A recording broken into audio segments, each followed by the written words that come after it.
So chat. Login.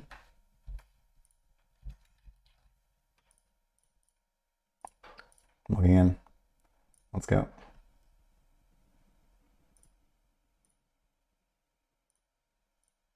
Let's do this.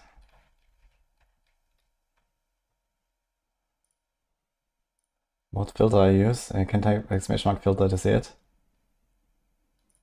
And you can follow it there.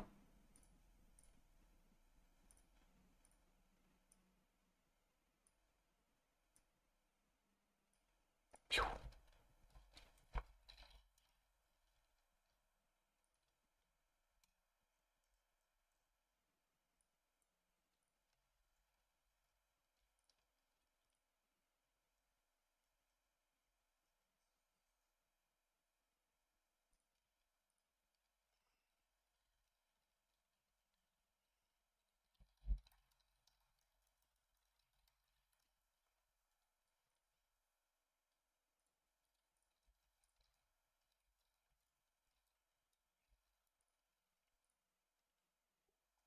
I have a Simulacrum.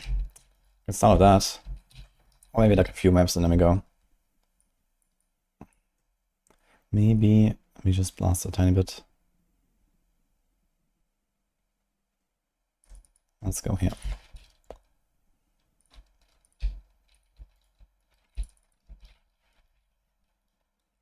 Exile.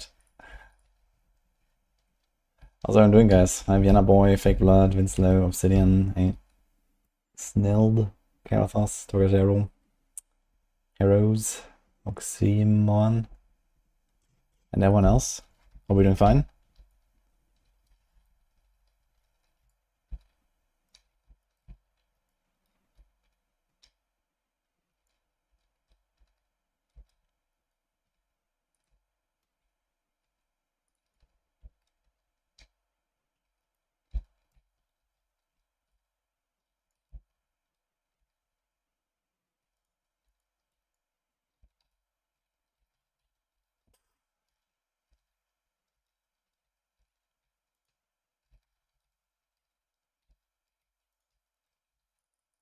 Nice Exile, by the way.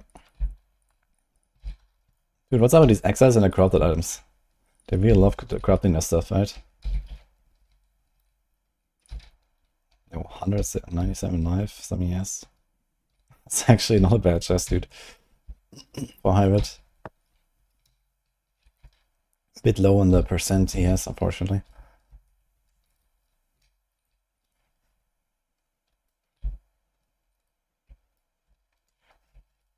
Not Monkey, it is. Invulnerable Aura. You can get him from Act 3 or Act 6 in Jungle Valley. There's a checkpoint at a troubled camp. You can reset there to try to get a good one. There's always one spawning.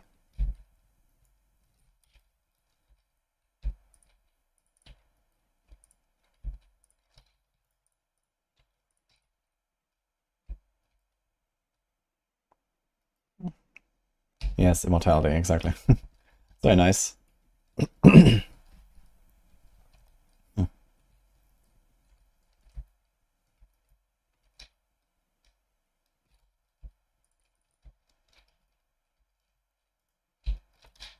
be nice. A lot of evasion. Not even like crazy rolls of evasion, but unfortunately that's it.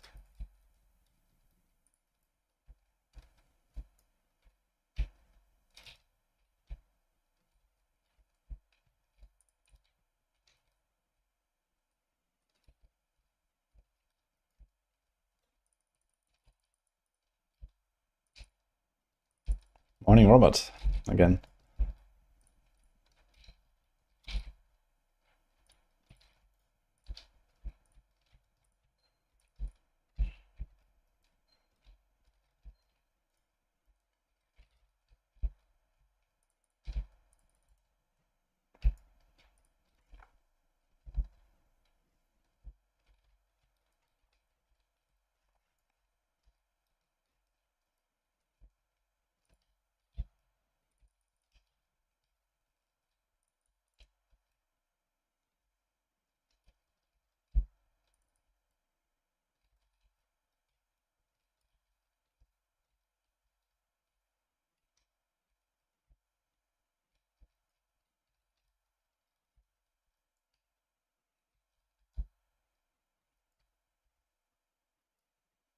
This is softcore.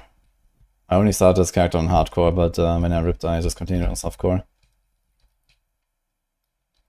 Hunters is not great for hardcore, so I decided to actually play the video game instead of, you know, struggling too much there. Where the hell is the boss? It's always the same shit on this map.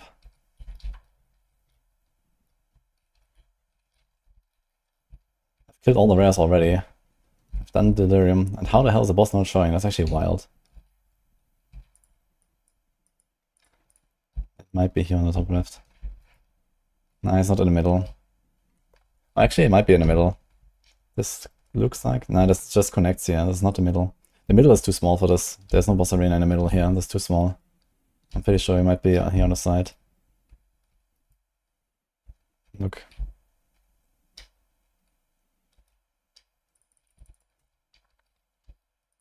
There he is. Since the circle is small and he doesn't fit in the middle, so he goes outside. Like, the redesign of this map is definitely awful. I like the layout, I like the ambience here, but it's just such a bad, like, you know, pathing.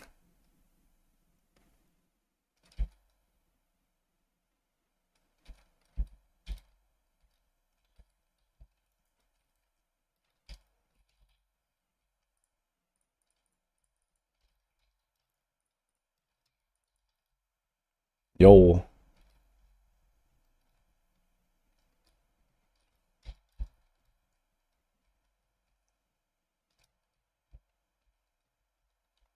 I'll save that.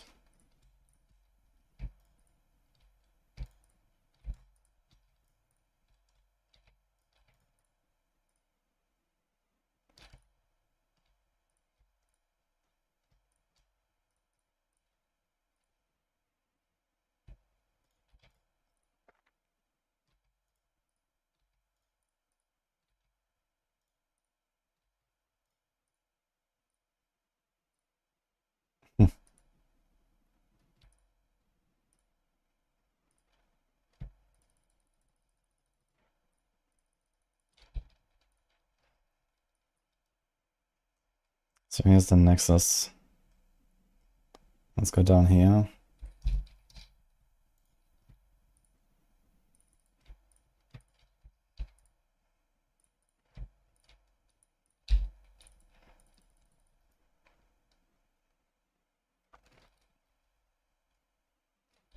Get back to hardcore, no life. Yeah, the thing is I can't take this character and just return to hardcore. I have to make a new character for that.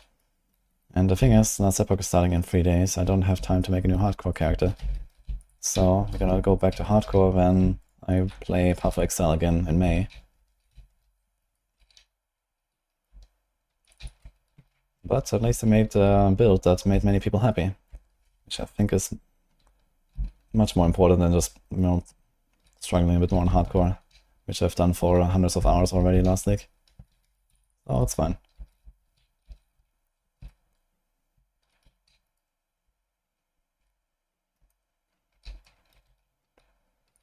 Right now we don't have like competition or gauntlet or anything going on anyway, so there's not really such a big reason, I think. And also, like, you know, lots of new content, lots of new bosses, lots of new monsters, lots of new bugs as well. So, you know, my hardcore journey would have ended anyway the first time I fought an Essence unique map boss anyway, because of the Essence of Enhancement bug. That is now fixed at least, but still. That would have definitely killed my character.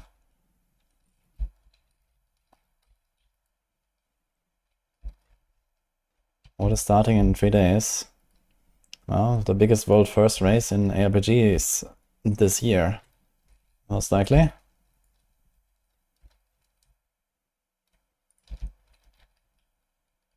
That I have every intention to try to win.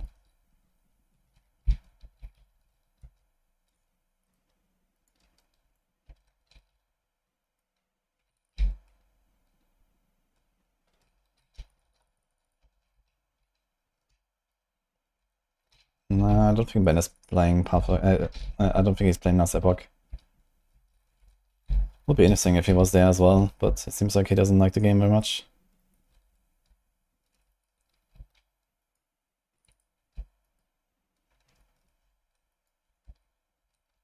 Fighting servers to enter new zone. Yeah, this might be a struggle actually. I think there's gonna be a lot of people logging in Mass Epoch. So let's see how the servers will go. If you get ahead of the curve and you're like alone in like, you know, some of the layouts in the later towns, you're fine, I think. So if you rush very fast at the start, you're kind of good.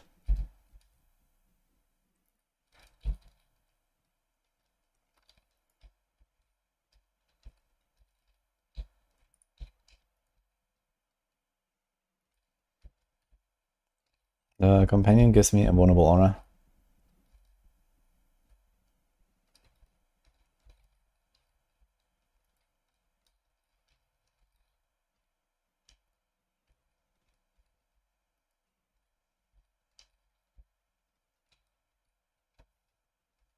It was funny, watched CG stream yesterday.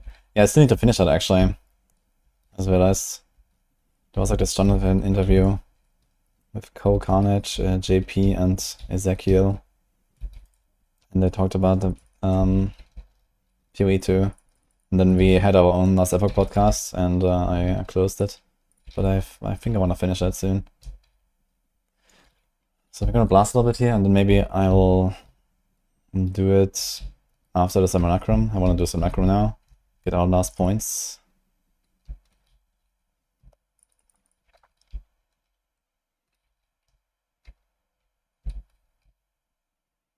Oh, shit.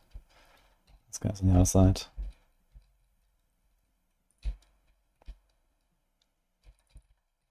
We have 64 chaos, so it's gonna be a bit careful here. 75 extra chaos is rippy.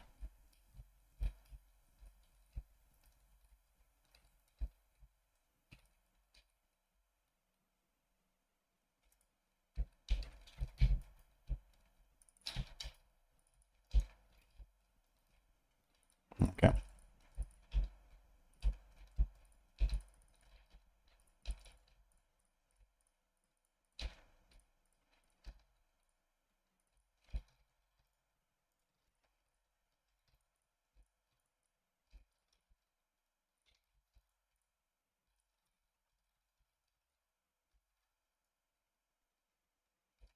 Chaoses.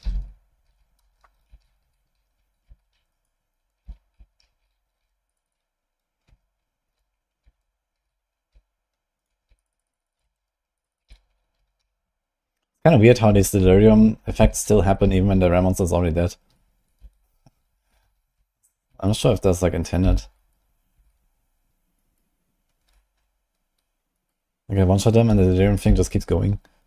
In fact, you know, even doing the wind-up animation before he even starts shooting any projectiles.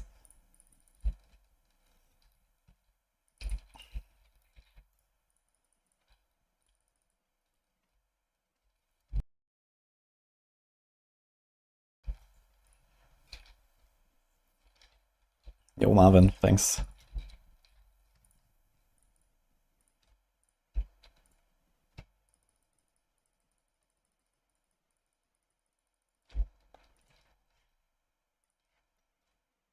I think I need...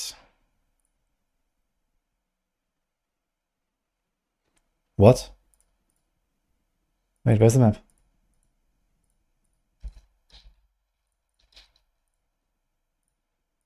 It just went here.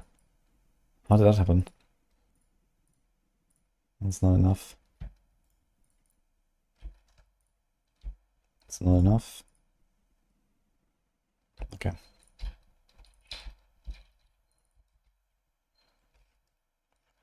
A whisper to review an item. Okay. Sure. Does ID have controller support? I'm pretty sure it does. They're even adding WASD now. So that's pretty cool.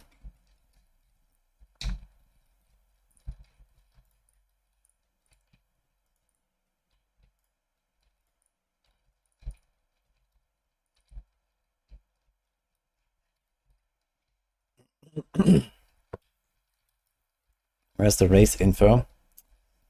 The races to hardcore, solo self-found, or solo account found Uber Aberov that is being introduced in Season 2 in Last Epoch. We're not talking about a PoE race here, Elijah.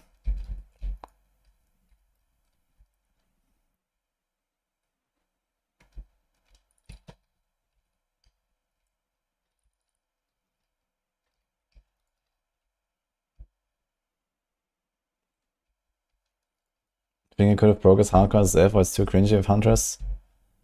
I mean, if I had taken it very slow. But the thing is, even at this point, with like this insane gear that I have, I don't have a lot of survivability. You know, the only way to actually place on hardcore would be to actually somehow build like energy shield. Just pure evasion on hardcore is just not it, you know. There's just not really enough like survivability mechanics in this game to make this work on hardcore, I think, reliably. Because the Ascendancy itself offers 0 survivability. So it has to come all from your items. And the thing is, in hardcore SF, you just don't get these items, you know, where you can actually build enough of an ES pool on top of good enough evasion pool, on top of a good enough life pool. Like if I had like, you know, 2k life, 3k ES, or something like that, yeah, this would be kind of nice, you know. It's like double EHP of what I have right now, but I'm just not getting there. I don't have that loot. Like no matter what I try, you know. So I'm level 96 now, you know, which is I'm still like in the top. I'm in the top 10 on Softcore SF. You know, after grinding like 100 hours, 120 hours or whatever, you know. Actually, do we have maybe 100 hours? 4 days, 17 hours. Yeah, almost 120 hours actually. So, and like I'm nowhere near to make a switch to hybrid ES evasion, you know, after all this time. And on hardcore, even if I had lived until now, this would have been way slower. Let's say I would farm tier 50 maps, but you know, only like in super non-juiced and stuff, and would be, you know, less variety on my gear and whatever. So the gearing would be way slower than it already is. And, you know, I would probably look at, I don't know, 200 hours to maybe then eventually do the swap to a hybrid ES evasion that I wanted to do originally. It was easier last league. I did it on my Ranger actually, but Ranger already has, you know, Tailwind and 30% damage reduction from that, which is like, you know, insane. Like Data is just so good in hardcore. And, you know, Hunters has nothing. So you can more easily progress higher on Deadeye and not die.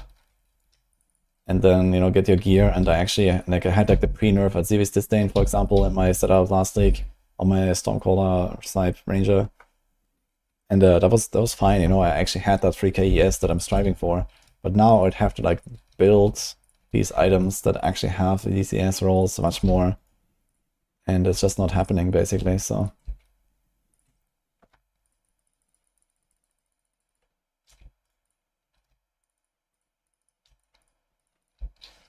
How many divines is this item worth? That sounds like a solid 0 actually, looking at that ring.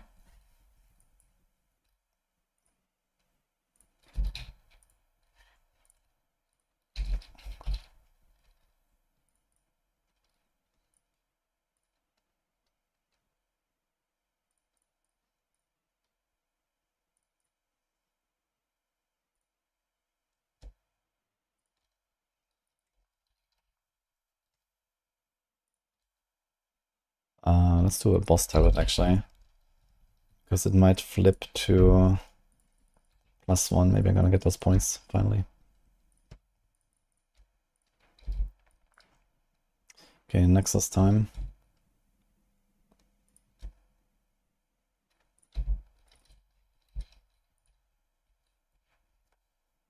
My evasion rating, I think with Wind Dancer is like 9k now or something. Almost.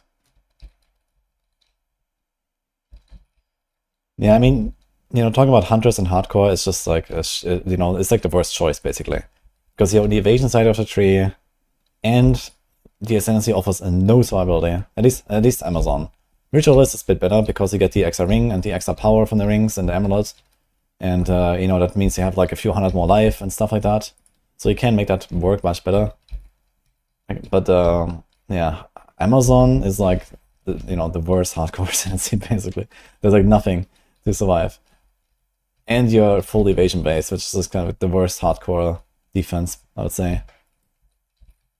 And as I said, building into a hybrid evasion ES is a way, but getting that gear on SSF is just not happening really. So unless you like play a lot and try really hard, and before that you have to like play so carefully forever, until you get there. So that's kind of the problem.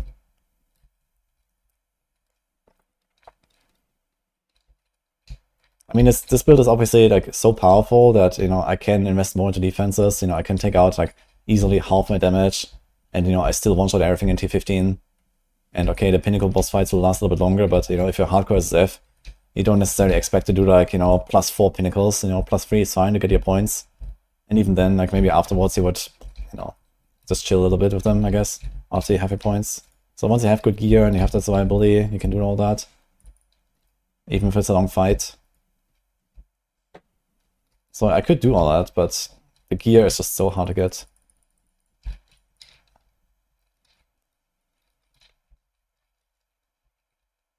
Without like real crafting in the game, it just doesn't happen, basically. SF experience is still pretty monka. I'd like to play like more stuff and more like interesting stuff on hardcore SF, but we don't really have the tools to like go for the items we need, basically.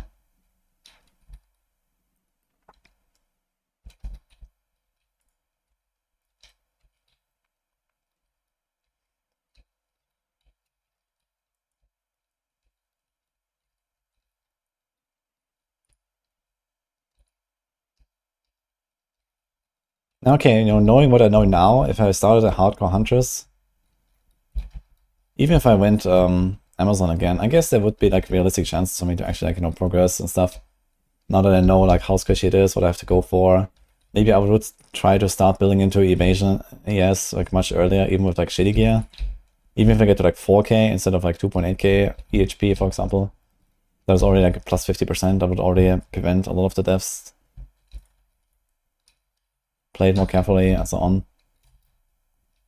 Especially now that I know, for example, how good is Tangle Tongue, I'll just get that early on and not waste all of my resources into making weapons. So there's like obviously stuff like that I can do, but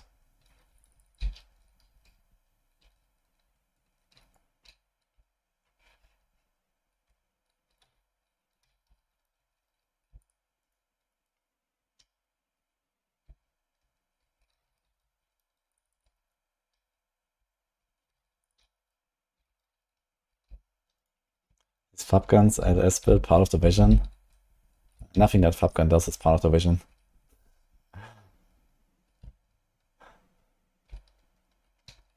I mean, this is not part of the vision. I mean, look at this shit. Fucking SSF. And I one-shot everything in T18 maps. Highest content in the game with Delirium. And, extra Monster Life mods and whatever. Doesn't matter. So. That's the boss.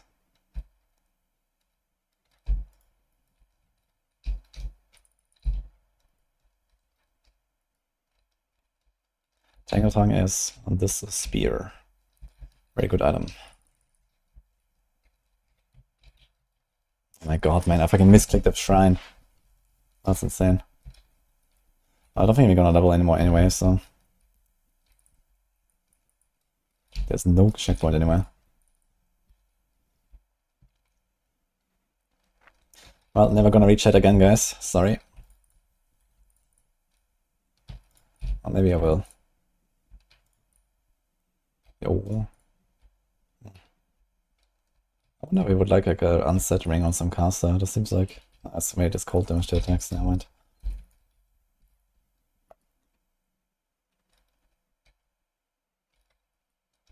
I think I'm just gonna like ignore XP now. There's no way I'm gonna level this to 97 because you're gonna just make a new character anyway when I return to PoE. So let's just chill.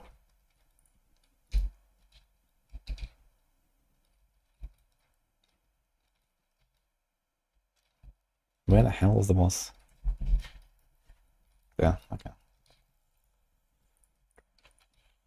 Also, it's a visual apparently.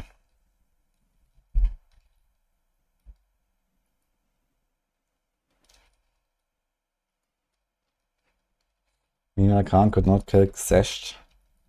Well, Xesht on what difficulty though? And also, Xesht is, you know, mostly a fight to not get one shot. If you do it on high difficulty, like if you do like Xesht +4, you know, there is no attrition or anything like that. It's all about just not getting one tapped.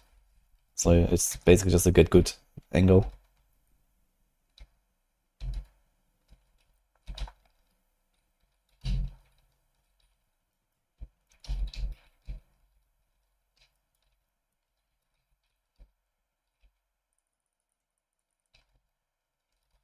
Oh.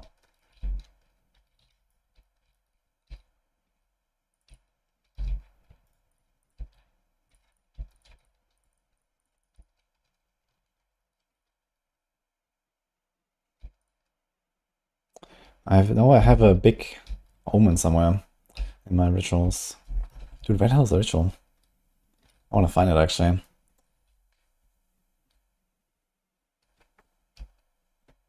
I am using the skill tree from the updated guide, yes.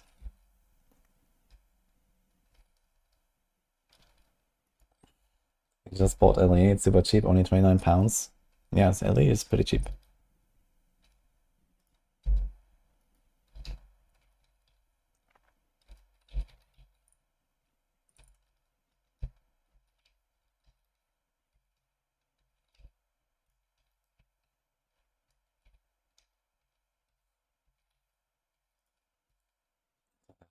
Experience remind me of Rachel, Segler, Snow White. What? I have no idea what you're talking about, dude.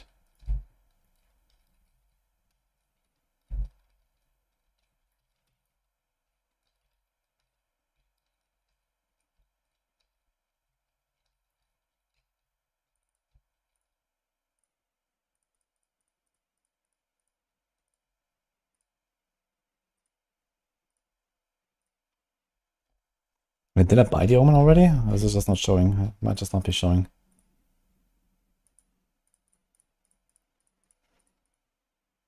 Nah, the stuff costs too much.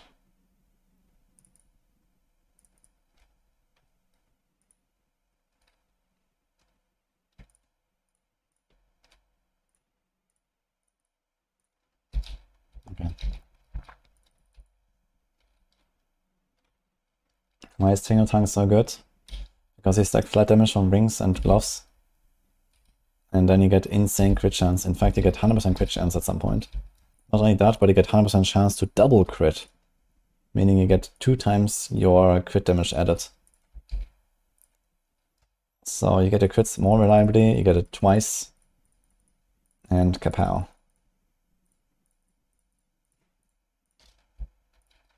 Let's see if anything flipped to +1.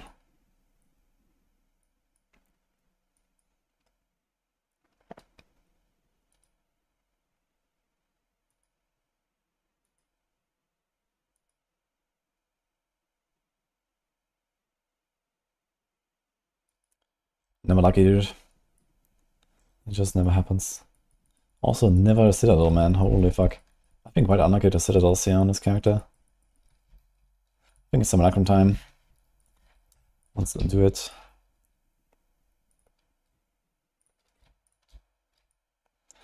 So this is Simulacrum +3, which has 1 death. Okay. We have 1 death. Monka. Alright. I guess the biggest problem I have right now is that my Chaos Res is not capped, so I have to get extra Chaos.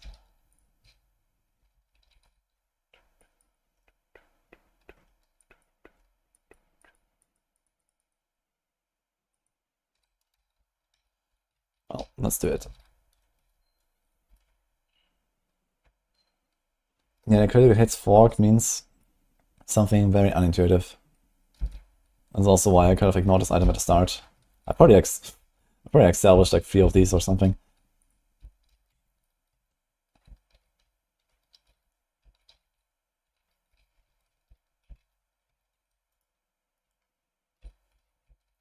Does Ellie have campaign skip for the new season start? Almost, but you need to be good. Play good builds. There's like 3 separate partial campaign skips in the game that you can do through the dungeons. So technically you just need to complete 2 out of the 9 acts to get your mastery, and then you can go into monoliths if you're strong enough. And then you can do everything later with just like very little campaign time actually. So the total you have to spend in campaign is like an hour maybe or so if you're really fast and do all the skips or something. So it's very little.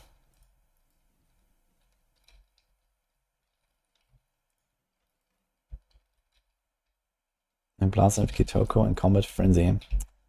That's a good combo. What is Fork? Fork is usually the projectile splits into 2 when it hits an enemy, I think at 60-degree angles. But this is not what this fork does. This says Fork's critical hits, so it changes the critical hit calculation fundamentally. You can actually see it here when you mouse over this. But the TLDR is you roll a crit, and then you can roll a second crit, and they can both overlap, and then you get double crit. Not only that, but I think the crits are also rolled twice to for the chance.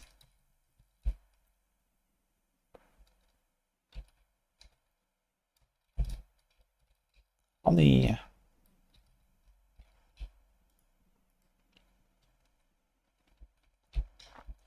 think I'm actually strong enough to do a +4 simulacrum if I'm a bit careful. These guys just die.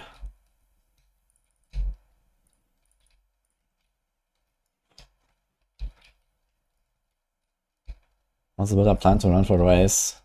Oh, there's like 4 of them. Looks like it.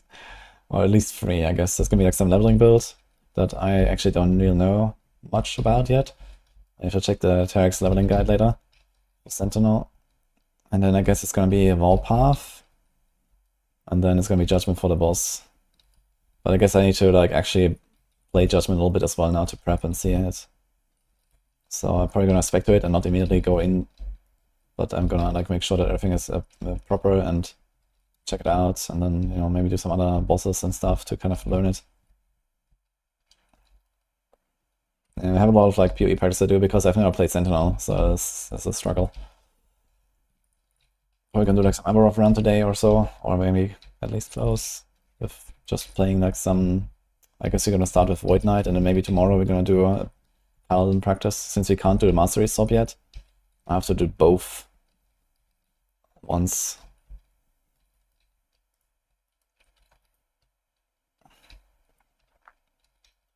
Yo, Void Tay, thanks for the prime. Goes this.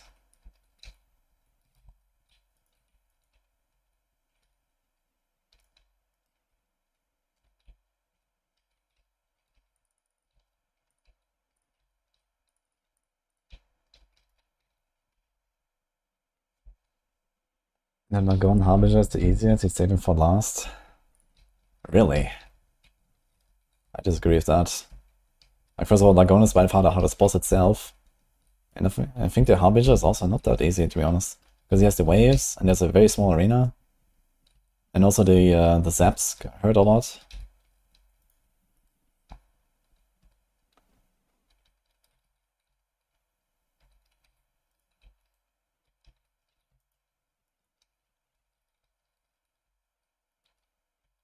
You liked what Jonathan said in an interview? Wait, was there another interview today? Or are you talking about yesterday? Go Carnage. Actually, while waiting, let's listen in.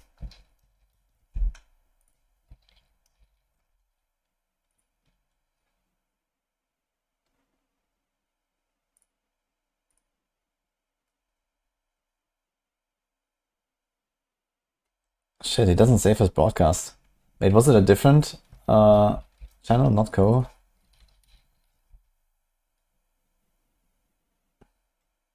Was it JP? Who hosted it? He's also not saving it on his... Hi, welcome to the... F. Wait, I wanted to listen to the rest of the interview. Is it on YouTube? It's on YouTube channel. Can you nick it?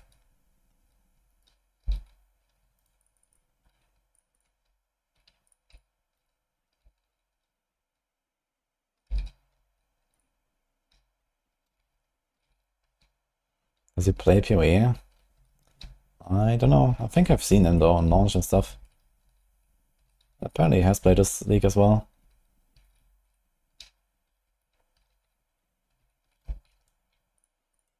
Thank you.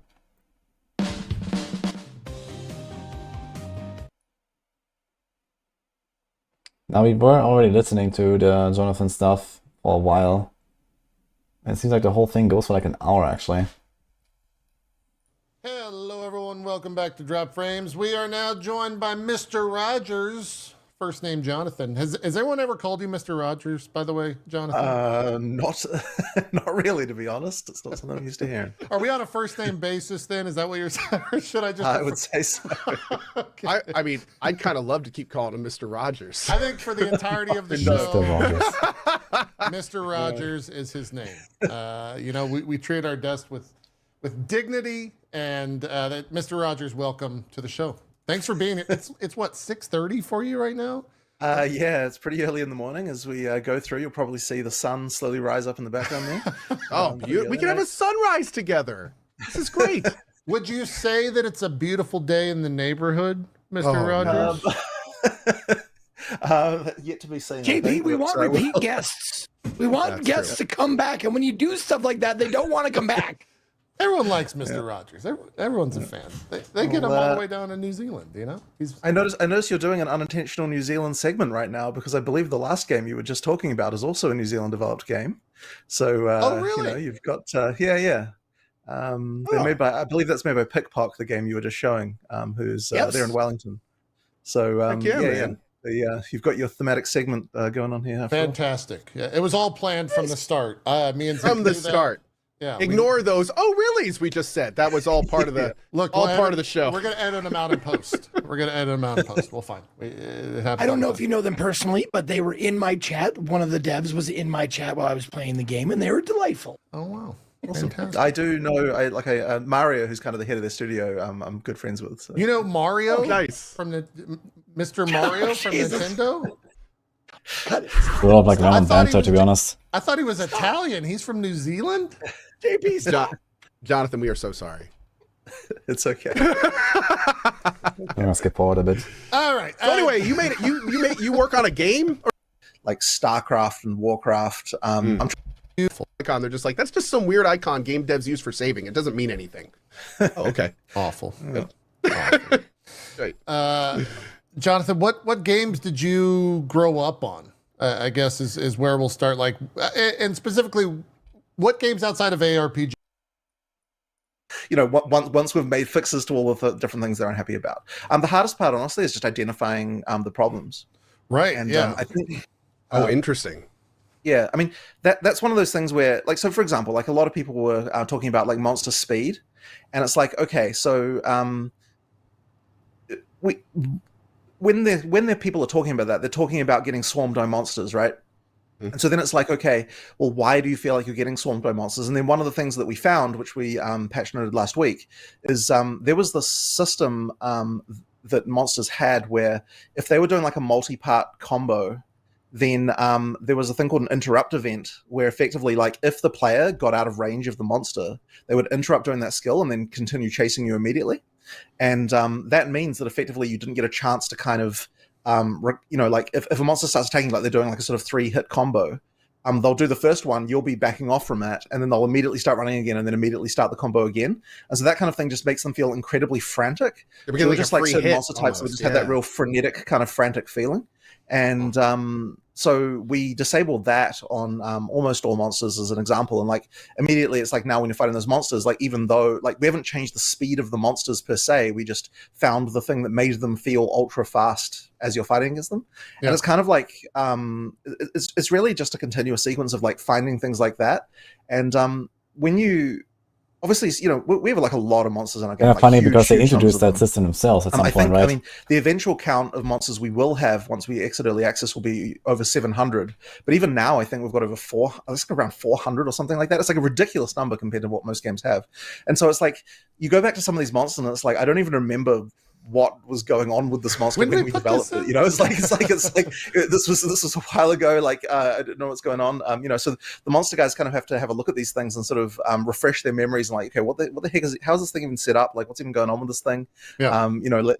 Let's find out. So there's kind of a lot of that going on. So it just takes a while to kind of like assess these things and work out. So we did our first batch of those types of changes last week, but we're still sort of looking into things, and like those are the kind of the more obvious ones. But honestly, with a game like ours, like the more you look, the more you find. Like there's sort of an infinite ability for like problems to hide in the ridiculous amounts of numbers and animations and sort of things like that. So it's just a matter of finding everything, and if we can find everything, then I have no doubt that people will enjoy the game much more. Is that speaking of go ahead, Zeke. Just speaking of all those monsters, I'd be interested to learn is there like I wonder if there's like a shorthand, like for the like certain groups of monsters like Bruce, Chad, Doug. Oh my God, like this is a fucking ripping wave. Oh my God. Like so you don't say like epic beast from the hell pit of blah blah blah blah. So you just say like that's Dan. Or that's they do have internal names. I don't know if Dan is one of them, but they do have internal names, and that'll just be whatever the artist happened to name the folder when they were creating the model in the first place. Like just whatever they happen to choose, that'll tend to be the name. And okay. There's certainly some kind of random ones in there, but that's for the data miners to find, I suppose. Are any of them hilarious? Yeah, is there a Chad? I'm sure they are, but I can't think of any of the top of my head. I think at some point, so in PoE 1 actually, Dan the Harbinger of Hell. Some of the boss of Act 3 is just called Pope. So like there are things like that because I think that's what they were looking at when they were designing it. But it's like I think in PoE 2 they actually started to get a little bit more rigorous with trying to make sure the names aren't super out there. So yeah, most of the names are kind of not too out there, but generally speaking, I mean, look, almost everything's going to have a different name than what it's called in the game, just because the naming part is like the last part, and usually, and even on like streams and so on, I'll often refer to things by their internal names, like even just areas and stuff like that, because that's what they're originally called. Yeah. Anything in the game? Oh, you learned them, yeah. After you, Jonathan, is there? No, not at all. All right. Nothing like that. I want to go noob saibot in this. Yeah, no noob saibot at all. I want to go back to what you said in terms of like the monsters and finding what's wrong. And is that just purely a numbers game? Like, are you constantly playing the game, reading comments? Like, how do you attack that when you're, when the internet is screaming? How do you like cut the noise and figure out exactly what is actually at fault? Well, the key thing really is that I'm never going to make a change unless I can reproduce the suck for myself. Like I'm not going to just believe someone when they say this is bad. I'm going to like say, okay, so you're telling me that's bad. Great. I'm going to play this. I'm going to try and get to a situation where I can understand why you're feeling this way. Because if I don't do that and we just make random from the hip changes, then, it's not going to result in a game that I'm happy with. And that's kind of important because, in order to make the game good, it's really important that the people who are at the top level are playing that game every day. So I have to be making a game that I'm enjoying. So effectively, like I need to be finding the things that are going to like make the game more fun for me and the players without making it less fun for me effectively. So right. That's kind of the key for me, I suppose. So when it comes to that specific monster change, I mean, I have to admit that was actually like Mark who discovered that one, not myself, but that particular change is kind of one of those things. And by the way, the area that you're showing on screen right now, like that is an example of one of the monster sets that did have this problem. Like those monsters were like incredibly vicious. Like it's just a matter of like, okay, let's play this area, let's try and like a variety of builds. Let's see if we can find a build that feels overwhelming and bad and that kind of stuff. And you've got a lot of blind spots when you're playing as a game director because you know how to play, right? So you have to like often set challenges for yourself. Like, now I'm going to play without this. Now I'm going to play with this thing. Like one of the key things that's really important as well is I'd like to do run-throughs where I pick the thing that I would least want to pick. So whenever the game presents me an option, I pick the thing I most don't want to pick, and then see how it goes. Sure. And that can result in, obviously, you do have to have like options that you can make where you can make mistakes. But you still have to understand what the lowest bound is, as far as like, if I picked everything bad, if I'm doing all the worst ideas here, what kind of experience do I have? And so that's something that that you also Call sort those of streamer runs, by the way. But it is definitely. I mean, okay, but it's interesting though, because I think that is one of the things with the Huntress. I think that's been really interesting is that, and this is maybe going to sound a bit bad, but it's like most of the time when I'm watching a streamer playing the Huntress, they're playing it not as I would play. Judge me, Jonathan. You tell can me, say, tell me okay, that I suck, Jonathan. you can I say wanna hear wrong. it. You can say that. You can be like, most of the time I watch viewers play the Hunters, they're playing it wrong. Yeah. But the thing is, I mean, look, at the end of the day, though, it's like, okay, if people aren't like playing in a way that I expect, it's because we haven't communicated the way we want people to play it, or people have tried it and they've not enjoyed it, and that kind of stuff, right? So at the end of the day, it's always on us still.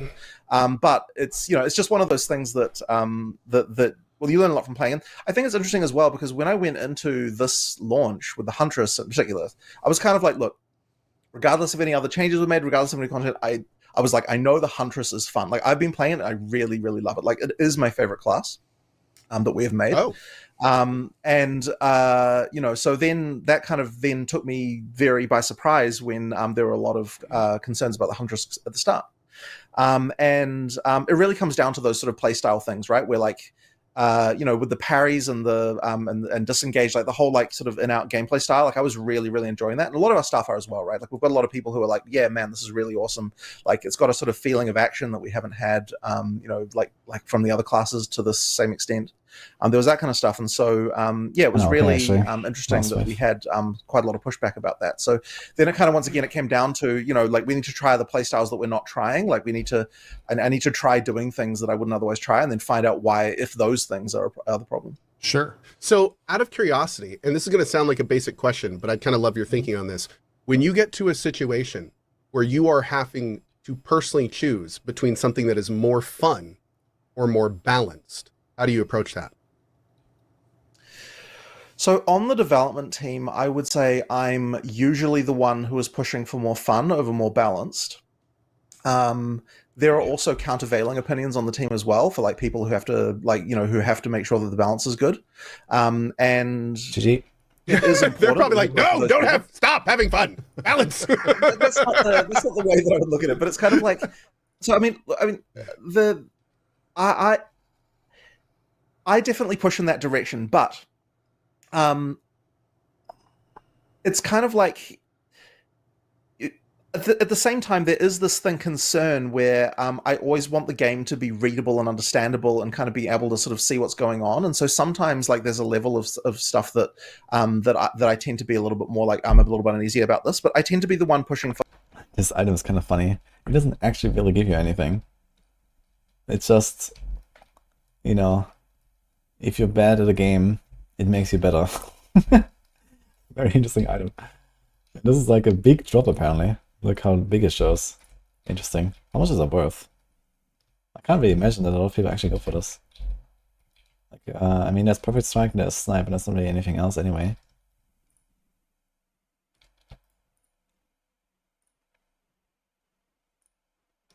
F. But it's a nice item anyway. I'm gonna put it there. And we have our points now, guys. For like, everything should work. If you expect it to work, it should work. Game, and like you should be able to do all these combinations and things like that.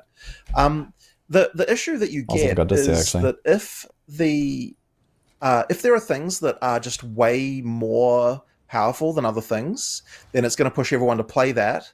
And that's going to mean that you sort of lose build diversity, and then there's a fun that you're losing from that. That's a little bit harder to immediately identify, but it is important.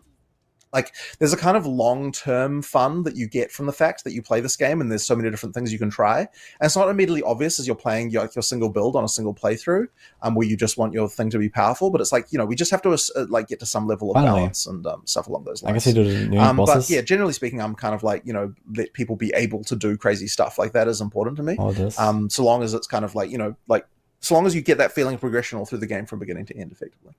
Cool. Sure. Very cool. Yeah. Have you ever thought about streaming your own gameplay? Would you ever like open up the almost? Could you ever Pandora's show box? us how to play a huntress? Yeah, like just to see. Like I see that question so much from the community. Like, well, everything's how done. do you play it then? And I So, think it would, so the thought. do well. Well, The just thought I'm crossed still my missing this. mind, It's actually insane. in the last Me too, week, I yeah. must admit. Yeah. And I kind of realized, I think what I'll do next time when we play, like between the week where we announce, like do our live stream and announce the class, and the time when we actually, like have the release, I think I actually might do some development streams and just like sort of show people my gameplay. It's I think interesting that'd be because awesome. It's gonna be very fun to see Jonathan play. I actually watched him play a bit back at Gamescom before the launch. I met him there, and we were talking a bit, and he showed some stuff. It was very fun, actually. Hell yeah. I mean, like, I guess there's no real reason I shouldn't do that. Like, I mean, it's probably. I mean, you're going to probably a get fine criticized, of course, but like, Of course. you're going to do that regardless of if you stream or not. Well, I was right? going to say you're already halfway there. I mean, your outreach to the community and doing these interviews with all the people that you have. I mean, you're essentially doing that already. Yeah. So just doing it while playing is the next step. But yeah, that'd be fair enough. instrumental. Like I got to say, it would have been very interesting to see the Huntress I'm release playing as Zephyrus. after having seen somebody who knows the ins and outs of it utilize it effectively. Because I can tell you, the first hour, I was just like, okay, wait, am I supposed to do this, or can I just do my one button combo, or am I supposed to like? So like, it's so different and fun, but it was alien. It was not my. It was not like I'm not used to this, so I didn't know if I was doing it right. So it could be really Well, cool. the thing is, I mean, I'm like that feeling of this is alien is actually something that I want when we release a new class. Because if we're not doing that, then we're not actually making new classes, really. If you know what I mean. Sure. Like it's kind of supposed to be that each class has a different feel entirely. I mean, like that isn't necessarily always going to be 100% the case to this degree, but yeah, certainly as far as action RPGs are concerned, I don't really know if there's something quite like this in another sort of like, in what you would in the action RPG system. When I refer to action RPGs here, I'm talking about top-down Diablo style games, right? That's what I'm talking about here. Yeah. Like there's not a lot else, like this type of combat around.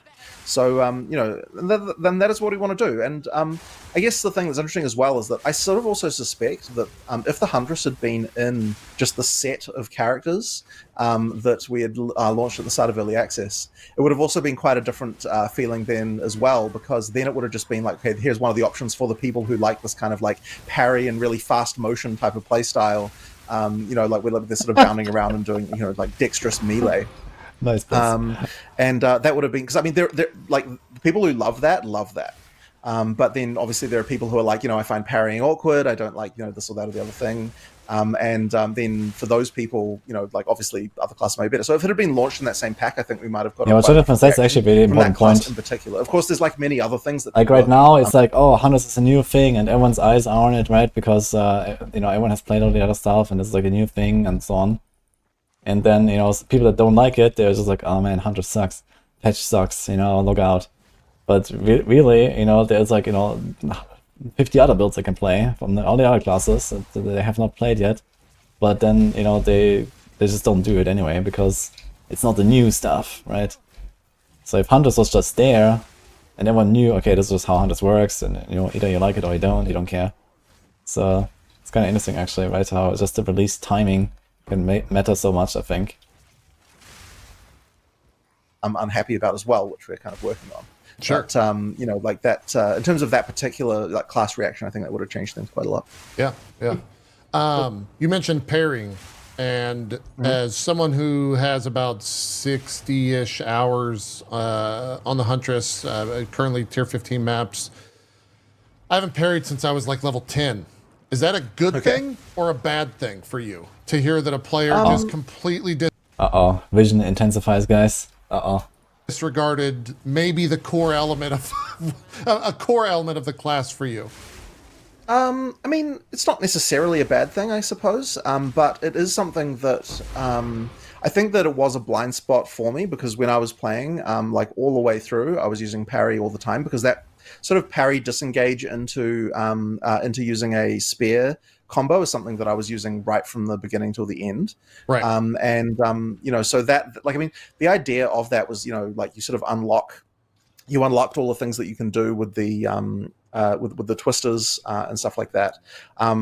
And so I think that because we added that extra skill like right after launch, that means that no longer is that combo. Like I don't know if you're using that either, that color weak skill, but you might just be using frenzy charges from other source because that's the other thing as well. Is the frenzy charges then become sort of easier using other sources as you go through the game. So I'm curious if are you using frenzy charges at all? Is the first question. No. I never said I'm a good build.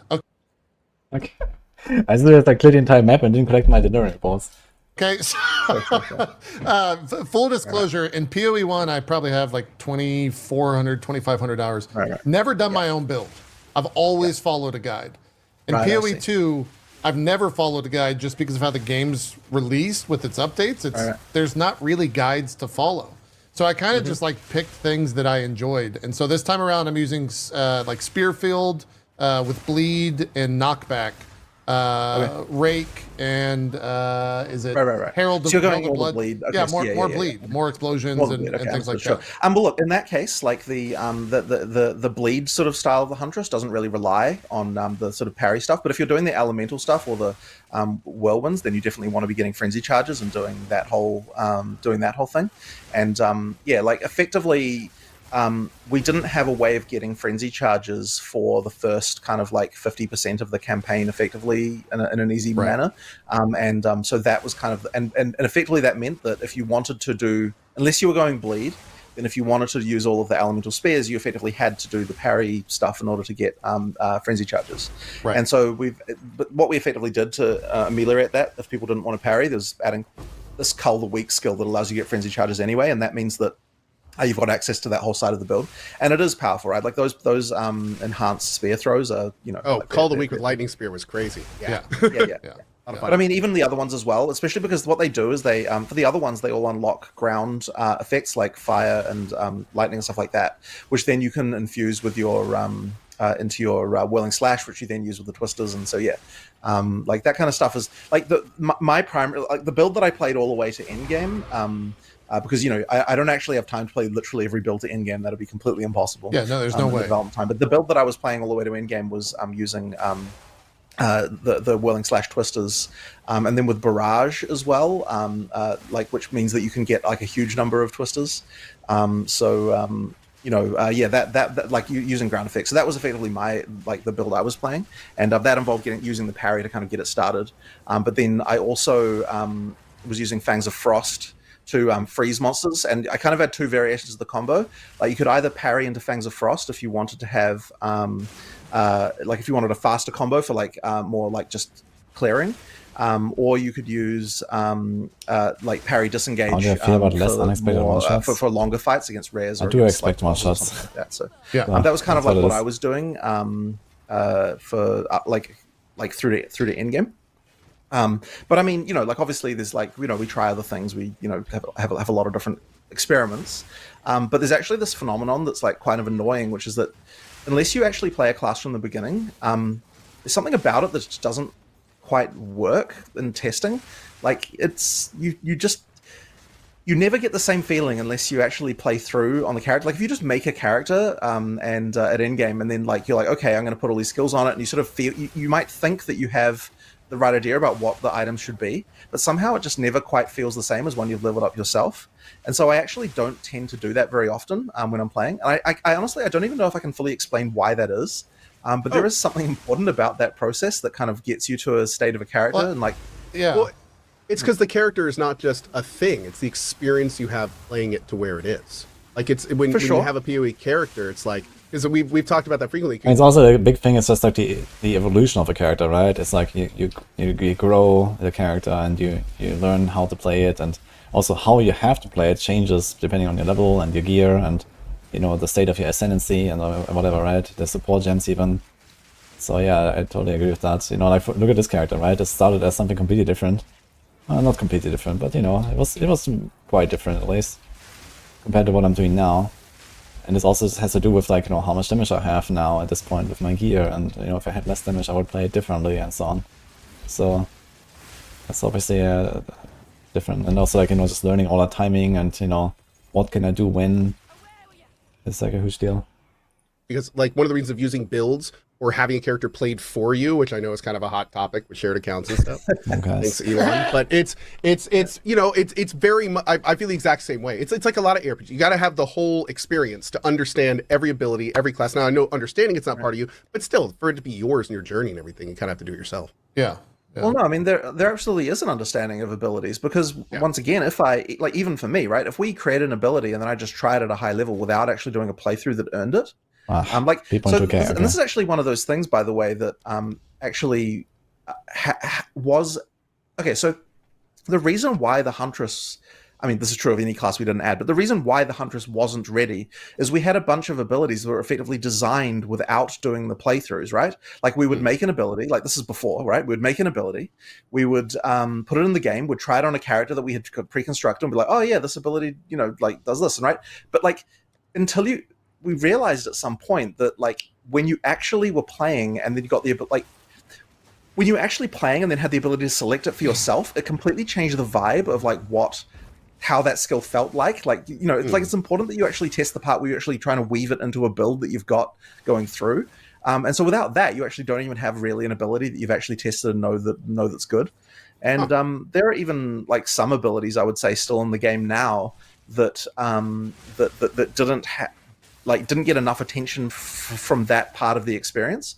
And so it's something that I think we can actually improve even on some existing classes as well, with some abilities that were like maybe like a little bit rushed or things like that. So like, yeah, like that experience is actually important. And I actually think that the Huntress's abilities, as far as like that experience, is better than some of the other classes for this reason, because I was spending more times, like, because I was specifically this whole time from the time when we launched early access till now kind of doing playing Huntress and like and then sorting that, it kind of meant that it got even like more individualized attention than what I think some of the other classes actually got in that way. Yeah. Would you say that's how you're going to treat the time between every patch moving forward? Did it feel like that was constructive enough and a proper way of spending your time, I guess is how I'll frame the question? Well, I mean, the issue with that, of course, is that I wasn't paying as much attention to other things that that were problems, right? Which is definitely a concern. Yeah. So I mean, it's interesting because I think that one of the issues that we had. Okay, so I'm gonna blame Christmas. This is what I'm gonna blame for all of our problems here. Oh my God, the war on Christmas continues. All right, Oh no, here we go. Santa Claus, we're coming after you. So what happens is that, so we're really early access, right? And then we've got like 3 weeks before everyone's off in their break. And during that 3 weeks, we're in this mode where we're like responding to problems and we're like trying to fix things and everything happens. And then we've got like 3 weeks where, you know, where Christmas happens and everyone kind of goes away. We've lost the context of even being in the mode of like, we're responding to what the players are complaining about kind of thing. And it's like, bear in mind as well, at the start of early access, that like, you know, 7 out of 10 people are talking to me are being like, oh wow, the game's amazing, it's so cool. Like, because what they're doing is they're playing through the game for the first time, they're experiencing all the bosses, they're experiencing all, you know, just the graphics and the art, and like everything's cool, right? So they're all like, oh wow, the game's amazing, right? And so you got a bunch of people who are also talking about problems, and those are real problems, right? But they're being drowned out by the positivity of like everyone experiencing this new game for the first time. And so like, nothing that the players are complaining about today.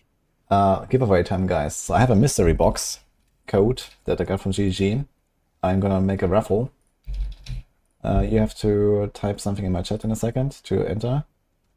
So I have like these mystery boxes where I can get like a bunch of like NTX and stuff in game. And I just got like a leftover key basically. So let me set it up. Mystery box.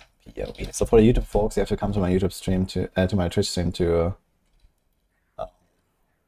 participate. Unfortunately, I'm gonna let it run for a few minutes. Dude, I'm still waiting for my loot, by the way. Look at this. Why does it take so long? Alright, it's up. So while we're here, I actually can show this off real quick. Because it gave me 2 keys.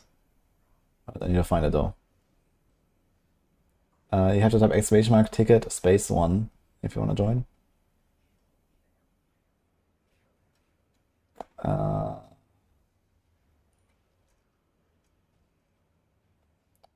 was it?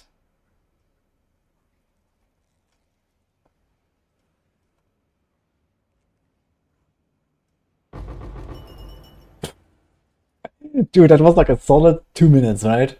Where I was just standing here. Look at this. Why does it take so long?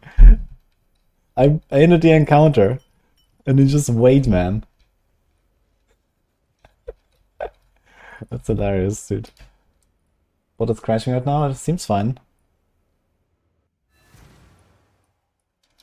I was trying to find the key that I have from them.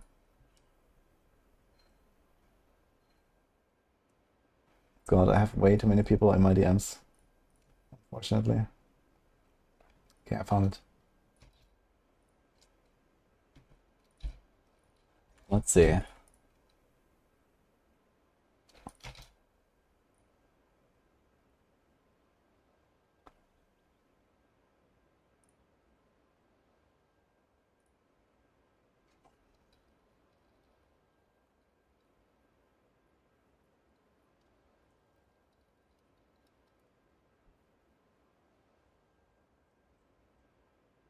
Where's the Puff Exile 2 website?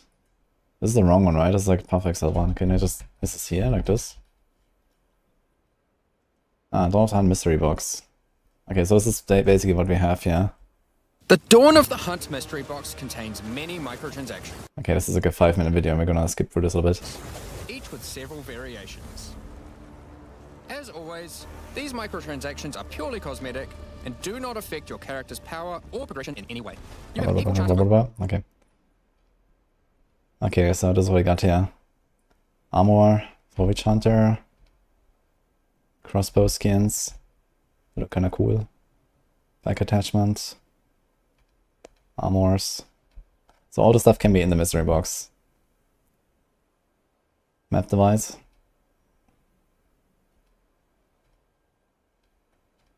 Okay, there's another one. With different portals. Beetle. Cordilla pet. You can have 2 Cordillas now. Okay. That's a cool map device, I gotta say. Okay, what else? Dodge roll effect. Ah, they're making that. I saw this on last Epoch actually, they were making evade effects as well. Seems like they're doing this here as well. Finish effect. Okay, so this is what's in there basically. Yeah. Thanks to GG for that. We're gonna run like 1 map and then we're gonna pull. Yeah, we're gonna keep listening. Is something that people weren't complaining about back then. It's just that they weren't the loudest voices in the room at the time, and now they are. Oh, right. Actually got live, so but effectively, it's so low. like you've got that thing, and so effectively, so after Christmas, right, we come back and we're like, okay, we need to get this Huntress out. You know, I'm going to focus all my efforts on getting this class out that we're doing, and by then it's like. You know, we kind of had our eye off the ball, as it were, about like what are the issues that are sort of happening in the community as much, because we're like, okay, we're focusing on this next expansion. Like that disconnect, I think, was a real problem between like those two time periods. And so this time, I'm actually, and it seems obvious, but it's like I'm actually taking time in the scope doc for the next patch. So I mean, we've obviously got a document which is like the scope for 030, right? Like we've got a document for that. We sort of know what we're planning on doing for that. We've got in that scope document at the very top, like, make sure the players aren't going to be unhappy about this. Make sure the players aren't going to be happy about this. And like, just like, here's like 6 things that we just want to make sure like we're actually doing something about this, you know, as we're considering, like how 030 is going to come together, so that we don't kind of make that mistake of like kind of forgetting about all of the things that are sort of outstanding issues, as it were. And so, you know, I think that shouldn't be a problem again next time. But you know, yeah, like I guess that's kind of like the main thing, right? It's yeah, just making sure that we don't like forget about the fact that as we're making content, that we also need to be, you know, like addressing those kind of like underlying issues as well. So yeah, that's kind of what we're doing there. Yeah. Speaking of like getting negative comments and negativity generally, when you're making a new addition, a patch, whatever you want to call it, to the game, like, do you have like a meeting with your crew that's like, okay, this is going to make some people mad, so we're going to batten down the hatches and we're going to weather this storm, but we'll come out the other side of it because in the long run, we all believe that it's a good change. Like, is there a lot of that shit happening? I wouldn't say that it is like that exactly, except for so here's a discussion that we did have. So effectively, so when we launched early access, we had a whole bunch of things that were out of control as far as like balance is concerned. Like there were just some things that were just trivializing shit in a way that was bad. And so what we started doing right at the start was we started nerfing those things, right? We kind of was like, okay, this is early access. We're gonna nerf a bunch of things. And immediately we got like huge pushback from that. And understandable, right? Like for me, it is understandable because if you're playing like actively and then someone nerfs what you're doing, you're going to be unhappy about that, and rightfully so, right? Like I was playing and now my character is ruined, right? And the funny thing is that what we thought we were doing, even when we were doing that, like we're mindful of this, right? Like we even thought as we were doing that, like, okay, we're going to nerf things, but we're not going to nerf them to the point where they're bad. We're just going to nerf them to like, we're going to have some like upper bound of like what we're allowing, and we're going to try and just nerf it down to that point. So like the stuff that people is playing that, they're playing because it's part of the meta, we're just going to, we're not going to nerf it even as much as we might want to. We're just going to do like a temporary nerf to get this thing kind of like not trivializing shit. So that's what we thought we were doing. So we started doing that. We did that for like, I don't know how long it was. It might have been like a week, honestly. And then immediately it's like we just got huge amounts of pushback from people. So we're like, okay, we can't do this. So like, how are we going to be able to do all these changes that we know we need to make in order to kind of get things more in line? And the reason why it's important to get things in line is because we need to, as I said before, we need to make sure there's build diversity. Like you're not only playing like one of like a few, just a few things. And so for that one, we definitely knew, look, whenever we've done nerfs in the past, it's been, it's caused anger. And so then we're like, okay, but in order to offset that, we need to make sure that we've got things like, a new class, that we've got like new in-game content, that we've got like enough new stuff that people aren't going to dwell on the nerfs as much, or at least that was the theory. Now, in reality, there was a kind of an effect that I don't think I had appreciated before that kind of now I think is kind of also another source of a lot of issues, which is that like we made a bunch of people who thought, and maybe this is going to come out slightly wrong, but like they thought they knew how to play the game, feel like that they suck now, and that is a bad feeling. Well, they learned right? one thing really and then you feeling changed the someone, thing, right? God, man, I love So Jonathan. effectively, it's like, oh, it's so good, man. Oh God. there were a lot of things that I would say were like, effectively any change can do this, right? It's like if Wait, the you've got a giveaway. thing, Let's finish it. So I said one map, right? The map is over, so I'm pulling the winner. Where is it? Alright. Mystery box winner is...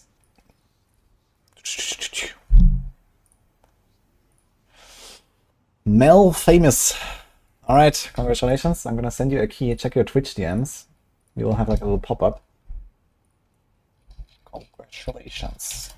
The key.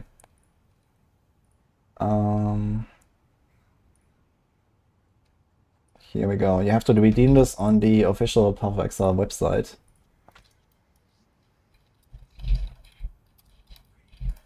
Let me send you a link, actually. I can find that.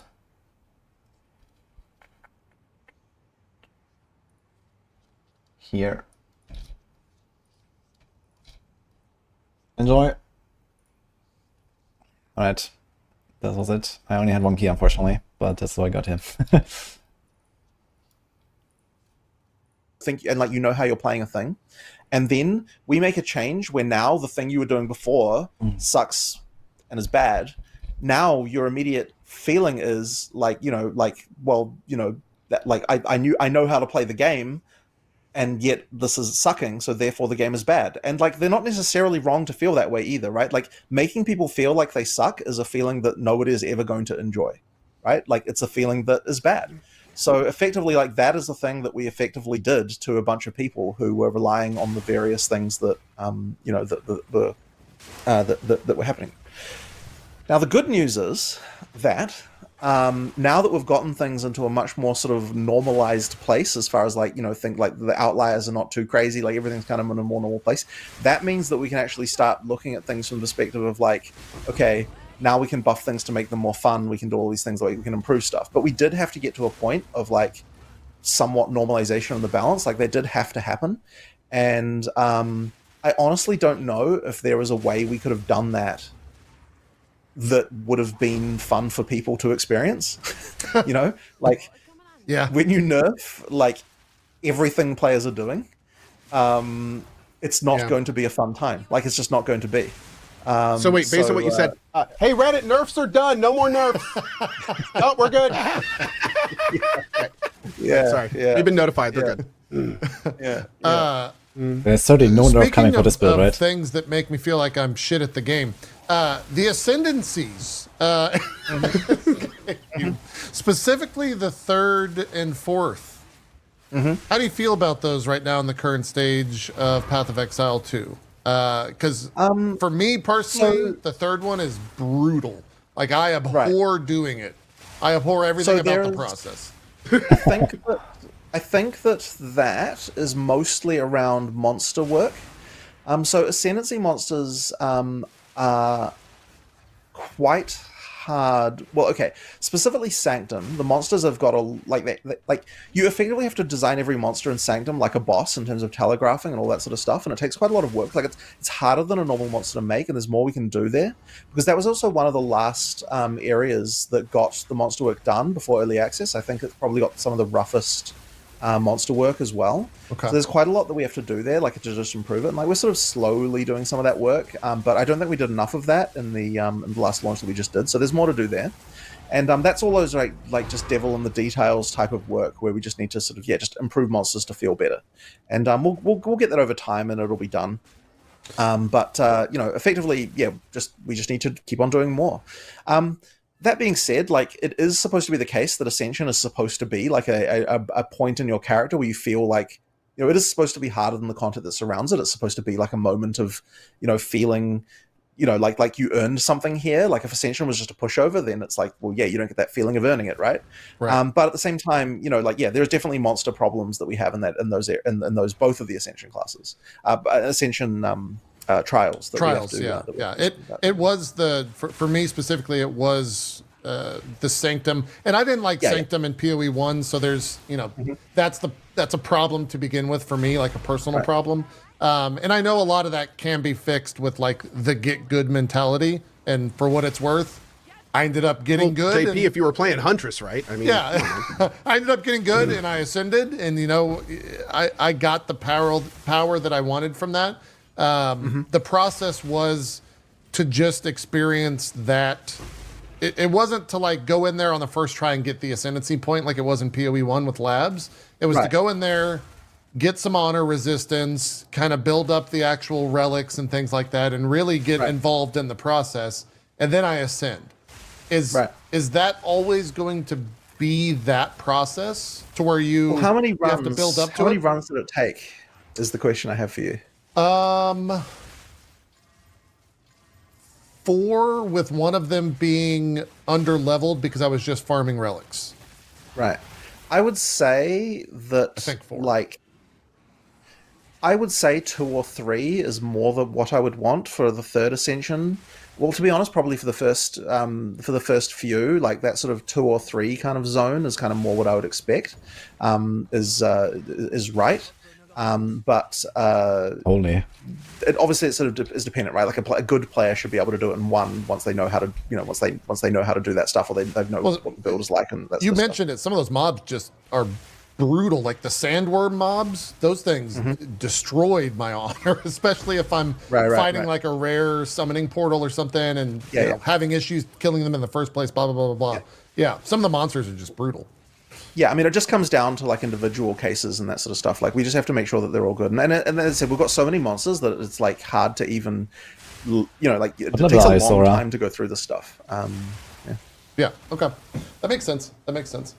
Something that really like sunk home to me just now, like just recently 70. during this That's still conversation, fine. Yeah. was like the fact that it's still in early access. And, Yeah. and Yeah. it's weird to think that, you know, because it seems like such a polished, finished product. Like, even though there's obviously it's not done yet, but like even my 50 hours in it was like, oh, this feels like it didn't feel like an incomplete game at all. It didn't feel like early access. So I think we tend to forget that it's still in early access, and we forget that like that we agreed to buy it in early access, so we should be. I mean, I'm not trying to like kiss your ass or anything, but like we should be more forgiving, right? I actually don't fully know if I even agree that because a player, like, we don't have any right to a player's forgiveness, really. Like, at the end of the day, like, people have the experiences they have, and we just have to live with that. And it's like, I mean, look, if we're going to sell a product, then, you know, people should have the expectation they're going to enjoy the product that they're buying, right? Like, Right. you know, like, sure, we call it early access, and that it is, right? Like, that is a label that does something as far as, like, player expectations is concerned, and that is important. But at the end of the day, you still have to deliver a product that people are enjoying. So, yeah, I mean, from that perspective, like, I can't be unhappy when people are, like, I can't use the excuse of, oh, it's just early access when I'm talking to players, because at the end of the day, like, that's not a constructive thing for me to even say. Like, it's like, I need to be like, okay, well, what's the issue? Let's try and find out what you don't like, right? Season 2 of Pirate Lakes. I guess one of the things that You are basically in Season 2 now. Well, there's no Pirate Lakes yet in PoE, and then also not in the if that's what you're asking. For the filter, type expansion filter.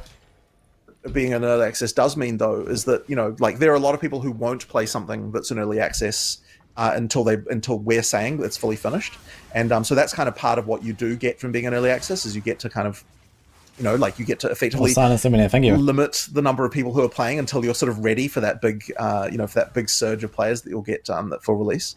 Sure. So, you know, and that's the thing. And so like, from that perspective, it's a very unusual early access, right? Because we had so many players. Like, I actually wonder, like, how many like pay to play early access games have even had this many sales. Like, it might be kind of quite up there as far as that's concerned. So it's quite unusual. A rare few. Yeah. It's quite unusual in that regard. Well, is that so? Using the current 0.2 patch, specifically like the Wisp mechanic. The Wisp mechanic is. Would you call that like the League mechanic? Like, what was the bullet point next to Wisp within the design document for 0.2? I'm curious if that is like. I'll stop the question there and let you answer, then follow up. Yeah. So it wasn't. Blah. It didn't rise to the level of being a league, like what I would call a proper actual league, because we didn't have all the things that a league has, right? Like, leagues have, I mean, it almost kind of got there. Like, you know, they've got crafting systems, they've got meta systems, they've got, like, you know, like, there has to be some way, like there has to be an in-game boss, there has to be all these things. Like, some of those things we didn't have. Yeah.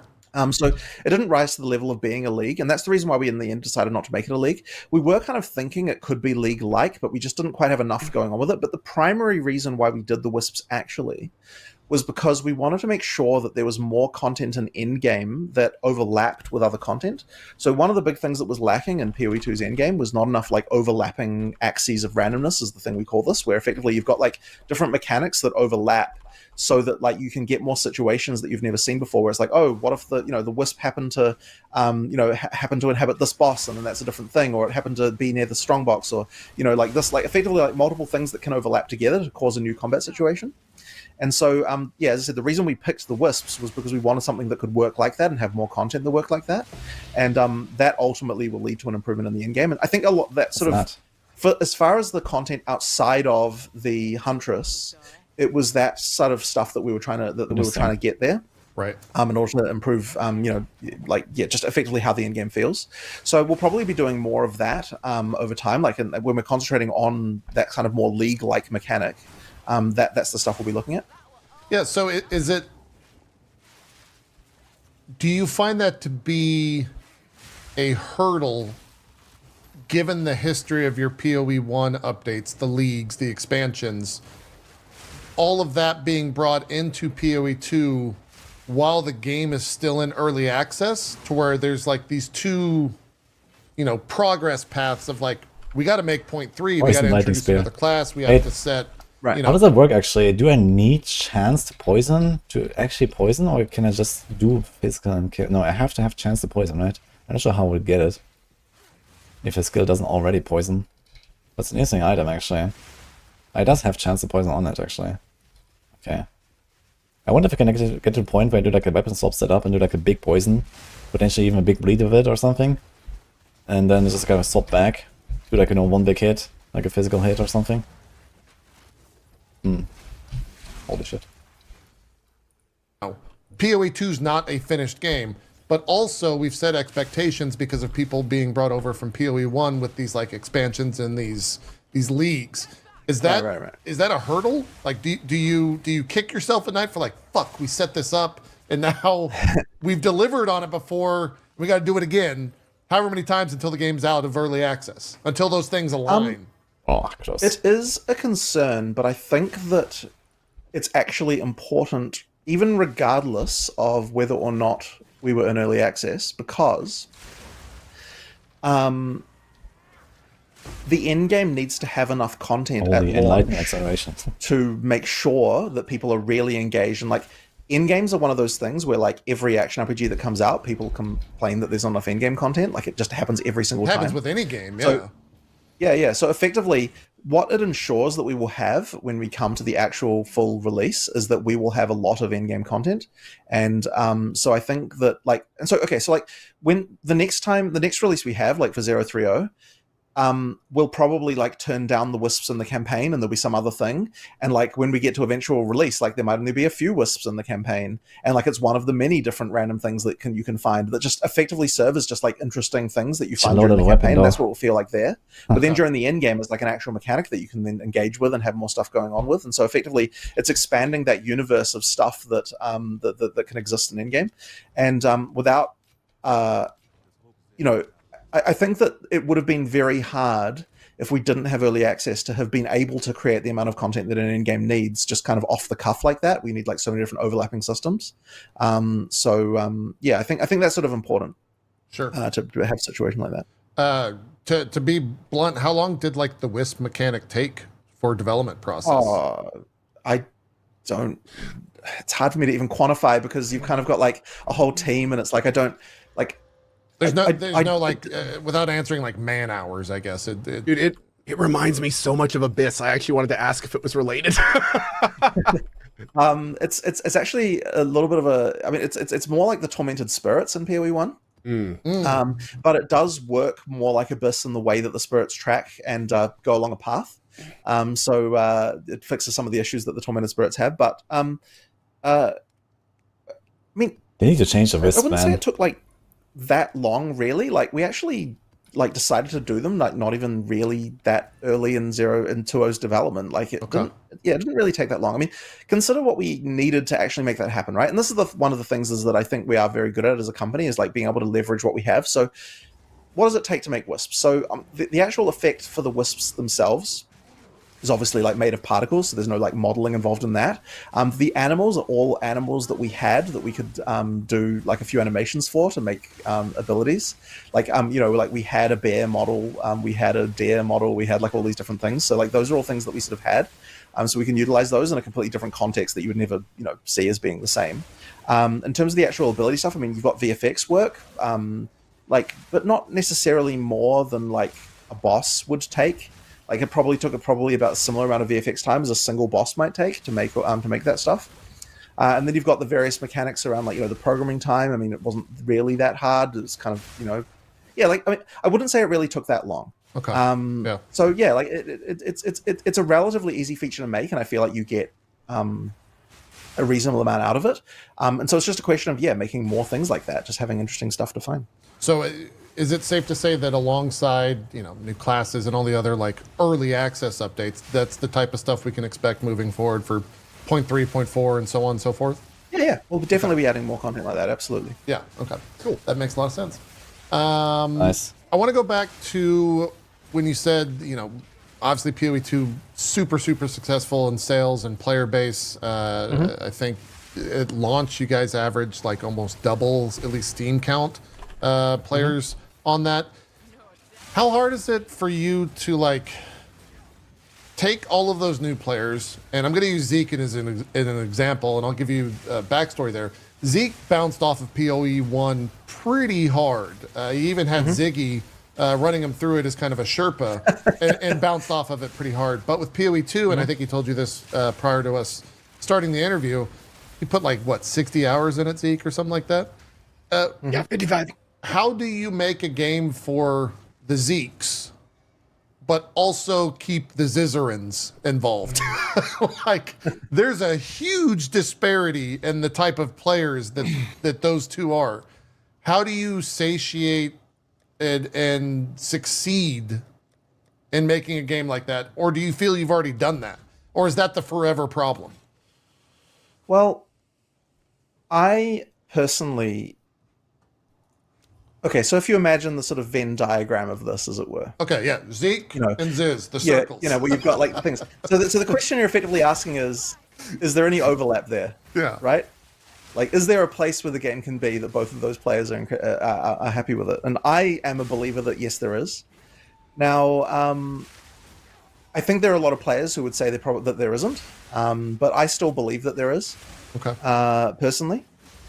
And that is the thing the target we're attempting to hit. Now, the difficulty of that is that we're attempting to hit a smaller target, right? Because if we have to nail the dart right into the intersection of those 2 points, then that is a smaller target to hit, which means our job is more difficult. And I would say that balancing PoE2 is actually much harder than balancing PoE1 has been. But I think that a lot of the reasons why Path of Exile 1 had people like you bounce off them is not necessarily the same kind of reasons that people, that PoE1 players are unhappy with PoE2 right now. I think that those reasons are just incidental complexity that never actually mattered.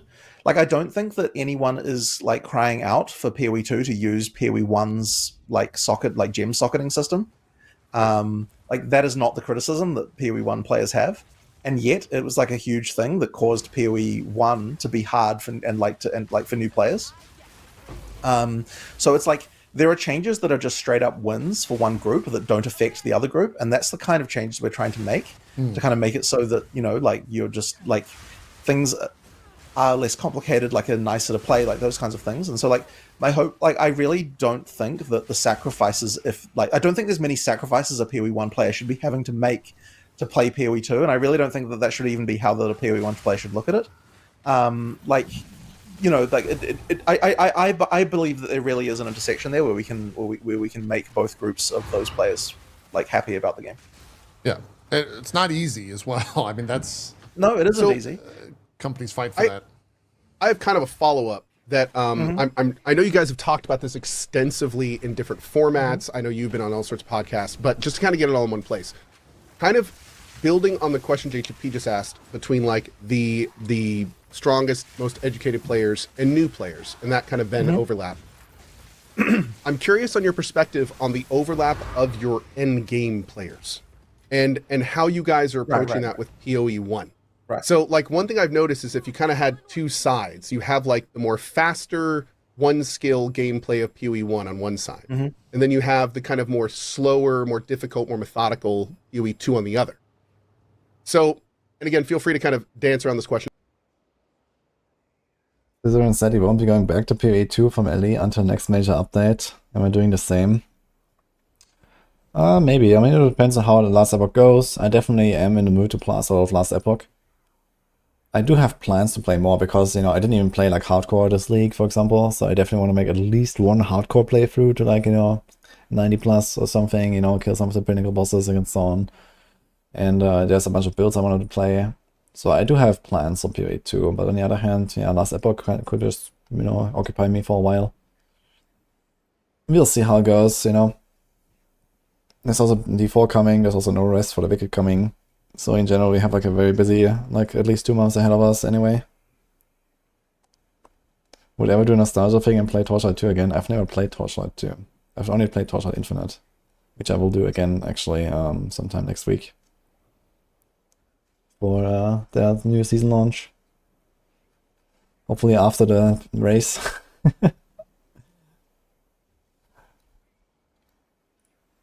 Yeah, Torchlight 2 is I know a lot of people liked it and stuff, but I have not actually played it. It's like a very old game, I think, right? I'm trying to do some trials and crew difficulty for hours until you told me to go through maps and to get the damn coin. Yeah, hopefully you got it now. Dude, I really wish they're gonna fix this delirium stuff. This is actually annoying. Okay, I think this interview is slowly coming to an end. It goes like another 20 minutes or something, and then I think then we're gonna go last Epoch, guys. As much as you like. One thing I've noticed a lot in the PoE community is that there's a lot of people that fell in love with PoE for that first style. They see PoE 2 kind of moving a different direction, and then they see PoE 1 like not getting quite as much love as PoE 2 right. as they see it go into the distance in a direction they're not digging. How are you guys tackling this? Where you have That's players question, like, speed the game up, we want this more, but that kind of goes counter to what you want to do with this, and you kind of have that other option available. Like, do you try to bring the PoE 1 players into PoE 2, or do you purposefully differentiate them for different experiences? Well, first of all, I guess the main thing is that it's incredibly unfortunate that the slowdown in PoE 1 development happened, because it wasn't our intention to do that. And so, my my belief is that shouldn't be a problem after the next expansion happens. Like that, okay. We're trying. I mean, look, we might fail, but the goal is not to fail, of course. Our intention. That's a great goal. The intention is still to update PoE 1, and it's like, I don't buy it. I gotta say, I think there's no shot that they're gonna get back to normal schedule with PoE 1. At least until the end of early access, and even then, most likely, I think they will have to take it slower on PoE 1, because PoE 2 will be just so fucking big anyway that the incentive will just be way bigger to make PoE 2 stuff and make sure that they're gonna stay on time there every 3 months and so on. Make sure they're gonna compete with D4 and whatever is out there, and I think this is really gonna be their focus. And PoE 1, okay, they're gonna do some stuff. But it's already showing that people are just not really returning to PoE 1 all that much compared to PoE 2, I think. And that's just gonna get worse over time. Because PoE 1 is PoE 1, and it's gonna continue to get more and more outdated as it goes, even if they keep making new leagues. And PoE 2 is just the future. This is just how it is, I think. So I don't believe that they're actually gonna be able to do it, even if they want to. I think PoE 1 will always suffer from here on. How many people do they employ? I think they have I don't know, close to 200 people or something, as last I heard.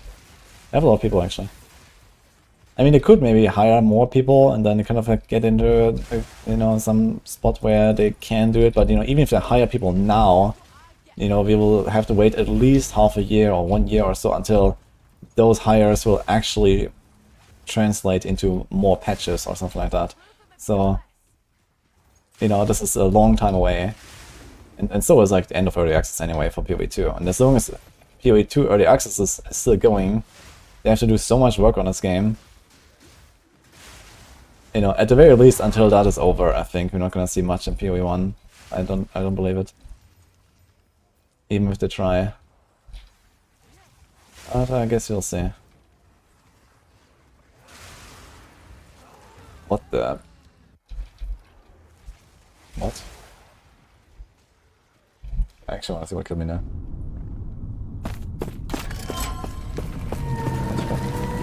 Oh. Dude, I have so many weird links to just start playing. Okay. So what the hell was that? I clicked it and... what? I don't understand what this was. I gotta say, there seems to be some ground effect, but I'm not sure from what. Is there these little things here?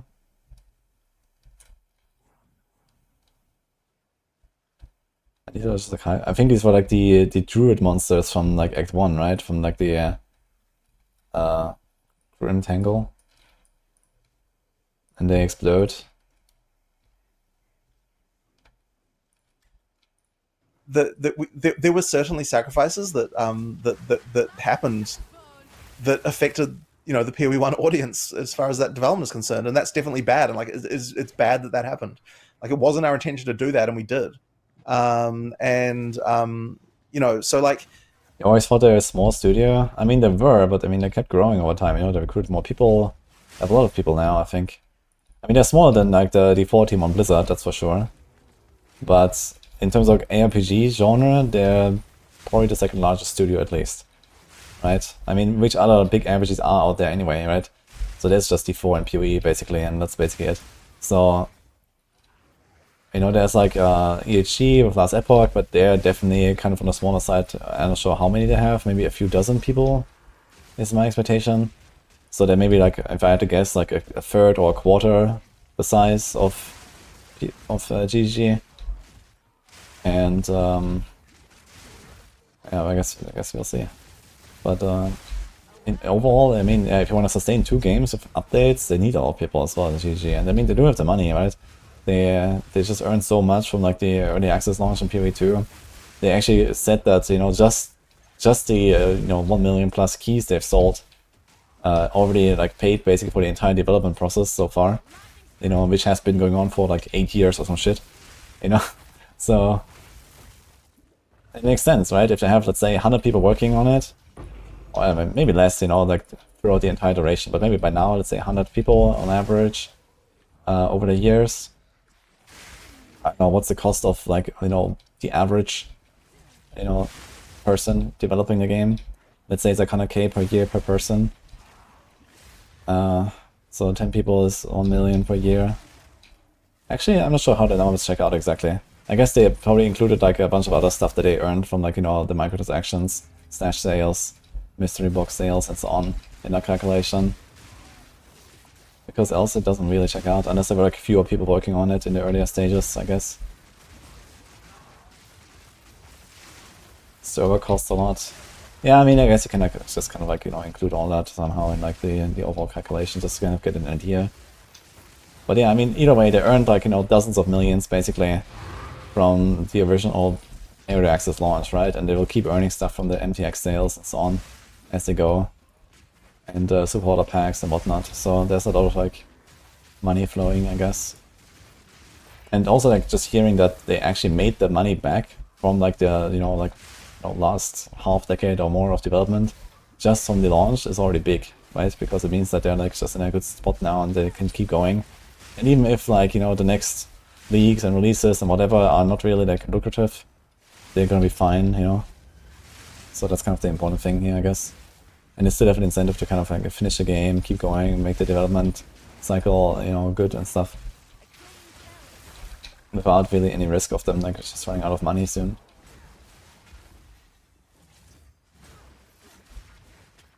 It says start a version of my build. I played this build from level 1 to 96. So yes. You can check the notes in the liner. There's a bunch of notes about leveling, which is like largely based on Explosive Spear at the very start. Explosive Spear and the Burning Slash, and then it goes to like Explosive Spear and Stormlands.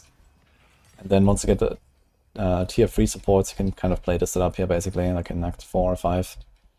And then you have to kind of just set up online.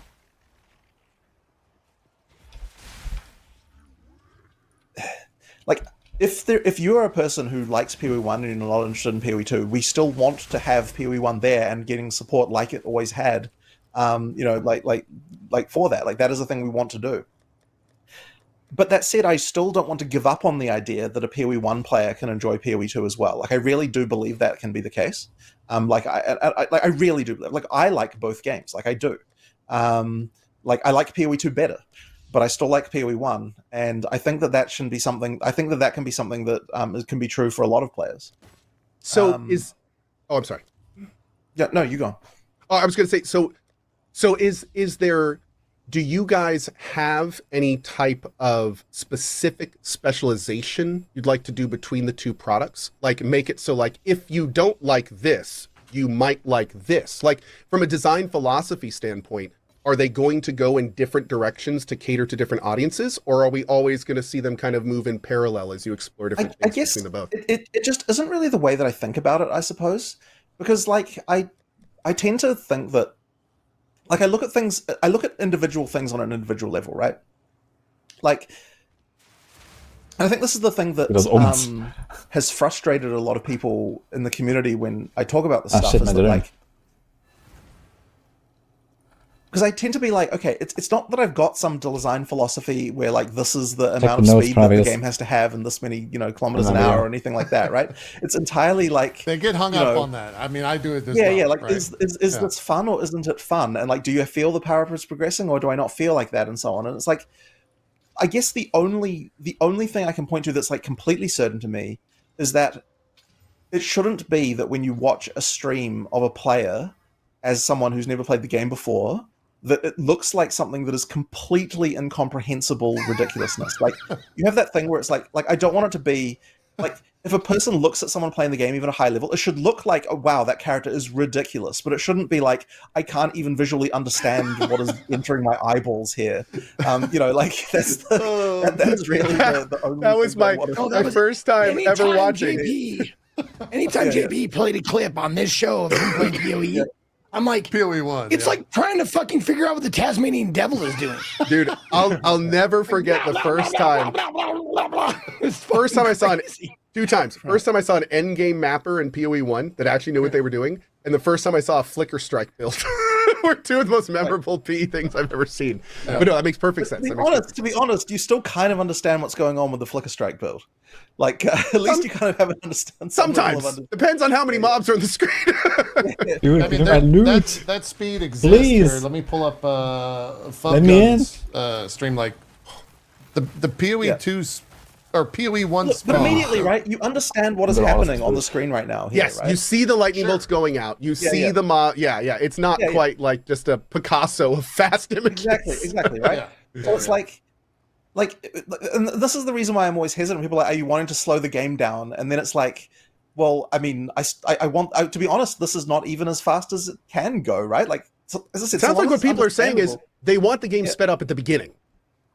Sure, some people do say that, right? And that is I think a bit of a difference. That might be. Thank you. Well, so this is an interesting concern, right? Because the other thing as well is even the term beginning means something entirely different to some players than others. Like like some people will tell me, oh yeah, like the monsters have too much life in the early game, and then I find out they're talking about like Act 5, like effectively crawl. Act 2, and it's kind of like sort of, from their perspective that's the beginning of the game, right? So it's like I think that we did have a problem with with issues like in the sort of mid campaign. The other thing as well that we have an issue with is right now we still have crawl difficulty, right? And so the game does drag in crawl difficulty if it's like a little bit when you've played this before, like. We had this back in PoE1 in the early days, but the game does start to drag in the second time you're playing through the campaign. So just not having that problem will be a massive boost as well. Once we've got all the acts and everything like that. So I'll tell you this, like as a first time player, first time going through, I played all of my 55 hours with the same character and stuff like that. Mm-hmm. I was totally like I don't think the beginning acts need to be sped up at all. However, if I wanted to go through it again, which is kind of the game's designed to do that, go through it again with different characters or different builds in mind, whatever, then it would feel slow because I've done this, and like that's like for a brand new player like me, the speed was fine at the beginning, right? But like I could totally see myself going through the same act again with a different character and going, "Wow, this feels like I'm trudging through a swamp." Right. I think, that's like a PoE1 issue as well. That's been, have you guys thought about changing that at all from PoE1? Like, what's the thinking with that? Changing what exactly? The biggest comment that we all get is like, do I still have to do the campaign? Like, just to completely cut, do I still got to do the campaign? Like, is there going to ever be shortcuts, skips, alternate routes? Like, one big thing is respecting time. Like that's Right. that. Like a lot of people feel that in PoE 2, it doesn't respect necessarily the time, especially compared to PoE 1, because of how slower it is. So are we going to have like a cumulative boss effect got of thanks not for only bandage. having this much larger, much girthier, slower campaign, but then also having to repeat that multiple times? Well, okay, so I guess the part that I You want to cover this guy? sort of would say about that is that at the end of the day, and this is kind of the way that I tend to think about things, is like if you're saying that you're not enjoying the campaign, then that just means the campaign needs to be better, right? Like it's just like Even if it's like the 15th or 20th time they played it.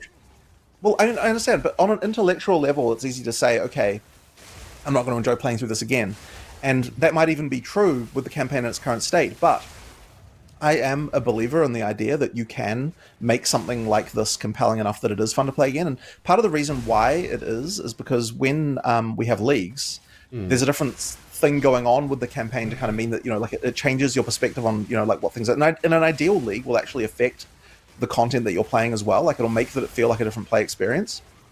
And then there's also the fact that you're playing a different character class. It has a different feel. Like there are bosses where like they feel completely different. Like there are a lot of the time there'll be situations where like, okay, you'll play a boss with one type of character, then you'll play it with another one. It just feels like a completely different thing. Like this boss, I just trivialized it. It was easy the first time I went through. This time I'm having, it's like just due to the way that my character is, it feels very different. So I guess what I'm saying is that like it's certainly not helped by the fact that we've got 2 copies of the campaign in the game right now, because it means that you played through it twice. Like the first time you played through it.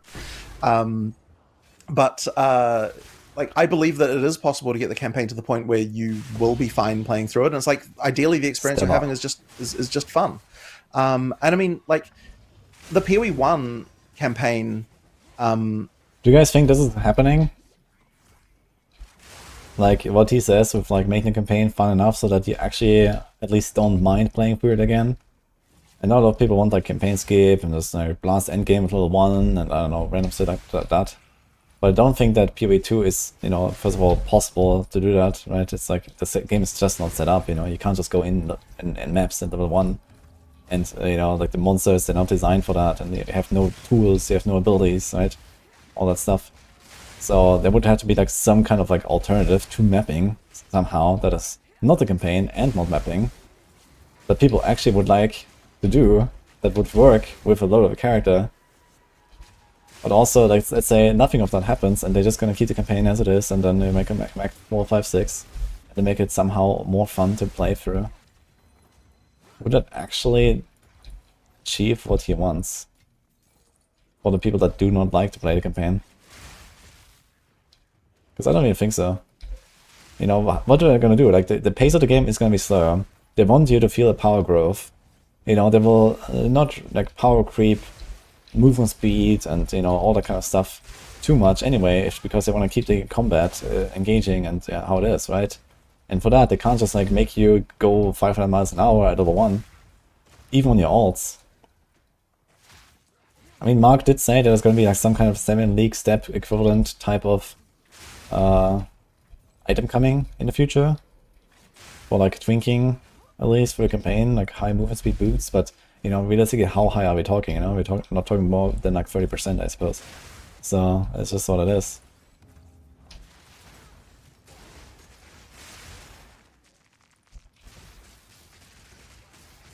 Crafting in the early game is better.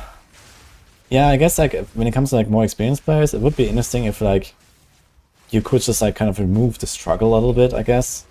Have a bit more of like fun options. But the problem is like also like what happens in PoE 1 is like every time they make a new league, I feel like you just completely ignore the league until you're on maps, right? Like this is always a strat. Just go through the campaign as fast as you can. You skip all the new stuff because it just slows you down for no reason. So you don't even feel this thing that Jonathan is talking about, which is, oh yeah, new league, it changes the campaign, it's like different now and there's some new thing to explore and that's gonna make the campaign more fun every time. But, this is not happening, right? If you look at PoE 1, no one is doing fucking league mechanics in the campaign. You skip it all because you want to go to the endgame, and then you do league mechanics, right? So it's like what exactly are they trying to achieve, right? When they put like league mechanics into every single zone and so on. Yeah, for the people that are, kind of like more on the casual end, they want to just try it out and, have some fun with it and stuff. Yeah, sure. But I guess for the most, like, especially experienced crowd, they don't give a fuck, right? They just rush. And then it's just the same campaign over again, and it's just cements that problem that we have here, that, you know, people just do the same slog over and over. Like, which personally I don't mind. I actually do enjoy the campaign. But I do see the problem here, that it's just not really working out the way that they think it will. And we just headed in that direction.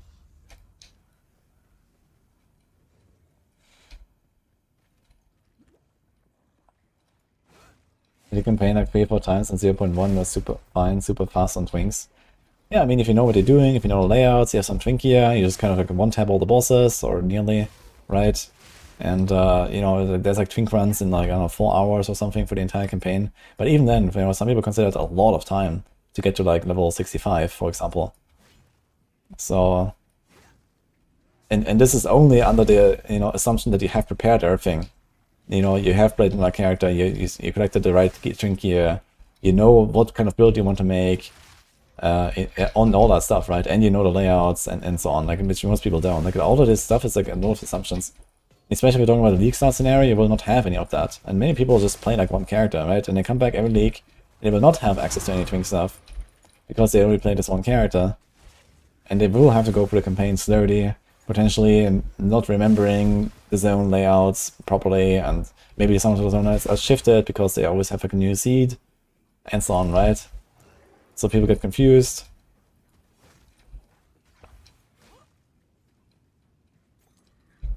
Think about the same way they answer the Ascendancy skill question. In what way do you mean? Yo, I don't know how to say that name, but thanks. I'm just gonna say Vic for the 6 months. Is that more of a player problem than the game developer problem? You choose to blast through and skip content, the developer doesn't make you do. Well, okay, a lot of people complain that they, you know, play the campaign and it takes a very long time. And then what the developers do here is they add more content that makes the campaign slower. Because when you do that side content, you're not progressing the campaign, right? That's the problem, right? It's like a, it's just like a paradox, basically, right? Yeah, sure, they made the campaign more fun from Jonathan's perspective, right? He says, okay, we're trying to design it, and you're trying to add new stuff with the new leaks that makes it more interesting, and people are going to have more fun in the campaign, and maybe it does actually increase the enjoyment of the campaign, but it also makes it slower, so people don't want to do it, even if they enjoy it slightly more, let's say, or something like that, right? It's still going to be the same campaign they have to go through, and they still want to get to Endgame and make that build. That's the thing, I guess.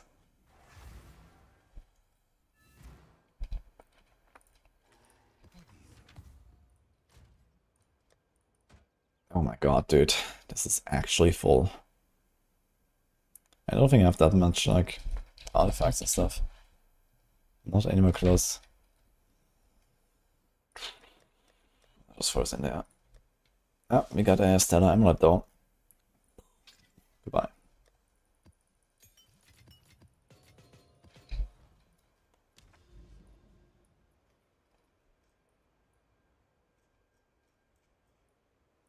Dude, there is no Citadel on my map. That's actually nuts.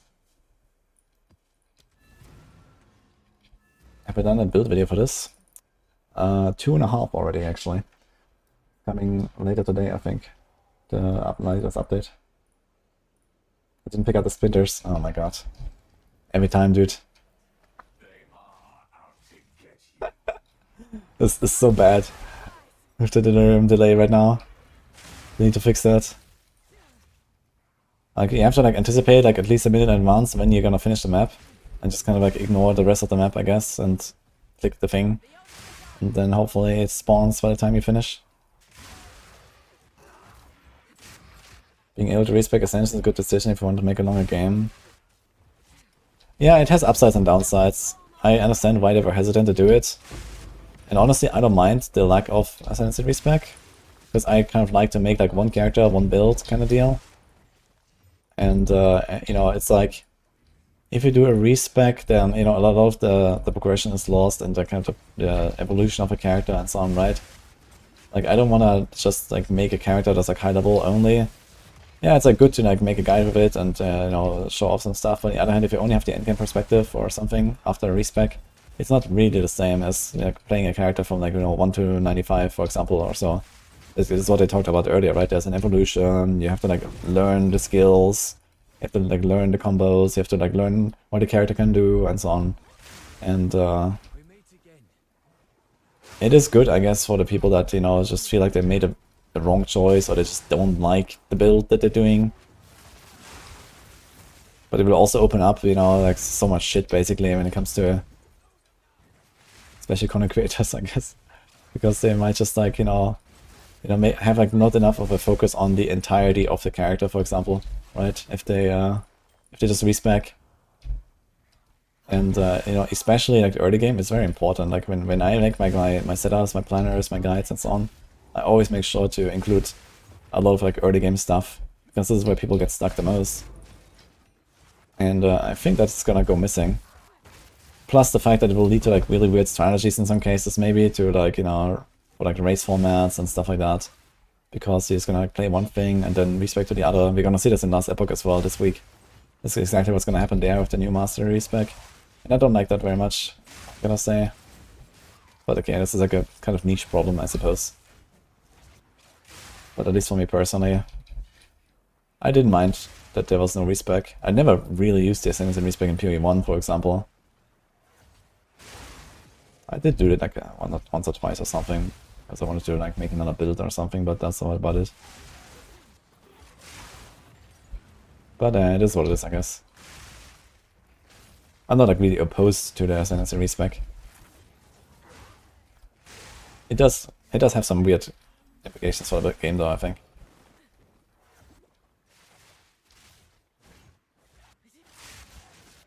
Can you not build respecs into the guide? Yeah, you can, but I mean, that's just further complicates things, right? And when it comes to PoE, people are generally just overwhelmed. When they go look for a guide, then this is because they are, most of the time.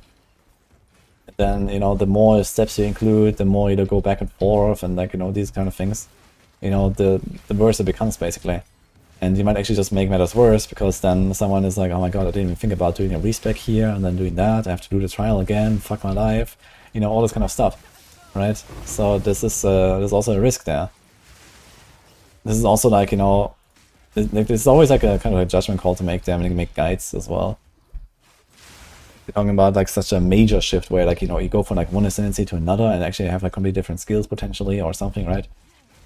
Like it's just a struggle. And especially for people that are less familiar, that they need to look out what is even the skill, they need to like read through the tooltips and whatever, and the more you add, the worse it becomes. And for example, from a guide maker perspective, sometimes less is more, basically. Like, when it comes to, can we avoid a respec, or can I avoid doing like some complicated swap mid-game that is only to give me like a slightly bit more efficient like playthrough, only if you do it correctly and you know what you're doing. And if most people just kind of like fail at that step, then this is just not a good guide, right? Because they're gonna get lost somewhere or so, and then they're gonna be actually less efficient because they have to do that change, and they can't do it efficiently, and so on, right? So, like, for example, many times in like even my Diablo guides, of course I do some things because I know the game inside out. I can do it fast. I know exactly what to do at what point, but I can't teach this to someone else, even if I try, because if I do, then they will get lost. So I leave out some steps sometimes, and just kind of like guide them towards, like a smoother path, for example. And same in PoE now as well. Like, you could make, more dedicated like leveling setup for like my build now here in PoE and stuff, right? And it would be better, if I was going to like play this character again, I would do some things differently. But in the end I don't. In the guide, for example. So that's just how it is.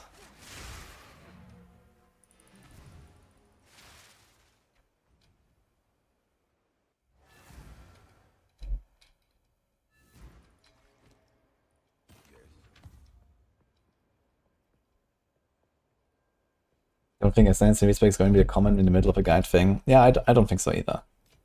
It might happen though, so For example, in LE, it's also much simpler to do it, I guess, since you just go to the guy and pay a bit of gold and you can respec.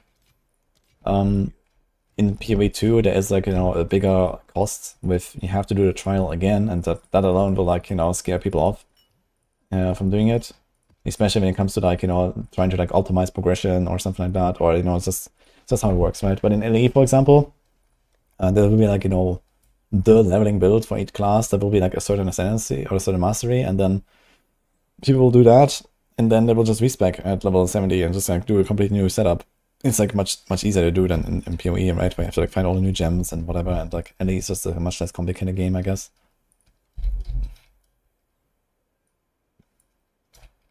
But yeah. Trial again with +2 points. Yeah, I mean, you have to do a trial that gives you the next points, right? Or I guess when you have all points spent, I guess you have to do a trial that like this Uber trial basically. So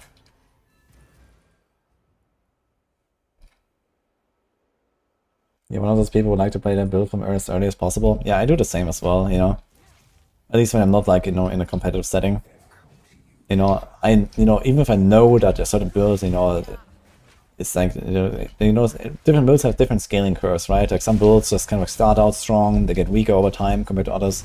Some builds start out weak, they get stronger over time. It depends on the build mechanics sometimes, what you have to do to scale it and so on. Some builds just kind of pop off later than others and so on. But I do like to just like make a build and try to play that build from the start basically. And PoE does that really well, You just log in, you start blasting, and you can make anything kind of successful, right? So that's kind of the good part about the game. And that's similar in Last Epoch as well, where you just log in, you start blasting. And of course there's like always the meta leveling build or something, I think. But it's not necessarily required, right?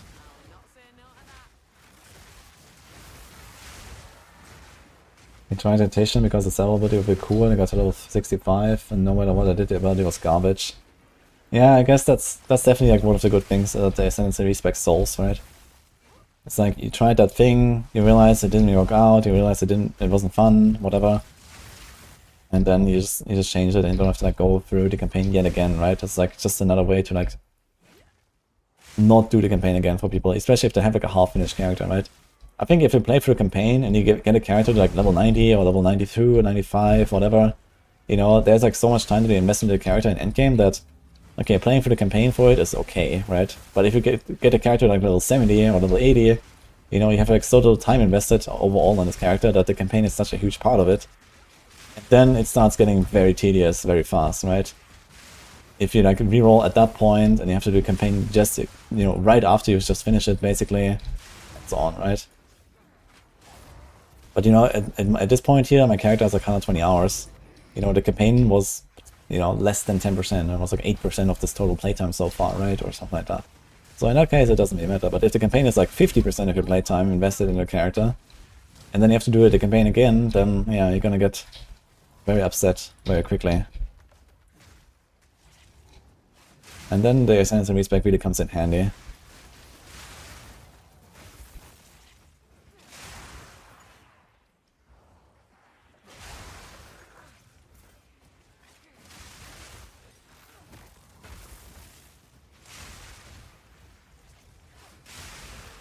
Very rude of me to rework the passively to optimize it so much after you were 45 points in.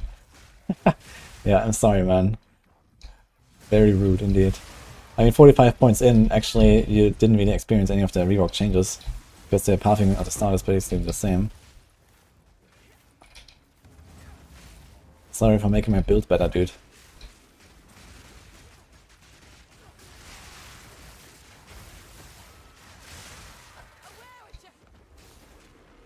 I know. It's just a meme.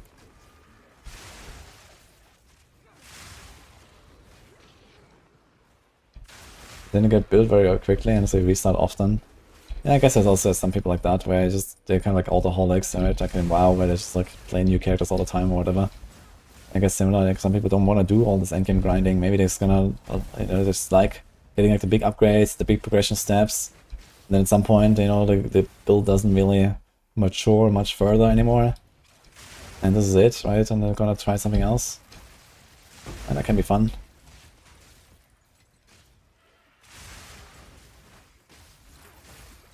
I have played Last Epoch before, yeah. I was world first 100 hardcore rogue in season 0.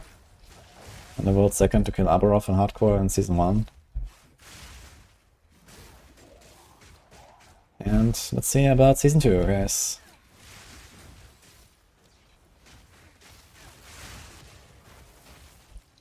I mean, you know, like it does get stale over time eventually, but like it's still something that people play through again and again and again. And like the reason why is it's there to host the other content that we also add every time, right? Like it's there to be the place where you do all these things. And I don't know that if you just started level 1 in Endgame, like I'm not really sure that would be like that different, really. Like, I mean, like at the end of like why are you playing a game again at all, right? There's like 3 reasons you could be doing it. One reason is to experience the new content that we've added, and because of the way we add content in leagues, like you can experience that in the early game or the end game, so that doesn't kind of change anything about that. And another reason can be that you're playing a different character class, in which case you still need the experience of like leveling it up and going through and like, you know, sort of learning the abilities and growing with you.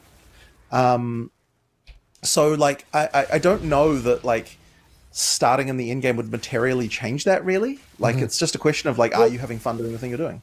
Okay, so just to push back a little bit, because this you have a very unique project here, and I want to understand this better. So you said you want the campaign to be engaging, but at the same time, like it's designed to be played, like it can be engaging, but anything you do 20 plus times, like when you're doing the same thing, hearing the same voice lines, doing the exact same pattern, like even if you're engaged, it still seems like it would just get super repetitive. And the other thing that I think, which is interesting here, is PoE is not one game. PoE is 2 distinct different games. It is the campaign and it is the end game. And a lot of people don't want to play this first one a bunch of times, but they really want to play the second one a bunch of times, which means they have to slog through the first one a bunch of times to get to the part they like, which immediately changes what this one is. Here's where I think that I disagree about that, is that I don't see those as 2 separate things in the same way that I think that that you necessarily are saying there. Because ultimately, like you said, anything that you play through 20 times can get boring, and I don't disagree with that. But then at the same time, in the end game, you're playing through the same map 20 times. But you're coming back to the season for like the new mechanics, the new changes. So you come back for the new stuff, but you only get to that stuff is also available in the campaign as well. So if you're going to make the argument that playing through the, you know, like what I'm saying is like the only difference between the campaign and the end game is the order in which you play through areas is fixed in the campaign and isn't in the end game. Like that's really the like, you know, like, and okay, but the other difference being that you've got more of a mix of mechanics where you've got like, you know, like different, like there's more overlapping mechanics that are happening at the same time. But I don't know that even in a context where you were, like if you imagine playing the end game from level 1, I don't think you could just introduce every single thing like right at the very beginning of that either, right? Like you have to have on some level. I mean, like we were talking about earlier, you'd have to have that character growth, right? Yeah. But I mean, it seems like there would be some kind of middle ground for like you do the campaign once per patch or league, and then your second campaign is like shorter, or maybe you have all the exits already marked on your map before you get there. Within a league, effectively. Yeah, so within a league. So like every time you do a new character, like the campaign vicariously gets like shorter and shorter and shorter, not necessarily in due of content, but the player's ability to get through it. But like one thing, for instance, is like, you know, players have contests and how fast they can get through the campaign to get to where they get. It's like that World of Warcraft episode in South Park where they spend, you know, 40 weeks leveling up to get to the real game, which is the end game.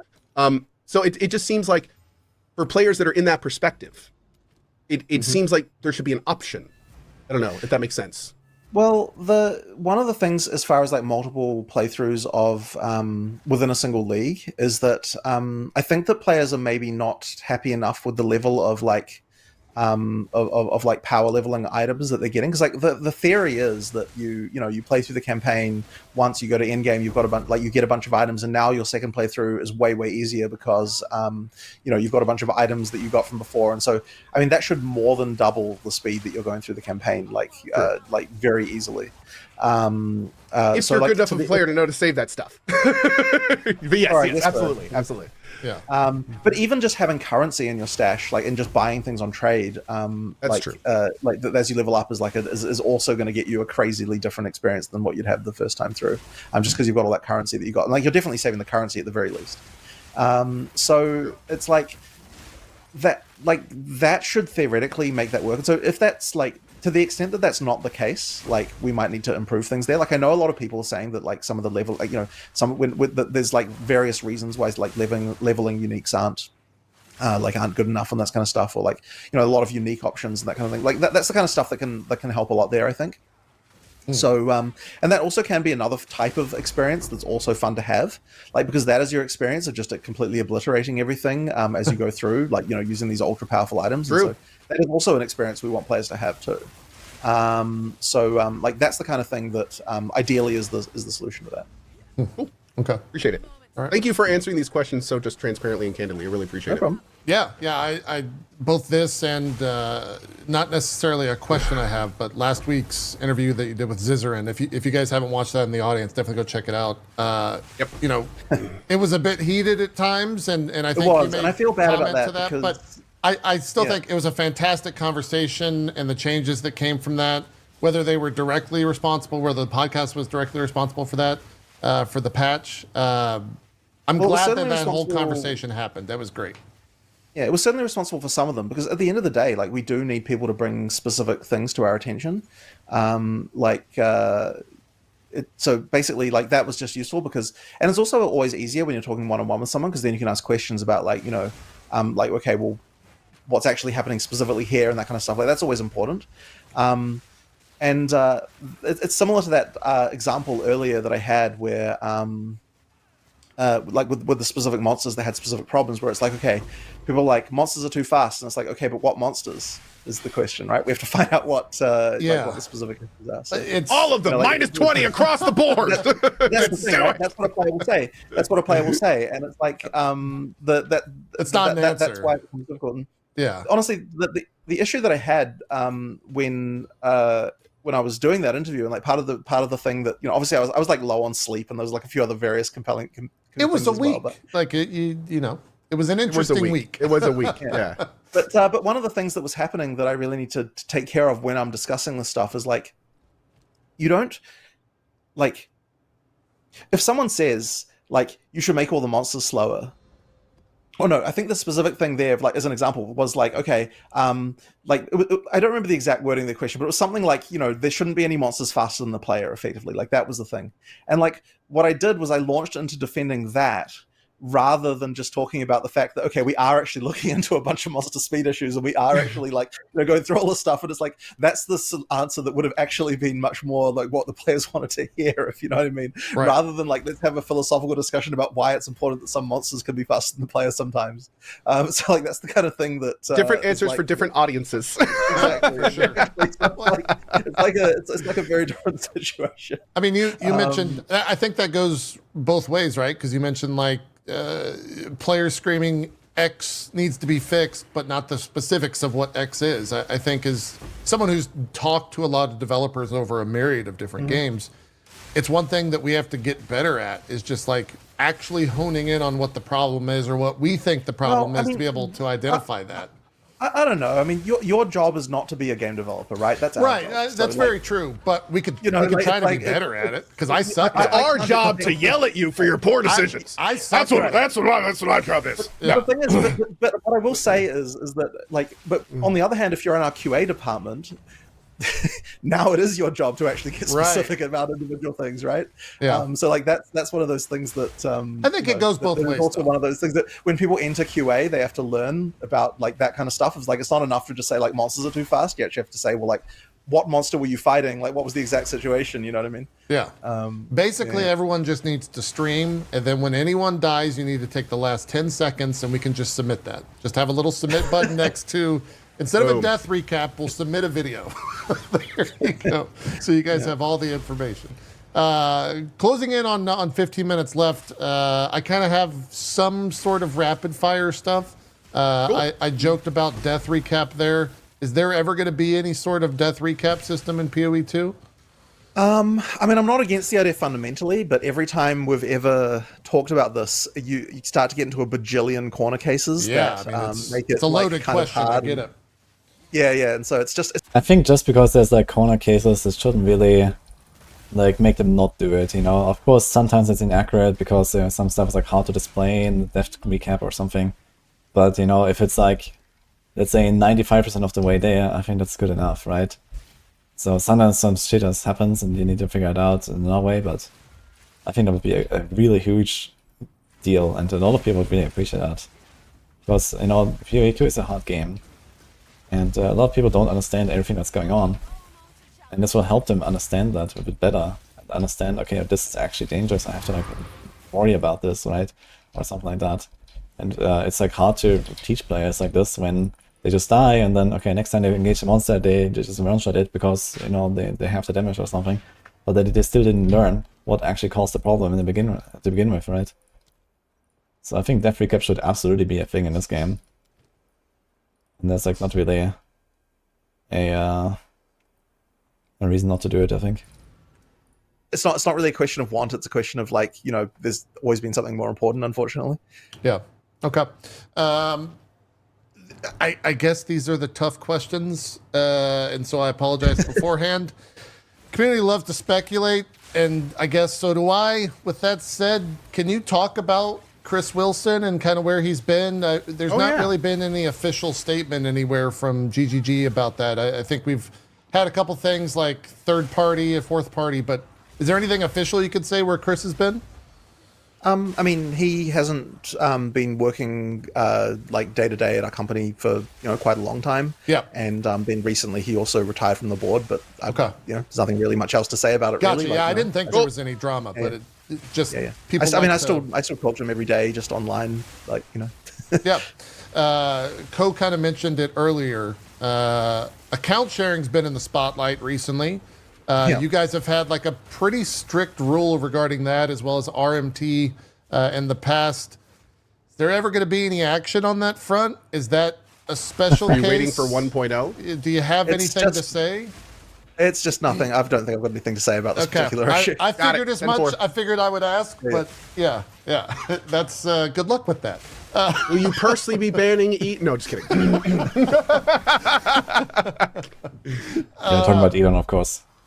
In an age where people like to pit companies against each other, do you consider yourself competitors to Blizzard, Diablo 4, Last Epoch? Like, how do you view these other companies? Are you trying to beat them in player count, or are you just existing and hoping that the game speaks for itself? How do you look at that? I mean, I guess I don't really. It doesn't really bother me particularly that, like, you know, other companies, what they're releasing and that sort of stuff. Like, the only thing that ever matters is if, you know, like, if something happens. A thing that is relevant is if something happens in the genre that like moves it forward in a way that we have to respond to, then that's something that we have to like deal with, right? Like that's a thing, for sure. But other than that, like, it's fine. Like, I mean, the nice thing about the genre is that it's not like World of Warcraft where, like, you know, you've got subscribers and you're competing for that. Like, that's an actual like real competition scenario where people aren't going to be really subscribed to more than one MMO. But in the seasonal model that we have with in action RPGs, it's kind of fine. Like, you know, you play the game, you know, for however long you play it for, you play another one, and that's fine. Obviously, there was like the tension that happened with Last Epoch recently, Right. Which was very unfortunate, and I honestly wish it didn't have to be that way. Yeah, if you could just like, coordinate with them in the future and space it out, that'd be great. I mean, yeah. The thing is, Are there back channels? so easy. Like, are there back channels between companies? So with they releases? messaged us about okay, so they asked me like, okay, like, we're thinking of coming around this time, when are you thinking of coming out? And I'm kind of like, that actually might conflict with something, and that was kind of the last of it. There really wasn't anything else that was said there. The alarm went off. You know, so like, but the thing is, I think that what happened is that, like, so we had a date. And look, I don't know how they're thinking internally, but I think that their plan was to come out a little bit after that date. we didn't give them what the exact date was, but we kind of had said, like in the community, like, you know, sort of like people sort of vaguely known when we were planning on coming out. And then we then got delayed, right? Like we couldn't make our date, and there's like just nothing I can do about it. I can't come out any earlier, obviously, than what, you know, the time that we can come out, right? Like it was just it had got unavoidably delayed. And then it was like really unfortunate because I actually probably would have delayed an extra week to get out of their way. But we have a Easter. We've got Easter, right? And then there's actually another public holiday the weekend after that, which means there's a 3-day week. So we do have a 3-day week. Everyone takes those 3 days off. Like everyone is put in for time off during those 3 days, right? Like that week is just dead. It's not happening. Yeah. And so what would have happened is if we delayed another week, then that week would have been right after our launch. Which obviously, if we'd just had the launch we just had and everyone was on holiday, that wouldn't have been. Just to make sure I heard this properly, just to be clear, if those holidays weren't there, you would have moved PoE 2 for Last Epoch? I would have moved it a week, right? Not in a way that the players would have seen, right? That's plenty of time. Yeah, No, I would have moved it a week. I wouldn't have moved it 2 weeks. I wouldn't have moved it 2 weeks because there's only so much you can do, right? Yeah, absolutely. Yeah. But a week I would have moved. But yeah, we just couldn't move that week, unfortunately. And so then, and I felt real bad about it as well, because I was like, I don't want to do that to them, right? Like, I don't want to do, like, it's not something I want to do. But at the same time, if we were delaying 2 weeks and then the players like knew that, like that would just be awful, right? Like our players would have crucified us for that, and rightly so, right? That would have been terrible. So effectively, like it just ended up that way. And like, I don't know whether or not it was a good idea for them to then move in response to that. Like, I honestly can't say whether or not that was right or wrong. But I certainly don't feel great about that happening, right? Not amazing. Like, I don't want to ruin their plans in any regard. Yeah, to be blunt though, it's very cool you're even thinking of that. I mean, we live in a day of kind of faceless corporations for a lot of games this size, so that's cool to know. Not only that you guys are talking, but even considering doing stuff like that. I think I speak for many of us when I say, just like you were saying earlier, we love Last Epoch and PoE 2. So in a perfect world, we'd love to be able to, like, you know, do both when they're all shiny and new. So it's great to know you guys are like talking. Yeah, that's cool. Well, I'm really hoping that doesn't happen again, because, you know, as I said, it was really unfortunate, and it really sucked that there was just that holiday thing that like blocked it. It's just like, it's just very unfortunate timing. That happened there. It'll happen every once in a while. It'll happen. One of the things in terms of like the issues of now or the issues of today. A lot of people have been asking about the EU server issues. I don't know if there's a specific. Yeah, so that's just DDoSs, unfortunately, that are very hard to deal with. Yeah. Like,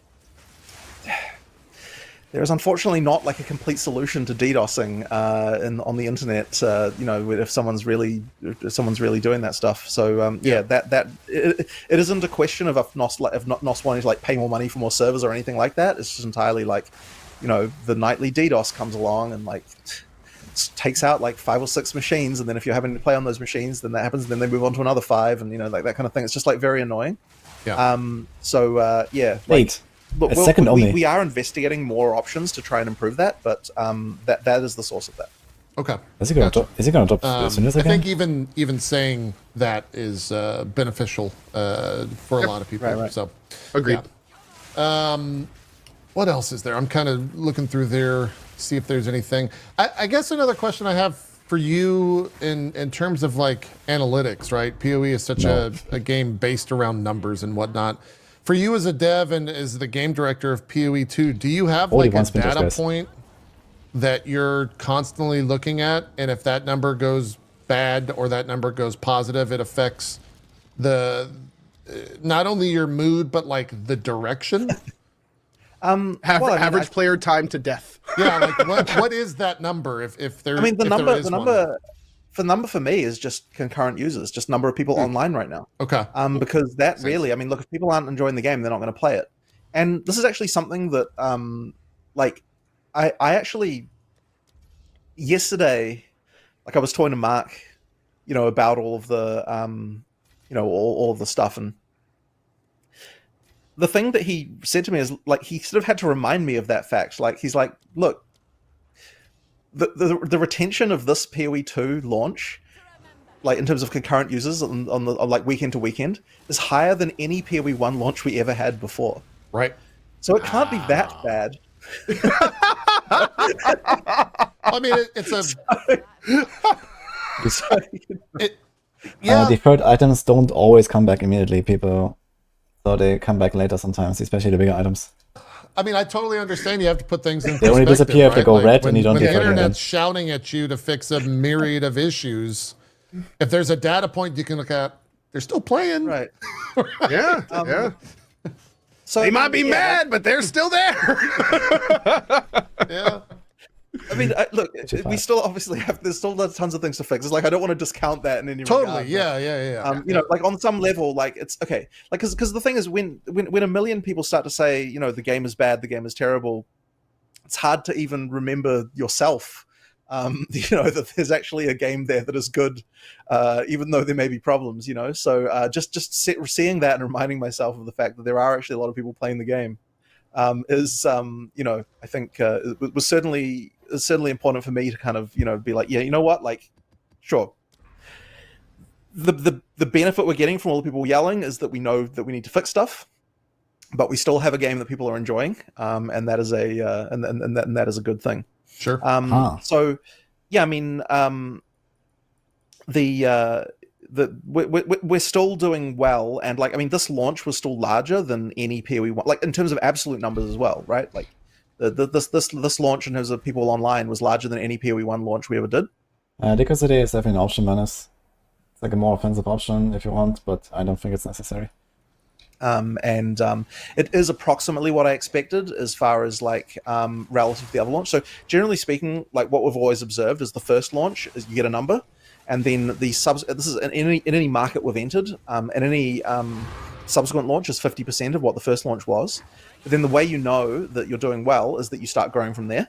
So you have a number, you go half, and then you're going up like hopefully 5%, something like that, you know, each time after that. And that's how you know an action RPG is doing well. So it's really seeing, like, you know, do people come back next time? You know, like how well do we do there? That'll be the question. Sure. Yep. We could do a round of final questions and then call it an interview. For me, it's 8 a.m. there. What time is it on Monday, the start of the work week? Right now, it's 8 o'clock. You can see the sun rising in the background there, which is blowing out all the camera. What's the first thing that's going to be on your desk when you get into the office? What are you doing? So we are going to look into item drops, because a lot of people are saying that the wisps are not rewarding enough, and they should mathematically be. Like, those things give like 300% better, like more. Well, okay, it's not more items; it's more like more the number that we use for like rarity that increases the drops, how good they are, right? Right. And it also gives two extra drop slots. So effectively, like, there's no reason why they should feel unrewarding, but they do. So therefore, I need to understand what's going on with that. And I spent like quite a lot of time yesterday looking through like the simulations and like seeing what's going on. And like, I've definitely identified that there's something going wrong in the item drop system that I'm not quite happy with. And hopefully, if we fix that, it'll make this the wisps feel better. Cool. So yeah, that's kind of the thing that I'm going to be probably spending a few hours on this morning. That's getting nerfed. To see if we can come up with some Yeah, kind in of 3 months it improvement will be. Cool. Fantastic. I like the first thing I read in chat. 300% of 0 is still 0. Because of course, that's how he feels. Yeah. I will also say chat erupted mostly in jubilation when he said that you're going to be taking a look at loot. So Yeah, I if it took matters, there you the go. temperature of all three chats. W take. Yeah, W take. Great. you know. Oh, but is it, what's the quotient on based? Oh. Base is good and trending. Base values are trending. Great. Excellent. Fantastic. Great. Zeke or Co, any final questions? I got one. I had one from my audience. That Go might ahead. be an easy one. Yeah. I'll go last. Zeke, I don't know if it's John. This is from my audience. Tell me if it matters, because I don't know. Ask him about difficulty scaling with multiple people, and if it's been adjusted. At launch, me and 2 others had to stop because it was so difficult. That's just the game, baby. I'm sorry. there wasn't any change. there wasn't any change from early access's launch, so yeah, it shouldn't be. But I mean, like, it can be that various nerfs like got hit. But I wonder, like, as well, whether that feedback was before or after the change to monster life we did. That was a few days in, because we did a pretty substantial change to monster life in the sort of mid game. Okay. So it's possible that they might have a better time now if they were playing before that point. So it'll just be a question of that. Okay. Jonathan's like, are they both huntresses and were they parrying? Yeah, well, I mean, that's the thing, right? Hard for me to say without knowing more specifics about exactly what class and exactly what stuff, right? So I gotta this is just a quick yes or no, but it's a big question close to my heart, especially one that I think would be great for newer players. Any plans to ever have it so I can open up my passive tree and see like import builds or overlay classes over it? So as a newer player, I would have like a really good idea of where to go on this gigantic ass tree. So this is a thing, and I'm trying to remember. Okay, so we made this feature a while ago, and I can't even remember whether or not we enabled it. Is it even? I don't even know if it's live. We actually did make a feature where you could get a build. I think the Chinese PoE1 client has something like that, right? If I'm not mistaken. I think they have something like that. I know someone knows that better. File from. I think it's probably not live then. Probably if Yeah, I've never heard of this. We've never heard of yeah, that. yeah. Cool. So the idea was that you could download a build file and then set that as your thing, and then it would highlight all the nodes of that build.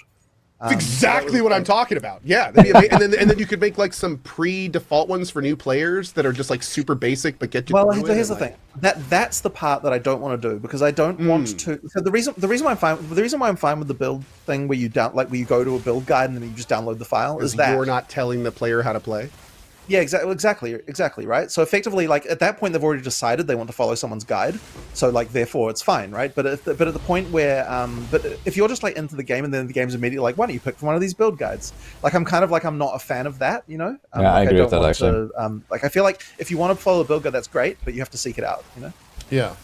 Well, and I totally agree with that, because yeah, I wanted to mention this before. One of the things that I really enjoyed about PoE2 is that I got through the entire thing before it, restarts or whatever. I got through the entire thing without looking up any builds or anything. I was able to like get through it. It was fucking tough, but I got through it. And then I looked at a build guide and I'm like, wow, I was way off. Holy shit.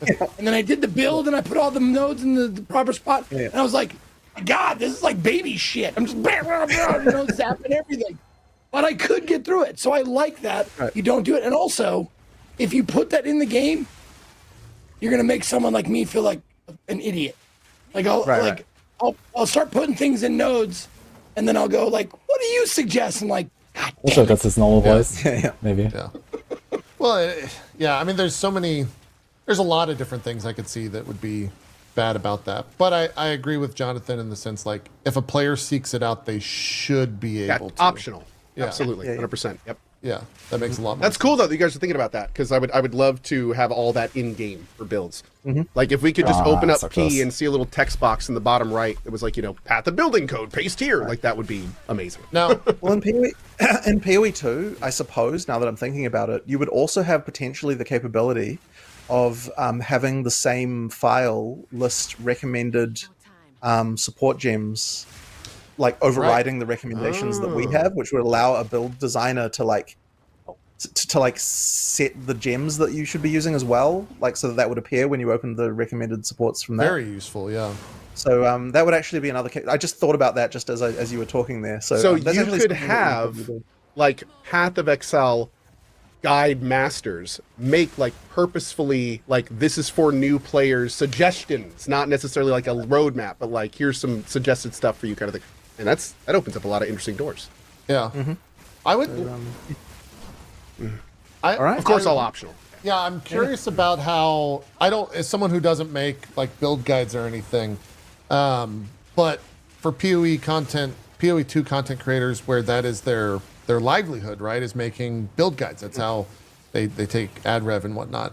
I wonder if they would be against that because you no longer need to seek out a video and watch an ad because it's all in game and there's no monetization, right? So I wonder if you get pushback for that from the creators. So they took our jobs. 150,000 people like it, but those 3 streamers. Yeah, no, So we probably shouldn't do it. Yeah. I just wonder if you get pushback from them and to what extent that goes. I don't know. It's an interesting conversation. And it is very much like Ko just said, 3 people versus the masses. It would be very, Yeah.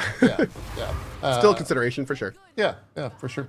Well, cool. We're a little bit over, but Jonathan, thank you. Mr. Rogers, I'm sorry. Thank you so much. If you want to take that argument further, though, those 3 people are the people that are supposed to make those guides in the first place, right?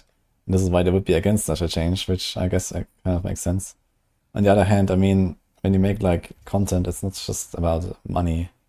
So, you know, I make a guide not because I necessarily want to earn money with it. It's just because people keep spamming me about my build, and I want to try to shut them up. You know, I just want to play in peace. So this is why I make guides. This is why I started making guides. And here we are, I guess.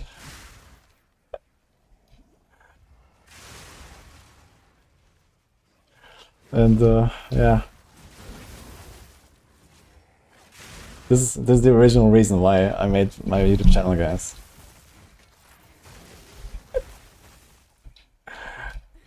Much for Coming to our neighborhood. for Yeah, coming thank to our you. neighborhood. Yeah. Anything you want to say? The problem was that it just led to more people coming to my channel and asking more questions, so it kind of backfired, I gotta say. Very unfortunate. Chat mode sub only. Easy, yeah, actually. That'll be good.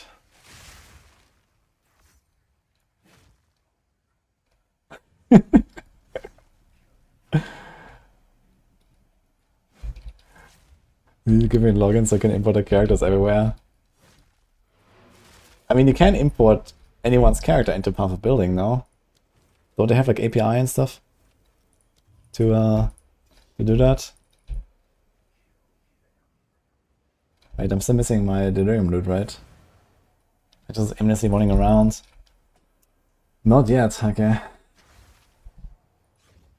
Where's Held of Thunder in your build? Oh man. Okay, only import your own character account. Interesting. So I don't have the API and stuff yet. Okay. So how does that work actually? Do you like log into your account and then like parse it with POV or something, or what?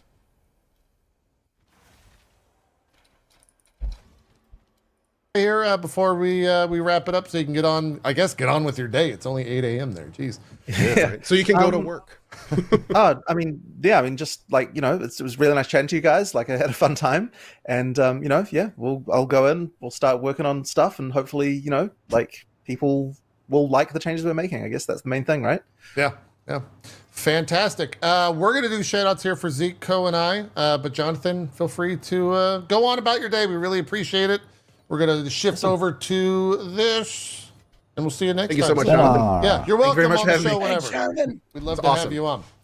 Let's do some shout outs and wrap up the show. Ko and Zeke. Zeke, please begin. Yo, what's up, everybody? My name is Ezekiel the Third. You can find me at /Ezekiel_III on Twitch, Twitter, and YouTube. Ezekiel the Third, all spelled out on Instagram and TikTok. Thank you, Jonathan Rogers, for joining us today, talking about PoE2 and putting up with my loud, spitting, sputtering questions. You're very gracious, so thank you. Thank you to Ko and JP also for being my co-host every week. You can find me at streaming every day at 1 p.m. Eastern, 10 a.m. Pacific. I'm going to be playing this. I take Mondays off, so I'm not here tomorrow. But I will be playing Into the Dead and Blueprints for the next couple of days. Nice. And that's what I got coming up. So if you want to come join me checking those out, please do. Thanks for watching. Fantastic. Ko, some shout outs, please. Absolutely. As always, big thanks to JP and Zeke, and a special shout out and thank you to Jonathan. That was awesome. I can tell you, I can count the amount of devs of that size that I feel are that kind of like transparent and in the trenches. That is Definitely. awesome. So big thanks to GGG and Jonathan for all of that. On that note, my name is Ko. Hi, going to be doing a lot of Blueprints this week. Also, we've got Last Epoch this week. Going to be rolling new characters for that. Probably some more PoE2 as we do more of our hardcore run. maybe some First Berserker Kazan if I can rip myself away from Blueprints, and then some other fun games too, maybe some Yakuza in the evening. Regardless, thank you guys so much for watching this week. Hope you enjoyed the interview, and we will see you next week or sooner. Fantastic. We also have a sponsored stream. We'll be playing together on Friday, I believe at 1 p.m. Eastern. We'll wait. I don't know if the game's announced, so I'm not going to say anything. But we'll see you all there on Friday. I think that's at 1 p.m. Eastern with the three of us. Oh yeah, I see 12 p.m., but that works. Okay, all right. Whatever. It doesn't matter to me. We'll figure it out. Yeah, we'll figure it out, and we'll let you guys know. But yeah, that's it. Yeah, Jonathan's got inner peace. Sorry, I didn't mean to cut back to the screen. That was just look at him. He's so happy. He's ready to go fix the loot. He's zenning out before work. I love it. Yeah. All right, that's it. The VOD will be up over at youtube.com/JP a little bit later, probably in the next 30 or 40 minutes. We're out for now. Next week we. Okay, enough of that. Well, there were definitely some interesting discussions, I think. Especially when it comes to like the philosophy behind the campaign. Also, there's last Epoch stuff that I talked about was interesting. And the DDoS thing. I wonder if it's actually true that they're getting DDoSed. Or maybe he just said it. But I don't really have a reason to doubt him or think he's lying, I guess. So maybe they are actually getting DDoSed in the EU. It's kind of yikes, actually, if that's true. Who the fuck does that? I know this also happens with Blizzard all the time, though. Blizzard is also constantly getting DDoSed in like all of the games. So maybe someone who's like grumpy about Raffle Exile 1 delay just decides to DDoS the shit out of PoE2. I can actually believe that.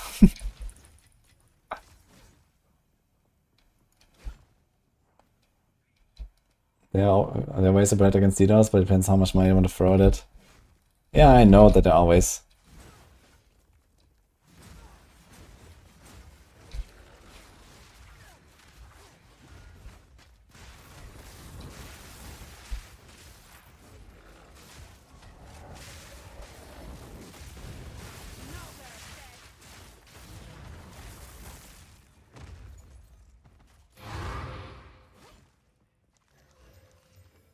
But, yeah, on the other hand, I guess you just have to wait until it subsides again at some point, right?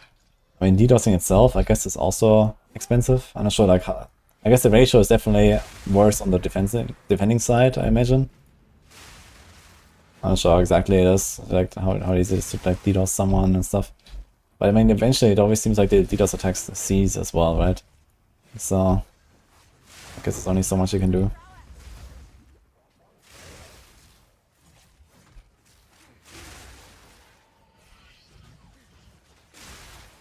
Might occur simply for reason to compromise PoE2 player database. Can you explain?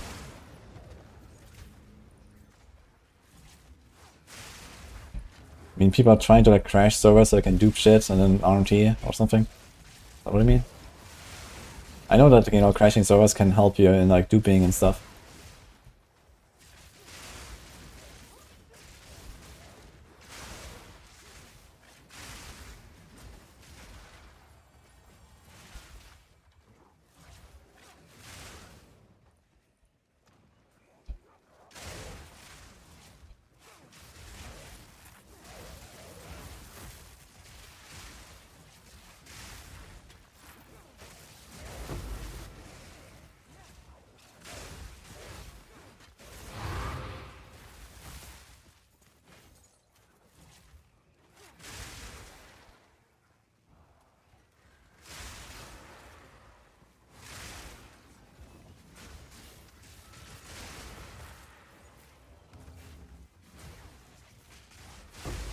I have so much X and diff, drops are so bad.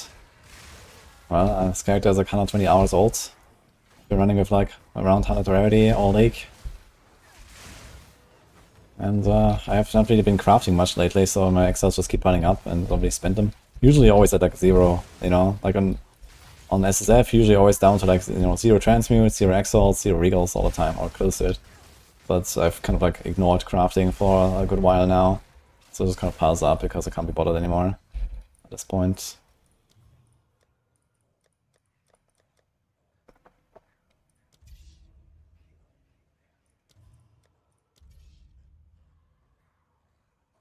Damn, I thought it was a bit more movement speed.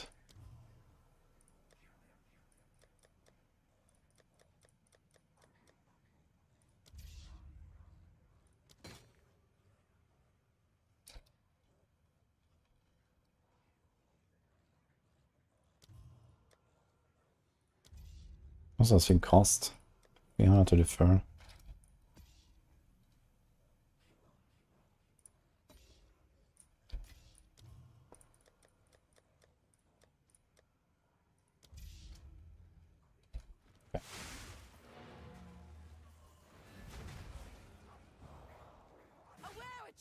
Let's see how many Simulacrum Sprinters I have. I think I might try to do the +4 Simulacrum, because then I will have done all of the content in +4. And I think we're getting close. 170 Splinters, okay, so usually we get like maybe something like 10 plus per map if it's like a juicy map. So I can try to do this one more Simulacrum. I think that would be our target here. Seepage. Let's go. Is this the final build? Yes. Yo, Pravios, thanks for the prime, by the way. You have 160 exotic coinage, is useless. Yeah, what they need to do is they need to like take either the crafting from Expedition or the recombination and put it into another link mechanic in the future, right? So right now Expedition does both and needs the same resources from it, so it's kind of useless, right?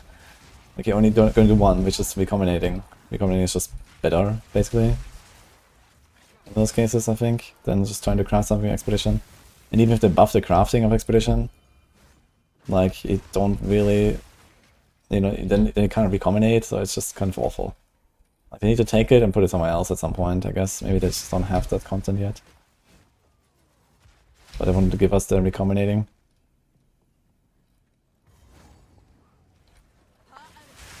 I guess it makes the most sense to put recombinating on some other link mechanic or something in the future. Then we can use the exotic coinages and the vendors as they are supposed to be. Wait, where's the delirium? Fuck. Bamboozled.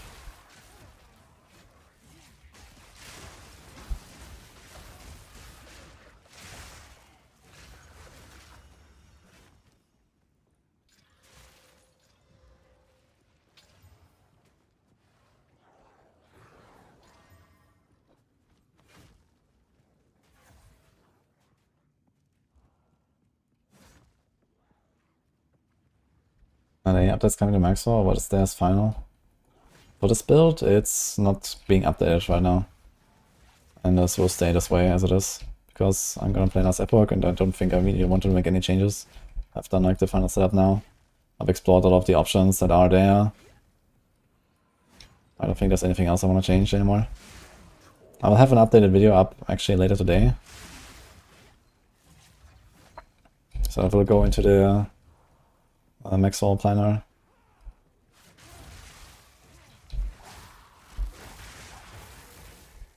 But yeah, I've been playing like the setup now for, I don't know, 5 days or something. Haven't really changed anything.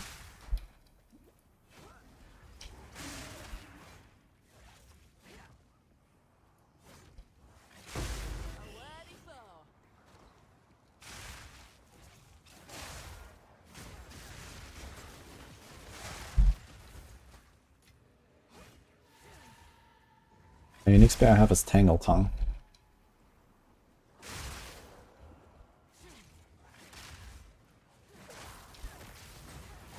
Don't see XP bar?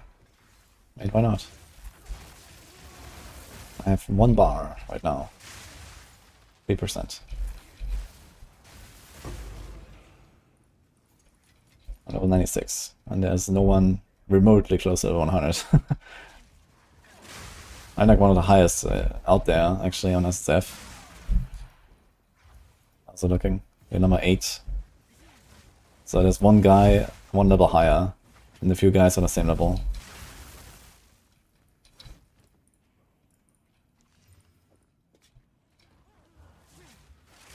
And this will be like another 3 weeks at least, I think, until someone hits 100 on SSF, I imagine. Not sure how it is on Trade League. I guess Trade League people might get getting close if they try. I got off 900 tribute after. I'm not gonna reroll. Just gonna do this and that's it.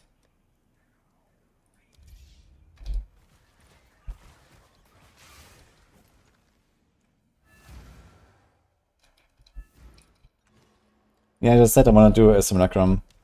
So I'm gonna blast a little bit more. I want to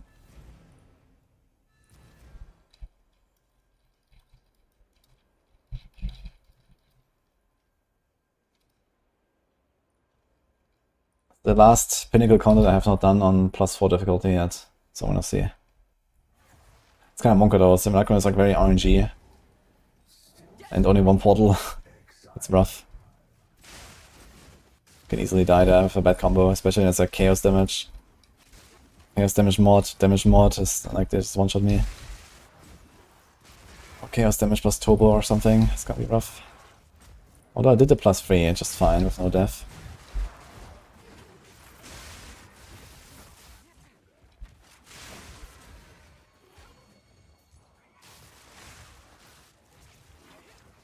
Got perma-stun in wave 13. Yeah, sometimes it's like, it's insane, like the combinations. Like in fact, on this character, I failed my very first simulacrum. And I mean, okay, it was weaker and stuff, but it was still the first like +0 simulacrum and I failed it.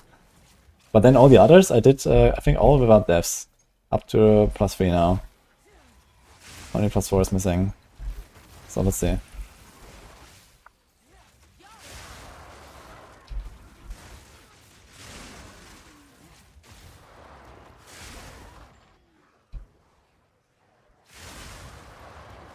I guess Simulacrum is just like something else, right? You need to be like stronger than for all the other content, basically. Simulacrum is just like another step up.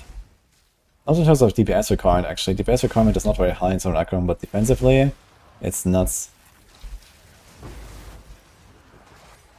You have to like have like everything set up, basically, to survive it.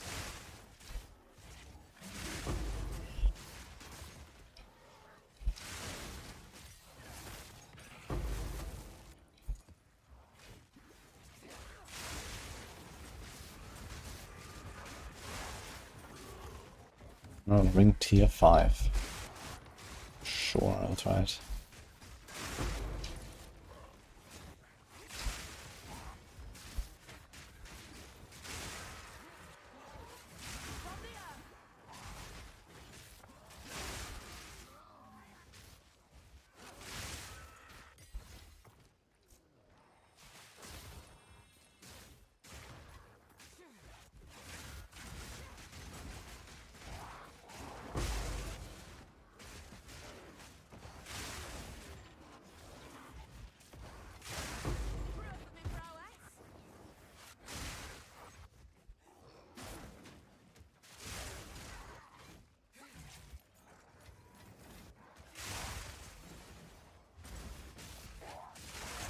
There's no cops with the real mobs. And why is that bad?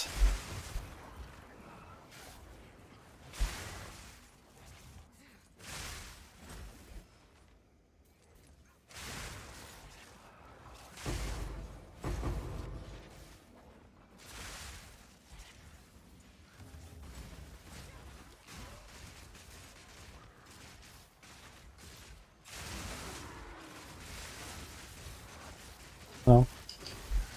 Oh, thank you. Can I put it there? Good guys. Water? Yeah.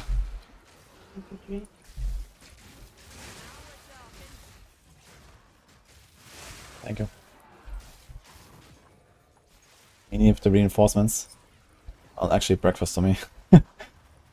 I said Nini with the reinforcements, but it's actually breakfast. Yeah. 75 block, holy dude. Gonna get that thing right away, actually. Wait, is this the last ritual? It is the last ritual, so we're not gonna reroll this one more time, I guess.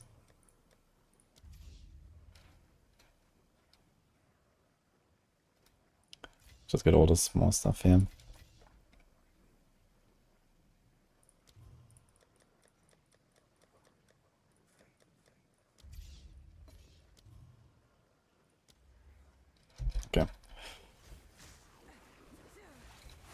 Eagle. Some rest. Okay. Oh shit. Cold lightning. It's a bit less on alive, but 75 block is like 1% more block. But actually translate to 2%. And it's actually 70 instead of 68 there. I wonder if there's partial block chance, but I don't think so. It's probably just flat, like 68 and then 70. So this 1% more is actually 2% more. Not really willing to give up life. But I like the hits you have reduced crit bonus. It's just like, even though you don't get crit that often, sometimes there are these crit maps. It's also like Trial of Chaos, for example, with extra crit chance on monsters, so having this is just kind of easy mode. Even like expeditions with the guaranteed crits and stuff like that. There's a bunch of things like that, where you can just take this mod and then you're chilling. And then it just like removes some of the spikes, I guess, where you get one shot.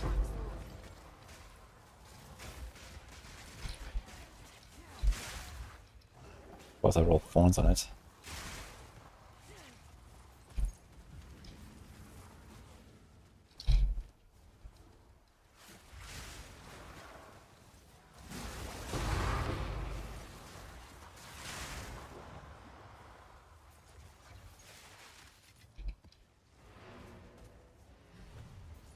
What's the perfect Jura's order?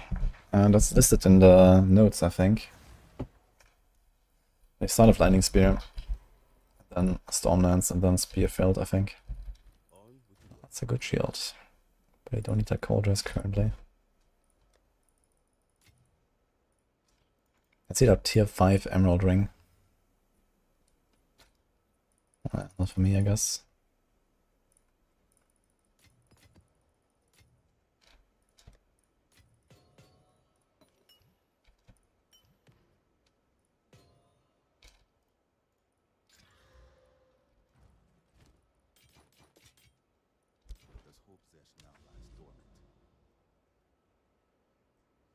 It's like any +1s here. Here's +1 monster level. Here's a tower in range. The backwash, I have to go for the castaway. So I can try to make my way to the tower carefully. Put like triple... It actually has the irradiator, so I can do triple boss tablet. And try to get the boss there finally, and I have to do the fucking backwash. But okay. And then I have to go around here and get to the tower. Oh man. That's gonna be a struggle.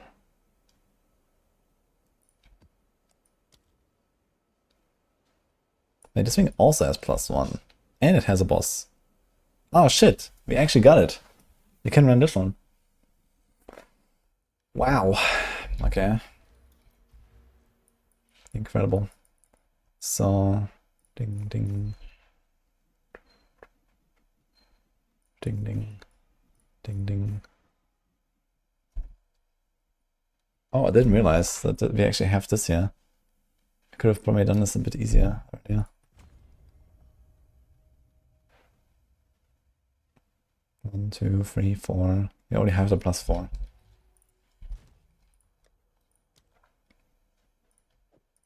Plus 72% life. Beautiful.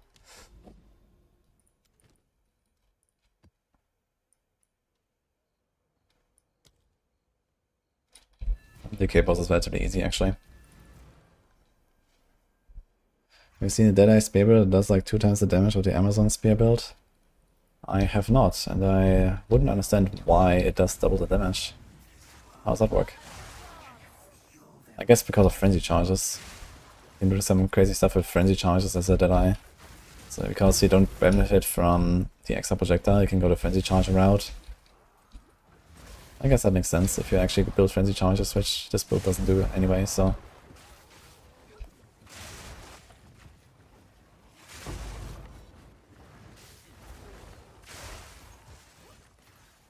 You'd have to like change the setup to include Combat Frenzy and probably Sniper's Mark for the bosses.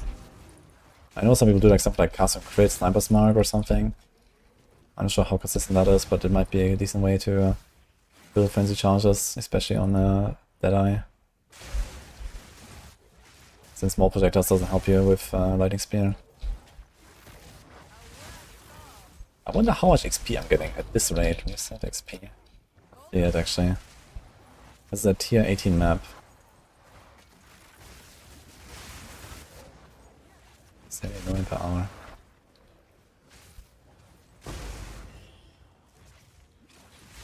We need how much? 250. I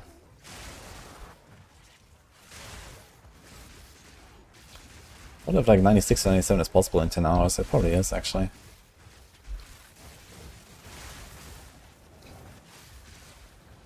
I think like Ritual is really bad for XP. Like XP per hour goes way down in Ritual. Monsters just don't give anything. That's also like what I noticed like when I actually look at my XP progression. Even though there's so many monsters spawning, I think they have like a penalty or something. Yeah. I just dropped like more than half of my XP per hour on this little test.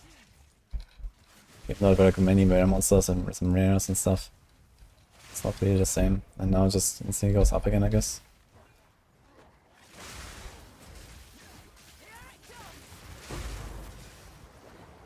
So I guess the only side that really matters for XP is probably like Breach. The Delirium is just bad unless you're like way too OP and just blast through everything. Ritual is like downright holding you back. And Breach is just like giga density, so I guess you go for that if you want to get XP.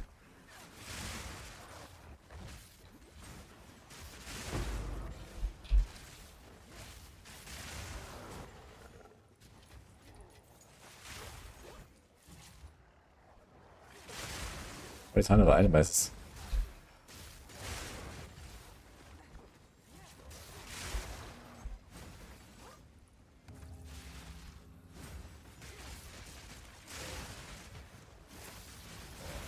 They use a serpent skill for bosses that one-shots them. Ah, so it's like a melee build basically with the serpent skill. I mean, this is not lightning spear, and I thought you were talking about lightning spear still with later eye and stuff. Okay. It's just like a completely different build and completely different playstyle, I guess. Yeah, I mean that skill scales a lot with frenzy charges, so it makes sense that he plays with Deadeye, even as a kind of melee build. Plus you get a tailwind and the evasion and the damage reduction, so that actually helps you to survive as a melee setup. I mean, it's not like fully melee, right? Like if you have frenzy charges, it goes pretty far, so you can still kind of play at range.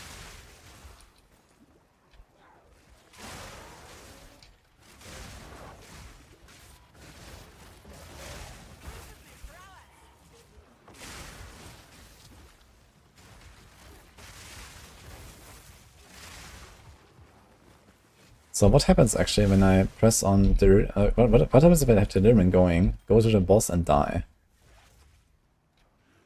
Will my Delirium disappear? Like the fog will disappear, I guess, and the monsters and everything will be reset on the map, right? But what about my actual Delirium rewards? I wonder if they will reset as well. If I had to guess, the answer is probably yes.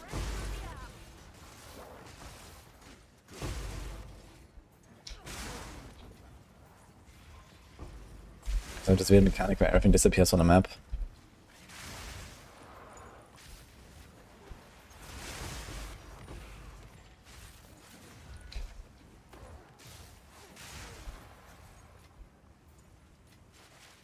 Need a moment.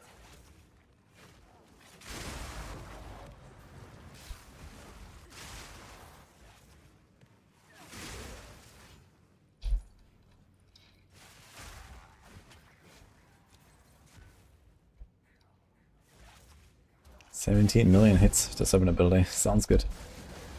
Guess you can basically one-tap all of the pinnacles on +4 or close to it. I guess Arbiter lives longer, but yeah, nice.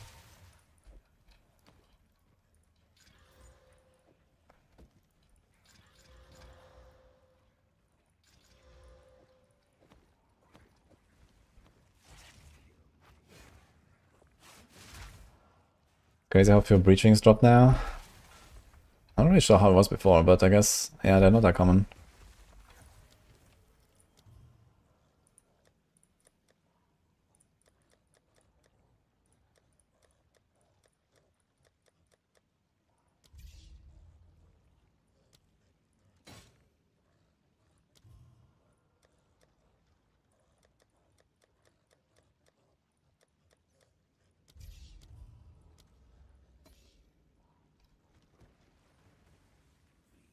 Loot. Okay, let's see a boss set. It's like a tier 18 plus 4 difficulty plus 82% life. So it's like a pretty tanky. It might be that people kill less monsters in X amount of time. Yeah, I mean, they nerfed the density of the breaches. You've seen the post of E on the Diablo 4 forum about what to come in form of a survey from Blizzard? Sounds super interesting. I don't know what you mean, Daniel.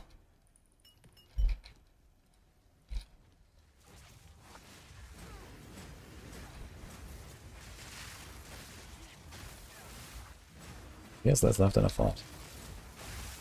I thought it would be tankier, but it's like with double life and plus 4 difficulty on the T18.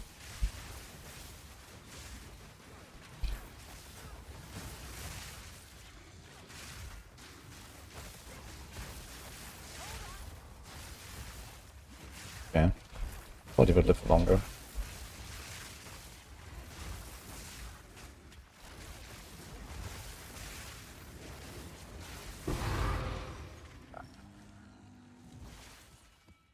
Took a while. So we actually finished the tree, and besides the last 2 points on Avatar Man, feels bad. There is one Iron Citadel. So basically I just have to find one Stone Citadel and I could do it. And funny enough, that Stone Citadel is the one I lost. There was one Stone Citadel that I deceived earlier in the lake. So if I...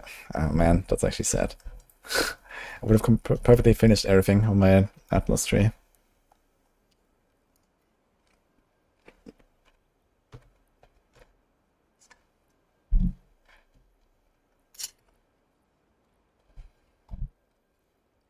Why is it considered a tank like that? Well, he's pipe linked with Elemental Army, Mace Shield, and Last Gasp. And he buffs himself with roughly half uptime of invulnerability. And it's also like one of the easiest bosses in the game. That's how.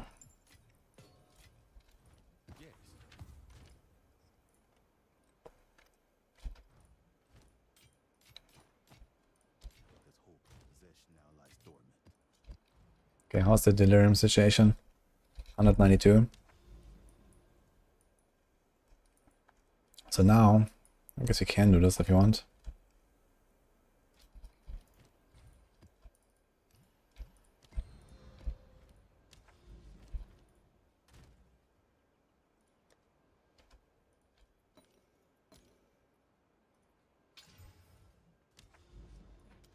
Good, okay.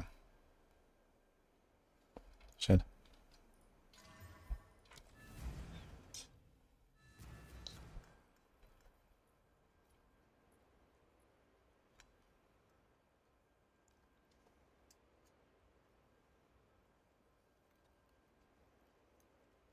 Even get more stash openings, it would look like a battle zone.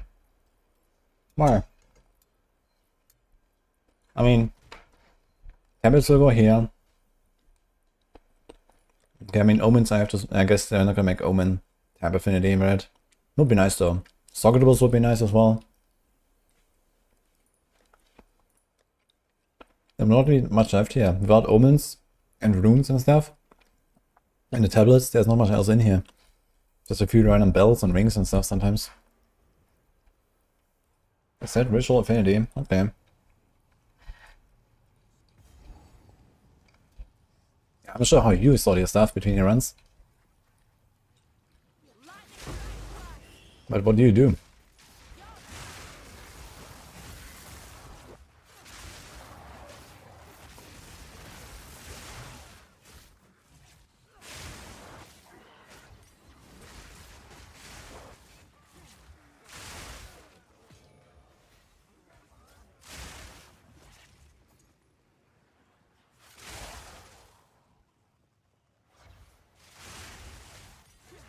On the... That's who I was hoping to see today.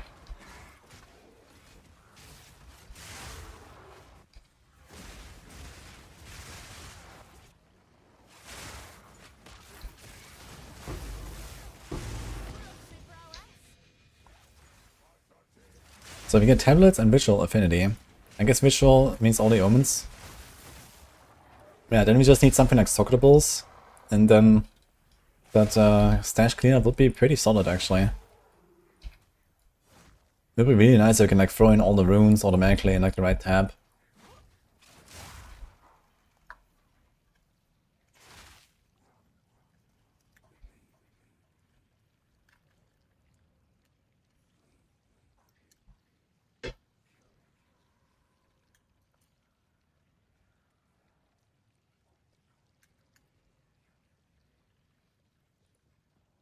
You both hyped up the champions.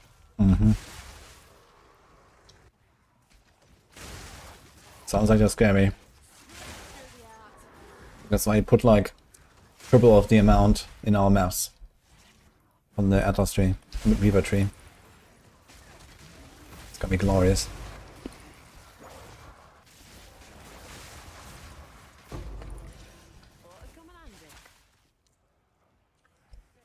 Fragment tab is speed needed for omens and runes.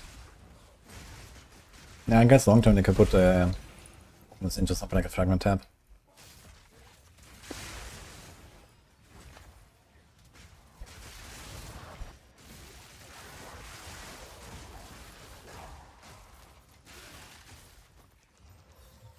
No telling what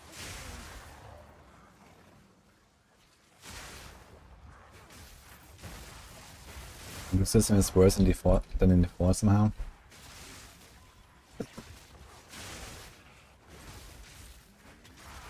What are you using campaign for Lightning Spear for bosses? In Act 2? Well, number 1 is in Act 2 you don't use Lightning Spear. You're supposed to use explosives and Storm Lance together, and with a bit of Spear field. Lightning Spear you ignore until you have 2 level 3 support gems, with Spectral Volley and Bolt.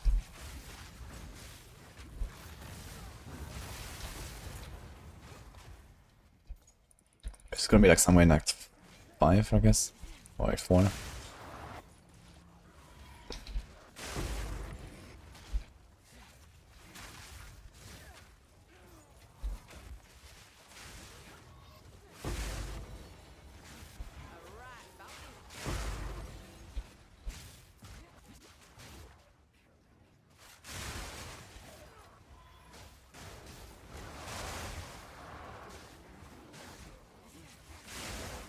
Any checkpoint here? Do you have to actually run all the way up? Seems like it.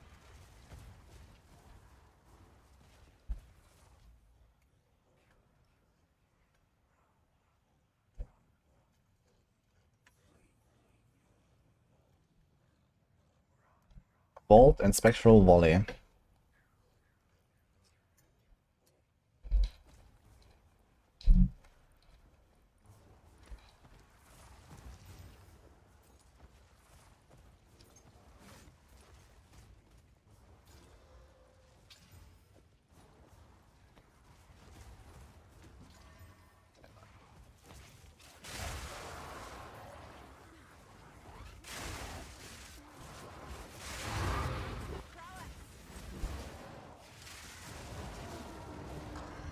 Let's boss fight.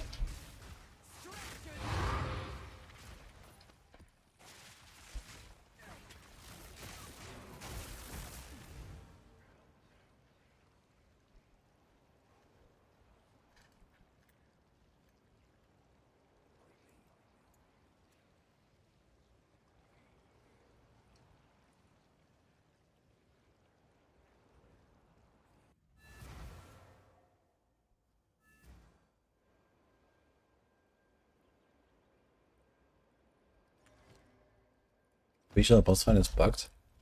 I know they removed the hand. He doesn't do the hand anymore. Seems like they just straight up removed it. Like the one that claps you from the sky. But otherwise the fight seemed to work normally for me.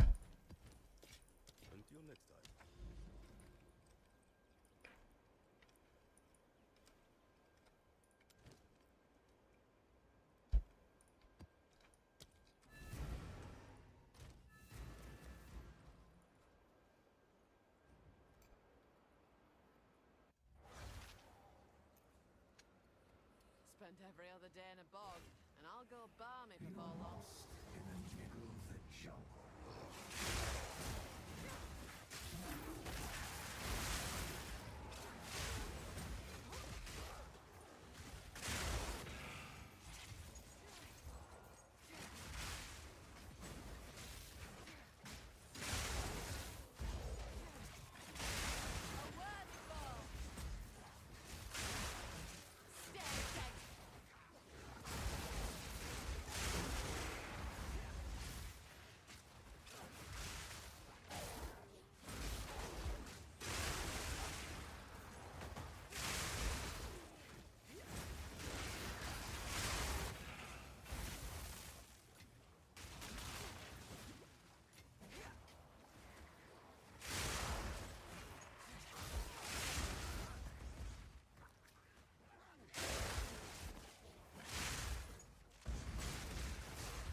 interesting.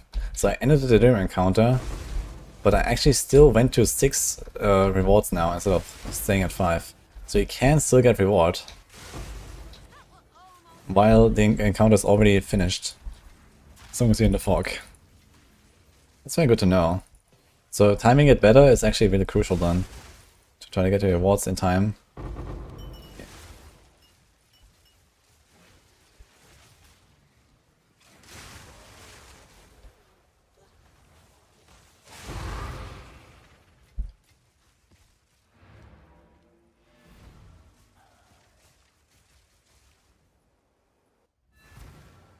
Oh, good luck, Dodo, by the way.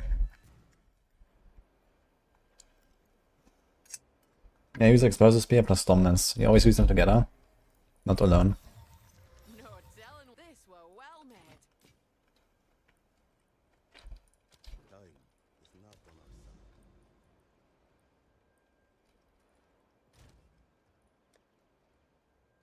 Do you like something where there's like a lot of delirious? This looks good. Sex of simulacrum spingers. This looks good. 100% delirious.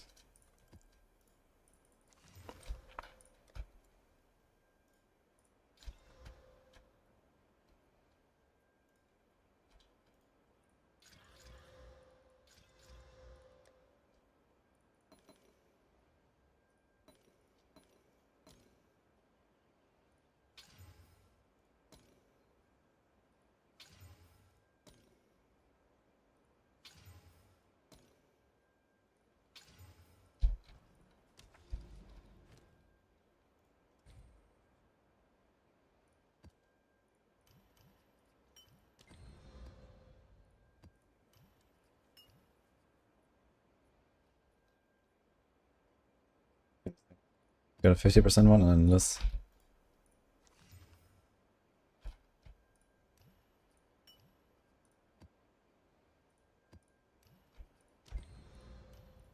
Okay. Solve delirious here, so I can get many spinders. 100% delirious is insane to get spinders. But these maps are not very juiced. What is a tower?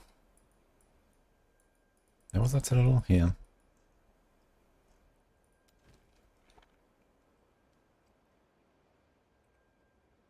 Hive. 100%. What are some additional ram monsters? Doesn't seem bad actually.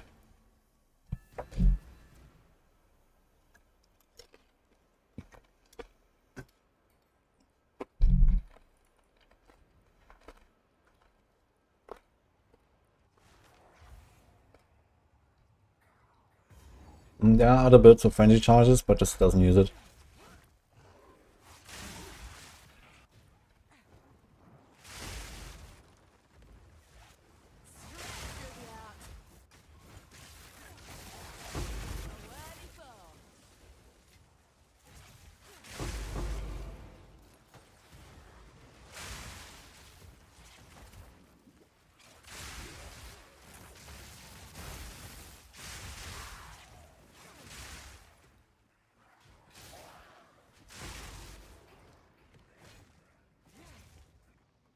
I'd love to marinate and eat myself lucky with. I don't do it myself.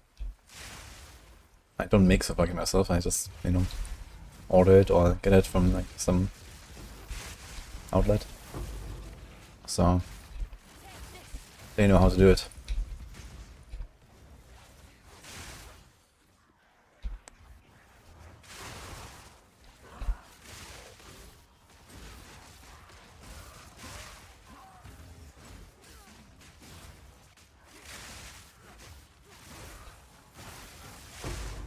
Kind of funny, 100% delirious map.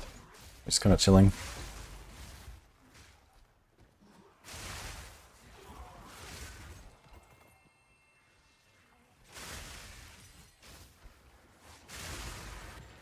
Splinters down.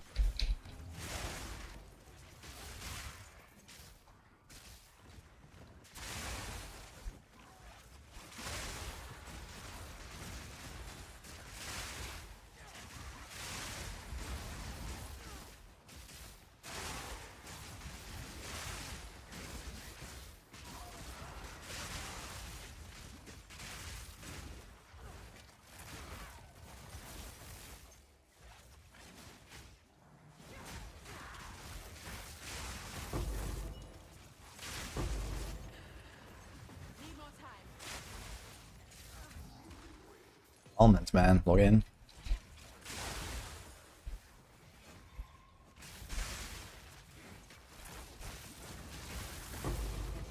I'll take that.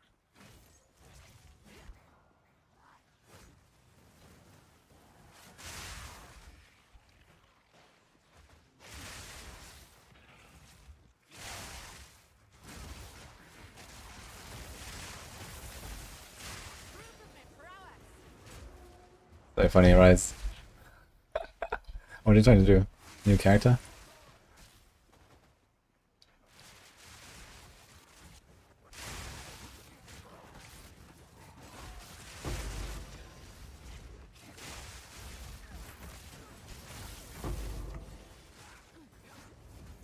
Interesting, I could click the ritual altar before the rare monster that protected it died, which also dropped a ritual tablet, which can only drop from the ritual monsters. Somehow I can click the ritual altars before all the ritual guys are dead. Which is weird. But I think it doesn't actually matter for the ritual itself.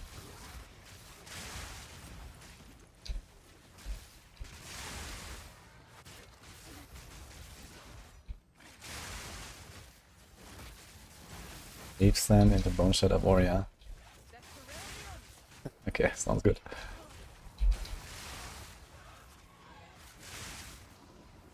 I don't really like the idea of Leaf Sand as an attack skill. That's nice ability.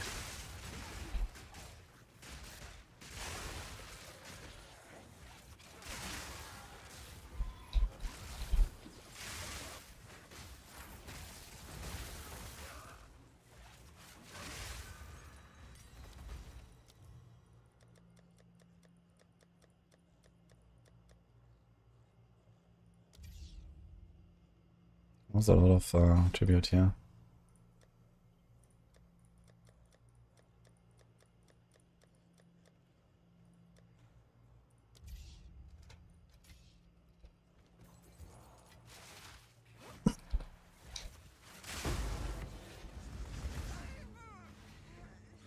Up. That was unexpected. I was looking at the shrine. Wait, I have no other checkpoint. Fuck.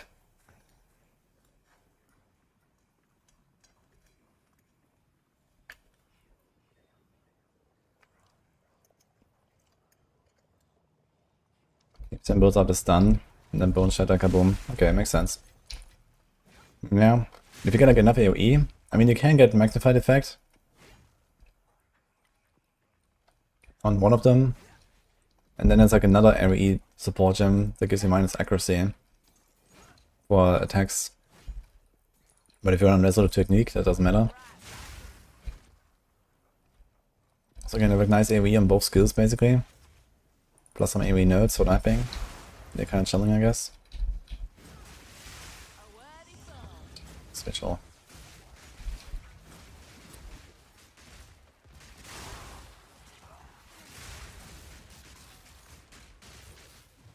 I'm not on hardcore right now. And I'm also done leveling this character, so I don't really care about any levels, and I'm playing this very carelessly. Limit testing, guys, limit testing. I mean, you know. I should embrace the opportunity when I have it. I don't get it often in this game to do this on softcore.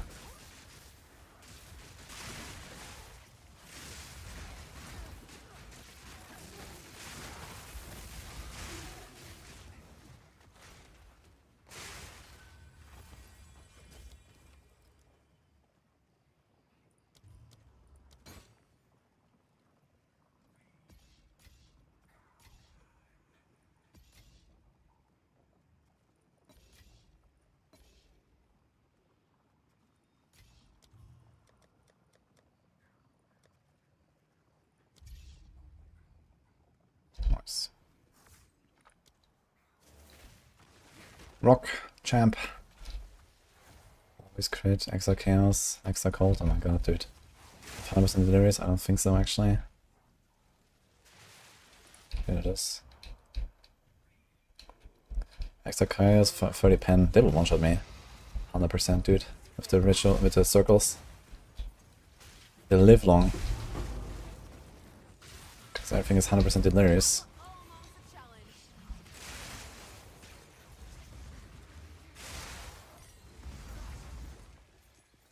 It's not too bad. Rook has an aura. Look at that. Periodic lightning explosions.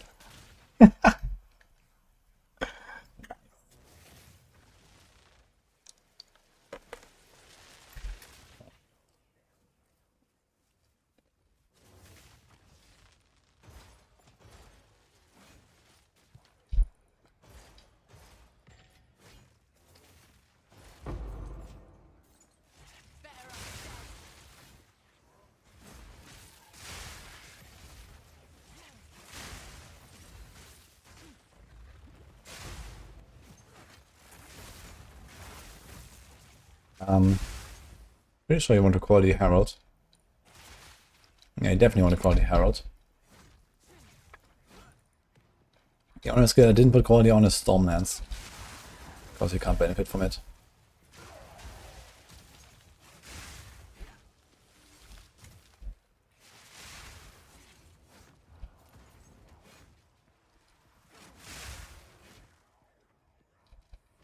Yeah, we got only 12 Spinters. What the fuck? Why is it so little? We have pack size, additional ram monsters, we had rituals. 100% delirious.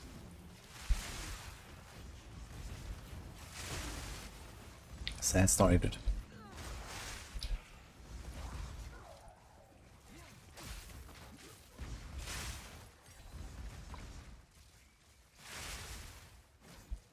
Use disengage frequently. Just for running, basically. Not really for combat. Need a moment. Okay, I kill the pack and then disengage away.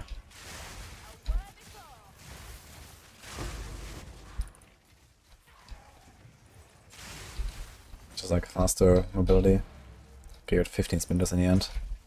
Still not really good.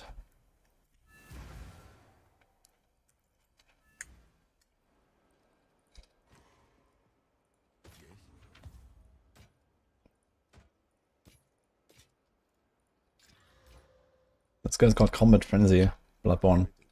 And the answer is CBA.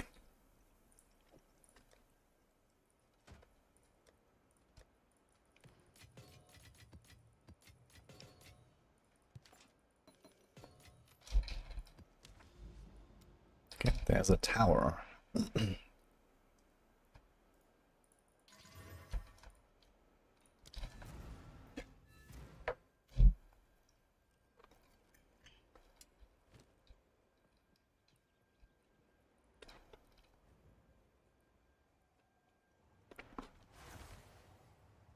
Any other uniques needed to run that spear? No. It doesn't have any hard requirements or anything. There's some other uniques you can use, like I'm running Ingenuity for example, but it doesn't do anything special. Even Tangle Tongue is just like, it's just a good weapon, you know, you can have a rare weapon, it's fine.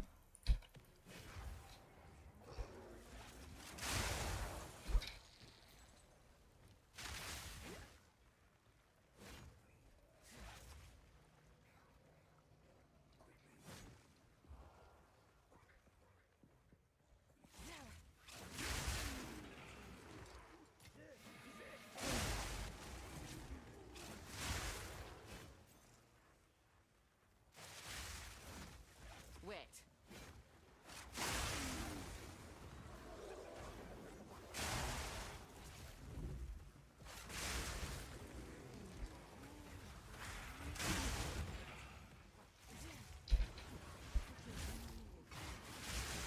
Prove them a prowess.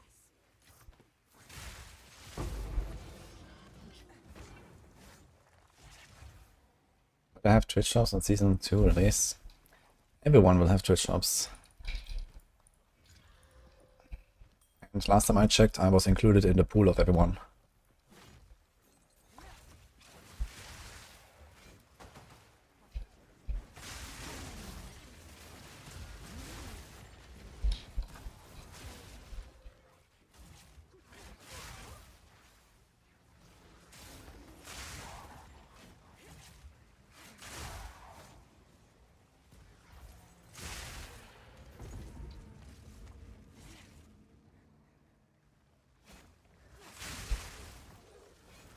Twitch shops are just, you know, universal basically.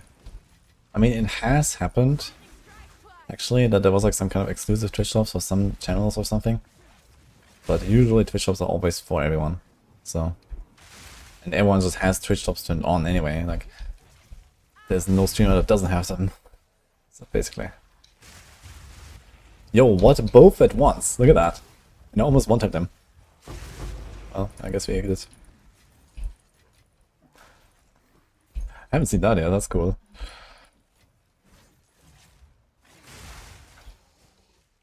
Splinters.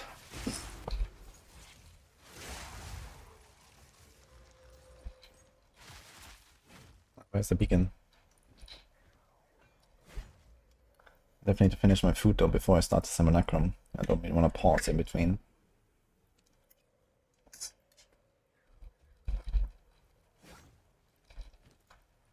Some games make them exclusive for certain streamers. Can you give some examples?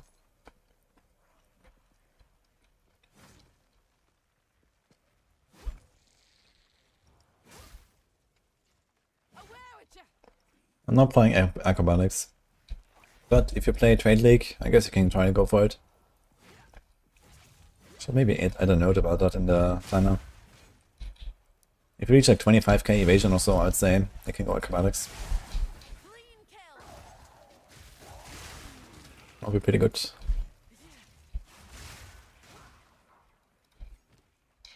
Dude, I get so few simulacrum sprinters here. It's only because I had 2 bosses somehow. It gave me 10 and I have 14 total.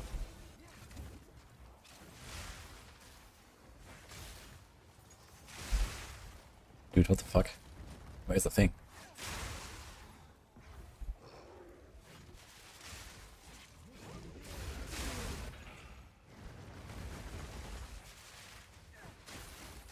I guess it must be here on top right corner then. Very surprising.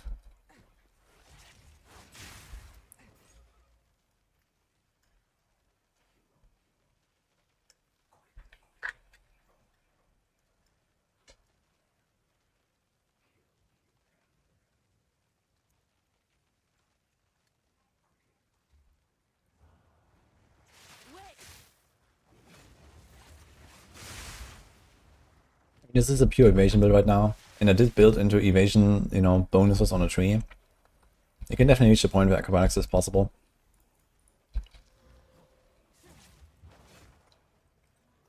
What the fuck? Wait, wasn't this a starting point? I guess it's on the right here then, on the bottom.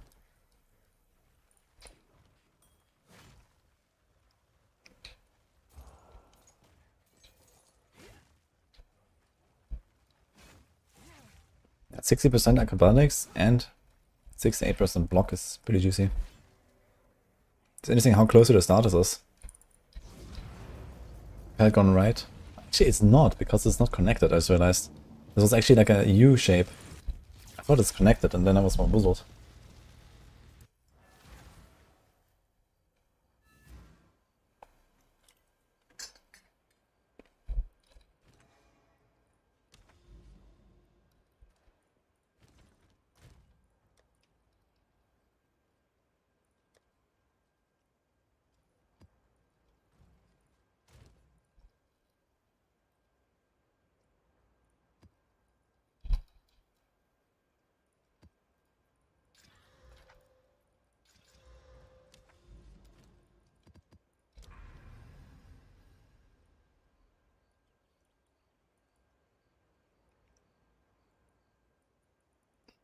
No, there's a stone citadel anyway.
Too late.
Yo, acceleration.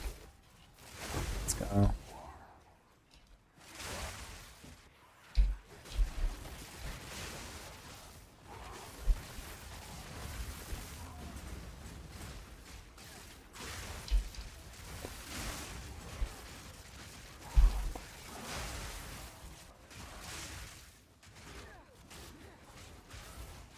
I don't even have acceleration. How far the dodge roll goes? Like, look at this. He's like the demon form, which actually they nerfed the dodge roll, right? The flight thing. How bad is it now? Has anyone played demon form? I just said I reduced it because it was going like a ridiculous distance. People just like dodge rolling everywhere.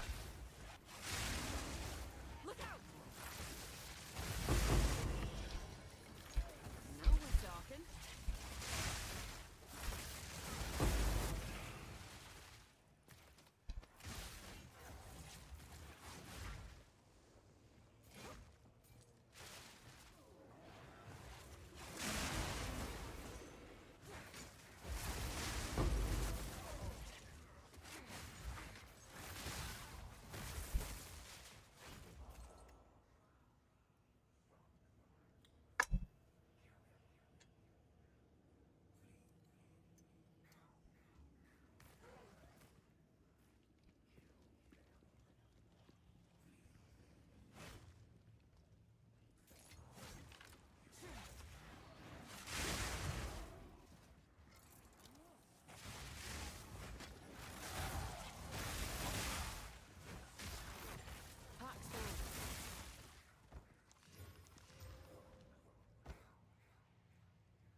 Oh, it's a Varlop thing. I haven't really Varled my stuff, I gotta say. Maybe I should do that more.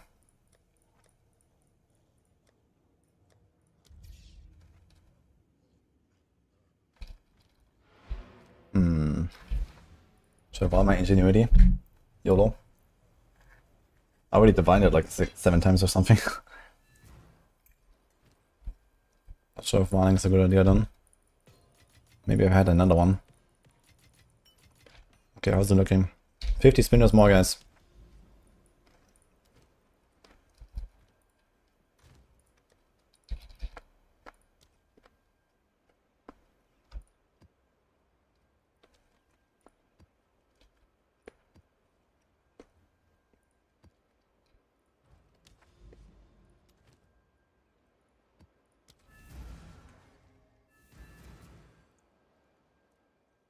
Another 5 gold? Oh no.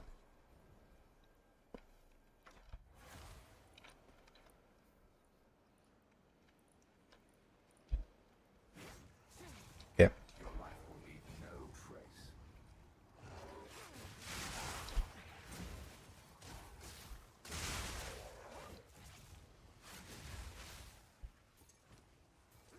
Wait! Lightning strikes twice!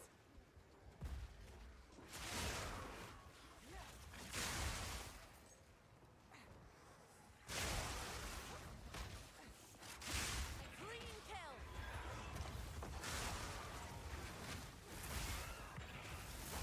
Wait!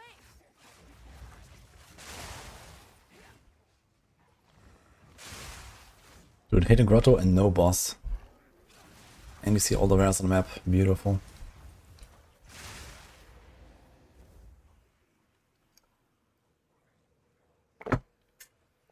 The quest at the 10 waystones per tier has been changed to the corrupted nexus stuff now. That's how you get the others points. They made it a bit more of like an actual, you know, journey, let's say.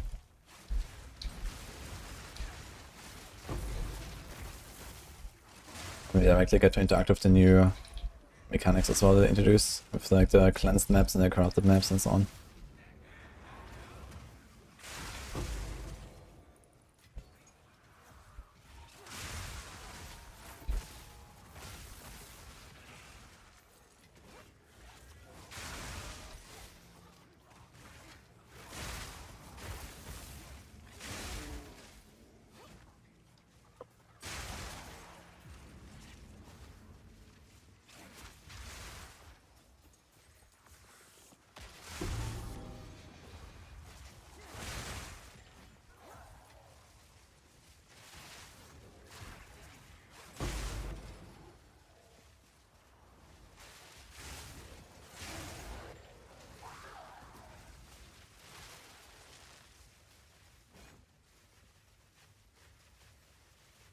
You have to also explosive and shock lines in Act 3? Yes.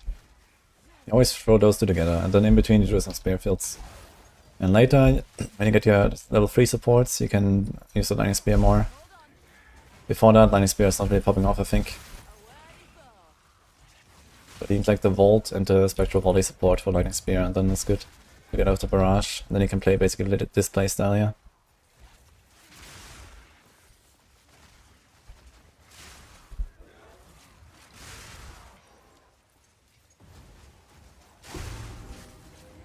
Rebuilt.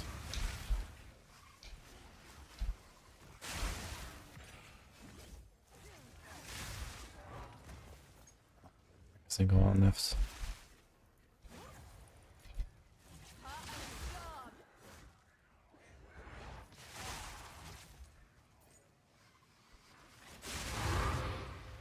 Slowly but surely. I'll find a breach.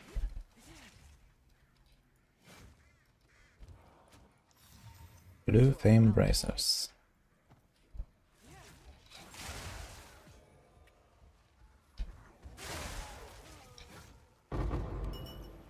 No spinders. I need 38.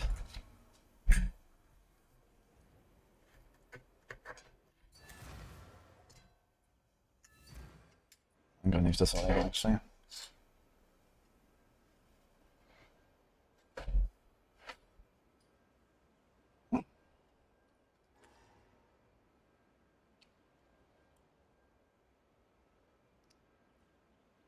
Hmm, 22, 24. Not the greatest, to be fair.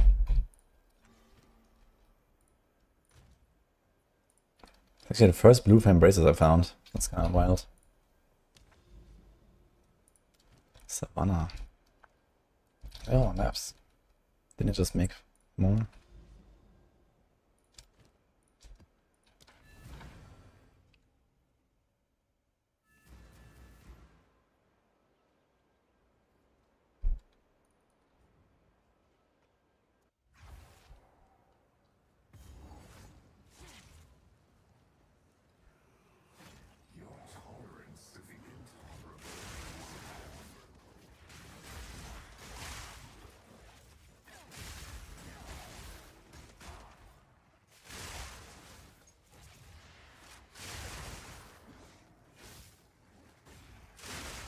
Temp Chains, man, I love it.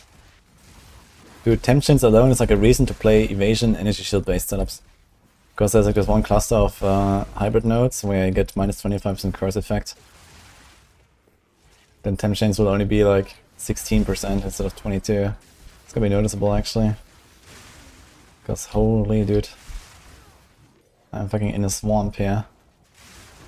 You guys feel the same when there's Temp Chains? It's just me.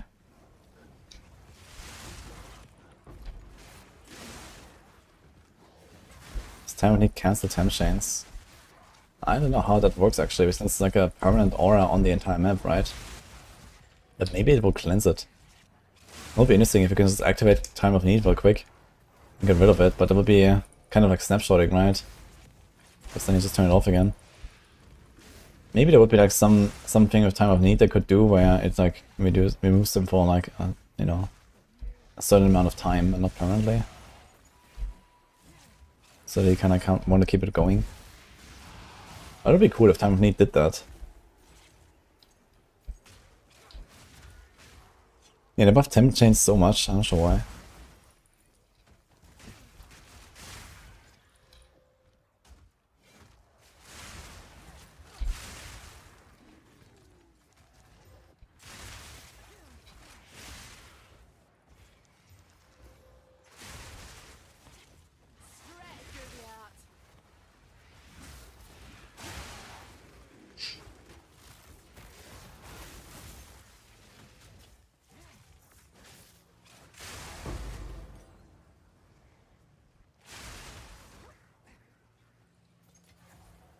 Doing a shrine.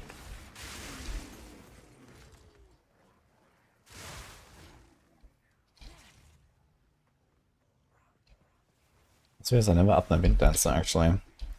Doesn't matter. Yeah. 40 milliseconds per stage.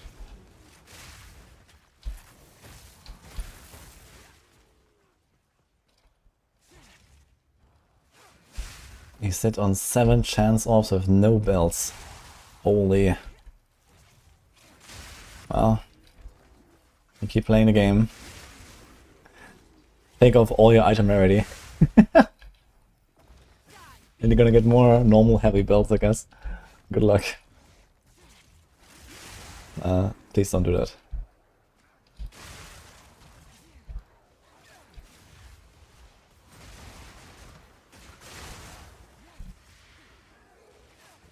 I'll show these temporal chains. Yeah, it's always the same. Yeah, temporal chains is 22%. Unless you have like a reduced cost effect on you, but there's not many sources of that.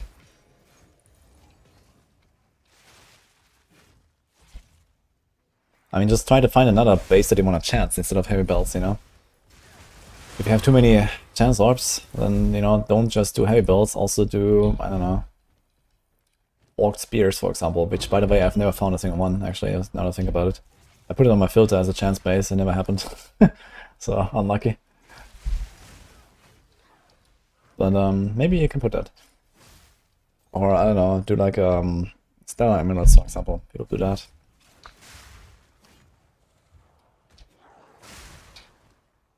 Get 18 Sminders, holy. Wait, where the hell's the boss? Very sus. We started here on the left. Can't find him. Wait, no, the boss is there at the top actually, I see now. This was actually an exit. I don't have to find checkpoint. Oh my god, okay. I thought it was just a corner there, it's not. Rampart Tower Shield. Is that like a CD or is that something else?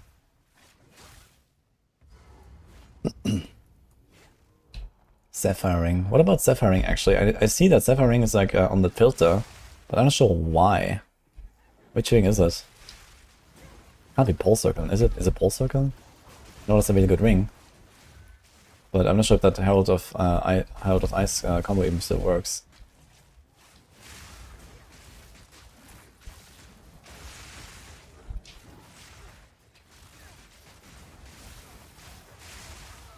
My god. Fucking Temp Chains, man. I rolled, but Temp Chains got me. Holy shit. And I was really bamboozled because I think the Temp Chains makes my expect the volley lasts longer now I think about it. It kind of feels like it. Does it?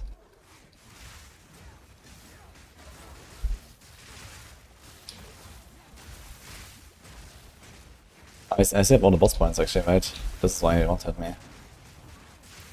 I completely forgot that I kept this stuff. I mean, he dies so fast anyway. He doesn't have that much life. Less than 5 million. Oh, tier 2 Stellar Emerald. Oh. Dangle Tongue is super good. Yes. Dream Fragments. Yeah, I don't think I've ever gotten one of those actually. Yeah. That's a Chaos Angle.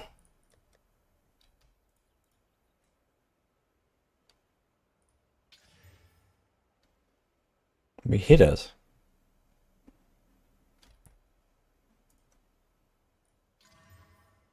And a rarity. Tier 6, tier 8, tier 7. Here we have tier 9, tier 8 damage. They definitely have more damage here. Fire, lightning rest, more rarity. Lightning rest there. How's my fire? It's a lot of fire rest to be fair. So back glove though.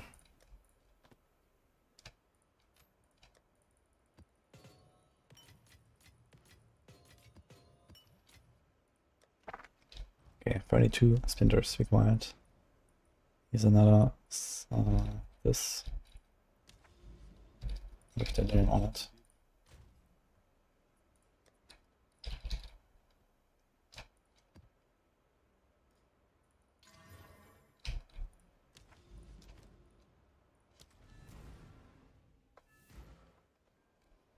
Did I drop my own tangle?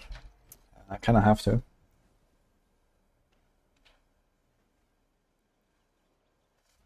How many times have you died so far on this character? You feel like I've never been doing all of this on hardcore? I mean, if you give it more time to gear up, eventually you can do all of it on hardcore. Especially if you play it a bit more carefully. But yeah, I mean, Hunters is like the worst choice you can... At least Amazon is probably the worst choice you can make on hardcore.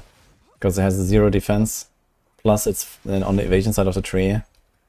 So Amazon is just kind of terrible for hardcore, I guess. The only thing you got going for you is that you wear a shield. But that doesn't help you too much when you play hardcore necessarily, because you still need to have the minimum survivability of just like tanking big hits, and you saw what just happened. And the thing is that, you know, there's not a huge reason, for example, to put yourself into danger most of the time, you know? Like, for example, I'm farming tier 4 bosses, and I'm just doing this for fun and to like learn the fights better.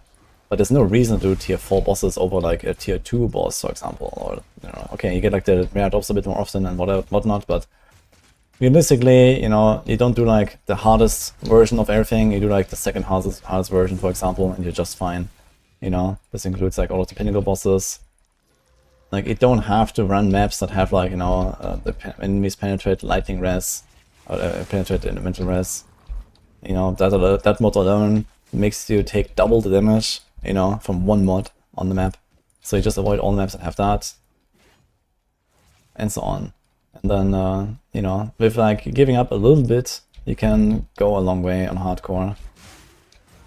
It's just that right now I'm intentionally not trying to do all that stuff and, you know, force my character to survive. You know, I want to do all the hard stuff on purpose, because this is the only chance I have to do it, to learn it and to, you know, feel it out, basically. Where on hardcore, you know, you just don't do it at all. But I never understand exactly, you know, how hard is it really? You know, what can I do if I just play hardcore and then never actually try?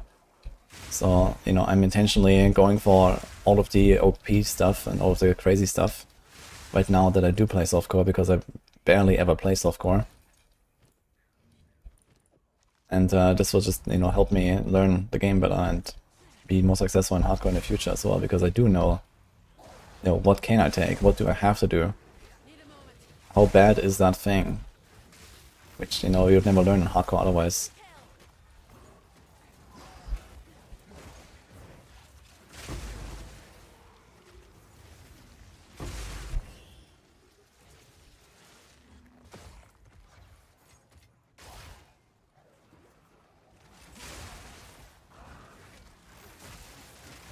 Let's go Eva, evasion with Amazon. Yeah, evasion and energy shield is what I originally had planned for this character as well. On a trade, you can do that, but in SF, you know, it's a different story. In trade, sure, you just buy the gear, but you know, you run around with like 2k life, 3k ES, you're chilling. If I had like 2k life, 3k ES, I would literally be twice as tanky as I am now. You know, I would never die, you know. Unless, well, Arbiter one-shots me or something, right? So that's basically it. But, well, we don't have the luxury here.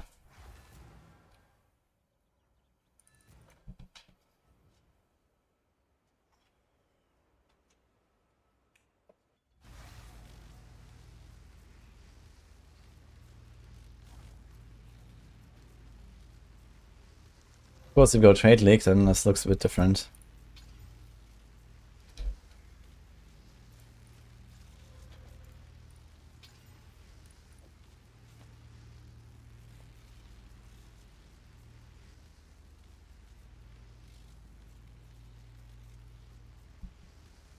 And the thing is that, you know, Hunters has so much damage, you can definitely make huge compromises.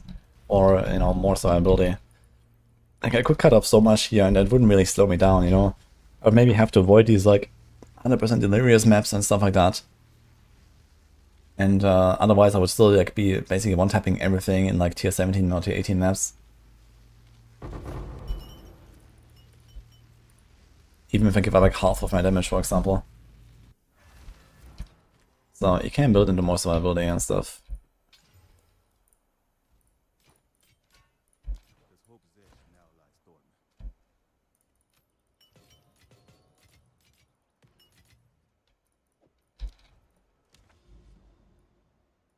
There it is. Oh, the silent cave. Oh god.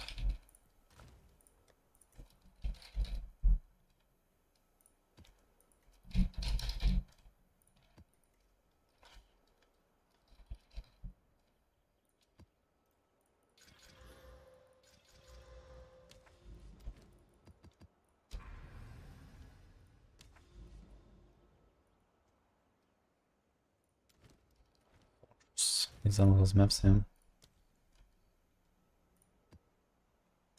Kind of want to do the silent cave again.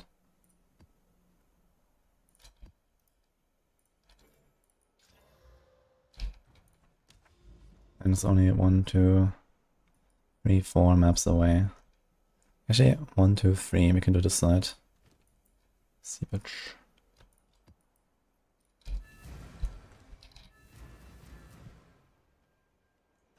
Welcome back, we streams. Thank you, you too.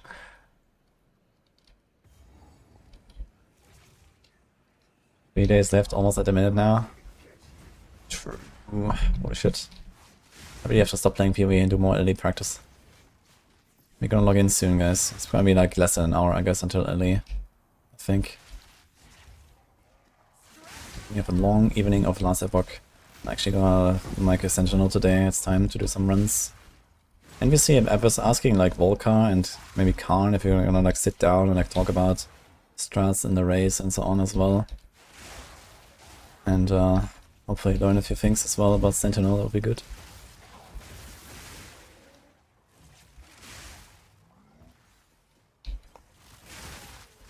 What build I recommend for leveling hunters? My build, I guess. That was pretty chill.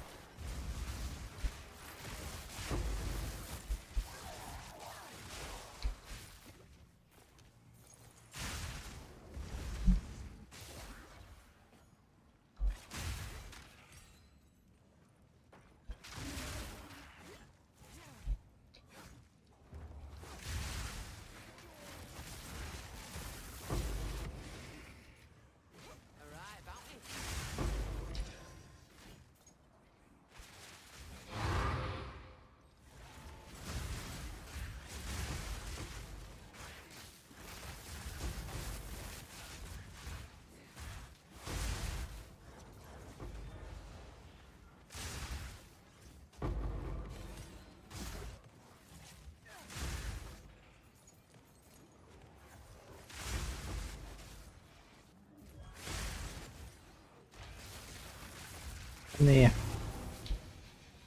Goodbye, Omni.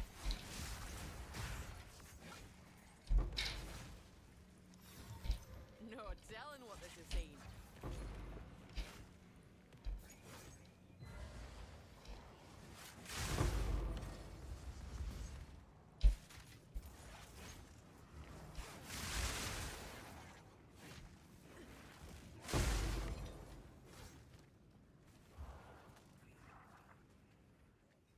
It's constantly playing Blast Epoch all weekend.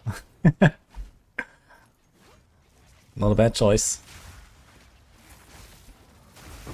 Proud of me prowess.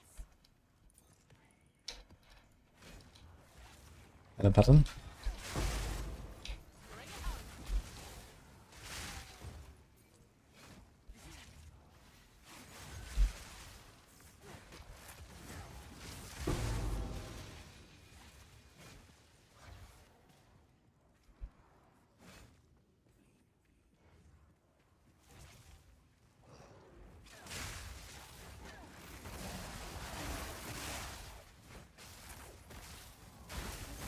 Get back.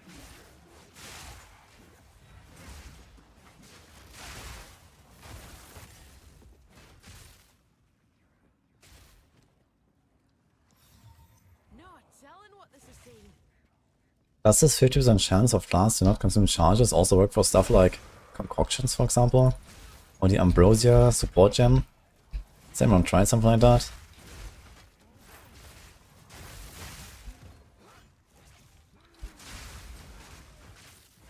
What's happening on Thursday?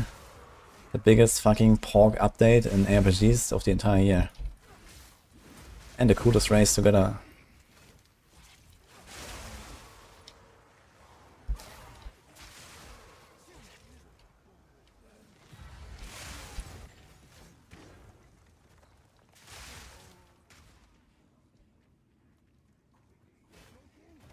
Expedition. Gonna have like a very short cable. Gonna explode this room here. Look, this is the first I can go here. Actually, I can go all the way to here, but I can't even reach the other things there on the back.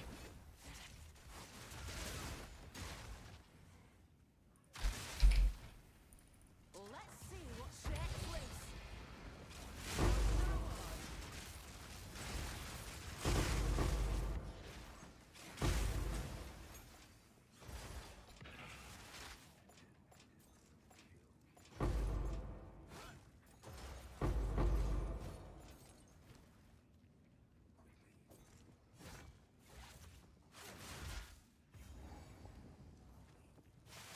Until GG drops the banger 0.3. Maybe. I mean, I do expect 0.3 to be a banger. But I'm not sure if like any patch that PoE 2 does will surpass the patch of last Epoch, right? They've just been cooking for so long. And it's just like such a big update. 0.3.26. Oh no. Yeah, that is also happening at some point. Did they say they want to do it in May? PoE 1? Not sure what's the strat there. Is it still pretty much the same build from the video? Check the planner and the changelog. And the notes. Also, I have a new video, maybe it's up already actually. I put a new video like 2 days ago, which should be up now, or sometime tonight.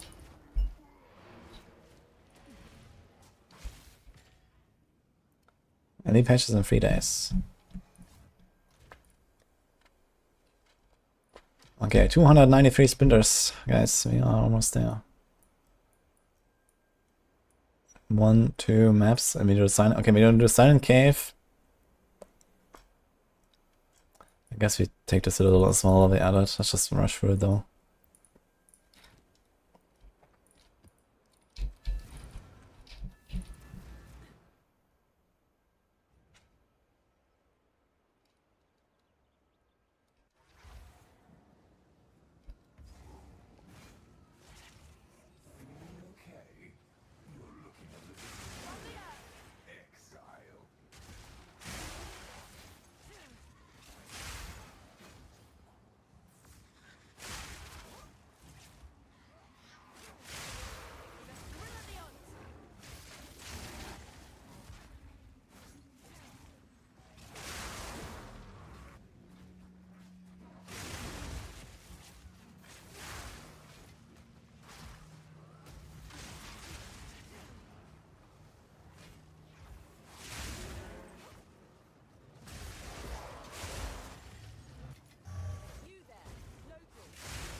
Madman trenches. But at least it's like a somewhat predictable layout. It always has like this kind of like parallel routes.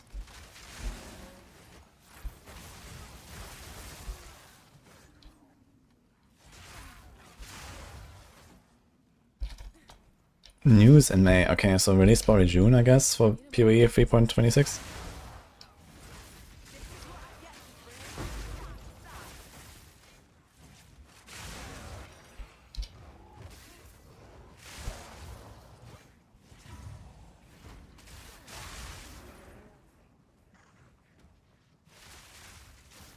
Already another PoE 2 patch. And they have one planned for this week. Not sure what day. It's gonna be the you can like do the Ascendancy respec, and there's gonna be new stash affinities and something else, I guess.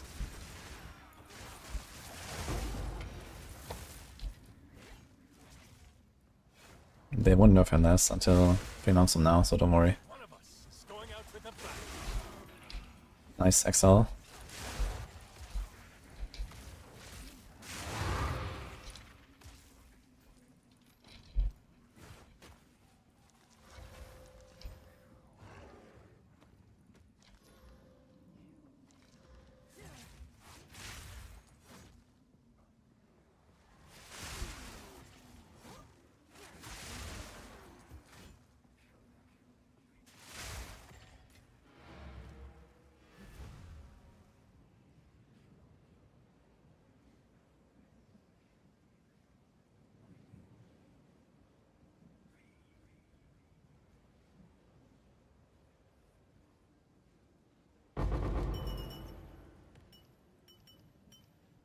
Usually by the time you get the thing built, it gets nerfed.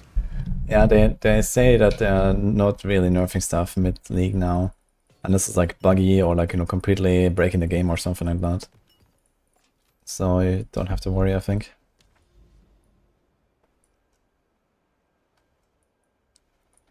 Okay, Oasis.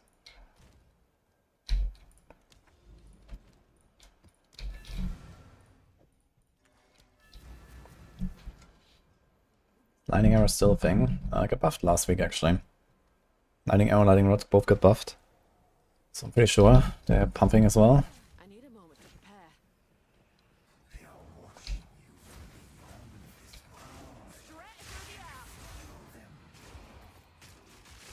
I'm surprised they buffed them, since Lightning Arrow was kind of like a meta build last league, no?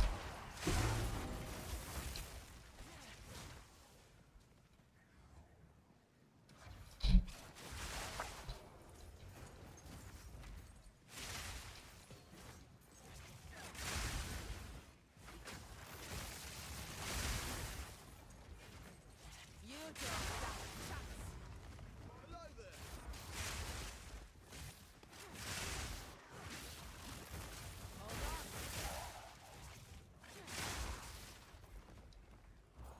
Lighten up.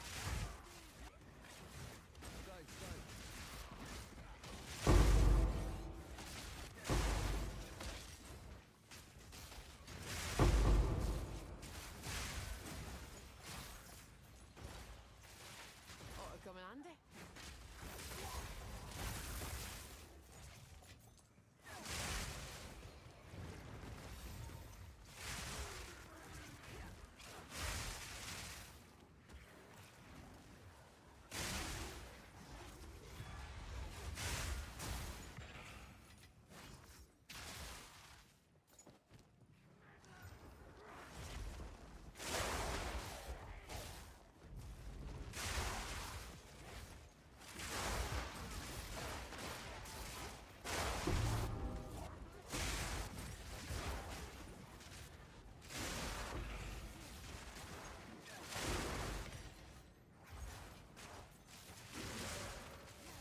Straight through the heart.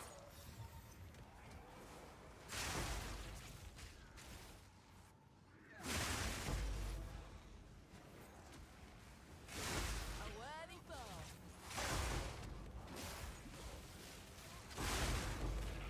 I'm gonna play CI. Actually, not a downside, this ring. Besides for your minions, I guess, dying faster. Enemies in your presence gain 10% of damage, like some chaos damage. Kind of funny, I gotta say.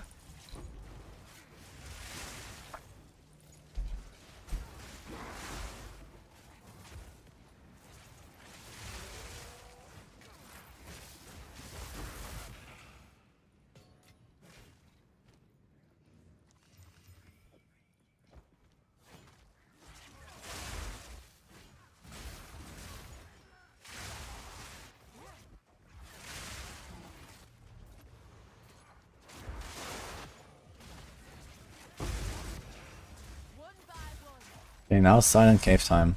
I don't think I actually have a low tier map now I think about it. To put in there. Like you want to do tier 11 on a Silent Cave.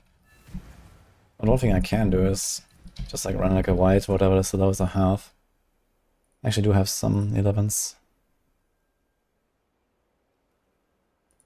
This is okay. So we don't actually need this, yeah, right?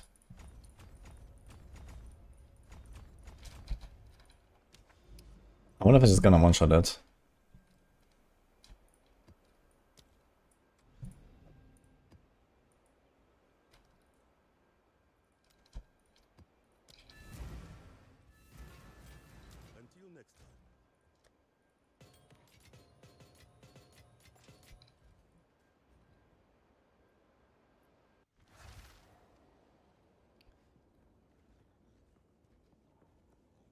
And E is not updating once a year. They just had like a really long cycle now, but you know the intention is still like going back to standard.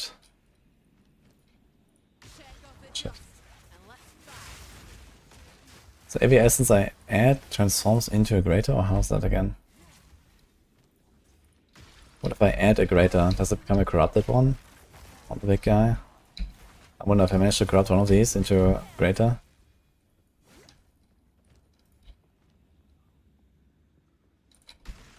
This has 2 now, okay.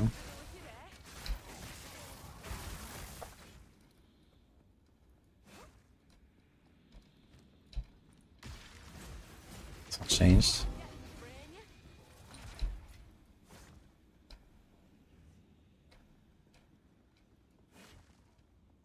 Okay, 1 monster remains.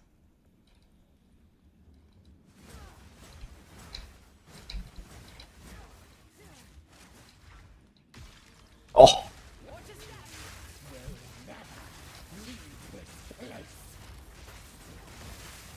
Actually happened. Oh.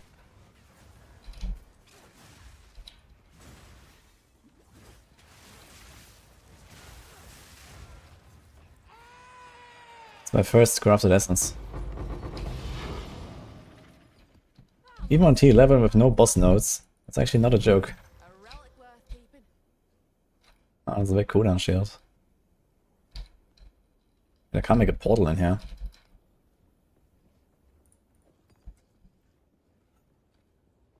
Wait, it doesn't... What? It doesn't say what it does. So, good luck, I guess. So I actually have to look it up. That's cool. That's wild. I just realized it doesn't say what it does. Actually, I never thought about this for the other essences.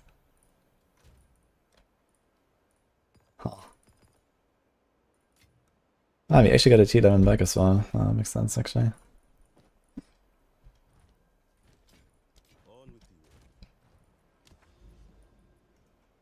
Wait, this doesn't connect. For real?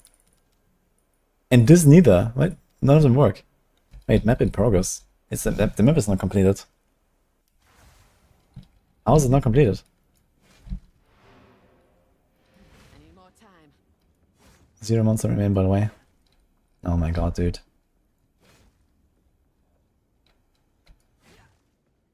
Yeah.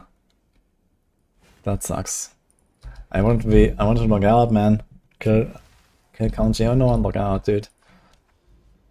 1, 2, 3, 4, I guess. It's actually 5 after this one too, because this one also doesn't work. 1, 2, 3, 4, 5. Yikes. That actually sucks. So I could have skipped this one and done this one and this one. It's not what I expected. Do we do it? You know what? Maybe not. On the other hand, it's an extra fragment or two that I will have at some point on standard, which might be valuable. I kind of shouldn't slack on this, because I will need them.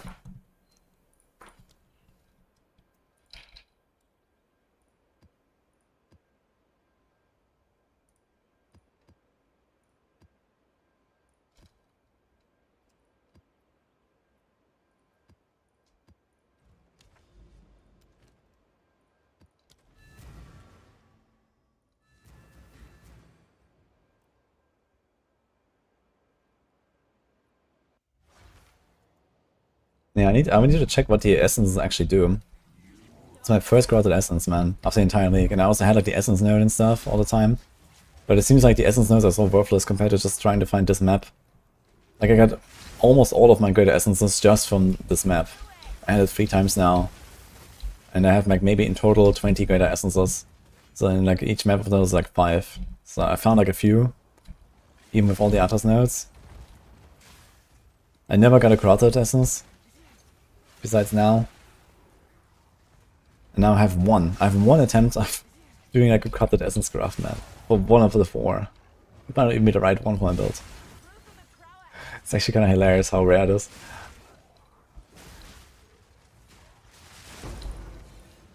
It's like typical GG right now. Division, guys.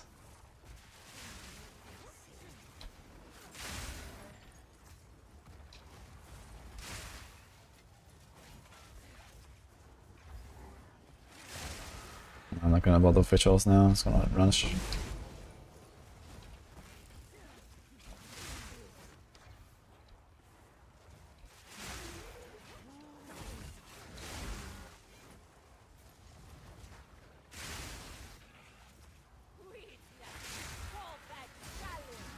Dire of Shards equipped. Funny.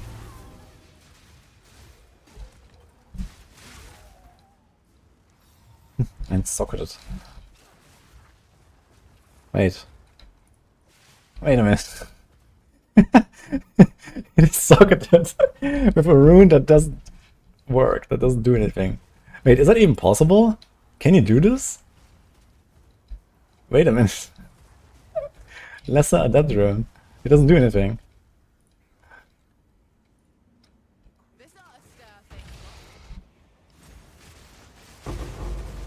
That's actually hilarious. Because they added sockets to caster weapons now. But they didn't make the new runes work with caster weapons. Only the old runes.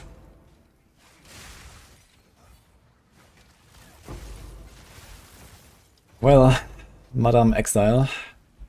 Maybe you should have put an actually useful rune there and you wouldn't get one shot. Have you thought about it?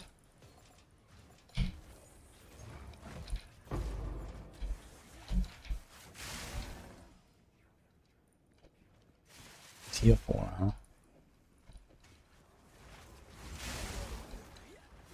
This Jonathan interview. That happened yesterday and we just listened to it earlier. Wait, do I still have it in title? No, I don't actually.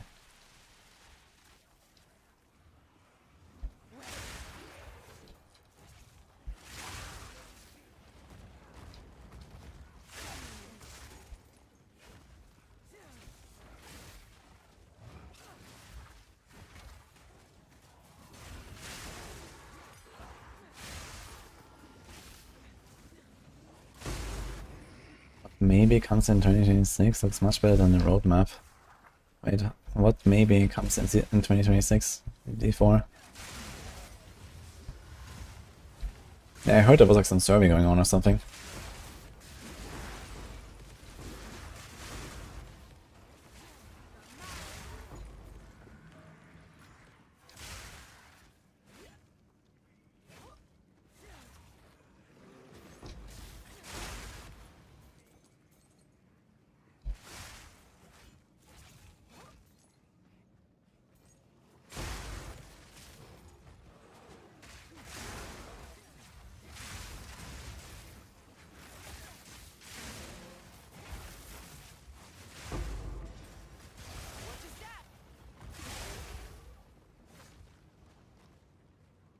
I mean, you can just type it here now. there like some hints about what they're doing or something like that in the survey?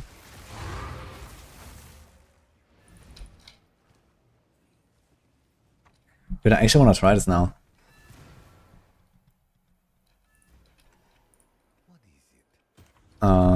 Let's get a staff.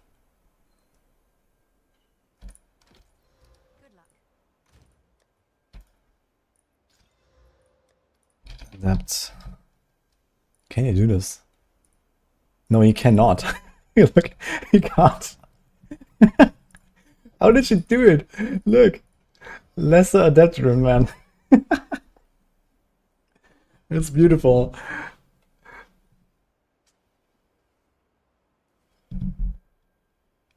You know, it goes into martial weapons. Yeah, the rogue exiles are actually hacking. That's amazing.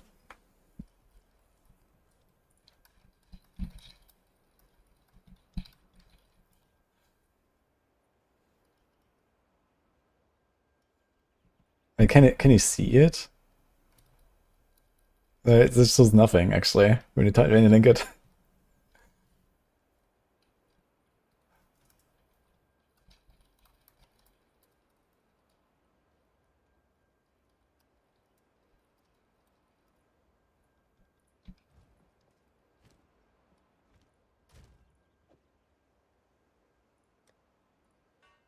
It's like a nice little trophy item.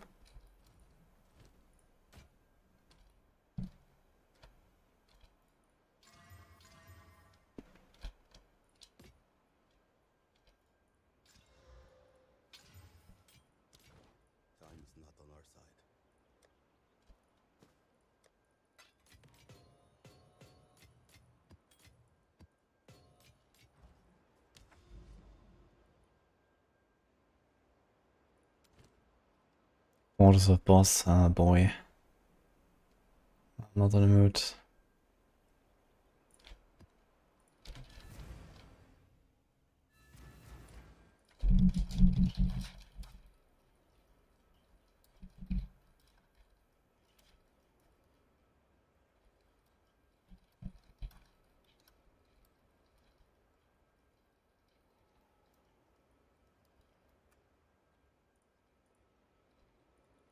You can put jewels into the open sockets in Tabula Rasa.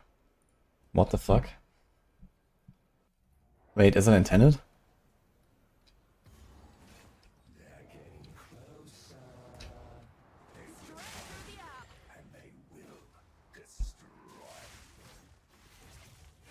It's like 35 to 40 diffs. Yeah, I don't think I found one actually. It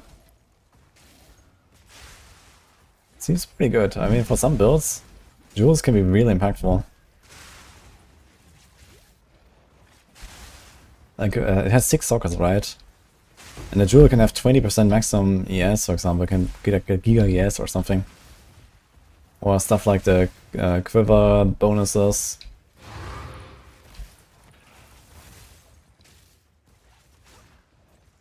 It's pretty OP for minion builds. Okay, what do the minions builds get from that?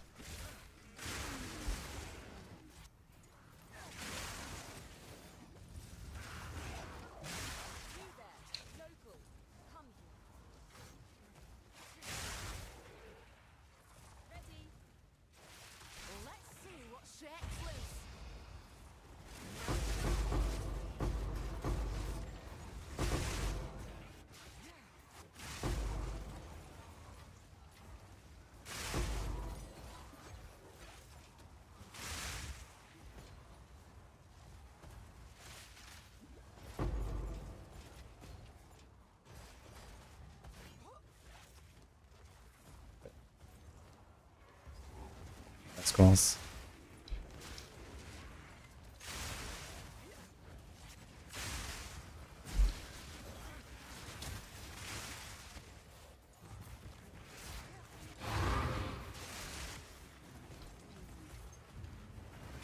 Minions get 9% minion damage just on the chest. Among other stats. Yeah, minion builds probably just don't scale that much percent increase as other builds, right? I imagine. Probably have just less of it because yeah, like tied to some of the nodes. And that's about it. Okay, we have an acceleration shrine against Balbala.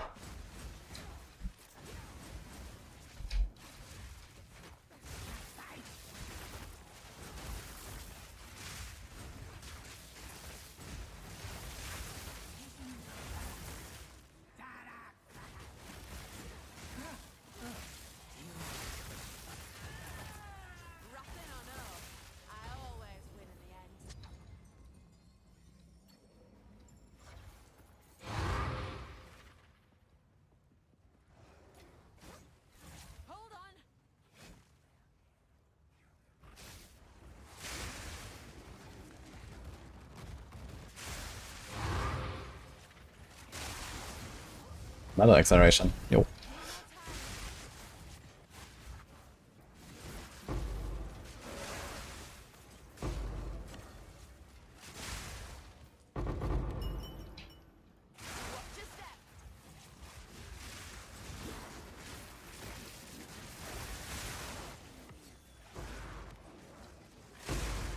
take that. Nothing with hunting.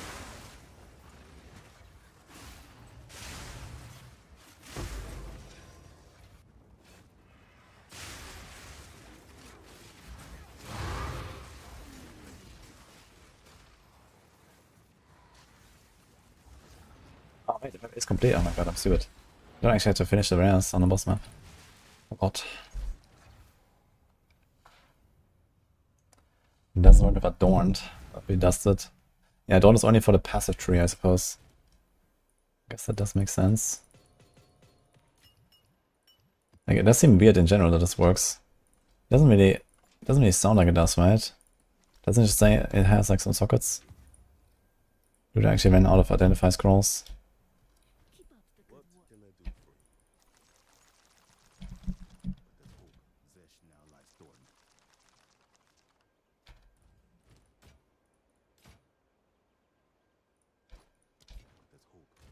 Nope, chaos.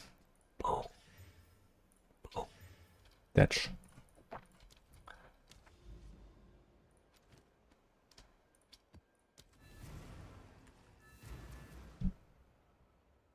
What button is my inventory bound to? B. B for inventory. Yeah, I only made one character so far yet. I was thinking about making a second one, but you know, we have last Epoch prep and all that. And I don't want to, like, you know, half finish a character and then come back, like, you know, in 6 weeks or something. And continue it. So I'm just gonna, like, start a fresh character then when I come back. Or 4 weeks, I don't know. Need a moment.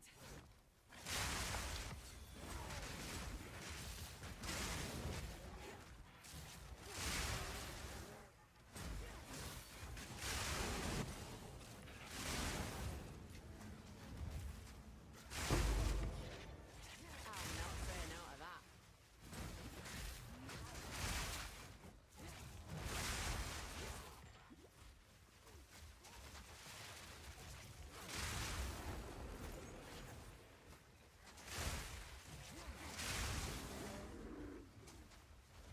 But like seeing the rares on the map and like ignoring like the long league mechanics like Breach, you can actually rush through this map pretty fast sometimes. Yeah, this was like a minute.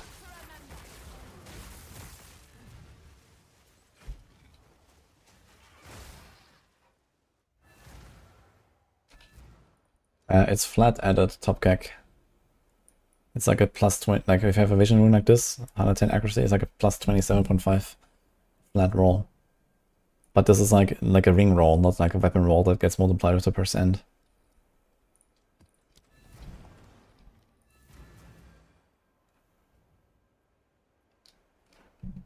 Yeah, and if you have like, you know, 400 accuracy, then it's 100 flat damage.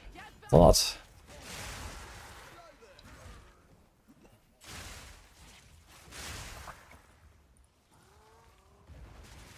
Let's see what shakes loose.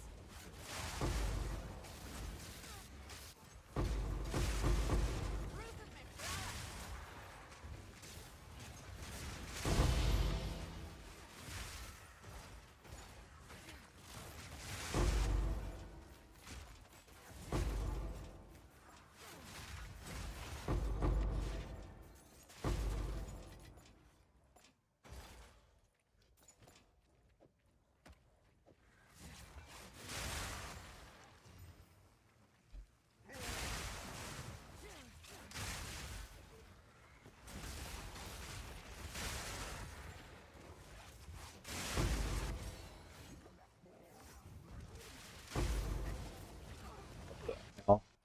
I was like, dudes.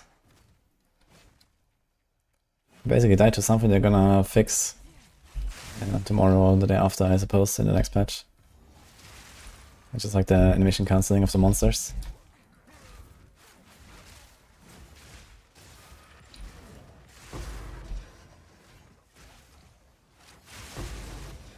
Yo.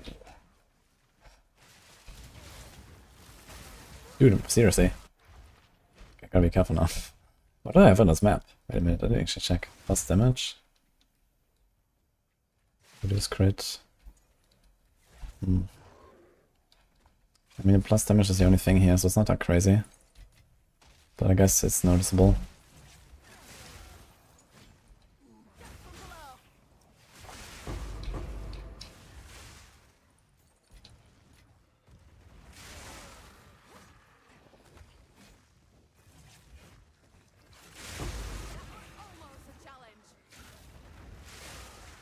Make sure I don't fail this right now.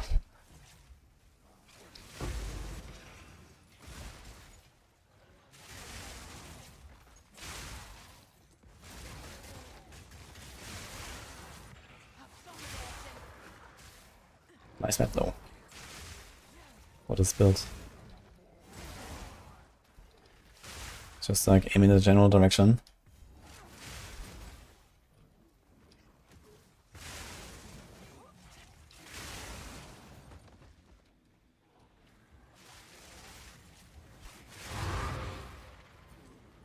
Speech.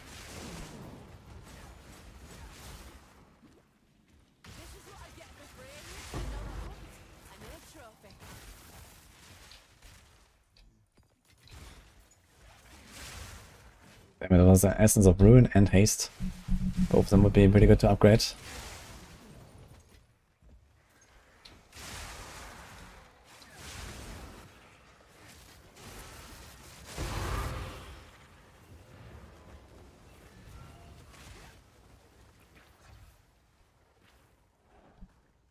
What, 400 flash roll is better than flaring mod? Not necessarily, because that flaring mod can be multiplied by % increased fizz, and the accuracy roll cannot.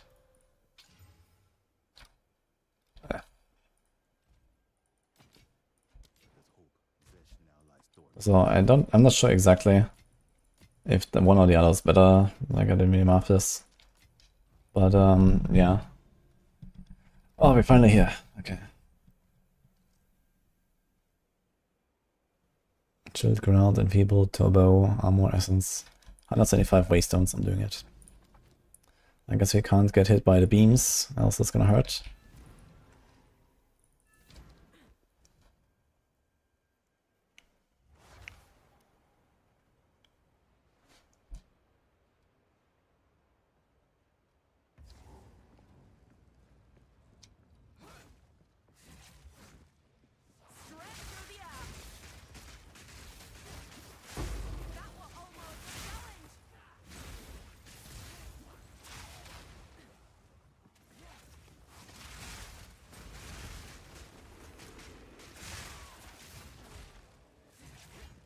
There's actually so many rares here, look at this. It's kind of funny.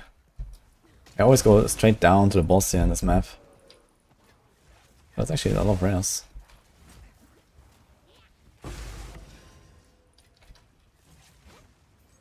There's like 5 in one room there.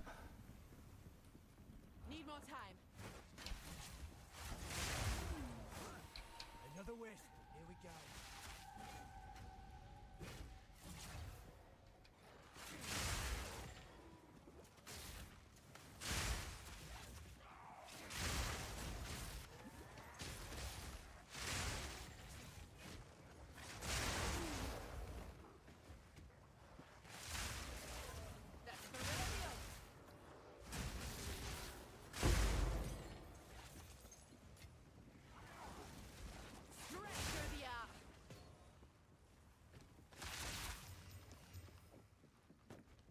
Max if it's higher in weight, big if true. I mean, just like, you know, go in POB or make a planner and then like, you know, play around a little bit and see like what kind of TPS values you have. Like it will shift a little bit, like the priority, like, you know, how much flat damage do you have from your other items, how much % increased fist do you have on a weapon, how much flat fist do you have on a weapon, which weapon base do you have, and so on. So didn't mean like, you know, make like a very elaborate, you know, like comparison between every single case or something. But I did play around with it a little bit, and yeah, accuracy roll is really good. Especially for the fast weapons. So, you know, for spears, for example, spear is like a one-handed, not very high damage weapon. So the accuracy roll is quite impactful. If you're talking about like two-handed, like maces, for example, It's different.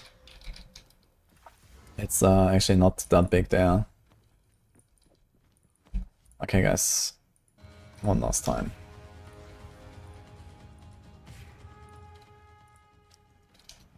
Unfortunately, we don't have the stone citadel to the arbiter. That would be perfect. And I was robbed of it from the fucking DC at the stone citadel.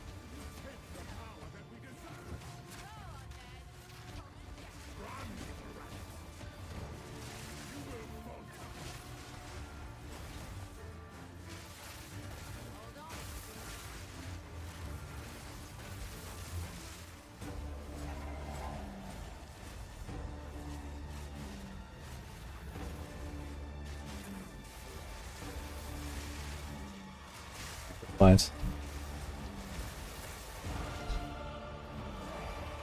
Okay. Only one? Come on, man. This was like a corrupted, like 6 negative mods map or something. How much do I have? 211%. Ugh. Unlucky.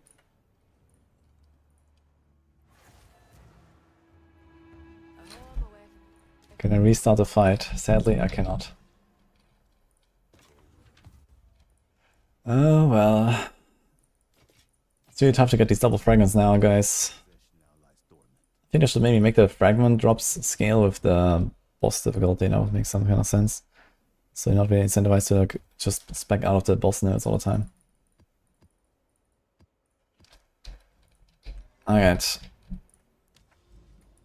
There's no stone citadel, right? Okay, we have one more thing to do, which is the Simulacrum +4. And then this is Ogre. Oh man, that's actually sad. Yeah, everything is 8 out of 8.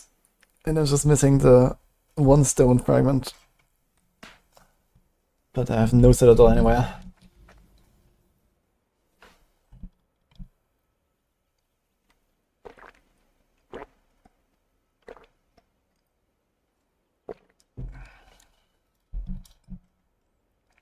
Forgot to turn on Jonathan's scenes before boss.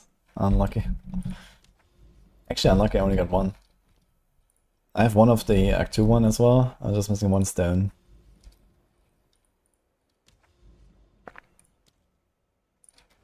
Okay. I'll be a beat over quick, like 2 minutes.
Let's do it. The simulacrum. Although it's the same level as before, right? I think the previous simulacrum was already level 82, and this is also 82. I wonder how much harder it actually gets.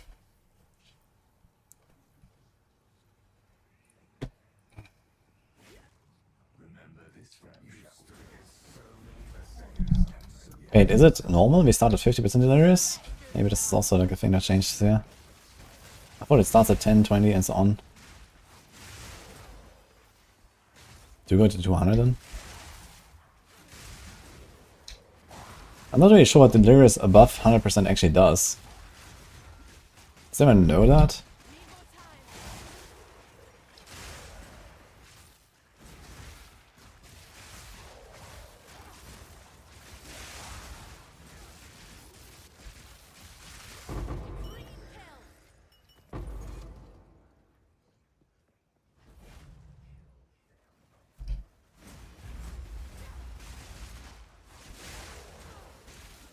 Increases mob damage, decreases player damage. Okay, I could have guessed that. I was looking for numbers. Because 100% delirious is already 96% damage reduction. Like each percent delirious is 96% damage taken reduction for normal monsters and 0.8 for bosses. And I think it's 0.9 for rares. So they go to 90%, bosses go to 80. And transforms goes to 96 at 100%. But then after 100% they must have a different curve. Because you can't just continue it or else it will have 100% damage reduction. So... But I don't think the monsters actually do more damage. I think Delirious is only damage reduction now.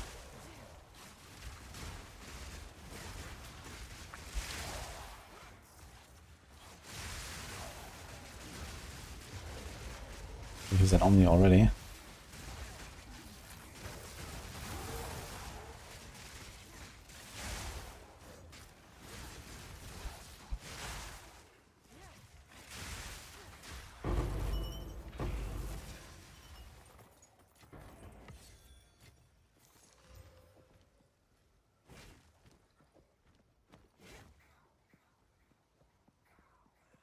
It doesn't go beyond 100. No, it does go beyond 100. You can put more than 100% on maps with some orbs.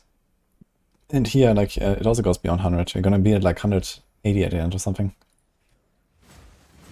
Okay, we just need to dodge like Chaos plus Turbo plus damage or something. So they don't like Turbo one-shot us. Because I have only 64 Chaos Res. Actually, it would have been wise to put one Soul Core for Chaos Res, I suppose. In general on my gear. Instead of 40 life, I'll give up like 1.7% life to get a lot of damage reduction against Chaos. That's 7%. And I have 36 taken. So it would be like minus 20% Chaos damage taken at the cost of 1.7% life. That might be worth it actually. For Simulacrum for sure. I'm probably gonna die on some Chaos wave here. If I have to guess. There's also a pen wave, that's also hard.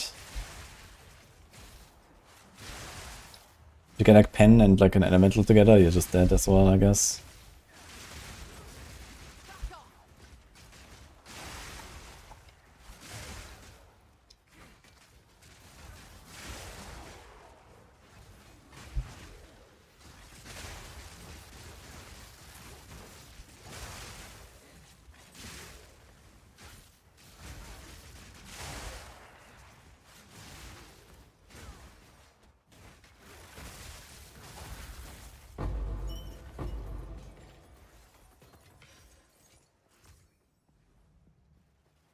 Shock when you have more chance to shock for more consistent health or thunder proc. Yeah, more chance to shock. But I usually don't care about Herald of Thunder that much. If you play Lightning build, then you usually get Herald of Thunder procs all the time anyway.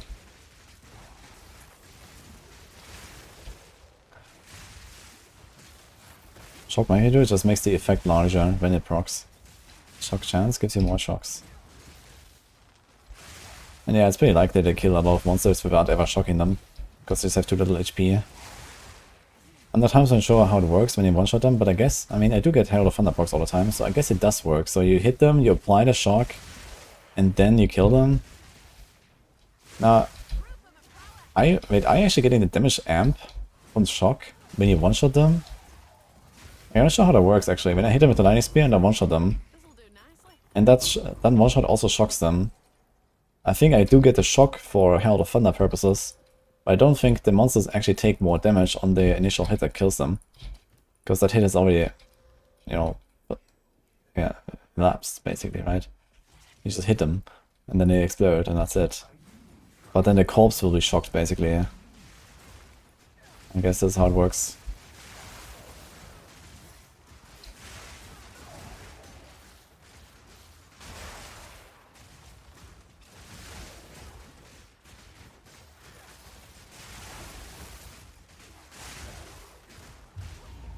Double.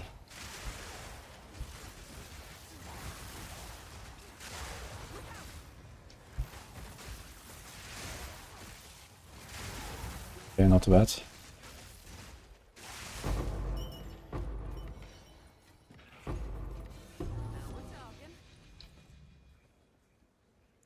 Live, lightning, turbo, res. Very tanky monsters, but not very hard.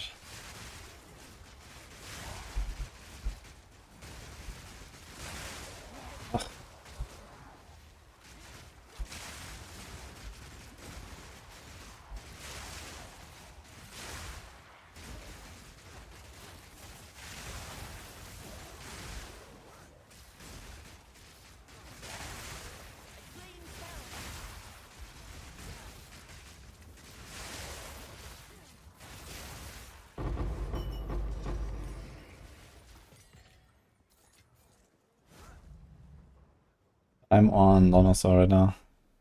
Damage, turbo, fire, evasive. Okay, that's a tough one.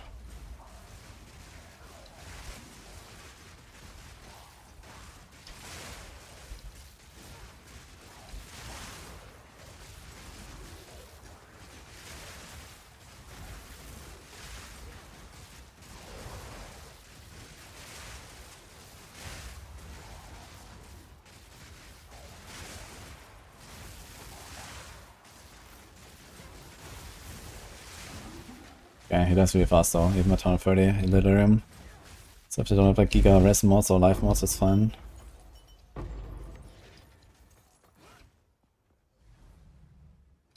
When you get Tangle Tongue Spear, even without Power Rings and Unique Belt. Well, at least they have some flat damage. Oh my god, this is a deadly wave actually. Extra damage and Chaos, but the Chaos mod is a bit less. No, it's actually not less, it's the same. Fuck.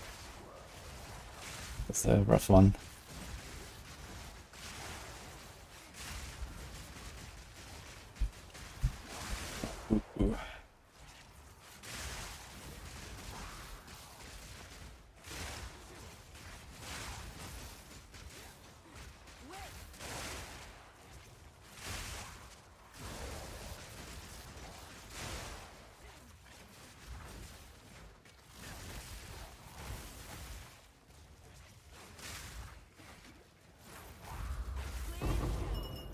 Ooh. Okay. Wait, are we back here? Okay, life damage. That's an okay one.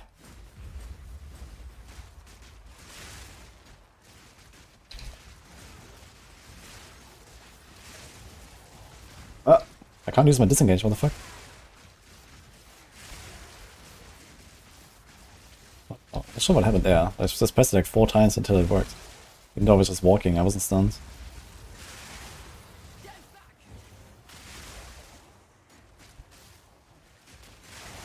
Actually, let's get rid of the trash monsters first.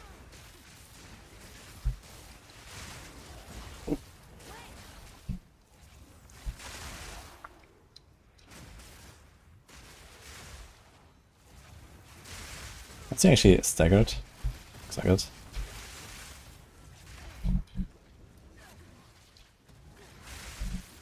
Ouch, man.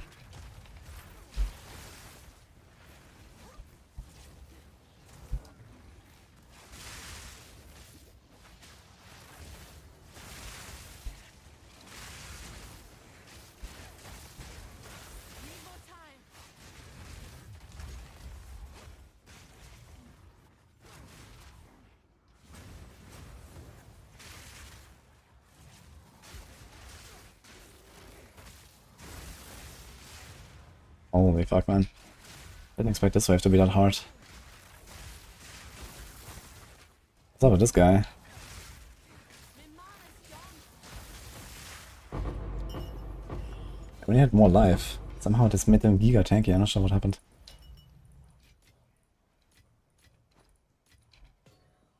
Okay, 3 waves. 4 waves actually. Life damage pen, oh, ditch. Okay.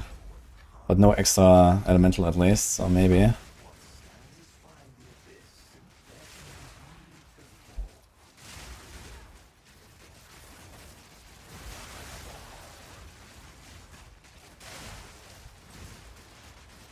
course, it's gonna be dangerous if he decides to show up. Get Omni instead, okay.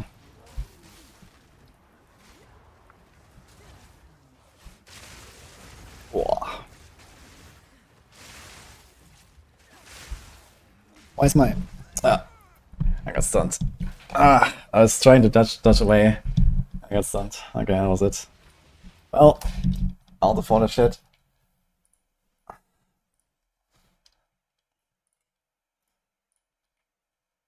Close enough.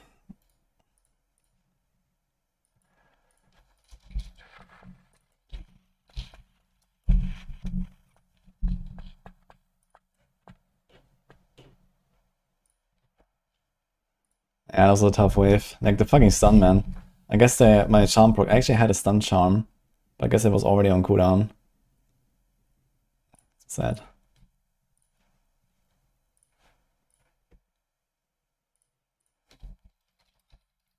Last Epoch, guys.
Can you actually change a character from a solo account found or solo character found to solo whatever? I'm not sure if that's actually possible.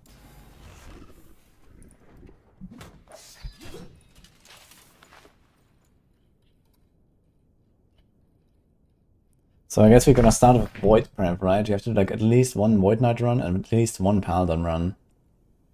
So that we kind of get an idea of both. Because I don't have Mastery Respec right now, I have to do like individual runs.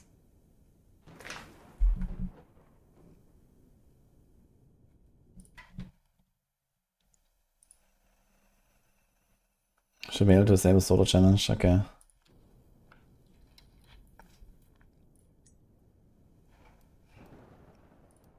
So character found. Normal, okay. I'll have to see when we actually get all the stuff. I do have game sound on here. I think so, right? I have it on.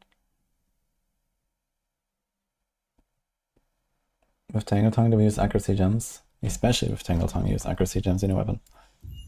Your weapon is very small.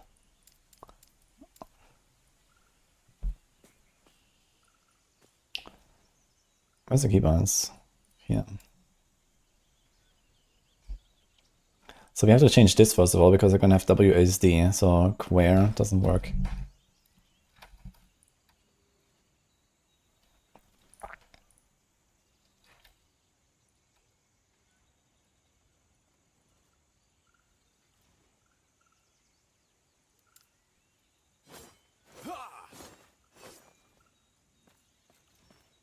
This land is Just trying WSD right now and it doesn't work, obviously. before Raya scorches this place to ash.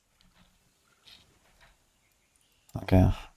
Space, potion, portal, dungeon ability. B. So this has to be changed. How about Z? Z for the skills is fine, I guess.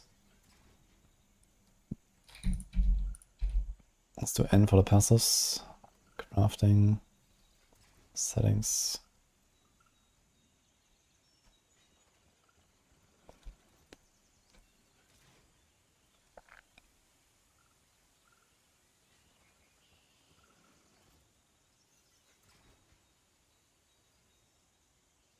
Why is there like random, like, you know, line here?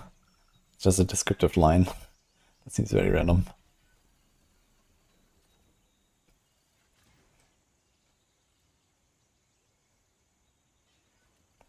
MDX panel, filter.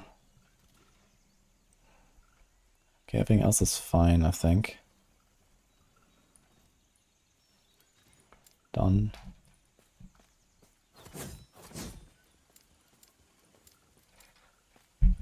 New sentence is gonna blast. Yeah, of that I'm sure.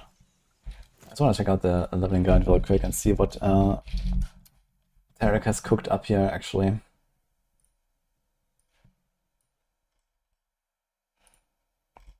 So this is Void Knight, I suppose.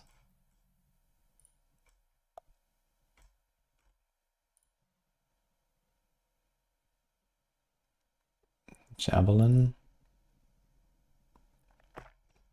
Wait to see the progression here. It's actually going Paladin. Interesting. We can actually look at this a little bit here. So, Hammer Throw. Revive, Healing Hands, Javelin. Okay, so Javelin is our thing here. And it's actually Paladin. So maybe we're gonna start with a Paladin run after all. And then we go Judgment later anyway. Need to study this a little bit. I've not actually studied the leveling setup very much. Now I wonder if there's like some stuff that is only possible in the future.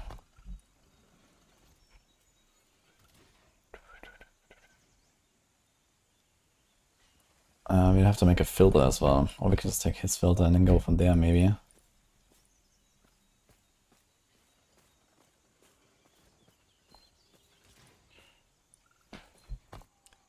Yeah, I would like to do Heartseeker, but the Heartseeker doesn't seem to be world first viable. So I can't do it. Always show mod ranges. No, this might be overkill, actually.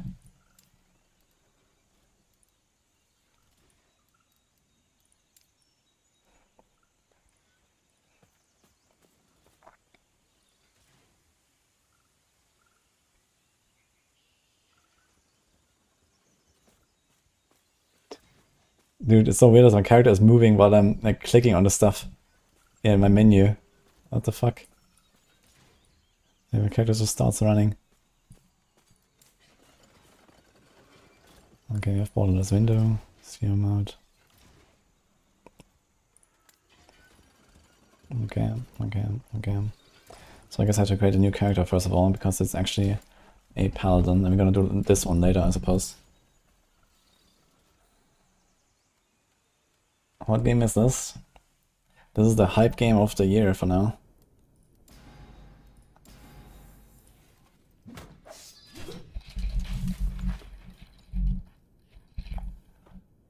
Okay. Solo character found. Let's go.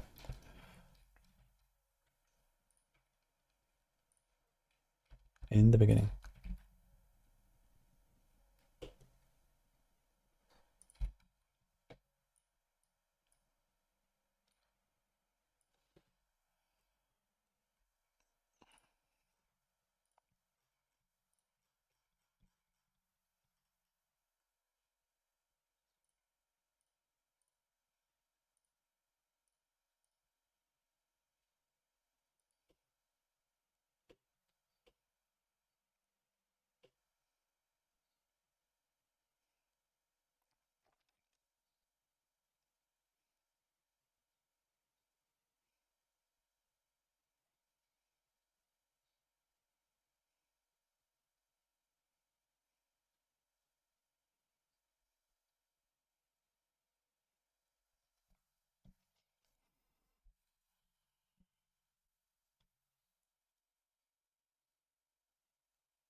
Actually, it makes me wonder if I should practice any like void stuff at all.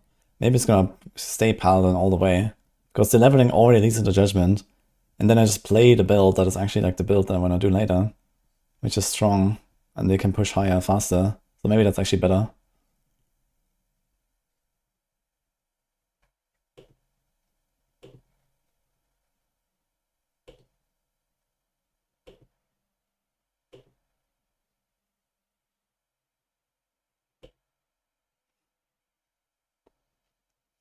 Lunch symbols.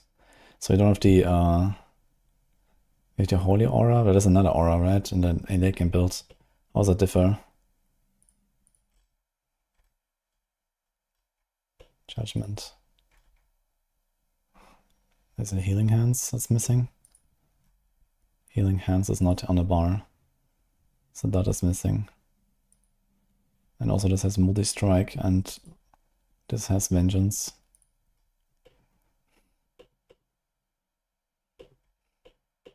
Okay, unkillable, insane damage, smooth playstyle, super easy gearing, clunky clear, multiple button build.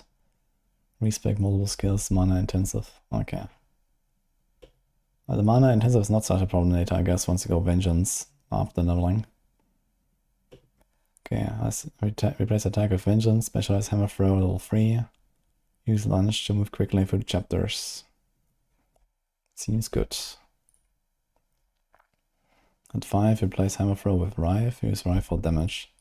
Which means we also remove the specialization, I guess.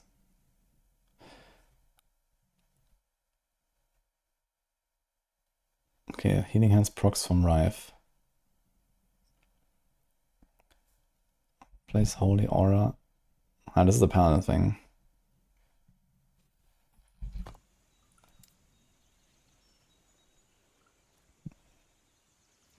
Okay, holy aura is the paladin thing. At 20 get Javelin. He's just extra clearing skill. You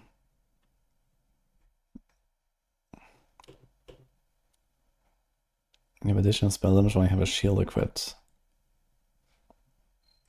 Heaven's Bulwark. Okay, where's Heaven's Bulwark?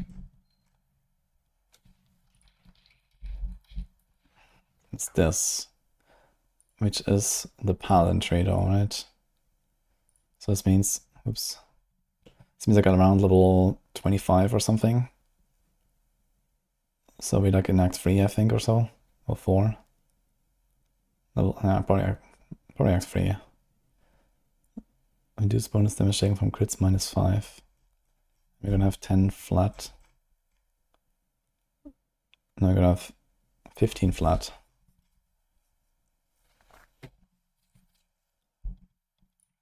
The immediate setup is Javelin as main damage skill. Rives proc healing hands. Special symbols of hope. Use lunge. And place your scepter or wand if you find a good scimitar. Place Multistrike on your right click. Hold down both judgment and Multistrike to regain mana on single target. Okay. When top below 0 mana, you consume all stacks of armor to restore mana per stack.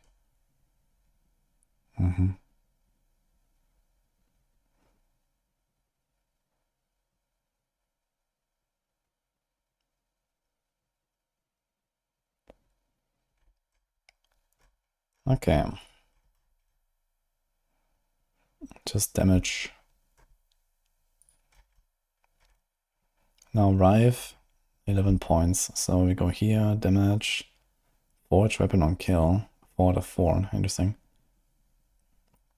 Using a 2-handed weapon, starts on a weapon that directly add damage, increase damage, or add a chance to apply aimland on hit. Double the chance for Rive.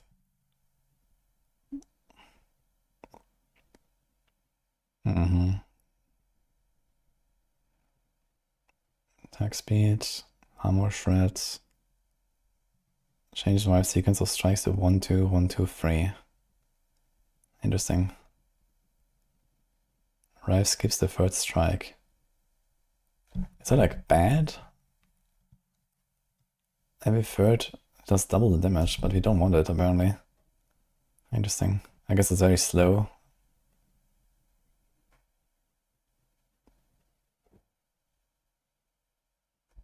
So how the hell does it proc Healing Hands though? Not from this tree. Wait, how does it work?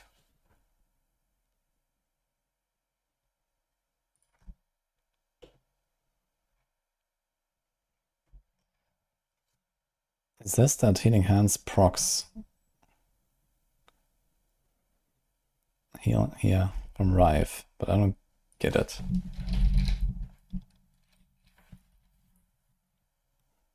I guess there must be something here perhaps.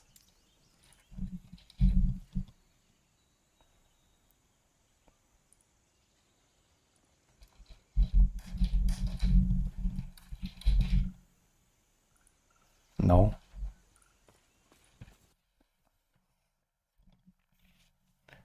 Yeah, I just checked Healing Hands, but there's no mention of Rive. So maybe there's something else about melee attacks restoring it or proccing it or something, right? So it must be a different mention. I think Vengeance does the same thing. Here, Healing Hands chance on melee hit, so this is what we do.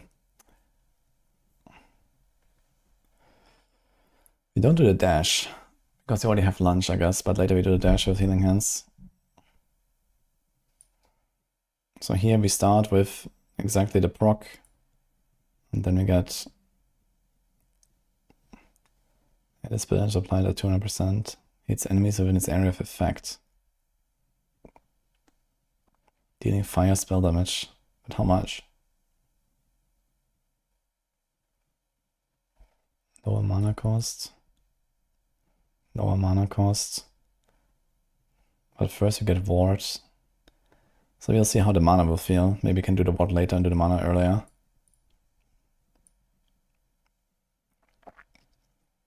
So maybe go left side and then right side.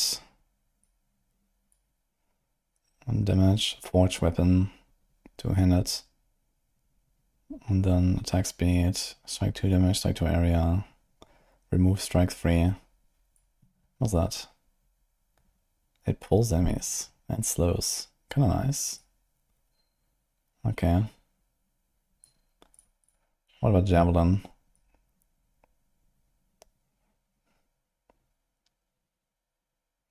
So go like top right, top left, and down.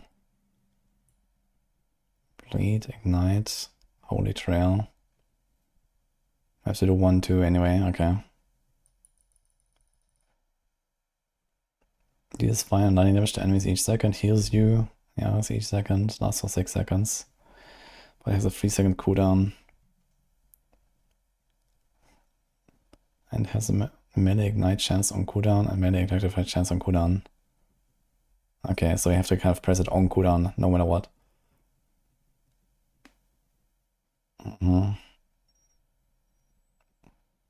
Fist pen. That's a lot of pen.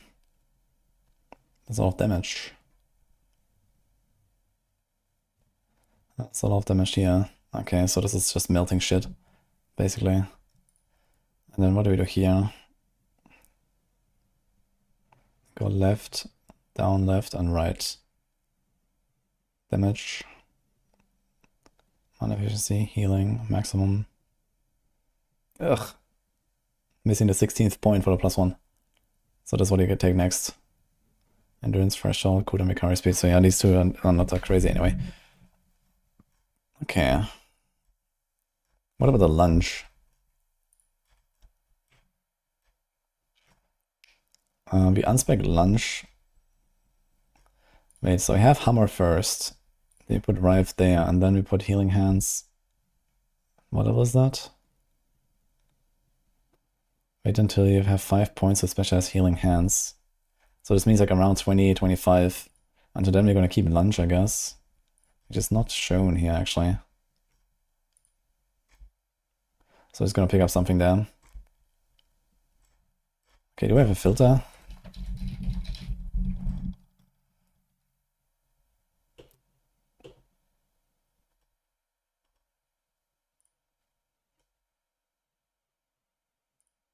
How does it work? I never tried to download a loot filter.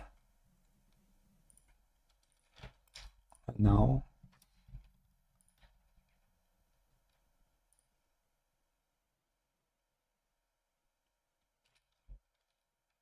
Just copy it from clipboard. Ah, true. Like this.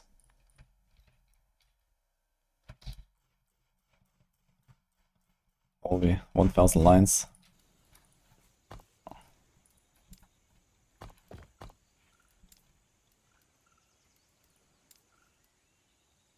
Okay.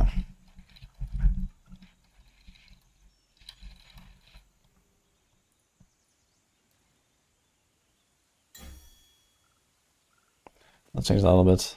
Show your item in the first 3 levels. Show exalted 12 times, hide all exalted. Show all unique set legendary, hide other class items, show useful idols. Recolor most valuable. Elemental damage over time. Hybrid health. Fire damage over time. Fire damage ignite, rive, sergeant. Sigils holy, multi-strike, javelin, healing hands. Most valuable early on. I guess that means close movement. Nope. Show augury hum.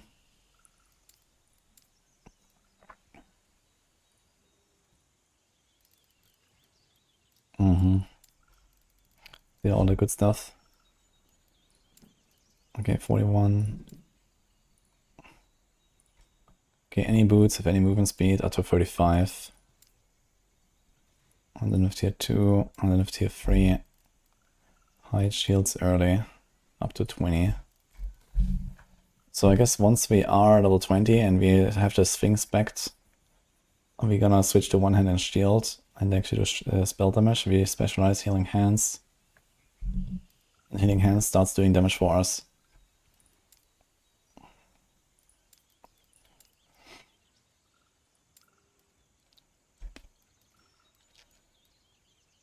Okay, seems reasonable.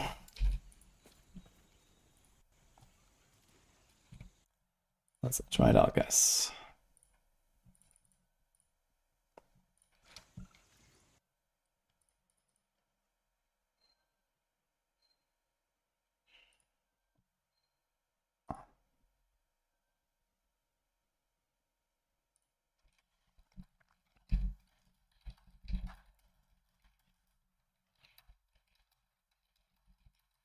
Sec.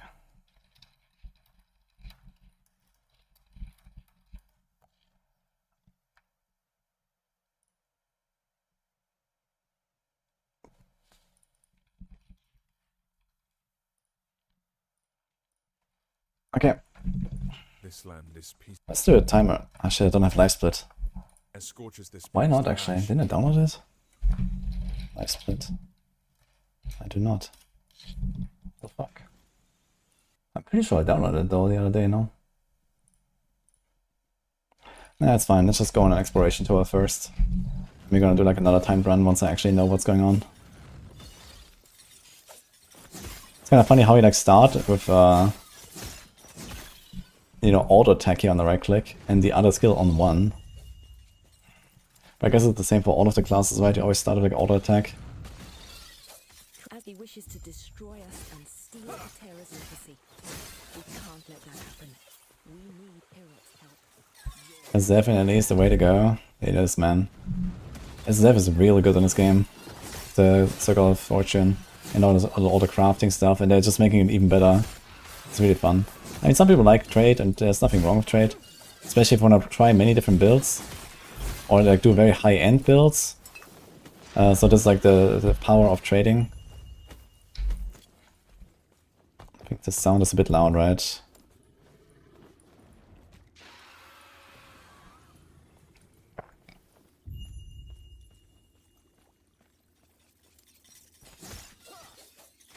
It's better. How's that?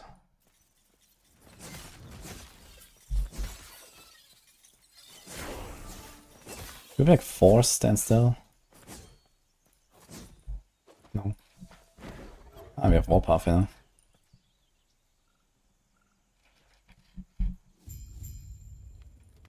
Can rate my 3 games. Which one I think plays best? Diablo, PoE, or Epoch?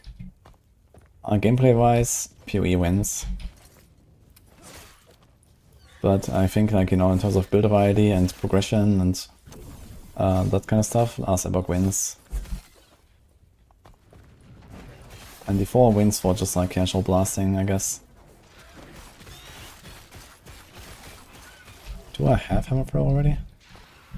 Oh, it's level 3. Specialization at 4, okay. What if it's better to do Warpath? Or just like... On the advantage is Warpath can move me, then I can dodge shit.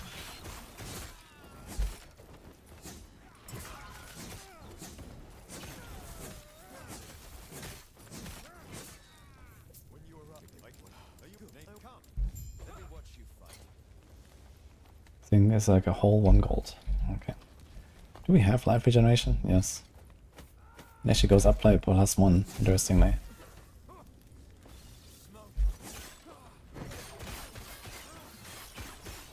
I must say, considering that this Warpath can scale to like insane AoE, it will be very funny, I think, to actually play that. Oh shit, I didn't actually check what we're gonna take here.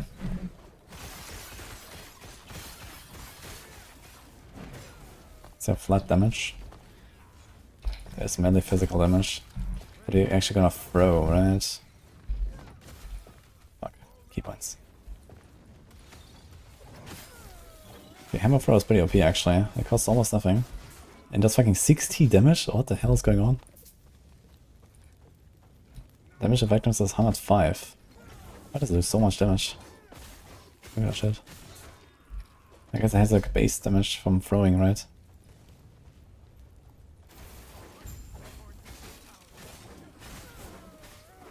It doesn't do damage twice. Looks like it. Okay.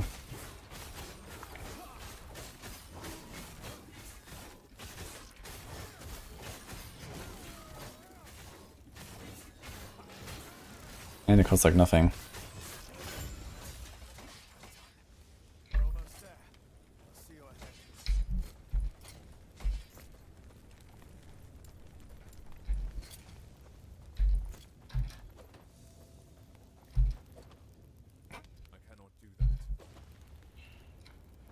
I'm out pro based.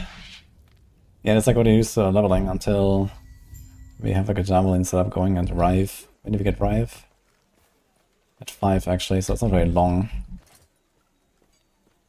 I don't think you can save any of this like low level scepters, right? But at around load when you have to like go for them. Okay, we have 129 golds. Now we go to the vendor.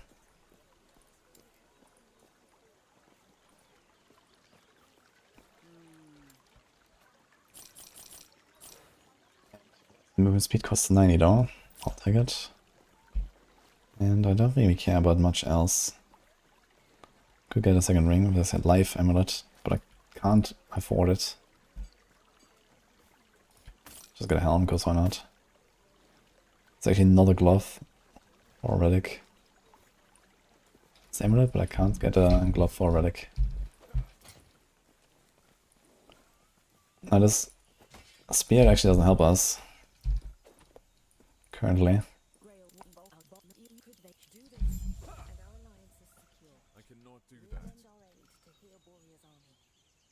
The hard to get throwing affixes. Yeah, I know. It's like the same thing as on Umbral Blade. It's kind of rare affix.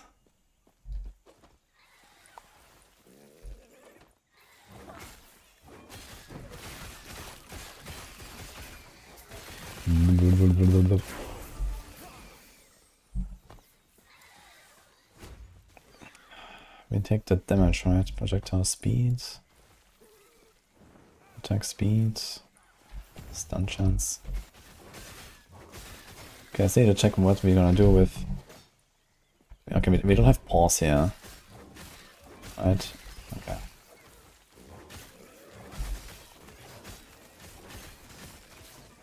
I don't have anything spec'd on my passive tree right now.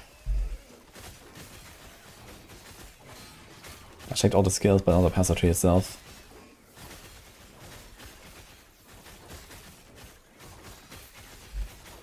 Okay, early game is not as smooth as on a rogue, but it works. I must do a lot of damage.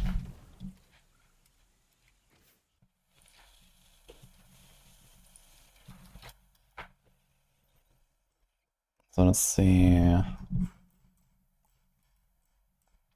Wait, where is the passive tree? Yeah.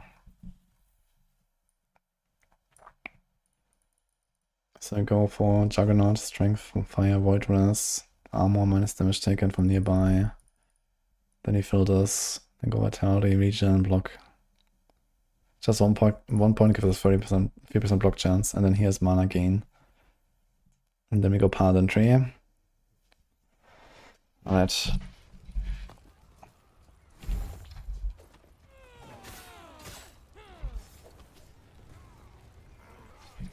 How are things going with FPS in this game? Oh, there's not really FPS issues. There's like just some particular zones and some particular enemies that cause some FPS issues, but I think most of that is going to be fixed in the next patch. There were like some bugs basically. Otherwise, I mean, it's not like a very like, you know, graphic, like high intensity graphics game or something. It's like relatively, you know, mid-tier graphics game, I guess.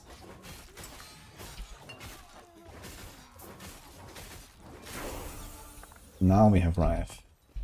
So I can already put it on the bar, I guess. We actually want to spec it as well. Let's do it after this guy.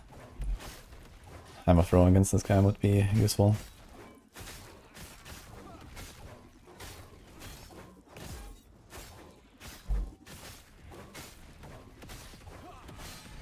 Ugh, press the wrong button. Pressed 1 instead of Q. Oh my boy, I have to get used to the Q hands now. Again. Also, I don't actually have any potions anymore, I just realized.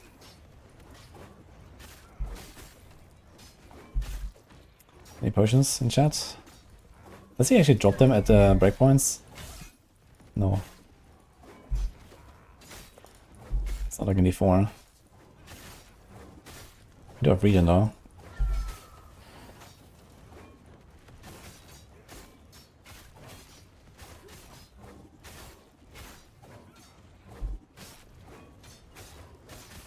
I ran into the potion. Okay, we did live after all. Amulet. Cast speed. Beautiful.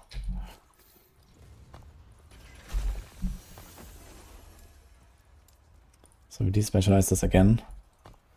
Now it's Rife time. I think it was like damage and stuff. Also you have lunch now. That actually seems to go very far.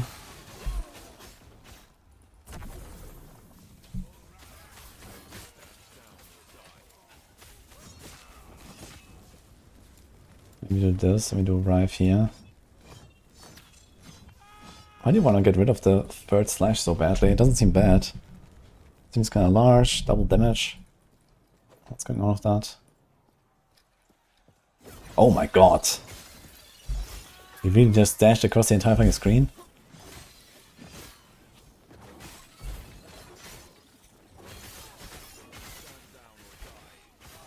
That's nuts.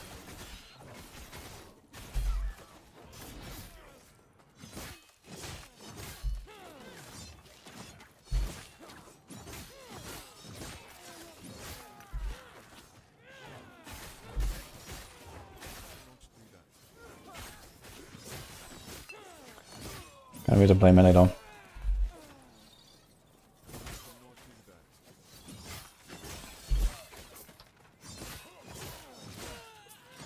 Also, I would actually prefer if I don't... Is there like a way to like not target lock? Just like whenever I right click, I attack. Basically perma force attack.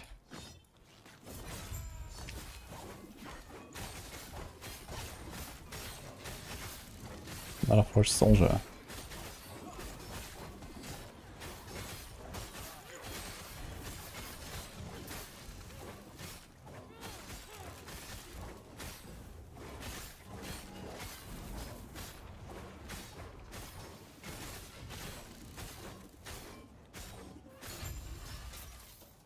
Yo. Jade is actually nice.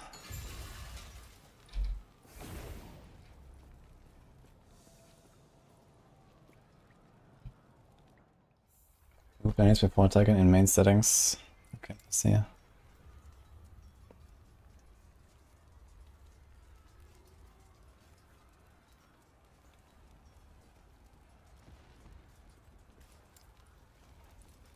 that's what I wanted. Thank you. I knew there was something like that. So I like better control over our movement. So like randomly walking around, even if I don't hit sometimes. I think it's gonna be better to actually move where I want to move. All times.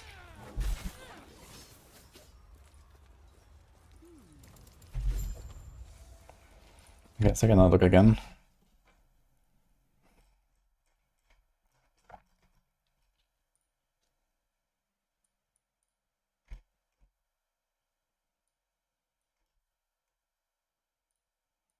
Five to 26. Arrive. Go top left, go left, take a two-handed thing. Go bottom right. Zombies even have 4 points here to get a forge weapon on kill. I wonder how good they are. Let's see it. Maybe I should have gone this one next, right? Okay, it's fine. I want to fill it up anyway.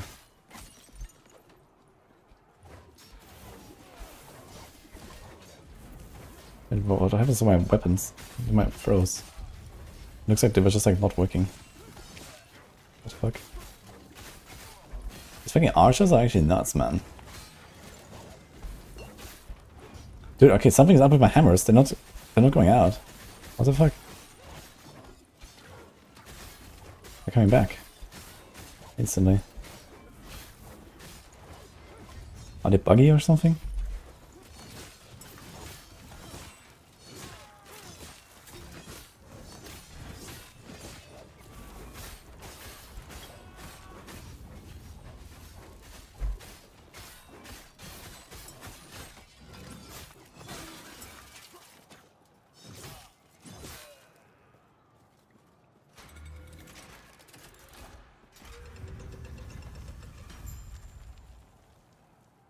We made a Heartsinger build of 14.5k EHP.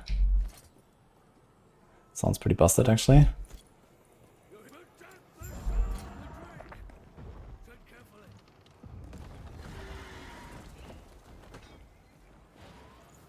Plus 10 medic holds. So apparently this quest is optional, right? Apparently you can just run here, but you get a skill point, I think, for this. You have some rife damage now, okay.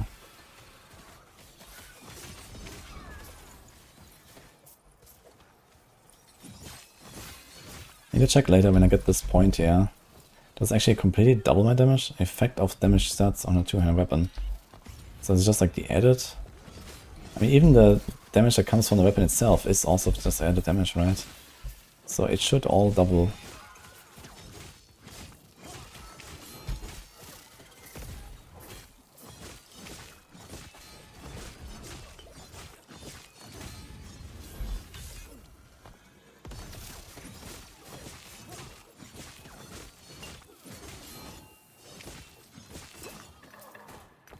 Yo, forged weapons, man. Pumping. I didn't actually check how much damage they do. I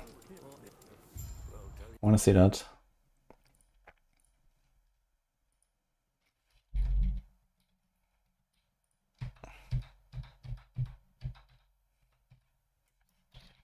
I like some at the end there.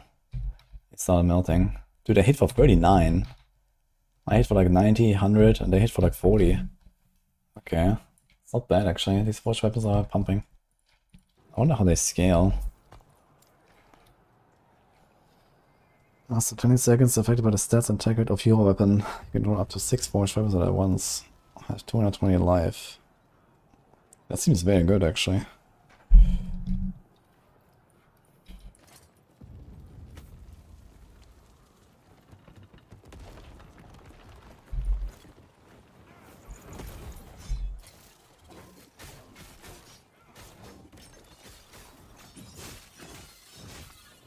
Yeah, these forged weapons are good, for sure.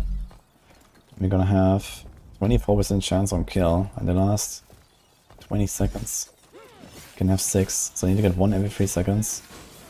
I get 1 every 4 kills. So if I do like 1.5 kills per second, I have perma 6. It's just killing everything around me.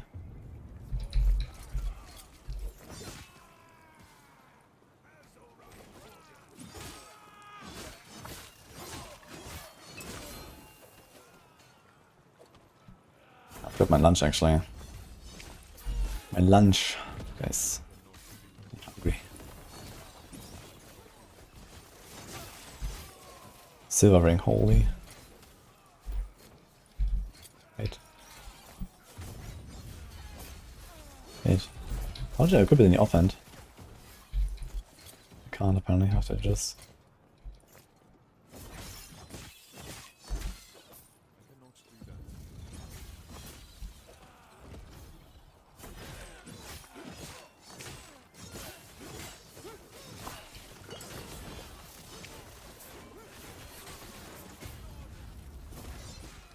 Yeah, with a weapon like this, he actually started like pumping. Okay. Shield bash, we're not using that yet, I guess. What we can do is this. Double the amount of forged weapons.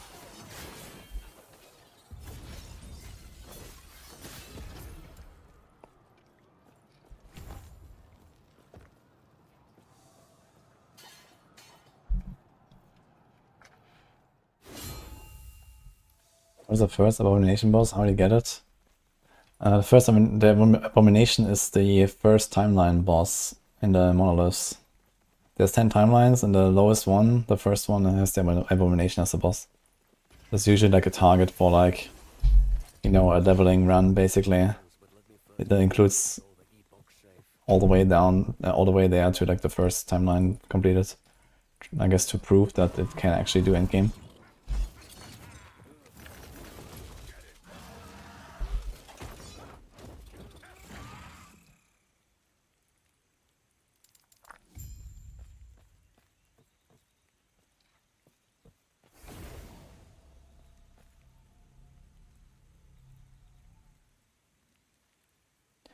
The first aggro boss quest. Yes, basically.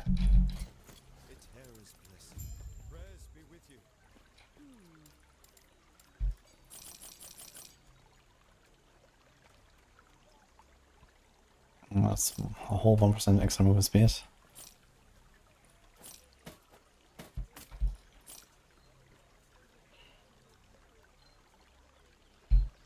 That's a lot of damage.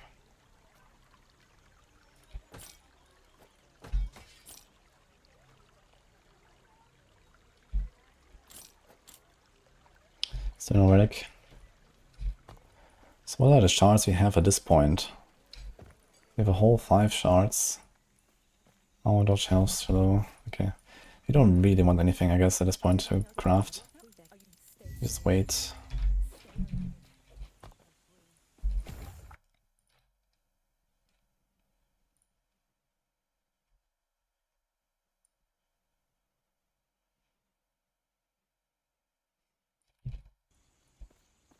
Yeah.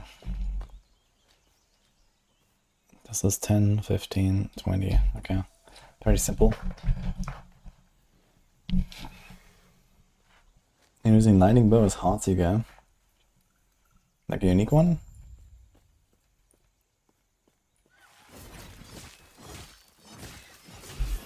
Interesting, these guys seem to take like less damage when they spawn or something. I took like 20 damage per hit there. Now we're one-tapping these guys, holy. Wait, what's the shrine I got here? Aura that chills and slows enemies. Okay. And attack and move speed. Cool shrine. Dude, lunge is actually nuts. Goes so far. And it does damage. It just kills him.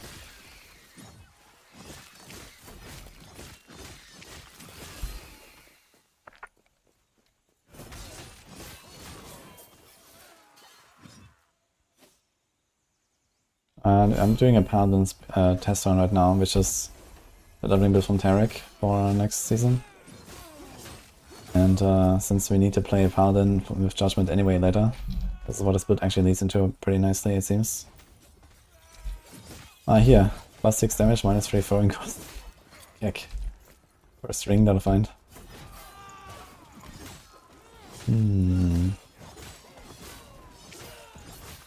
But not going for it, so.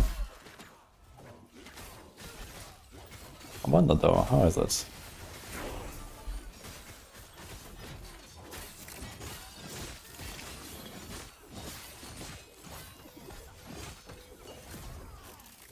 Manifest, chill, physical damage. That seems very nice.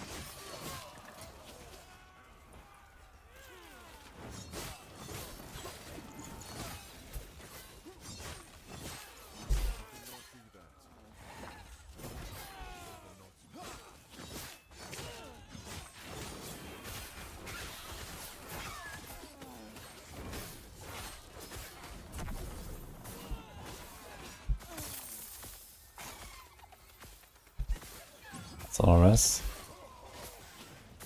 Also have res here though.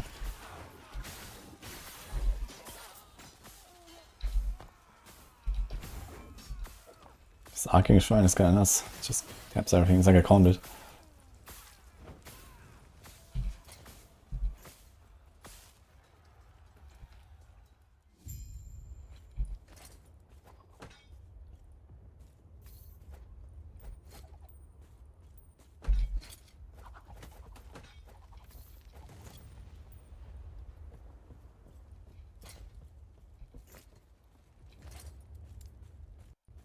We have one Cliff of Shattering.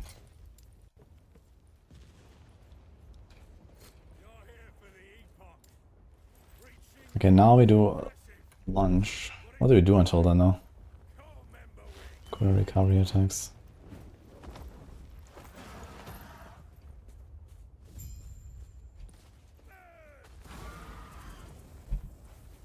Okay. I'll check it out in a second.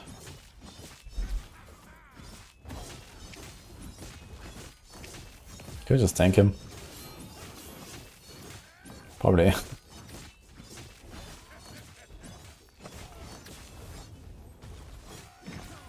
Yeah, but you have 47 fire rest somehow. What the fuck?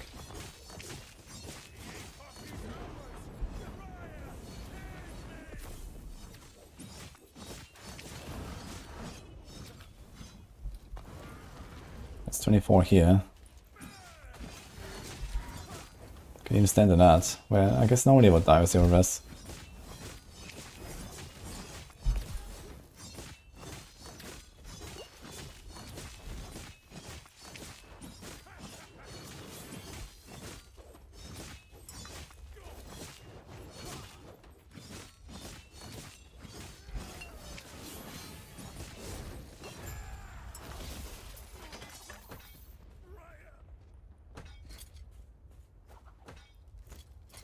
This is 200 mace. 29, 6, 7. That seems good actually.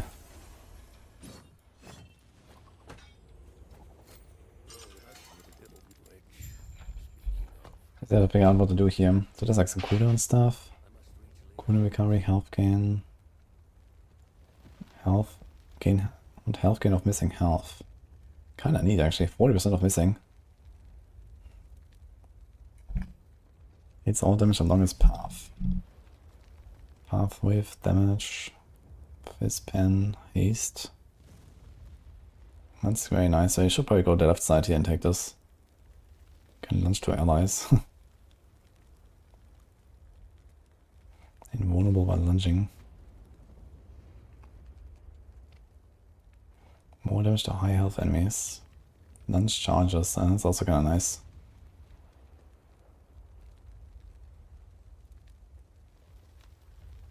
This is 1, 2, 3. You should probably go for the extra charge and this here, and there's also haste.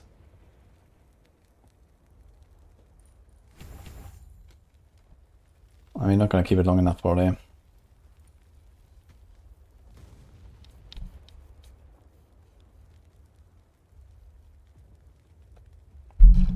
You guys are getting bolts, any tips? Transplants.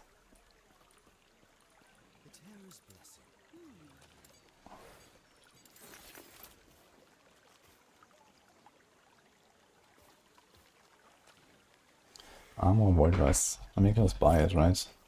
There's no harm in not.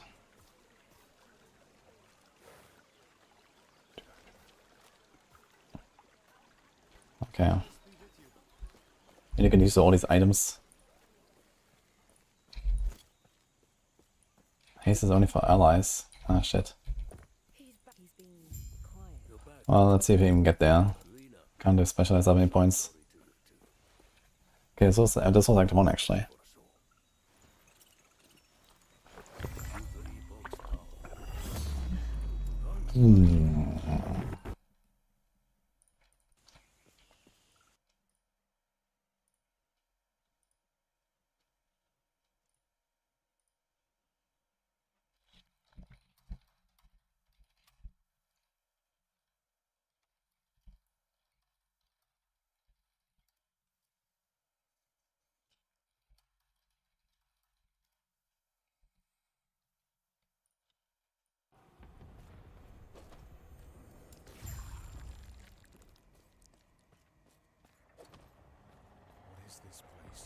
Just full shave when you're going bald. I know, I like the idea myself. But other people do it. And it's a very normal thing anyway, so.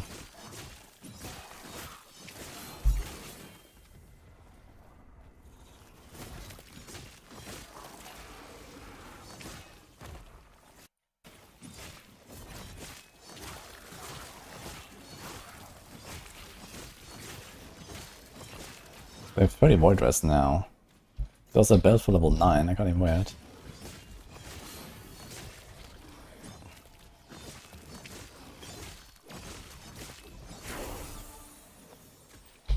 Yo, yellow silvering. Crit, everything's going crit here.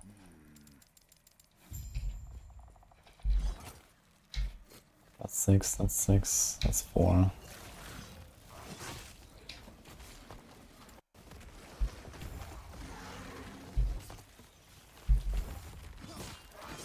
Now we got Shield Rush. Which I suppose I can't use right now. We'll see how that works.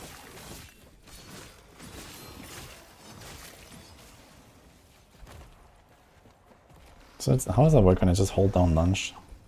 And slowly walk up to enemies. It actually works, it just lunges.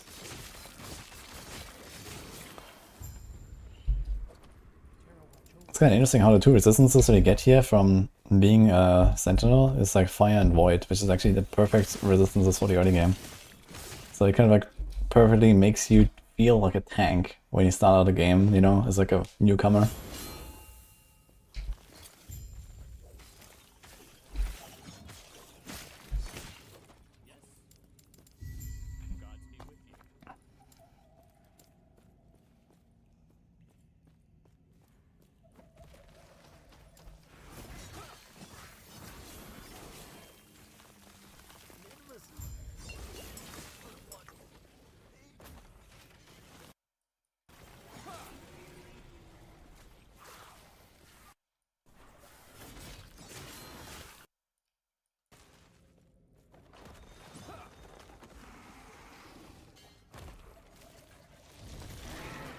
And then you turn a tank which one-shot the whole screen.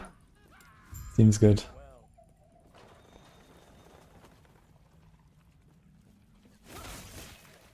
And we get holy aura, and yeah, it's true, we get even more res, right? It's like 15. Is it illy res? I think 15 illy res, right? Not auras. But yeah, you build a little bit into physical basically, a little bit into poison, necrotic, and you're chilling. Actually get a bit of poison from the aura as well, I think.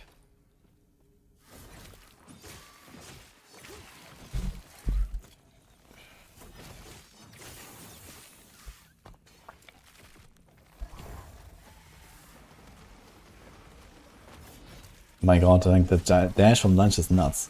It's just like boom, off screen, to the bottom right. But these guys were so far off screen.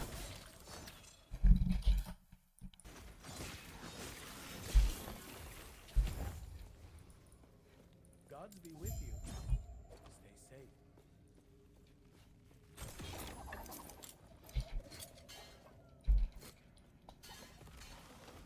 It's actually kind of funny how, you know, I've never played Sentinel. I take like 10 minutes to look at the leveling guide and we're chilling. Made all the time back already, I guess. Cooldown recovery speed on a belt though. I'm getting bleed here. But where the hell is it coming from?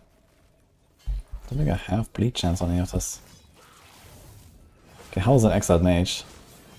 Yikes. How's a Nemesis? Just empower him, fuck it. He has the slap. Yeah, okay, so TLDR, you're not going to do either of them, and I guess the champions will be like equally rough. Actually dying. Didn't have any more potions. Where do you spawn now? Down here, apparently. Wait, are they, the mage and the nemesis are fighting now, I think. Look. Okay, 7 minute damage, ignite, chill, crit. Yeah, I think the ignite is not enough to make up for this.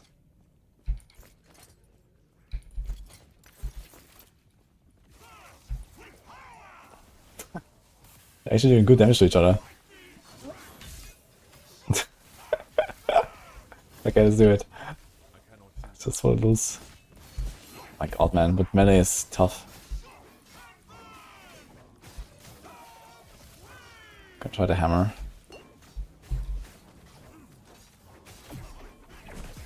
Wait, what is that? Ah, this was the nemesis disappearing. Okay. Dude, what is going on with those shards? Wait, is that real? Maybe you should try to kill nemesis. But it seems Monka. Oh my god. Yeah, the Exile mages are too much though. Nemesis is kind of doable, but the Exile mages are no bueno. Which is good because the Nemesis gives us all this stuff.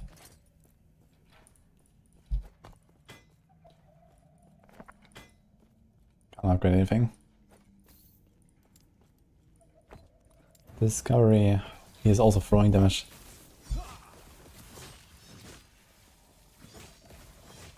Just wanna see what I get for killing one. Where is he going?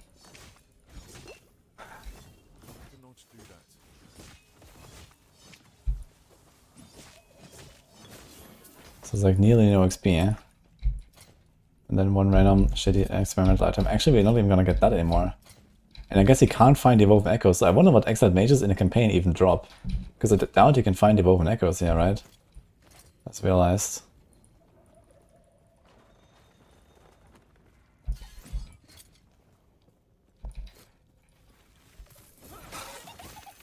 Yo. They did nerf Loot Blizzards, so I should not really... okay, let's make a rule. I'm gonna skip 2 out of 3 Loot Blizzards, I guess, or something like that. Because Loot Blizzards are like super OP right now, but they will still be there. So let's skip like 2/3 of them, I guess. We're gonna nerf them. It's neat. 44 Void Rest, dude.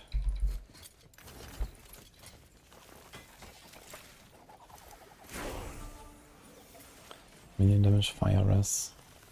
Oh, this is probably better than dodge and stuff. Although 6 dodge.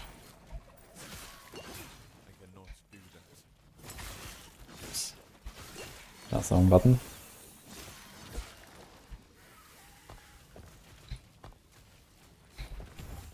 So what is that? Vitality and health regen. Health regen is actually kind of useful right now. Sustain. Now we get a charge.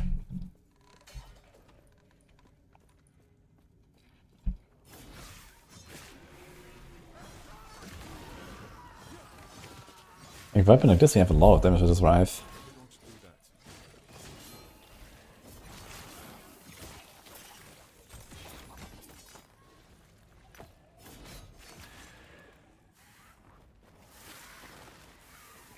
Heartsick is going to poop on Paladin. We'll see.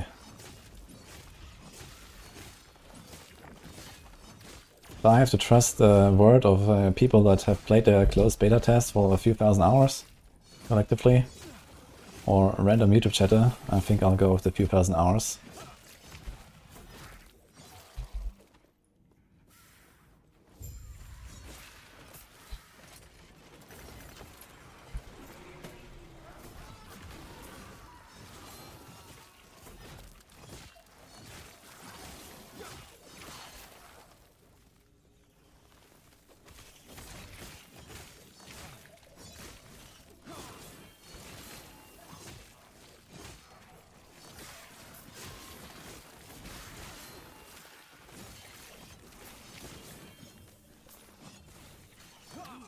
I made a point about this yesterday. Like what? I cannot do that. Dude, this guy's getting nuked. Okay, I want to find out where the bleed is coming from. Where is the bleed coming from? I don't have anything here. I'm doing a lot of bleed. I don't know why.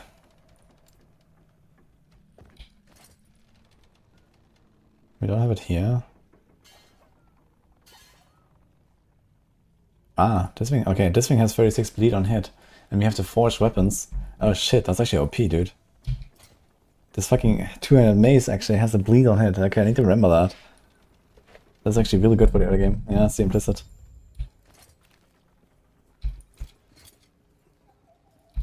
Gonna need... So here we're gonna get a new quest soon. Which is not in the game now. You're probably gonna skip this quest altogether though, right? Block. So this block chance does apply now, right? Even without a shield. Yeah. Huge. More void rest, dude. And fire us. Oh my god, dude. Okay.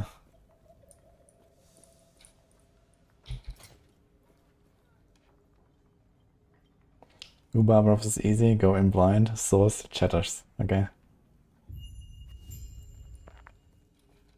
Shroud of False Step is bugged, removing passive points from active skills. I mean, there were some bugs in the past of it, but I'm not sure what you're referring to now.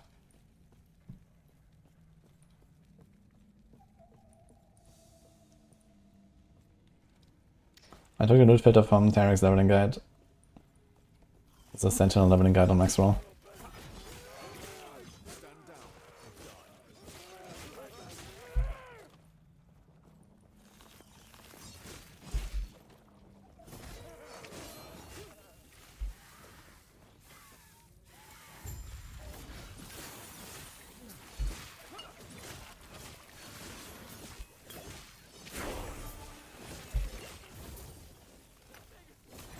I feel like I can't really just like kite stuff so well as I did on Rogue. On Rogue I just kinda like walked a little bit, and then shoot like behind me like 3 times and everything dies.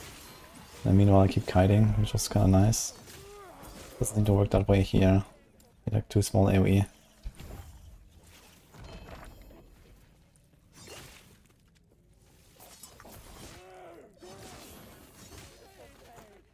Like I want to see actually if it was double damage now or not.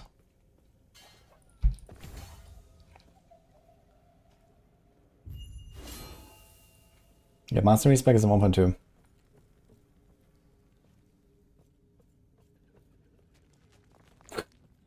That's very funny, Galadon. Yeah, it could be there's some weird stuff going on.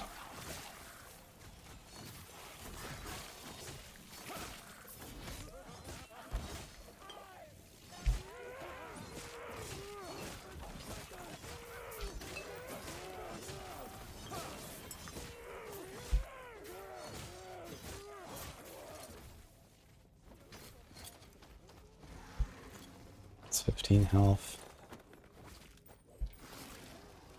I always go to risk the wrong bridgeman on the right. Every single time.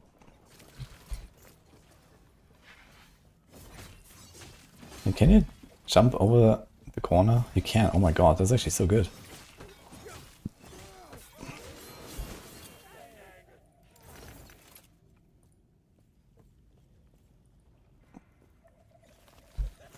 Mana strike, base damage converted to cold.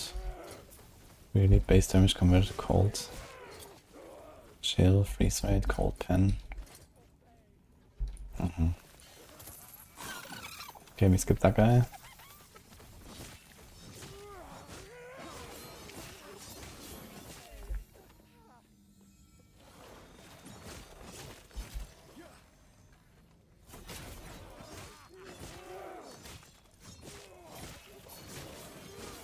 lots of movement skills to be able to jump corners and stuff. Well, it said that the maximum pathing thing was doubled from 30 to 60 yards. But it's not just about skipping corners, you know, there's like an ability that you would not expect to be able to go over, like, you know, a corner like this, right? Because it actually moves your character, it's not a teleport. But it still works, interestingly, so... Dude, these force weapons are nuts, holy. It would be fun to actually make a build with that. I think I'll do that at some point. Okay, I have to check something else again, because I actually kind of missed that part. Where I...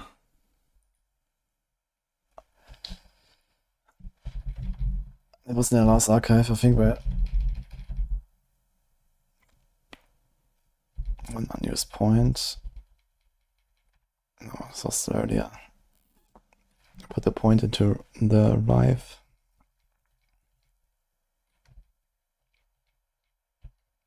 Here it is, I think.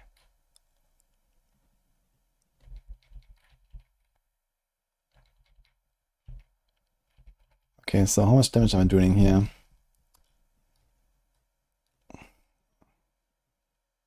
So it just doesn't show damage numbers, what the fuck? Like I just kill these guys there, I see, and there's no damage numbers. They just explode. Like why?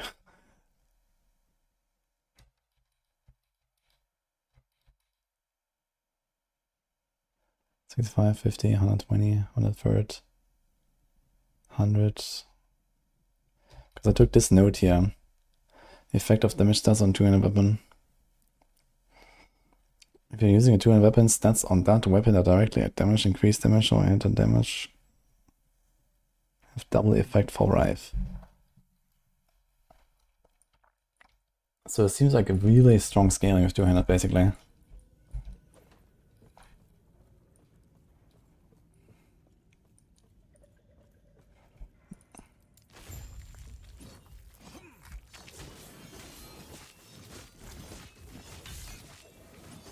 Melting.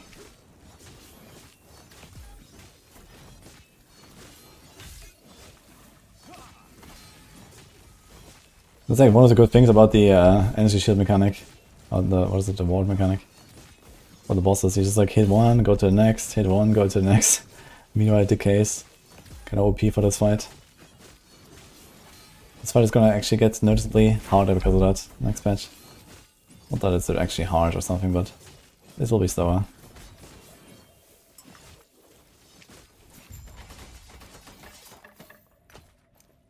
Because they're obviously gonna bake the ward into the HP of these guys.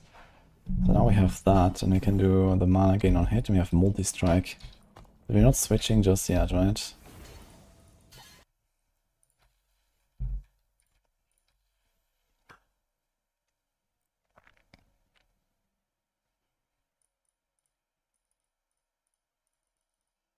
And then we start with 5, 4, 1, we get endurance there, healing effectiveness and health. Block, block, and then we get the spell damage, and then we do the switch to the next setup. So here we still have this bleed weapon. Is this actually...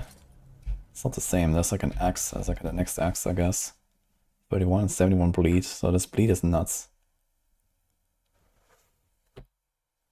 And then maybe we get Javelin at 18. That's in 5 levels from now. It's like end of Act 2 roughly, when we get our Paladin.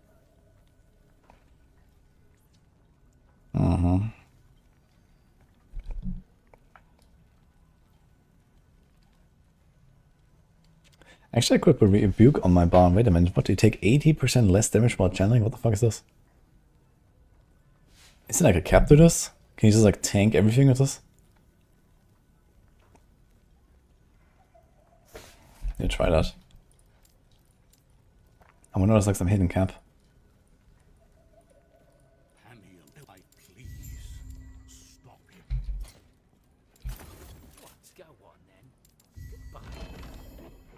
Now we got the glove. Big.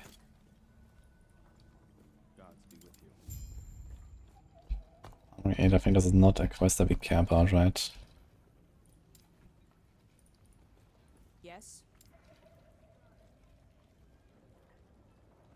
No movement speed. Unfortunately, it was just like crappy weapons here. A lot of armor though.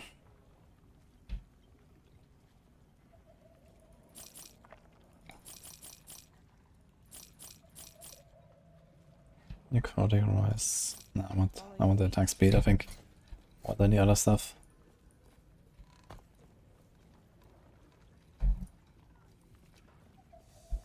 So why does it show the main quest is on the right here?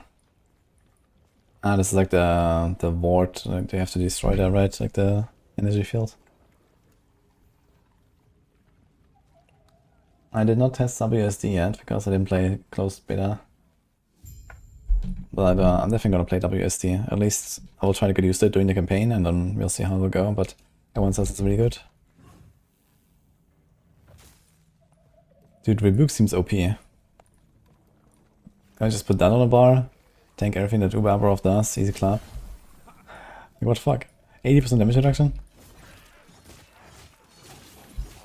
Definitely gonna use it to tank some boss abilities with the right timing. Could be nice.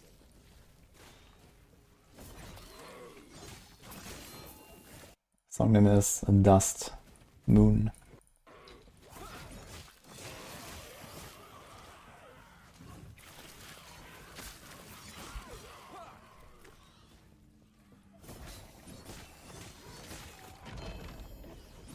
Unique ring. Poison on spell hit, all attributes, damage reflected.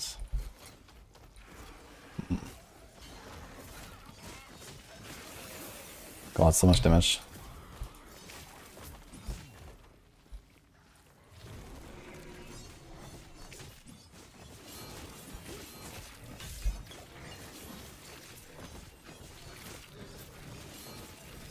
Can we just tank this?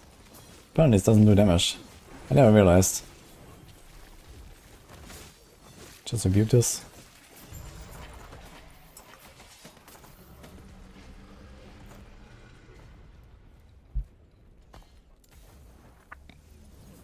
Grant other nearby allies haste. Okay, so we're not actually doing that. So what do we do? We're about to respec this, right, at level 15 anyway, so it doesn't really matter. We can just put an extra point there.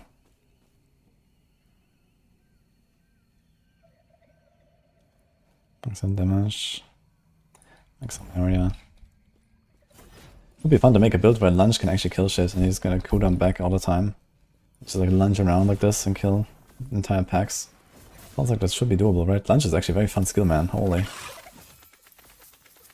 Okay, this is Goblin number 3. We're gonna skip in. He doesn't randomly die for my shrine. Tell the Void Physical. That's a lot of health regen.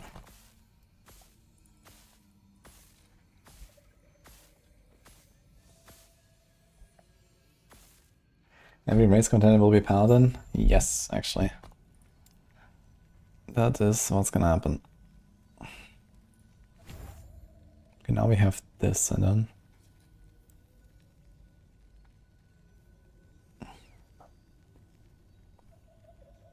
A very sword strike lacerates enemies on hit. Interesting.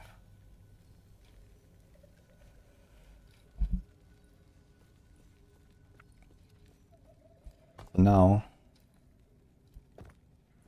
do we go the left side? No, I have to go right. It shows you can go here because you can go for upper district and then here, but you actually just go right side, armory up there, and then that's it.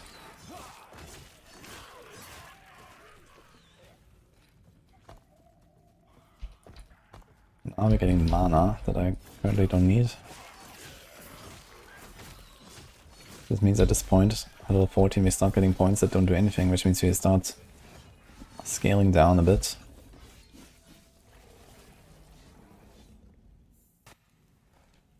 It's a good support for non-squirrel beastmaster like Sabertooth or Bear. Yeah, sure, but you can probably make some stuff work there.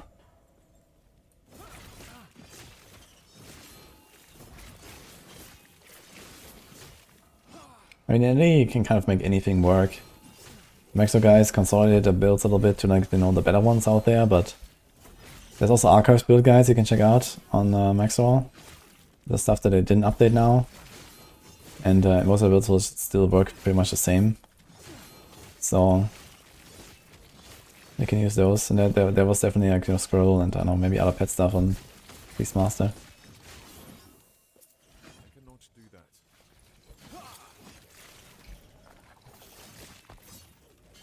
We have 81 fire rest, by the way. Seems legit.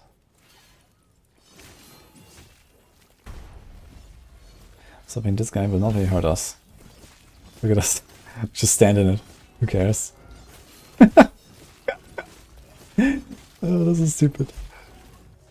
Let me do a rebuke. Okay. Yo. Yo. Fire damage. You don't want that. Void damage. Fuck.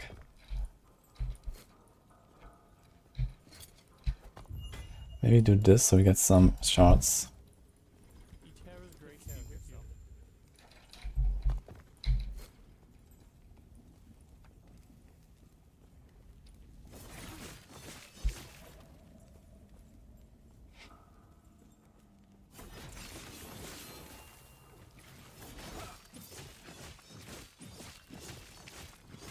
These are going ham now. This is only with 2 summoned weapons.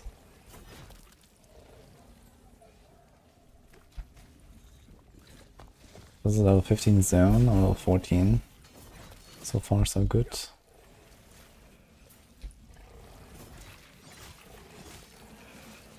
Wouldn't hammers be better? I only do hammers until I get Rife apparently. Unless you get like a lot of these like, you know, extra throw nodes and stuff, I guess yeah, hammer doesn't really scale because, you know, at the start it does like 30-40 damage and now look, it still does like 30 to 40 damage, it doesn't really scale. So you start investing into like throw damage and stuff. So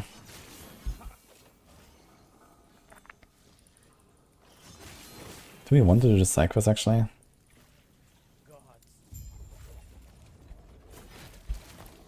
Armory aid. Gives us 75 XP. Crazy. That's like 1/10 of 1 bar or so. It's not worth.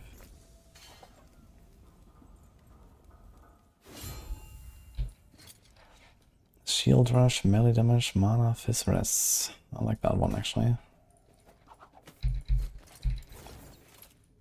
This one also has fizz.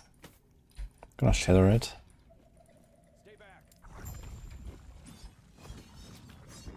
Oh wait, Avi, here's the end of Act 2, right?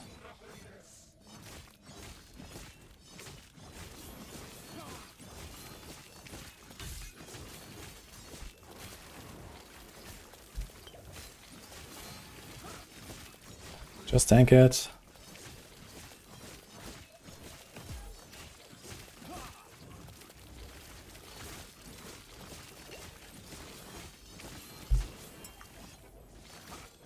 Kind of funny what he can do. With rebuke. It's actually really good with rebuke to just test everything.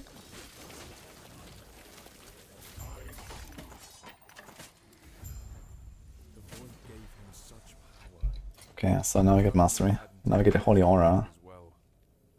So I guess you might remove rebuke now. But it is kind of funny to try. I can remove the hammer actually, we can keep going. I have to remove both though, because you get a holy aura and hands at once. I want to put both on the bars. Shield bash. Wait, when do we get healing hands? 5 points in, okay. So at 20. Oh no. 26 actually, yeah, so. Then close your eyes and focus on the potential you wish to wield as I guide the shades to you. So this, we don't press much, just... Okay, got 30 mana, okay. It's not too much. See that you are still you. That strength will be necessary if our world, our reality. See, like in town, the aura is off.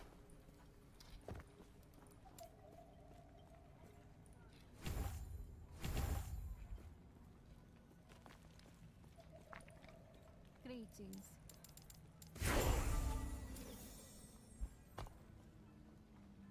Okay, let's see this again. There was something at level 15.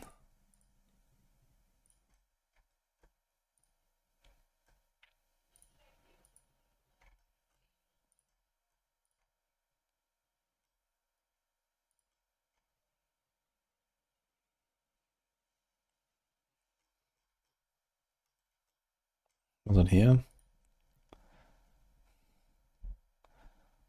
15 points, place symbol of hopes on your bar. 15 points in the paladin tree. Okay, so until then, we just keep going for our lunge. Here we have healing hands, which we currently don't have, so we just keep investing into lunge, I guess. Okay. Why? Thank you. There is an old passage to the surface. I will dispel the rune that keeps it. May I tear a smile upon you? Yeah, there's a refuge. I not do this now, right? Oh no, we're gonna go there. We'll go surface, counter scamp.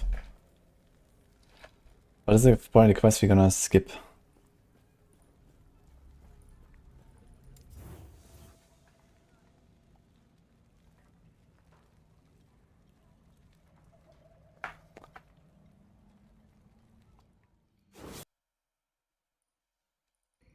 We've done 3 maps this morning, crashed on opening all 3. Yikes. Okay, so much damage now. Aura looks cool though. I cannot do that.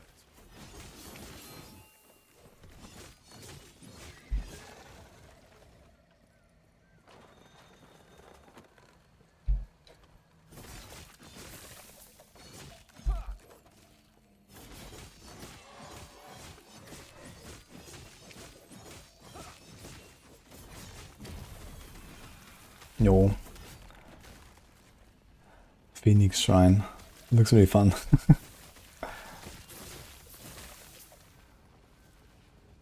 Did a really good job with the shrines, I think. They're cool.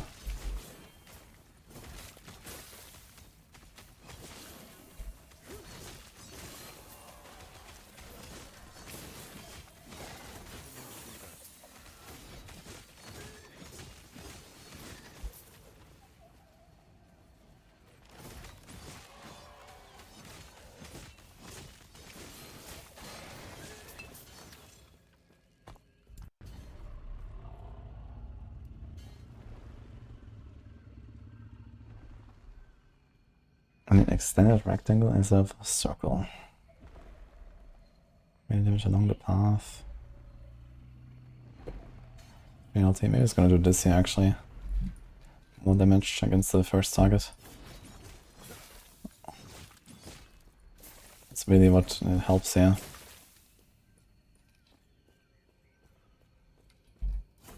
Let me check if there's anything else on this lunge tree that is good. Instantly kills enemies. Oh, you can do a execute of that. Up to 15%, that's not terrible. Like, execute is actually gonna get significantly better in the next patch because of the ward mechanic being removed. Like, the raw HP of the bosses will go up, meaning execute mechanics will do more.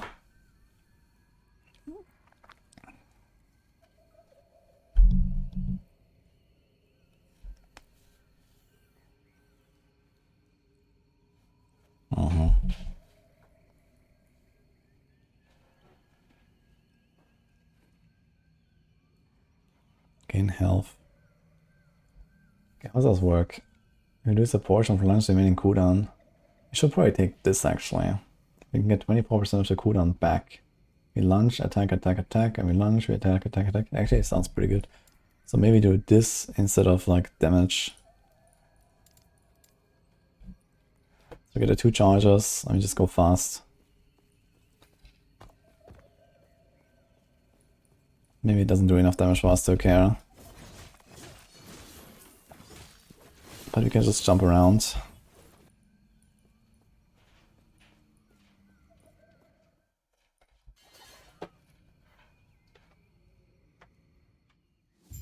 Would you like to order something?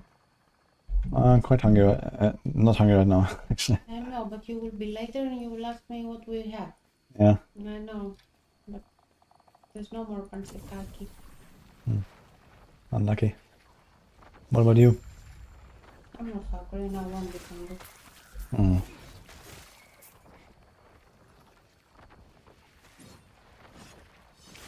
you have something small?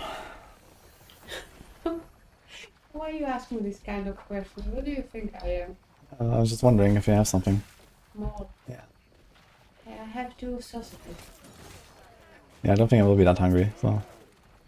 Is that small? Mm-hmm. And 2 eggs. You want omelette again?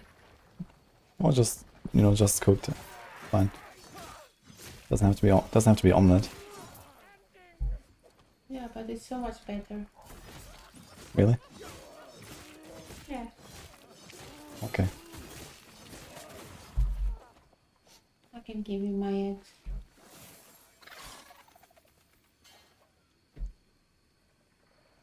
How's it going? Yeah, I'm just doing like a test run right now. Playing a paladin. Level 15. Are you gonna win? I know. No, some Asian will. We should ask chat. Some Asian will win. I'm not sure how big the game is actually, like in Asia, China, and so on. Someone said it the other day as well, like some random Chinese will win. How But many billions are they? well, it doesn't really matter. Without. Like, you know, they often don't really do this like hardcore stuff and so on. And they just have like a different approach. Like, there's a chance that there's some random Chinese guy who's gonna win, but I don't think the chance is that high. At least from what I know from like, you know, D3 and other games and stuff. They don't really do this kind of stuff. If they even know about the race in the first place, right? Because most likely they don't even know about it. Have they implemented any changes so far? No. So it's gonna be all at once, but before the launch, right? Mm-hmm.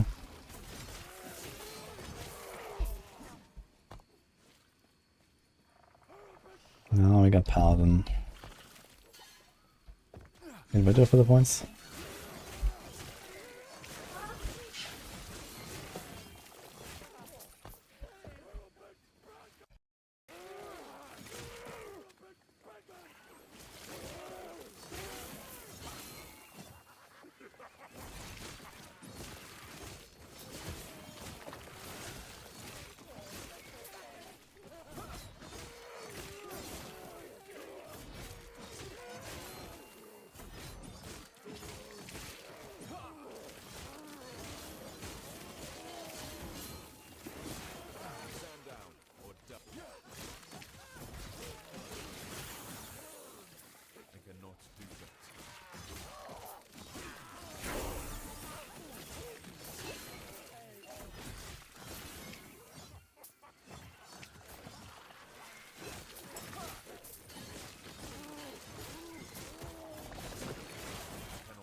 Okay, now we're playing Hammerden, guys, at the shrine.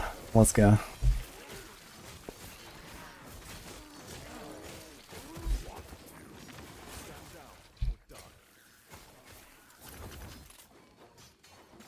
Physical damage, health gain on hit, oh my god. Nuts. Wait, can you get health gain on hit from multiple hits? In one attack? I guess so, right? Can you see this? It hit me.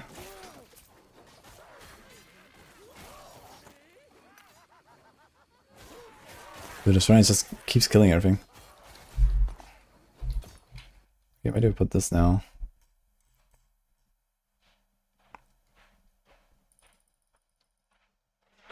Where's the Resident Achievement? Okay, it clearly works. Okay. Not gonna hit OP. Thank you. Hammer of Laurent. 1 melee physical damage per level. What the? Oh, he does beat the bleed thing. Can I see your skill tree? Of course. But first. Okay. Are you also gonna log in on Paladin or what? Are you gonna log in on Paladin? Well, this is what we have here right now. Sentinel is a very fun class. You just like log in and you're invincible. Turns out, this is how the class works. Like health gain. Sentinel and Paladin, how is this called? Sentinel is the class, Paladin is the mastery. In Grim Dawn, when you multi-class, you take a different name. No, it's not multi-class. It's just Sentinel specializes into Paladin. That's what I mean. You have Void Knight, Forge Guard, and Paladin. You become one of those three.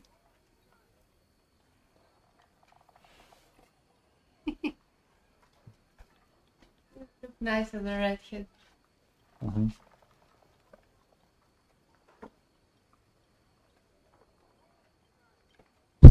Let me see.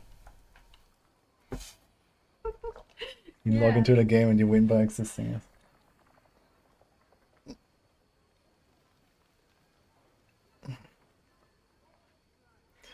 These are custom gamer classes. Well, type exclamation mark GMG if you're interested in some gaming classes, actually. This is where they came from.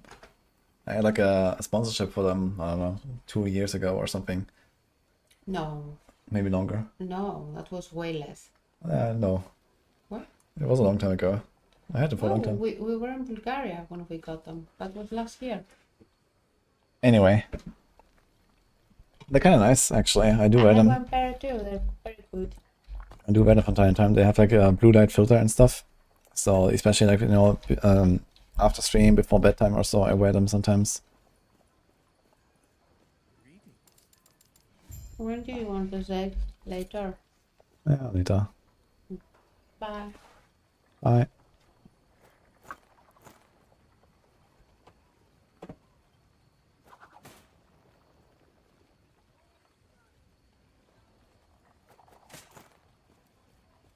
Dude, doing like WSD while sorting out your loot is gonna be nuts. I gotta say.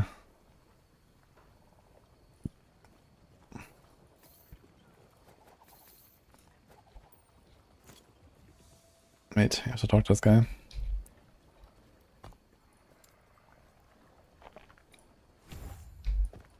Who are you?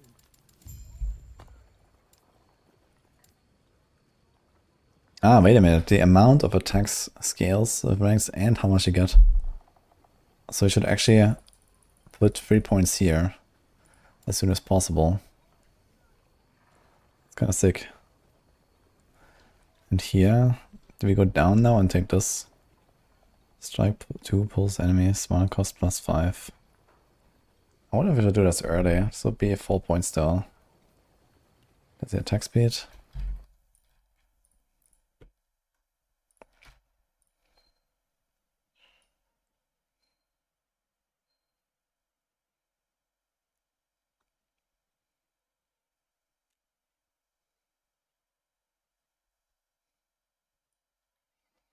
Okay, for some reason we really want to remove the first strike. I guess because we picked this later. But maybe I would rather pick this earlier and pull them.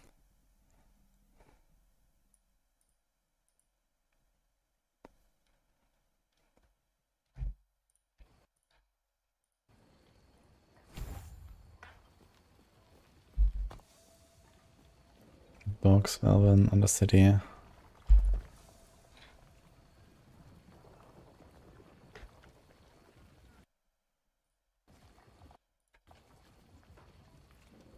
Blue light blockers are debunked.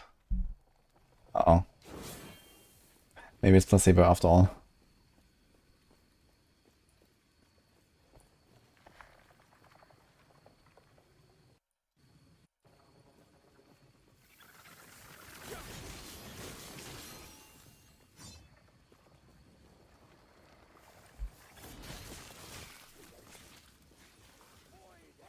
Yeah, WC support is gonna be in the next patch. First day.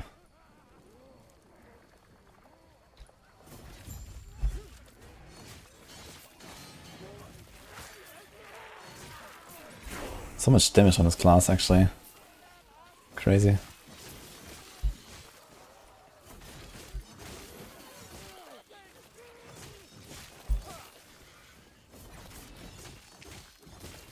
I wonder how the Nemesis will go now if I go for it. Probably very easy at this point.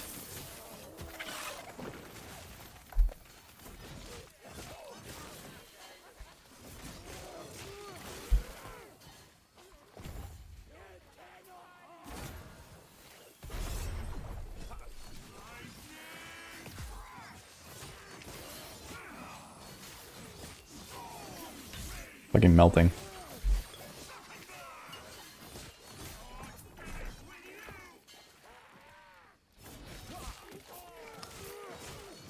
I like these nemesis guys.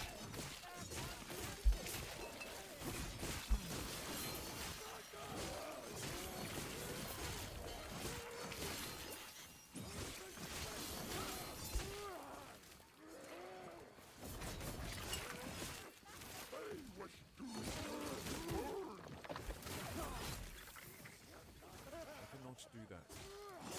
Stand down or die.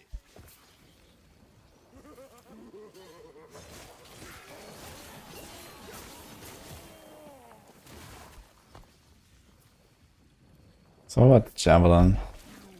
You don't take it just yet, right? You wait until 20 and specialize it, I guess.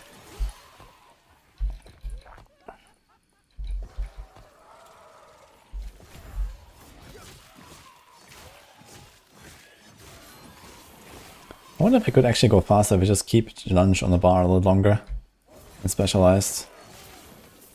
Let's get a double lunge, which is nice, and we get a cooldown faster.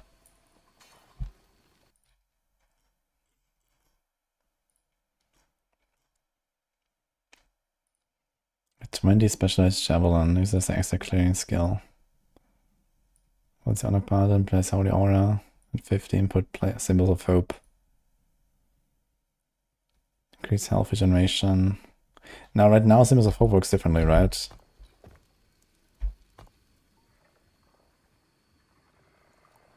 Sigil of Hope. Summons a sigil, causing you and your allies to deal 3 additional fire damage, increasing health regeneration.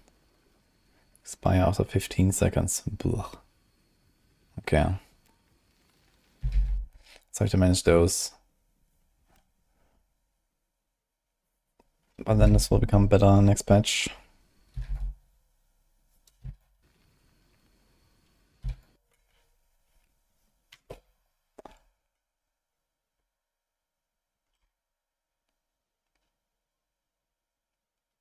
So there's Healing Hands here, and Javelin here.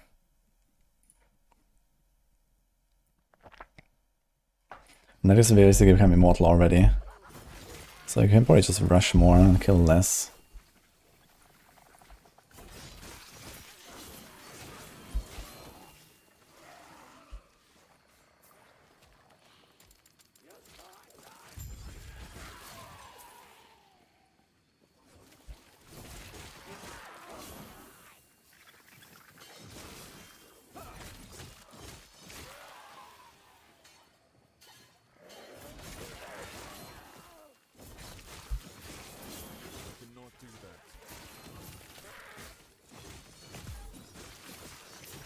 Wait, am I stunning this thing?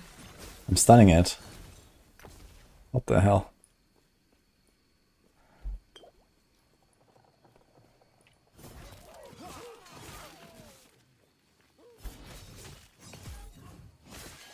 Dude, Rebuke is OP. You just tank it.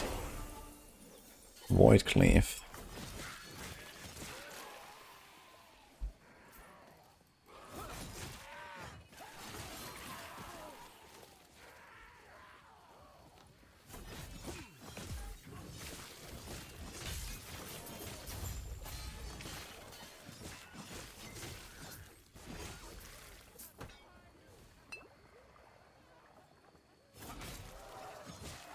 Just throw it and run forward. Yeah, that's what we're gonna try. We are almost there. We're gonna get 2 new skills. We're gonna remove Rebuke and then Vengeance is also there for no reason on my bar right now.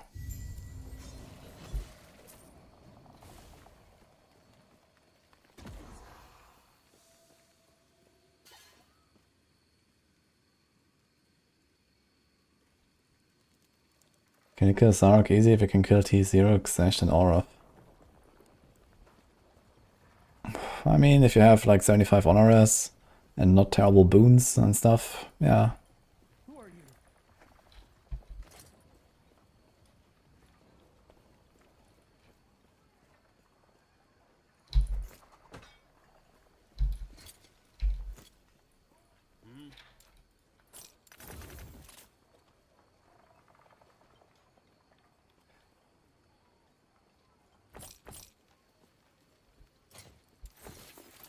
to make sure we don't spend too much gold, because you have to do respecking at some point.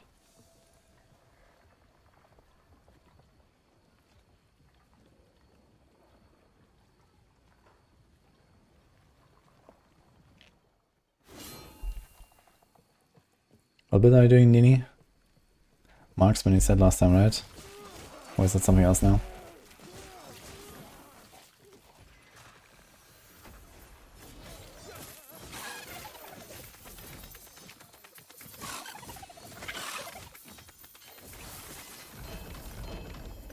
Dude, holy. Minions have +5% chance to bleed. Oh my god. That would be quite an item to get actually at this point with the forged weapons. What the hell?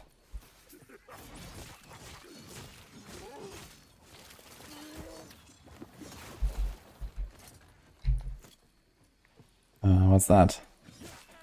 Big white square apparently is our target.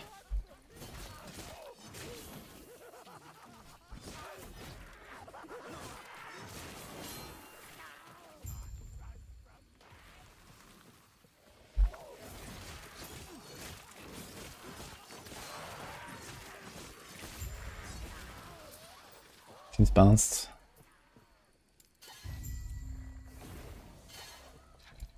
I'm gonna take this off though, because it's a bit too unethical.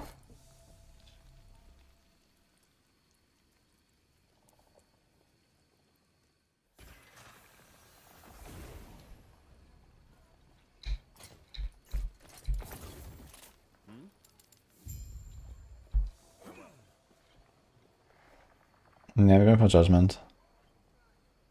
I'm trying to like see how it works.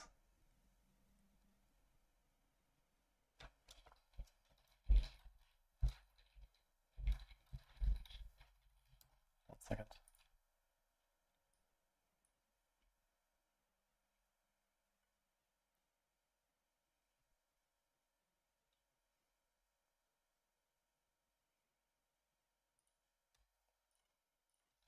Okay.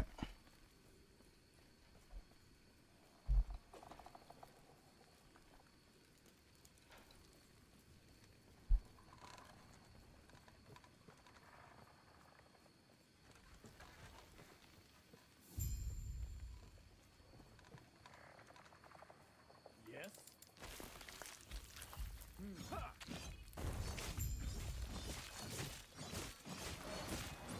Leave him out any forge weapons.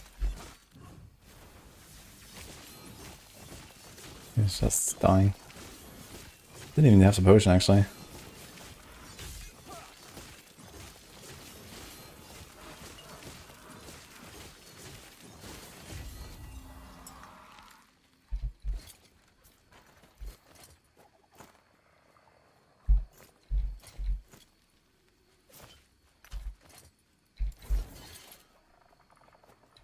Dude, more Pyrus. I have 103 Pyrus. Level 19 by the way. Seems good. Okay, level 20 is approaching. Which means a javelin time. We go to the top right. Get a big fire.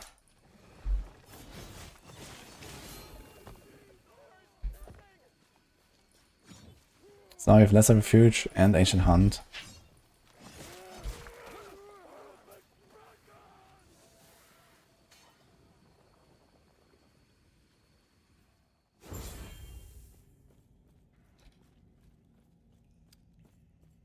Well, I might just pivot a little bit from the build and stuff. I mean, I will also have to see if I actually get all the gear and all that stuff. But build seems very well put together. There might be like some slight tweaks I will do on like some of the skill point choices and so on. And I think there's not much of a reason to really change things a lot. It's not only just because of the race, but also because, you know, I have very little time to prep. And know the class very little. So it's actually not a bad idea to go with what we know works anyway. But yeah, there will be some adjustments I think I'll make. Maybe I will just like change some of the items, or I will change some of the skill choices.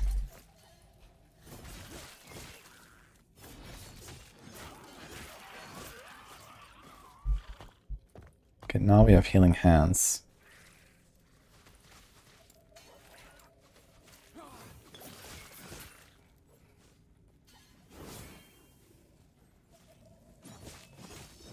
We don't actually cast it, right?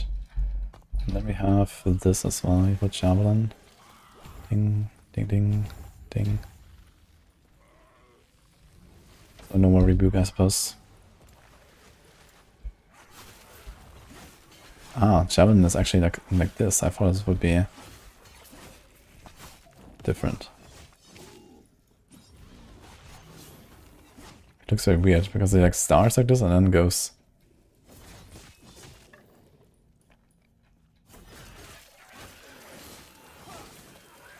Now we have some actual AoE here.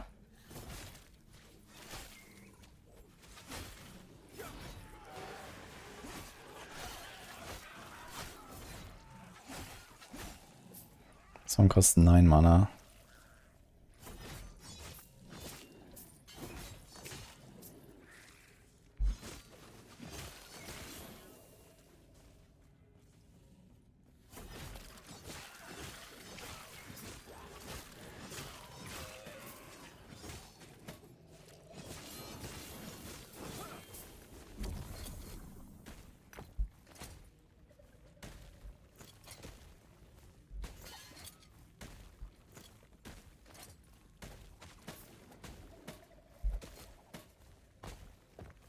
Eight Necroticals, we'll actually need that soon. We go to Act 4.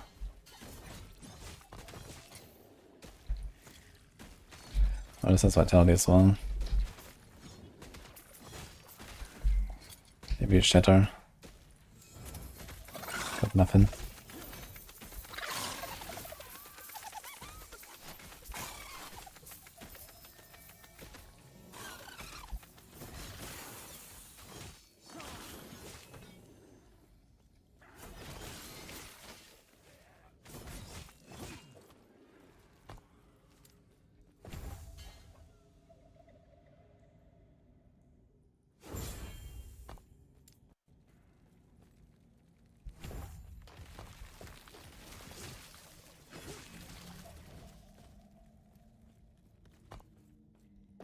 We are supposed to spec into healing hands now, I just realized.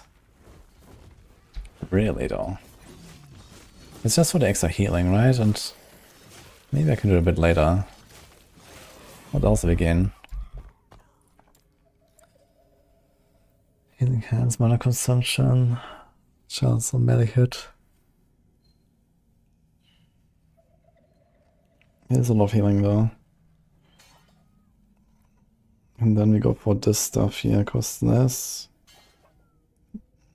Hits a miss with effect. So we do have more damage like this. So maybe it's fine. I'm gonna do it and see what happens.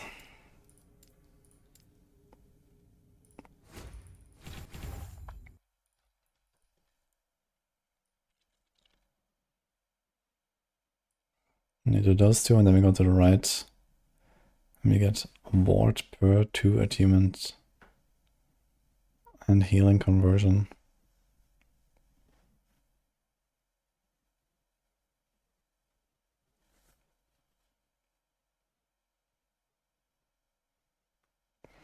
Ward per 10% healing effectiveness. Do we have any of that already?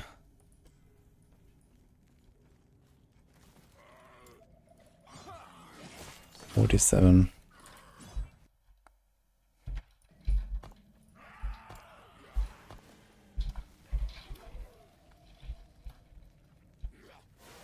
Get some here.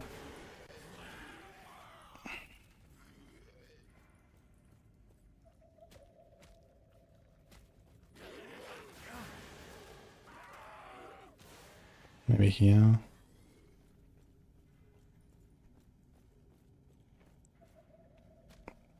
This increased healing granted. Is that the same as healing effectiveness? It says on a tooltip healing effectiveness. So I guess.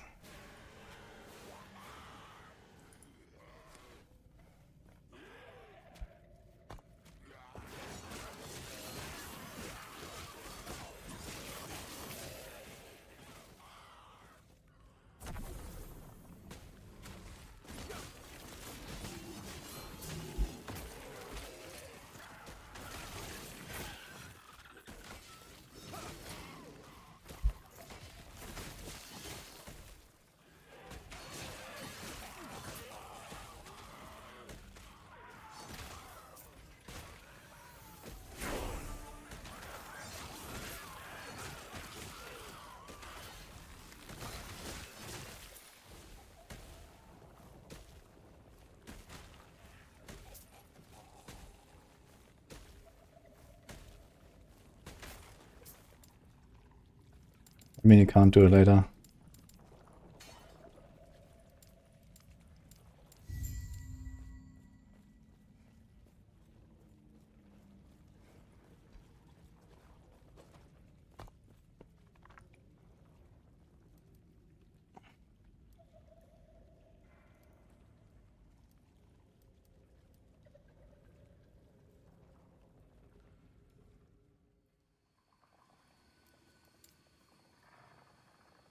Is this the next one? I think so, right?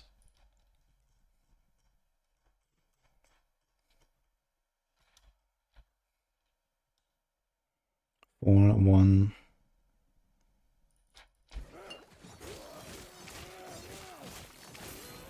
Dude, you can just like tank it. It's fine.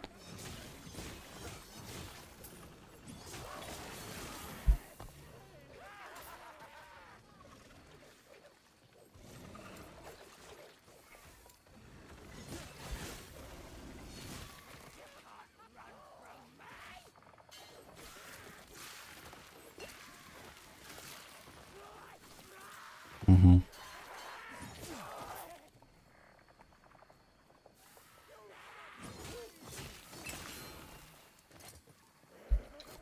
Dude, why are they buffing this class again, by the way? Oh no.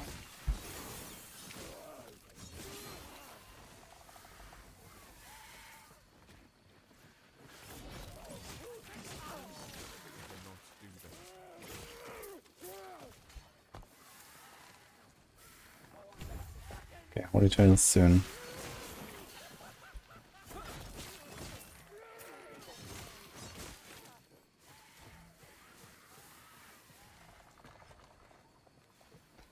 Is Ancient Hunt actually an idle slot? Let me check. Yes. So I probably should go for it, I'll think about it. At least right now. Because you're not gonna have the other idle slot afterwards, otherwise. But next time you can skip the Ancient Hunt and the Lesser Refuge. 2 side quests. Then we get from the dungeon later.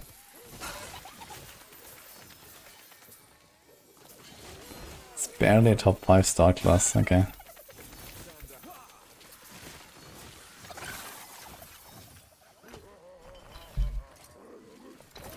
There's a lot of big idols. I can't even fit.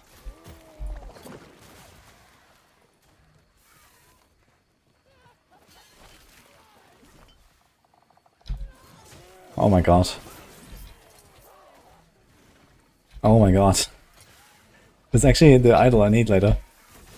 Healing effectiveness and block effectiveness, that's exactly the 2 stats. Wait, can you re-roll the stats on idols? There's like a massive range, 35 to 30, 95. 176 to 475. I know you can roll the beaver stats on them. Dude, you can just lunge through the wall, man. Look at that. Just went through the wall. Cause reasons.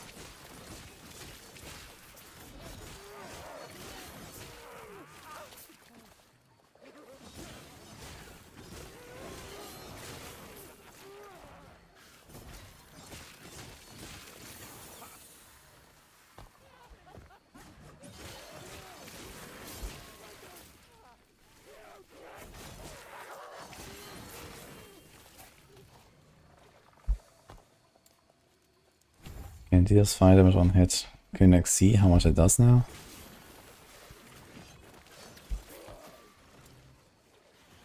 Okay, healing chance on melee. They have to see like a bigger target to see how much damage it does, I guess.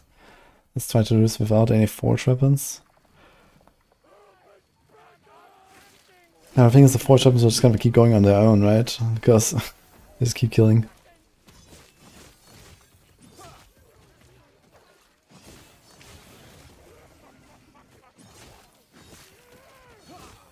Okay, it does like 60 damage.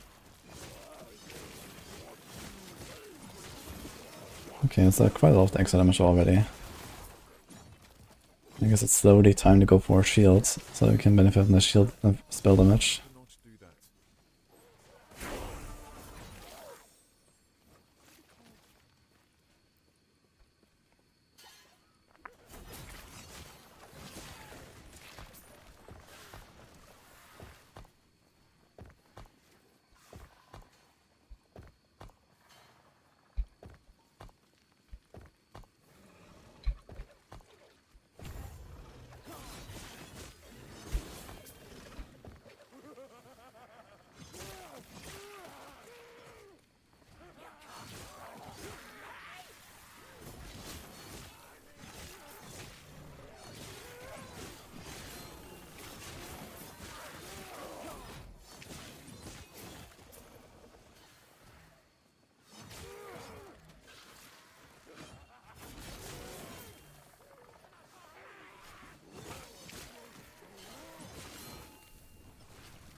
We just stand there and everything. Who cares? Look at this.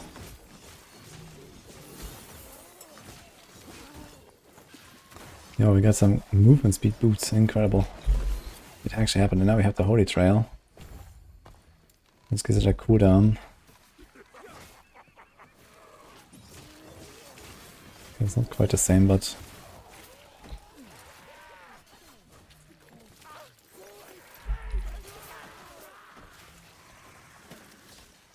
5% move speed and nothing else.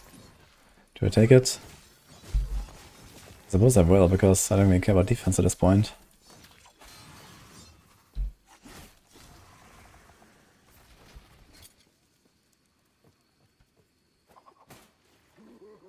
Oh, 10%.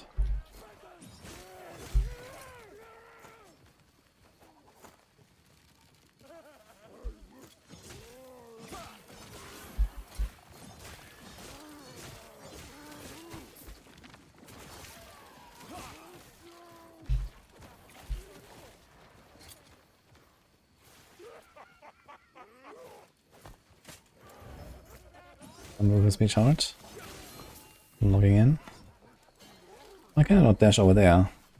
This wall is too much. I can't go through this wall, but what about something like this here? No. Okay, so here it didn't work.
I guess finding this out in every seconds is still worth it if they're standing on it like this.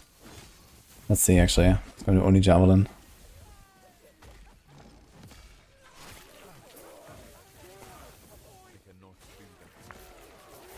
Okay, it seems like it's doing quite a bit.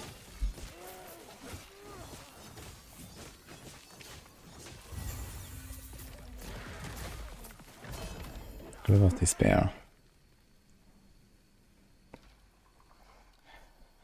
Gold Fist, armor.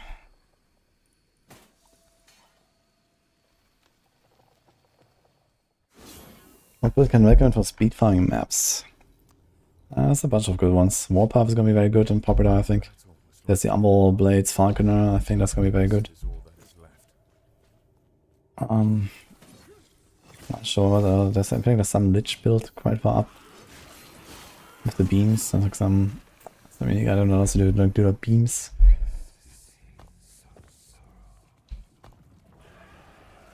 The spell points, ding ding ding ding. Let's see a Exile Mage at that point.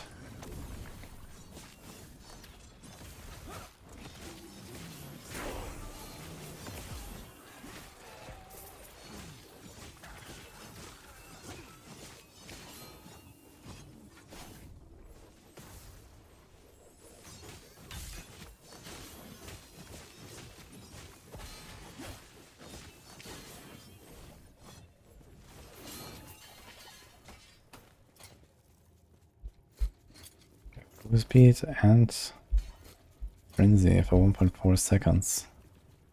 Actually, wrong drawing side here.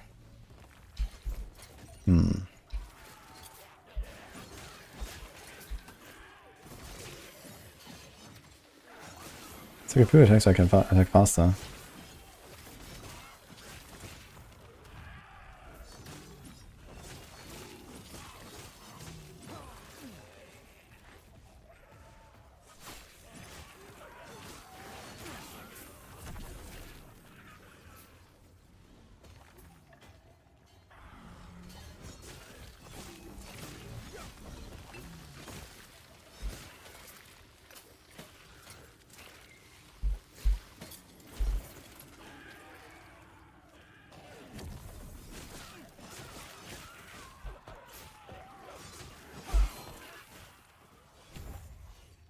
Let me get this.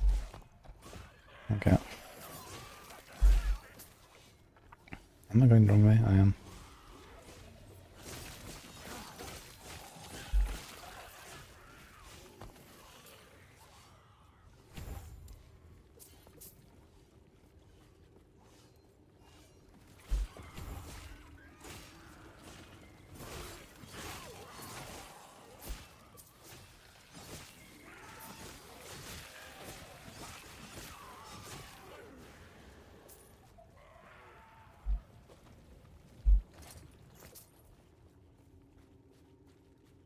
I was actually here, so I do remember. Devil to go top right. Then we're actually almost in Act 4.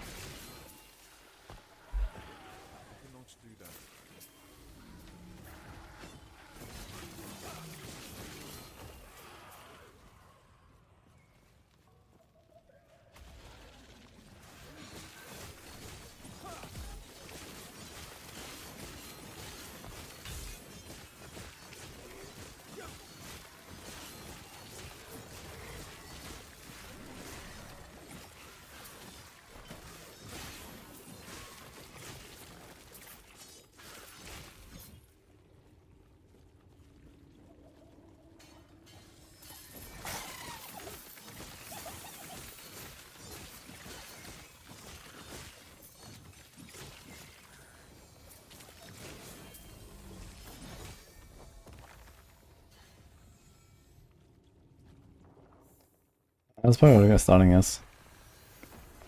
So far I have to figure out what to do with the javelin though. I guess I should use it a lot more. There's a few seconds cooldown, we should probably use it on cooldown. Fire damage, ignite chance on cooldown. And electrify.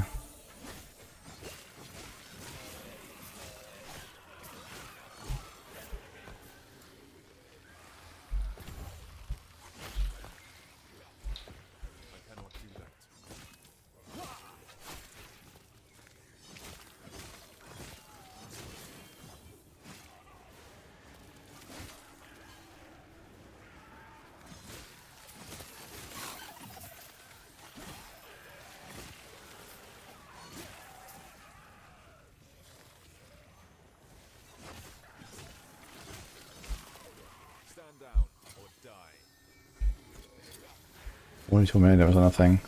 They give it the bleed. I wonder if I should do it. But it has ignite instead. Minion stuff. So I guess we use this ignite instead.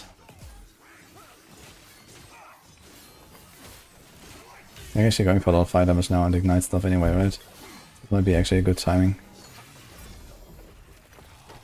And we got a shield of legendary. That's this thing. 58% reduced block chance. 100% less damage taken on block. And you got armor, block effectiveness. Wonderful. Block effectiveness is very important here. T5. Oh god. Oh, this is usable though. Also this thing, you have 9 elemental rests that we absolutely do not need. Minion health, physical rests. A lot of block chance.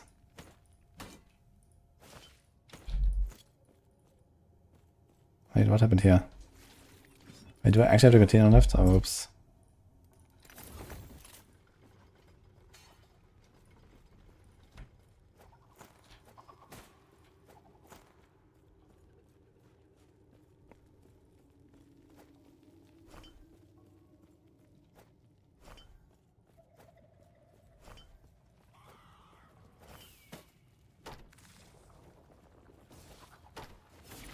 Necrotic Grass.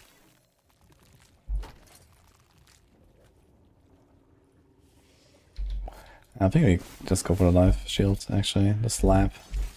Much of armor, much of life. I mean that's good enough. Don't care about the block very much. And sometimes we do block.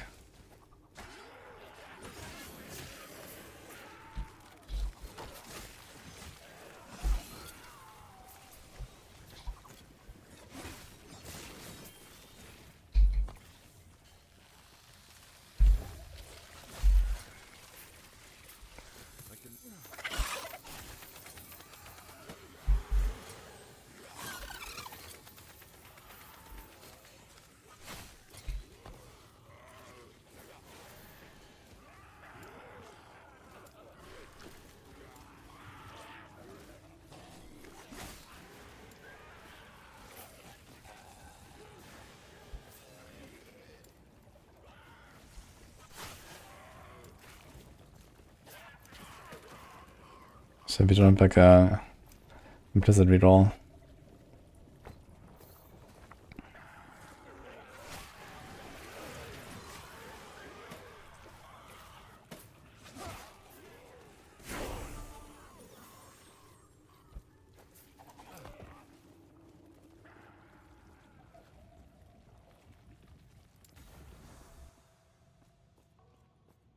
Okay, it's like this.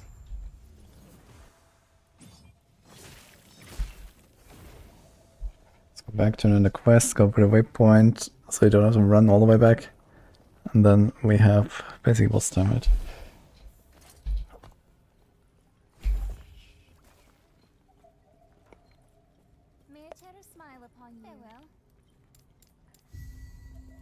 Okay, this doesn't actually give us anything. This is 24 Phosphorus if you really need it.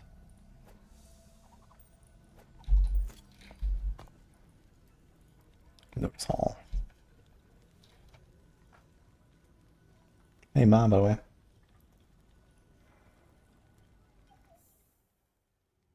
My previous song, I think, was Noise Electric. It's called. I have to say, I've never really pressed my Holy Aura. For no good reason, I should, right?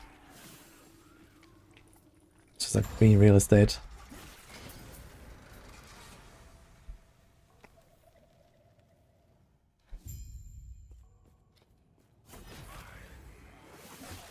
So does this one javelin just kill the guy? Oh! It does. That's actually nuts.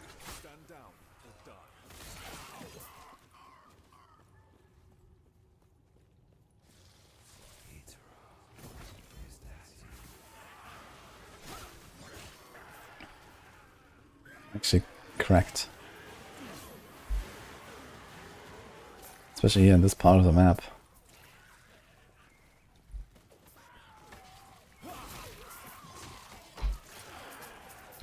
See, like a one-hand weapon though.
I just tank this.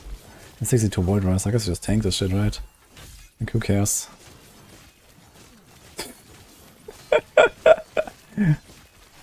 Okay then. What about this?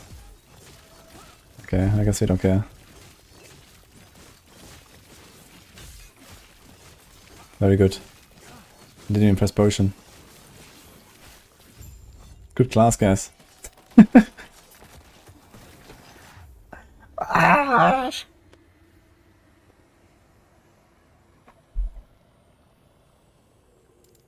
Okay.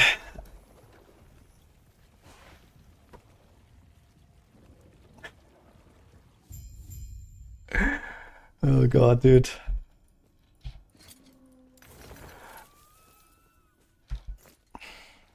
These items might be your best bet.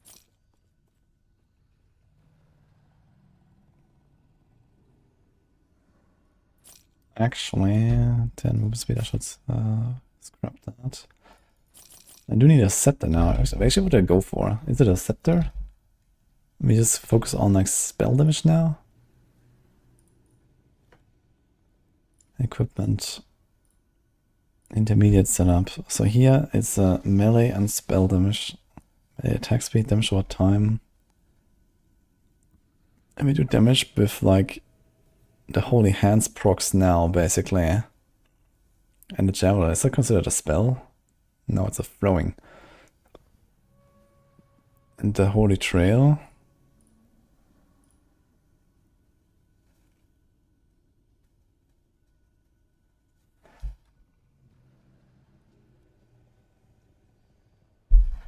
No. So we keep it rival at 0 now. What? I guess it probably means that we unspec it and we get symbols of hope as soon as we can, right? Which at this point is only a few points away. So I guess he wants to unspec Rive, and then we just rely on Javelin and Healing Hands. But we still attack with it, I guess, to proc the whole Healing Hands.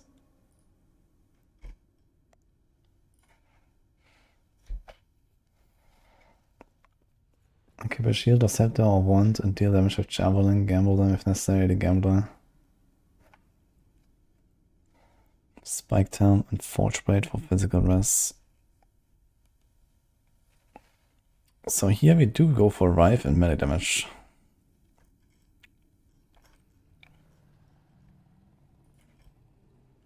Here we do keep Rive as well. Okay, so we're not removing this just yet. This comes later. 35 we do specialized symbols of hope. Okay.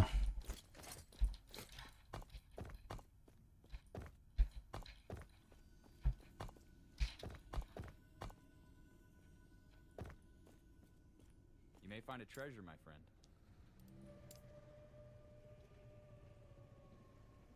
I think a spell damage. Mace. So something like this here, for example.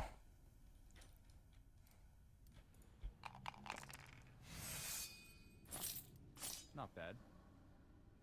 Seems like these are the only scepters here.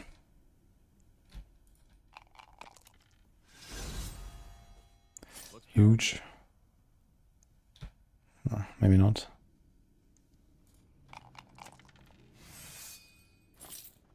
I want to see if there's like some other scepter types. See that these are the only ones. Spell, lightning damage, and leech. Necrotic, melee, lightning. What do we want? Attack speed, damage for time. Healing effectiveness. Cooldown, cooldown.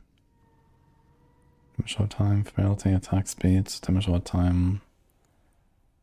Javelin, throwing damage. Healing hands, healing effectiveness. Okay.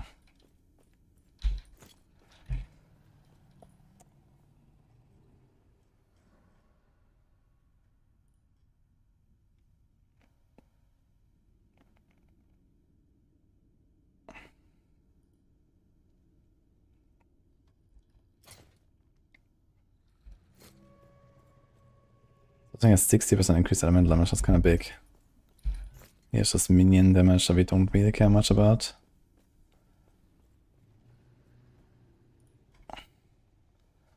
Yeah, 5 points in his bulwark, switch to immediate. So not yet, basically. I'm missing some side quests in that case. I never turned this in.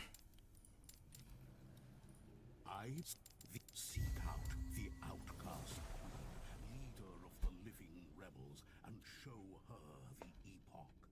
The rest will be up to you.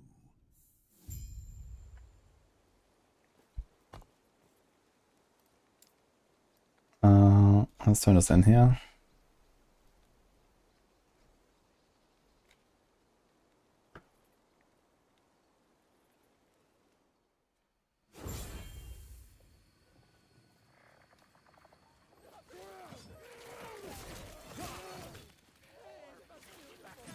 Ah, wait, I never did it actually. Whoops. I forgot to come back for the Ancient Hunt quest. Guess I'm a bit overleveled now, but okay.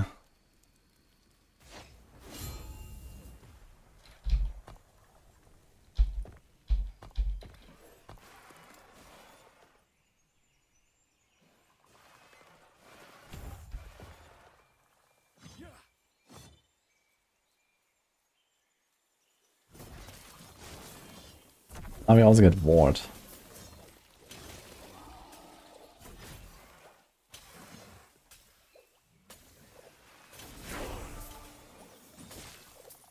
I cannot do that.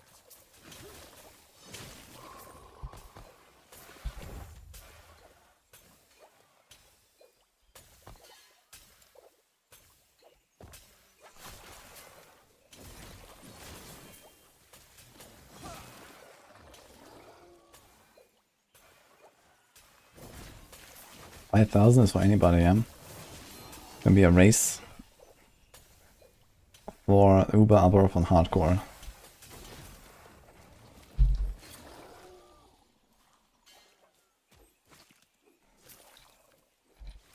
Nope, I'm gonna salvage these. Have lots of good stuff. Movement shots. 3 movement shots. That is neat.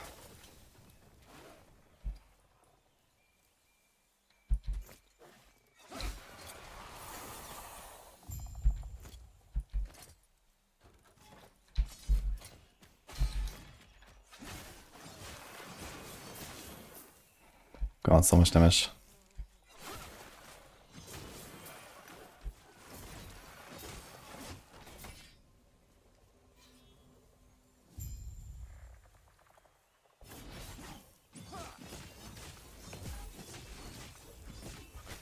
Can we just tank this?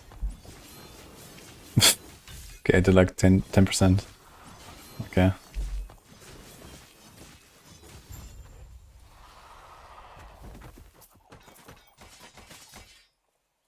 Very cool.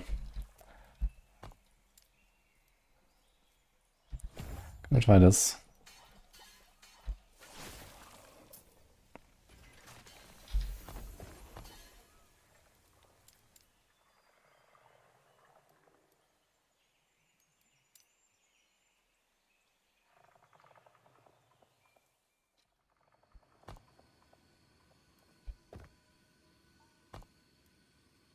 The quest is down there, okay.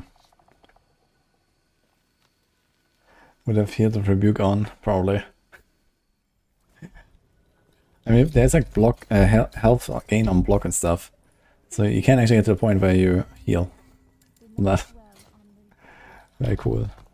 Now we can actually put a 24 Fizz Rest idle there, easy clap. Can also do this here. 307 block effectiveness. I wonder what this, how much this will do actually on this level. 46% from 25. Okay. That'll be kinda good.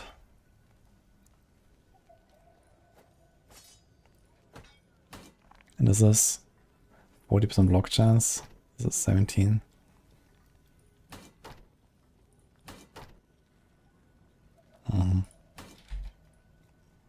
Nice shield, dude. It's just like a rock. So let's see what happens when I do this, yeah. Can I craft anything on this? Mental damage.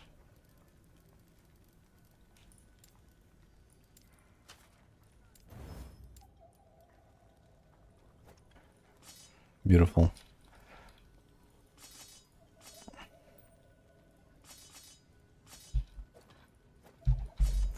I cannot do that.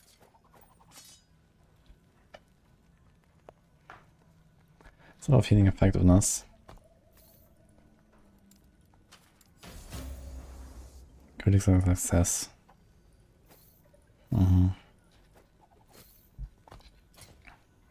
Virus, void rest.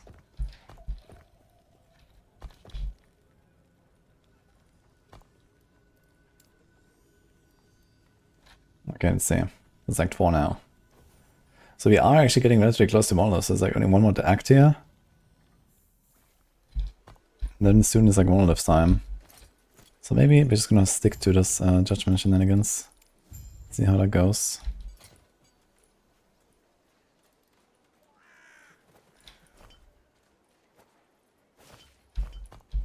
Got some necrotic res. Alright. And next point you want to have especially necrotic and fizz res. And maybe a bit of poison, I think. Yeah, I'm following Tarek's leveling guide for Sentinel from next season. So like not everything is exactly as it should be. For example, we're gonna get Sigil of Hope soon. And that's actually Symbols of Hope next patch, which is like reworked. And that's like the biggest change, I guess, on Sentinel. This works differently.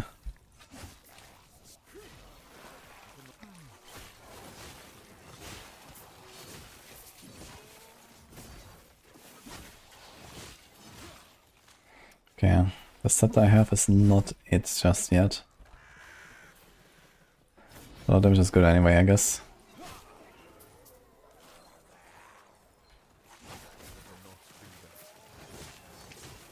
But the healing hands does not do enough. We kind of switched too early, I guess. Which is not a problem, we can just do this again.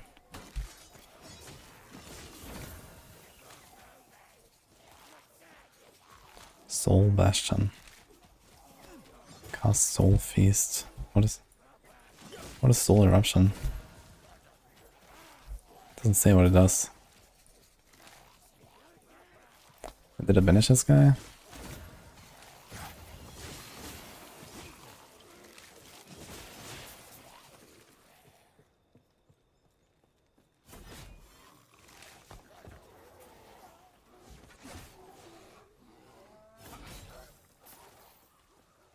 Actually, I overloaded as fuck. I'm 26. What's going on? Maybe I should rush a little bit.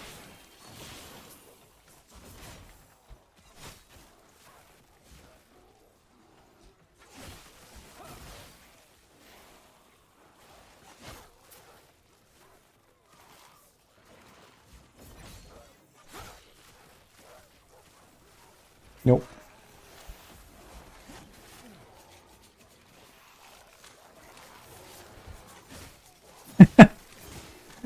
Oh shit.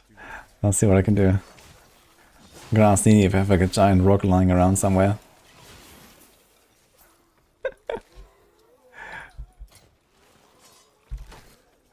See, too bad we don't have like weapon swap setups here. Like in PoE, for example, right? You have like the shield on the back. Imagine you have like this fucking slab.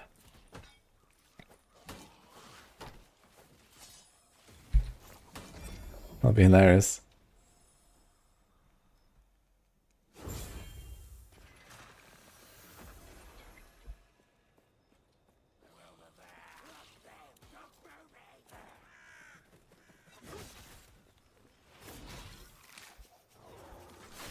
Yeah, Javelin is actually doing a lot of work here.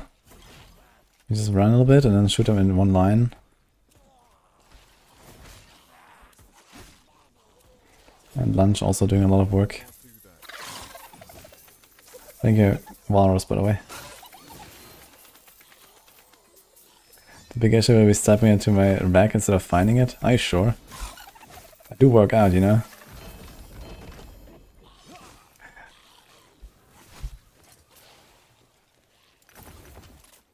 What do you have here? Minion damage, intelligence, fire res.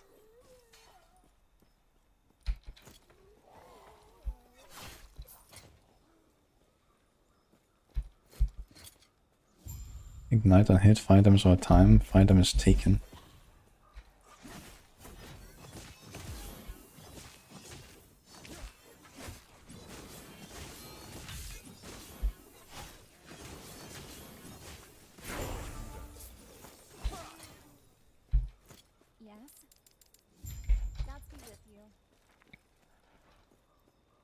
You can make enemies and kill burning enemies around in terms of chance to summon a burning skeleton when you create an enemy. Interesting. Increase fire damage over time, huh? That should be huge for the Javelin, actually. And for Judgment, that we don't have that yet. I guess we use that thing for now.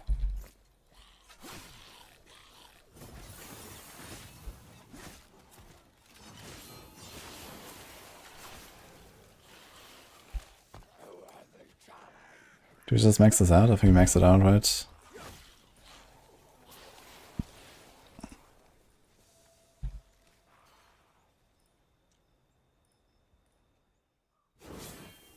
Or is it gonna have 3 points?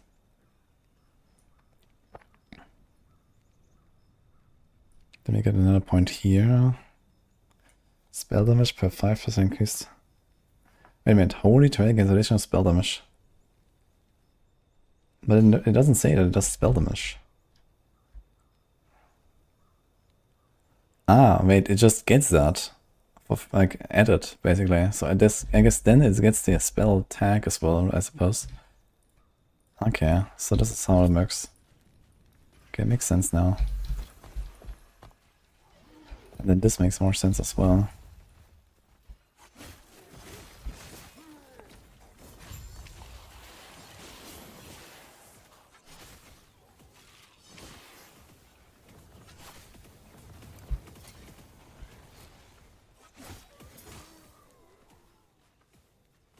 What are my goals for the season? Get rolled first. Then round 2 on marksman, which is probably not happening, but I will die trying. And then, I don't know, probably gonna play some other cool builds. We'll see.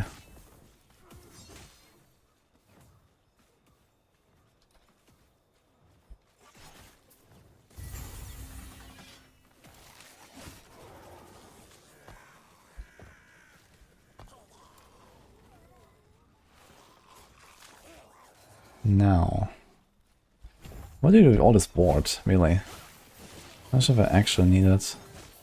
Not in the campaign, but I mean, since you're going monolith soon, maybe it's not a bad idea to go for it. It's gonna be tanky, and we probably want that tankiness. You don't like walk into monolith at like level 30 and then get clapped. I guess it does make sense.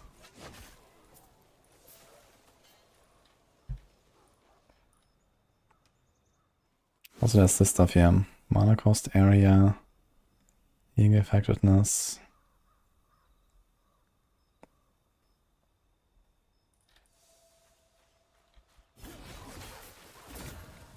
Bleeding heart.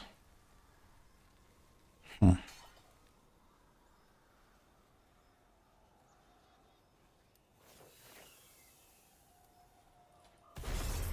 there's no reason to banish them actually, right? We can just kill them.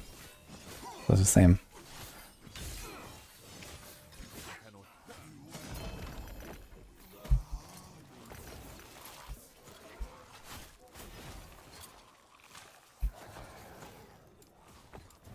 We should have enough movement shots for now.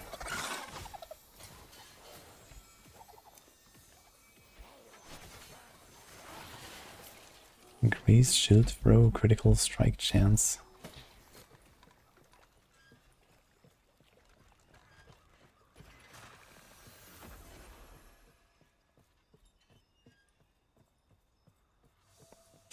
I do remember there was something about Corrupted Lake in the side quest that I wanted to do. No.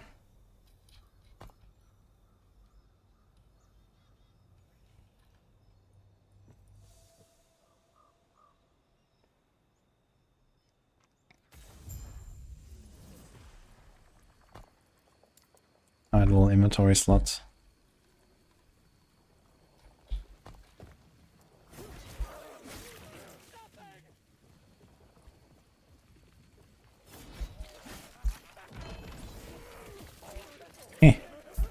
I really think I can build around this at some point. Volatile ice.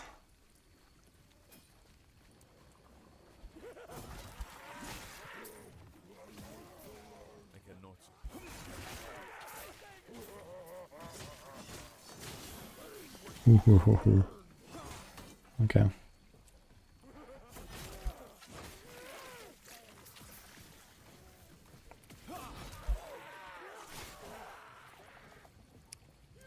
Yeah, we're going Judgment Paladin. Seems to be that's the way.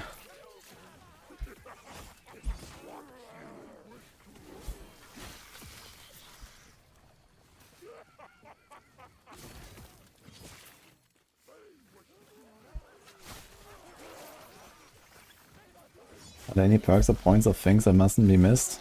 And you get 15 passive points and 8 idle slot expansions on various side quests and stuff. In next patch you're also gonna get 2 points and 1 idle per dungeon. So you can actually skip 6 points and 3 idols if you want.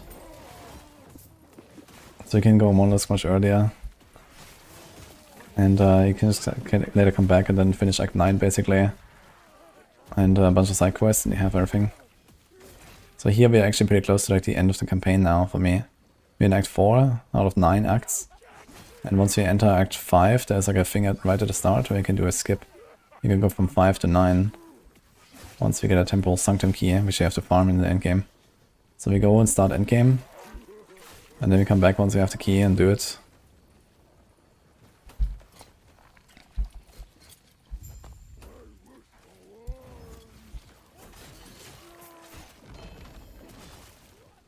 The last bear hunt.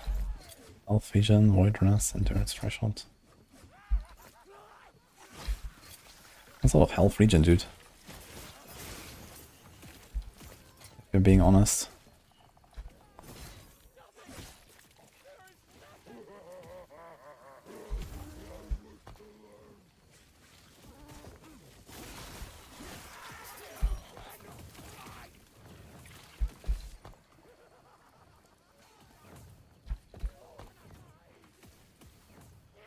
Wait, is the holy symbol the same as the sigil of hope? Is that the same? When you block, you cast this holy symbol. Spell instant cast. No.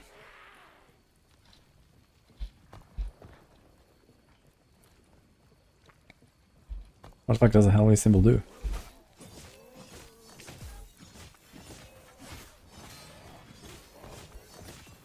We're just like facing everything on this class, or what's up, man? It's insane.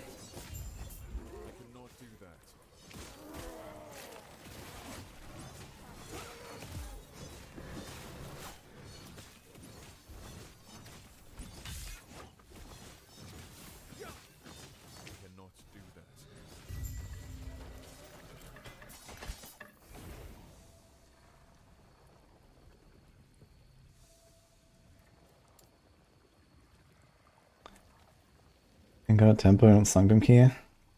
Wait, did I? No, I don't think you can find keys in a campaign. Oh wait, I can. I like this armor key. Yeah. It would be nice to get it very early, because you can still get some XP and stuff while going through like Act 9 and so on.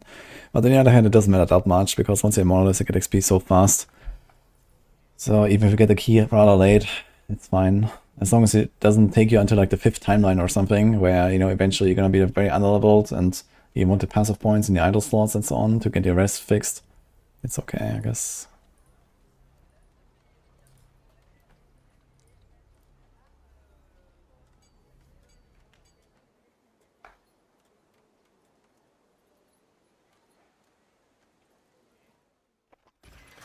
Yeah, I played LA, but think enough good stuff. Yeah, LA is good. Okay, where do we continue now?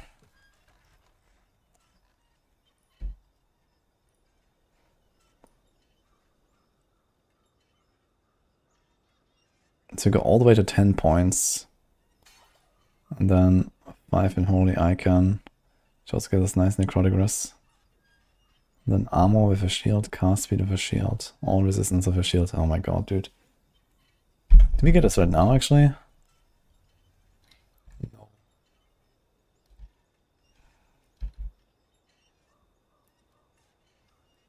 This fucking class, dude. It's actually insane what they're doing here.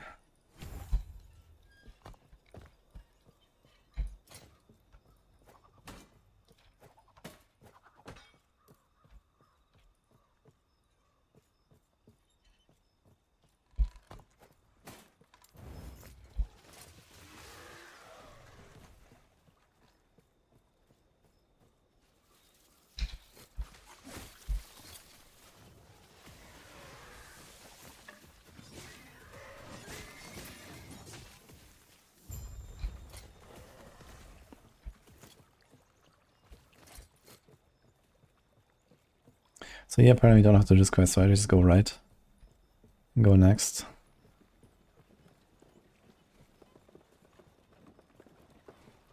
This time don't get baited and don't run to the right there. Even though it leads to the Soulfire Bastion. Maybe we should get the waypoint there, just so we have it for the Sulfur Bastion later. Although, is there... Yeah, we're gonna run that actually, right?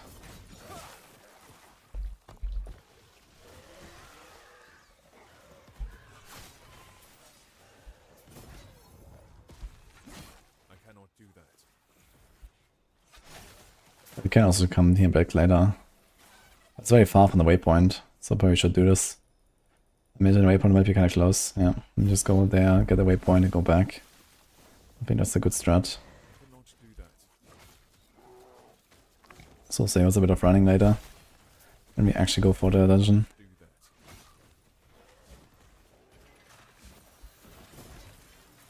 I cannot do that.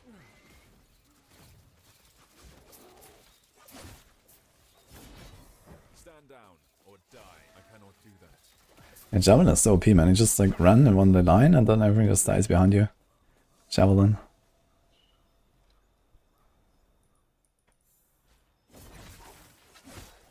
Campaign skills are still a thing, yeah. They're actually getting better. You now get 2 passive points and 1 idle slot per dungeon. So if you do them all at some point, you can actually skip even more side quests.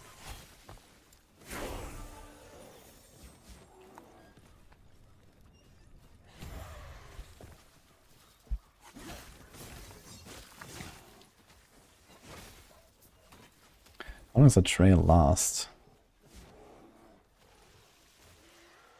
For 6 seconds, okay, so you can overlap 2 of them at once.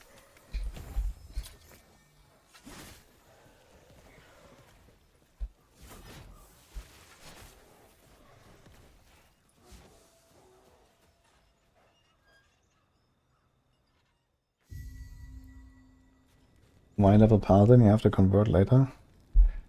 No, Paladin is the endgame setup. And apparently Dragonkin gets set up as well. So maybe I'll just stick to it entirely, but I think I'll also try Void Knight a little bit, and so I'll see. That's gonna be like an option. Because I don't have a leveling guide for it now, so I have to kind of like do it on the fly. Maybe you can check like the archived Void Knight leveling guide. I'll think about it. They should still have them on max roll from this season.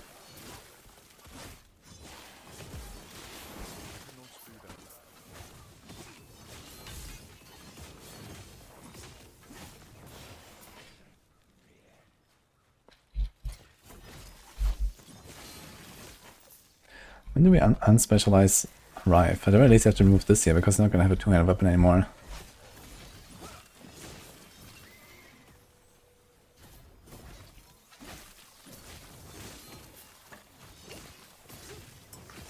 Okay, here's something big showing up. +1 Javelin.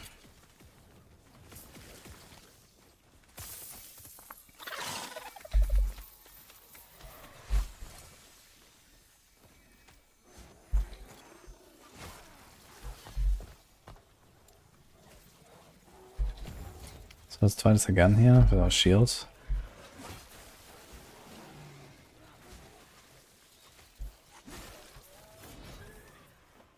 I cannot do that.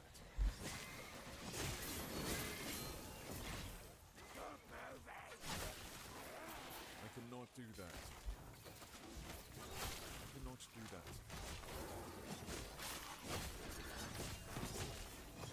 I cannot do that. Help new smite will be great. I'm not sure what's knights. But I think I saw the Tiras as well, so.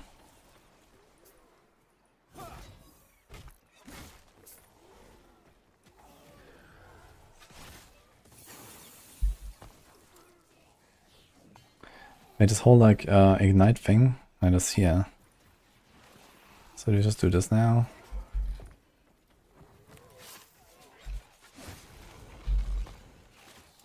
Seems like this tree looks a bit different here. Dark Stride.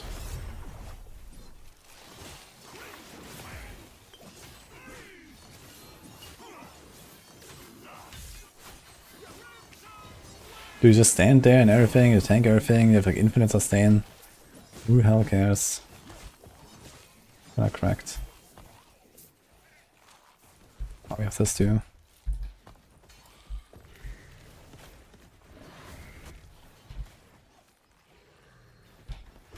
What was here? Damage over time, ignite, damage attack speed. Does that exist? Yes, 1.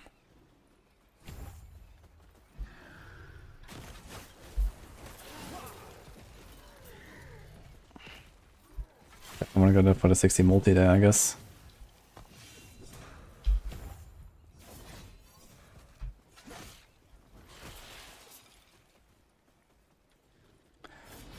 I think this might be a bit like too crazy on defense. Can probably leave out Holy Hands entirely. Just go Javelin as the first visualization and keep the lunge there as the second until later.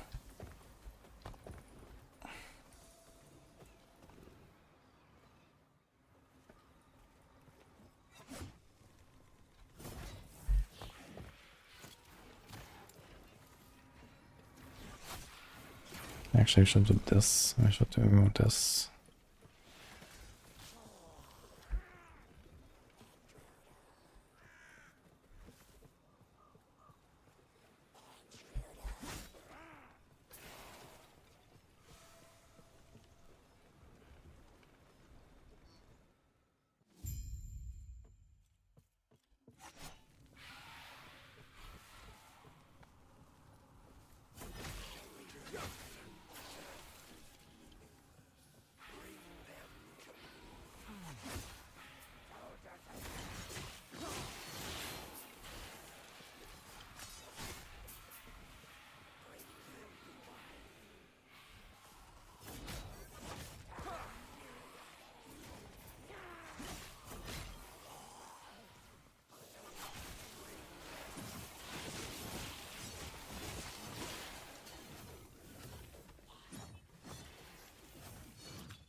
Is every better than PoE?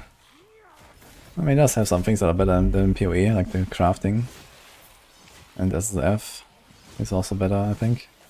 Because there's actually like SSF support, basically.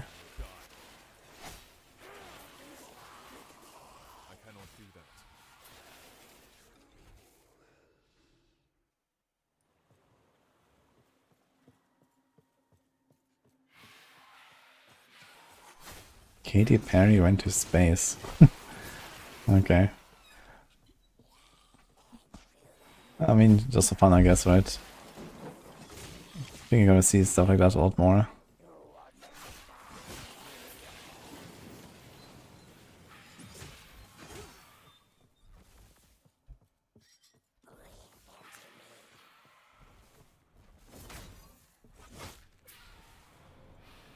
I cannot do that.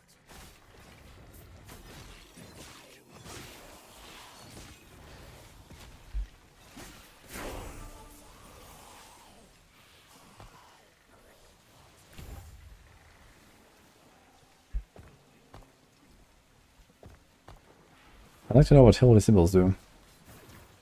Triggered cell field with a 3-second cooldown. Oh. Holy symbol. Oh, it's just like here, 15 healing. Okay, that's it. This is kinda awful.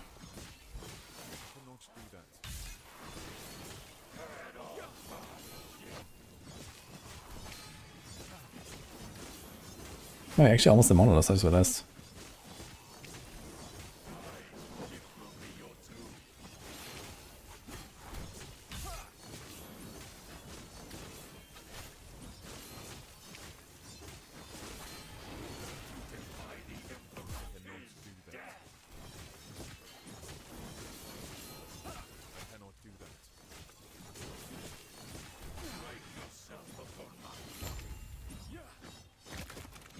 Going to space just costs money now.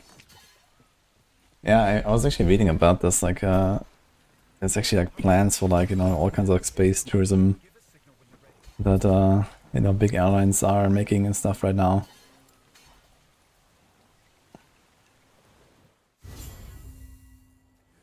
It is a wonder I didn't drown in my armor. What a problem. Yeah, I'll only slow you down. Please, go on. Gonna be interesting when, like, you know, I don't know, in like a 1 or 2 decades or so, he's gonna like book like a trip to the moon as your summer vacation or some shit. That'd be cool.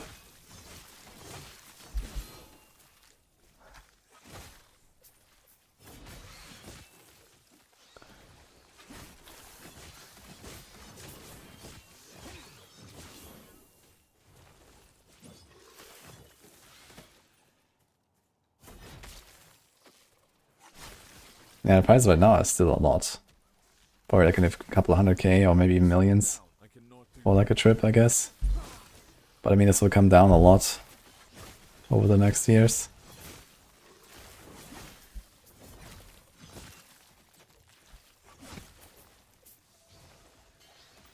I cannot do that.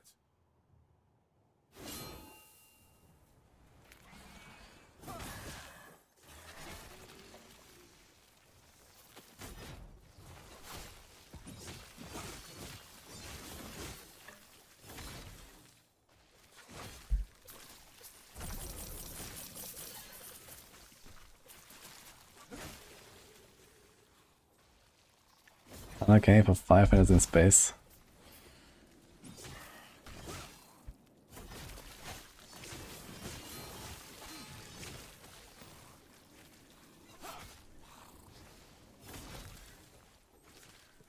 Hi, Helge.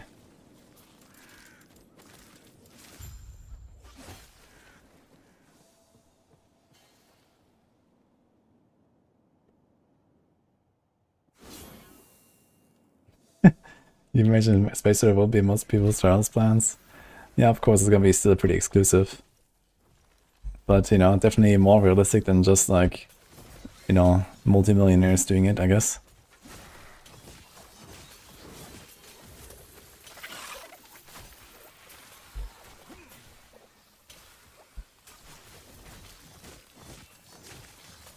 I cannot do that.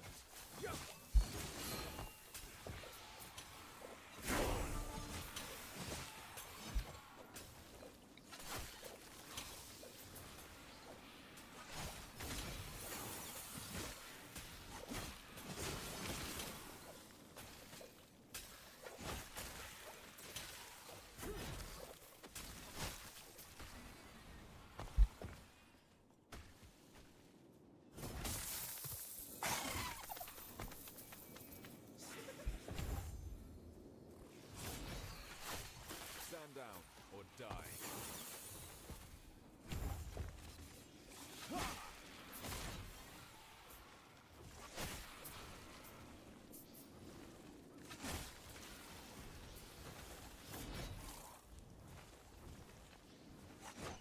I cannot do that.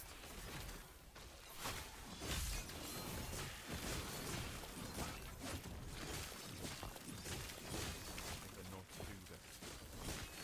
Just tank it. I cannot do that. I cannot do that.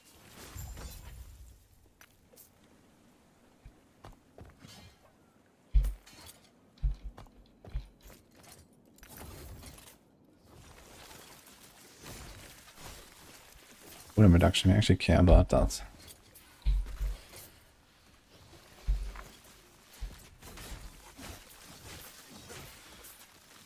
I cannot do that.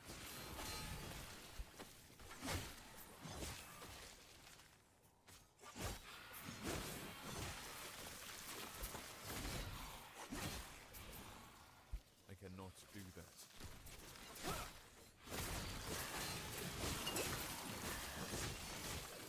Stand down or die. I cannot do that.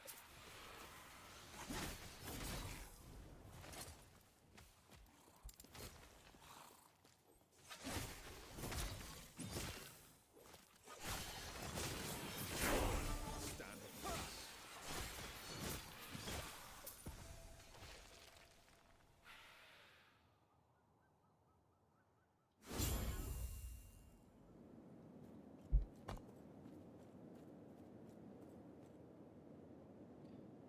Now, you do 5 here, 5 there, right? With necrotic rest as well. Hey now, I've seen how you handle yourself.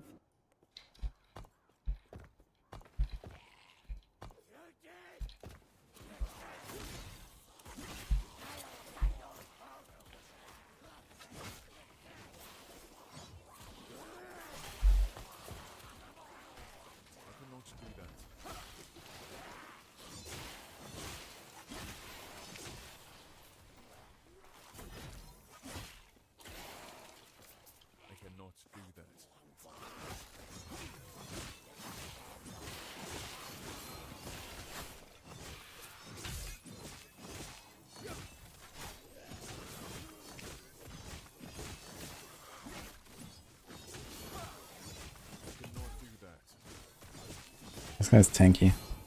I was just moving out of my holy trials all the time. Not good.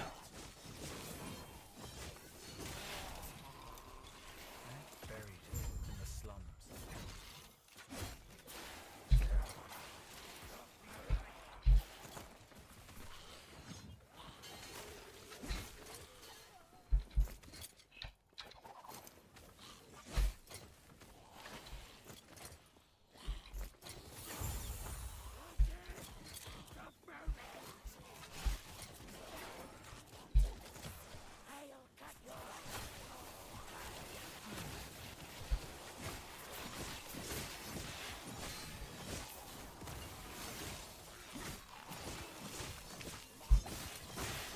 Oh, true, I got idle spaces, I didn't realize.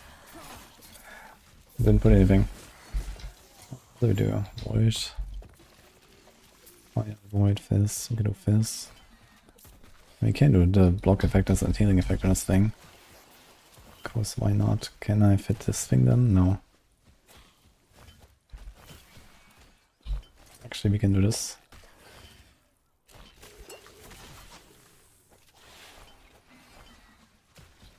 Yeah, unfortunately this is useless otherwise. It's capped here.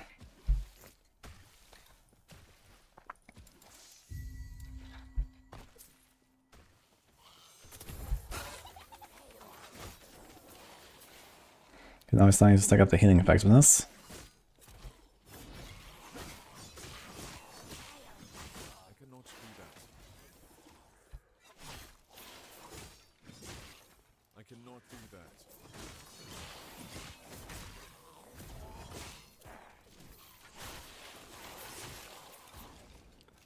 So despite having the spell damage thing, the Javelin doesn't get the spell tag.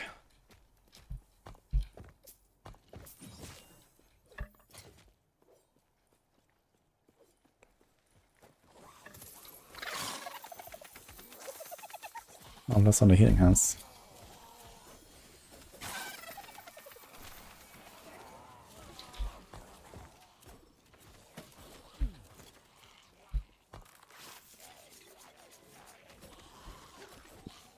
What do we do now with our healing hands?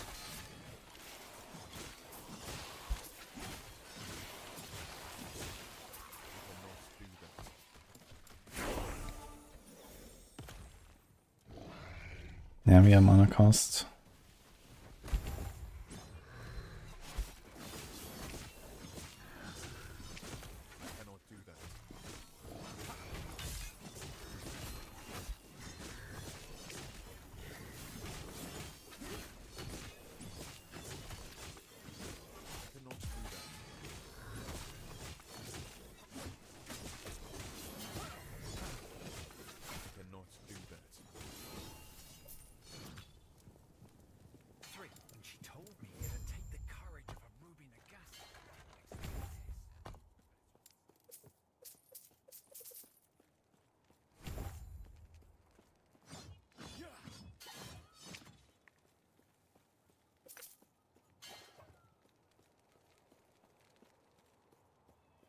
Holy Tray is a spell, but it doesn't say that, does it?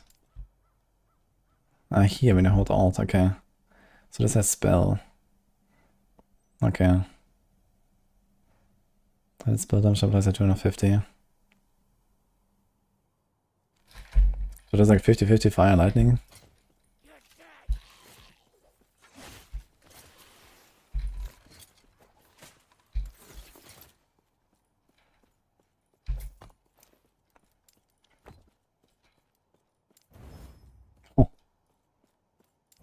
Oh.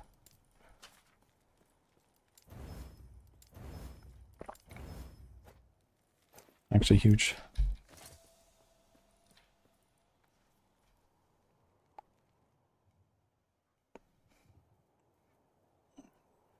Hello, Horror Man. I could, but I can also time you out.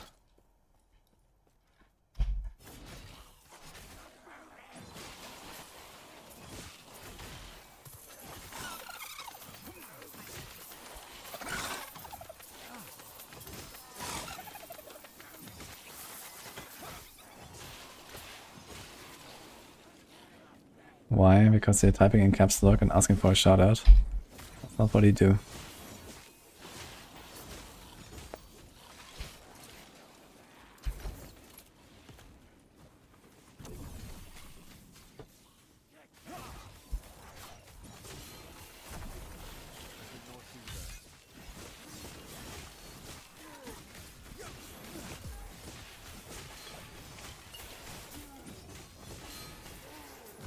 That was a big hit here from this guy.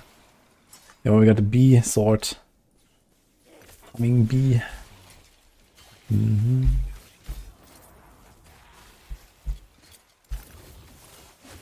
Yeah, but I actually could combine this with the chest. I had a chest earlier for like minions have bleed chance and more bleed duration.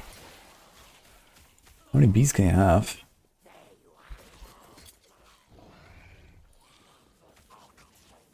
Oh, it doesn't actually summon any bees. Not one of those items. Okay, unlucky.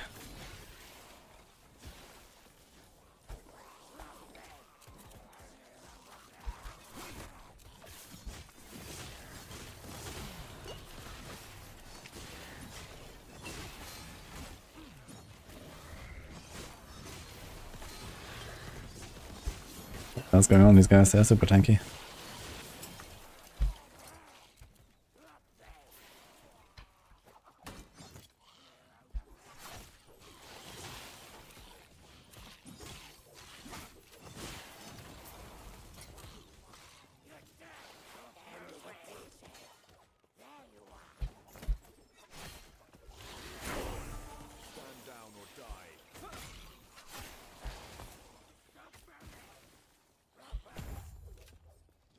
Hello.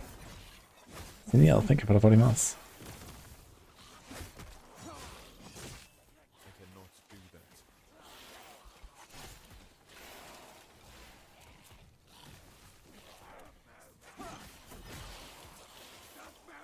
Yeah, I made sure, by the way.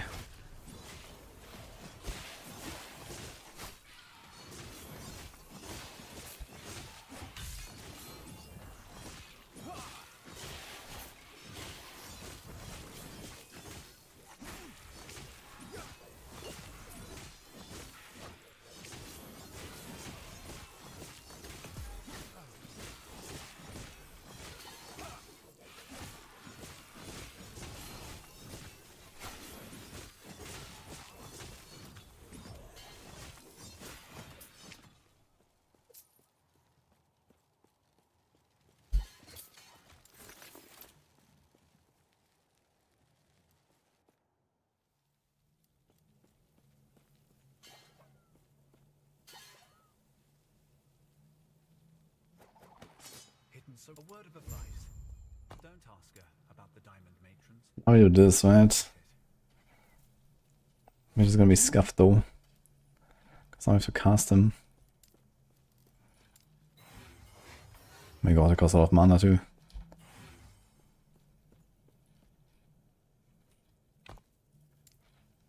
So what does it even look like right now? +1 mana efficiency, 6 for duration. +1. 3 additional fire damage and health generation.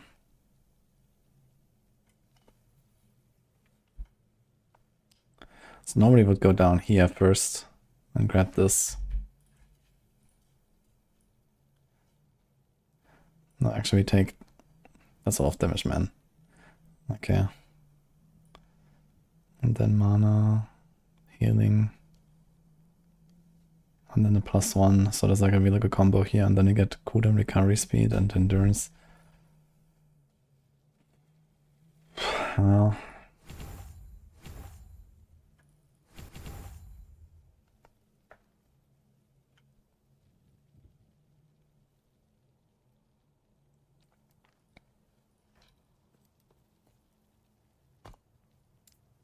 no, they last 23 seconds.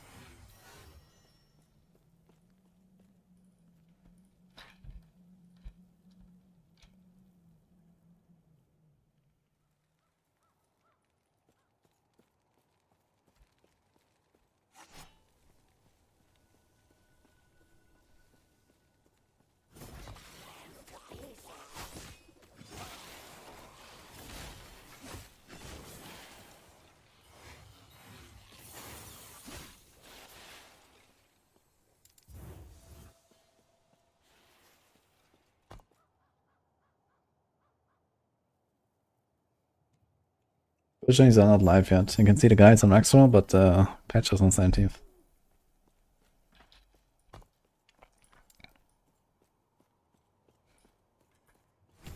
Okay, big damage. Just in time for monoliths. Can I help you? Can I help you?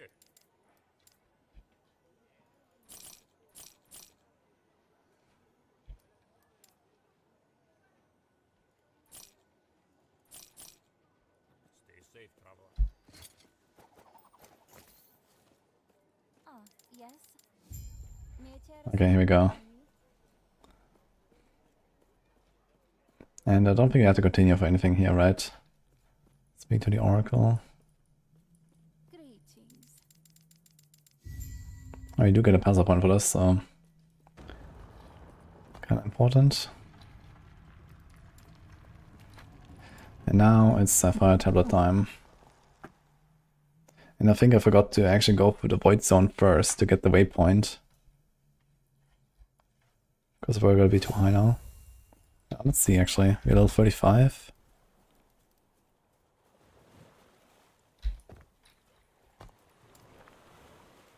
Maybe it's fine.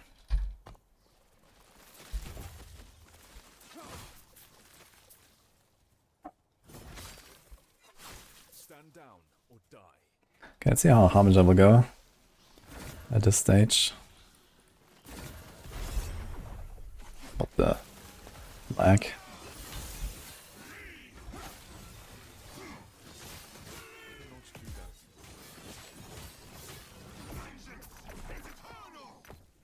No, we haven't powered him, so I don't know.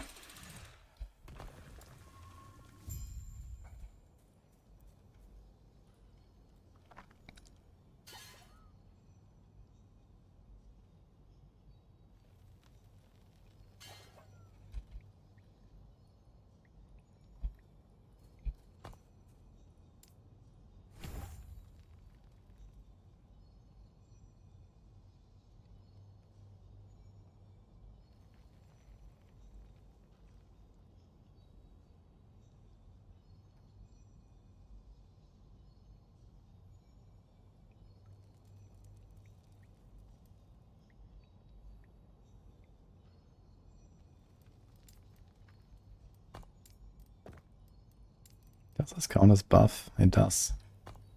How much damage is the healing hands at this point though? I guess it's actually doing a significant amount. It's not just a javelin. Maybe I should pick this up instead of this here. We can get more damage. I mean, 30% healing effectiveness, so 2 points.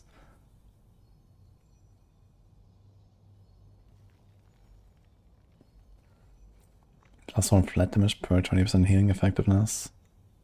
There's also this stuff here. I realize you want to take that later.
Always COF, never fail. I haven't tried Merchant's Guild at all, actually. And I don't think I will, to be honest. There's so many builds that I want to play in COF anyway, so not really anything that is like required to do and just in Merchant's Guild, I think.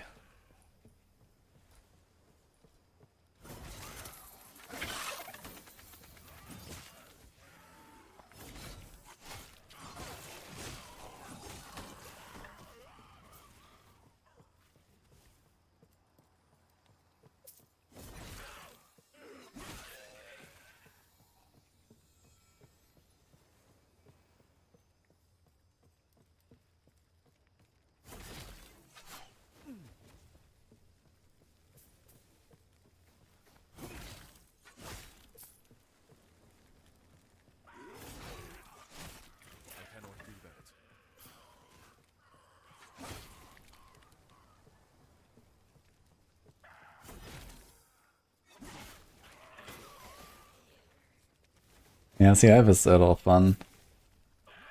If you're like not really a big trader or something like that, I'd say just go COF. Then you just get all your drops. And you actually have like wasted target farm and stuff, it's really nice. CF is just very well designed, I think.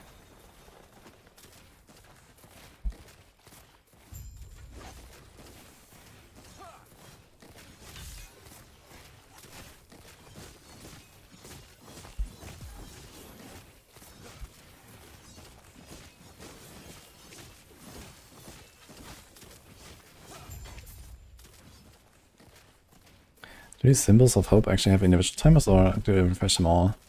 It looks like I refreshed them all. If I cast it once. Ah, just kidding, okay. Alright, so we are in Modulus.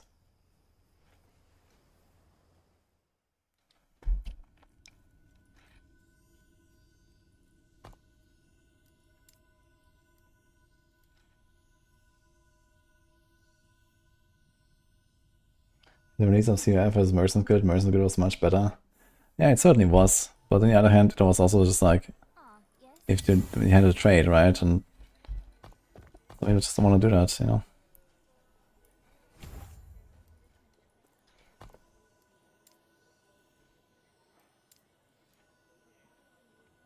You get Judgment when you spend 30 points in the Paladin tree. So this will be like level 50-ish. No, wait, level 40-ish. Maybe almost there, actually.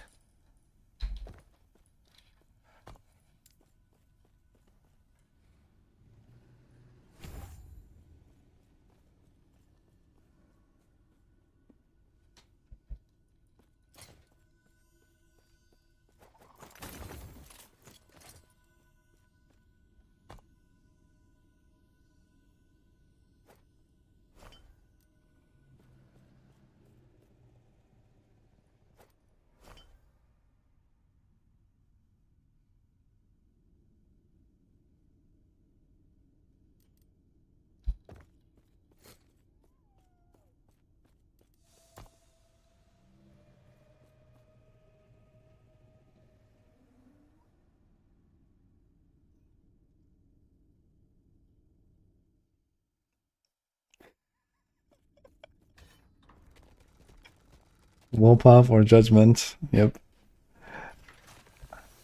Okay, let me see what Volker is up to.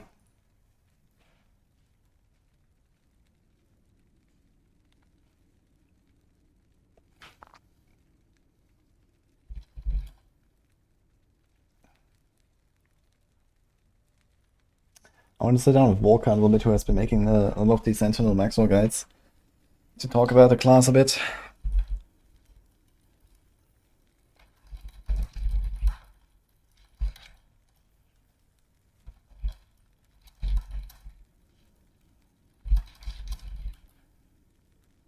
So we're gonna hear from the expert directly.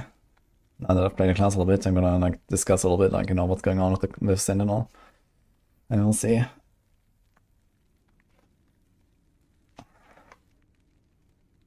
What does Unleash do? It casts once, it auto casts again. Then you press a button, and then it just repeats the spell with like less damage, basically. So that can be really good if you want to proc a certain thing multiple times, but also just extra damage, basically. It's like a relatively good support gem, or like a... Well, it's actually an active skill, right? Was it both in PoE2? I know that Chronomancer has Unleash active skill.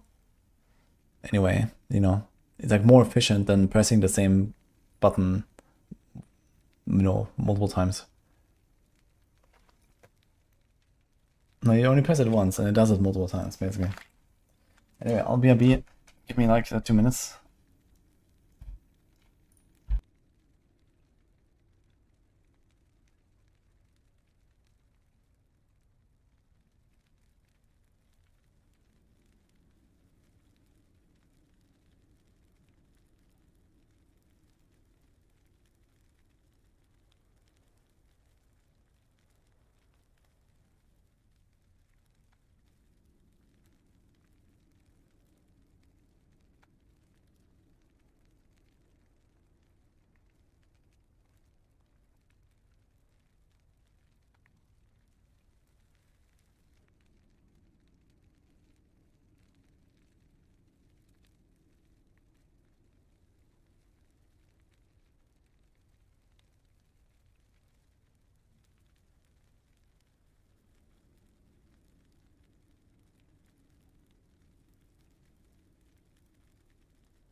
Did I miss? So, I wanted to check out actually, how does it continue here? Final setup 38 to 70. That's when we get a judgment, I guess. And multi-strike, so actually two things that we actually change here. Let's start with judgment. So it replaces javelin.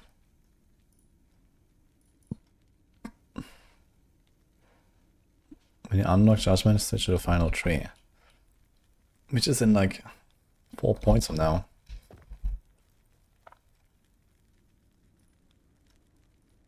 Here's this level 38. Okay. And then you want the sword. With damage all the time, melee damage. So the alarm play to cap your endurance. I think I have 15 endurance, 85 damage. Okay.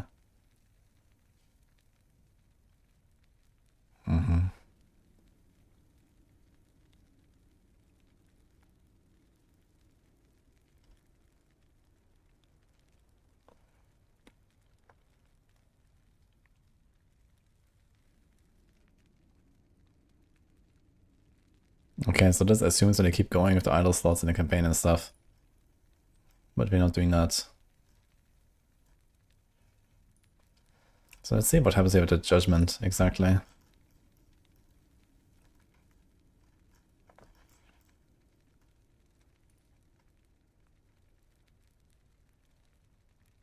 Level 54.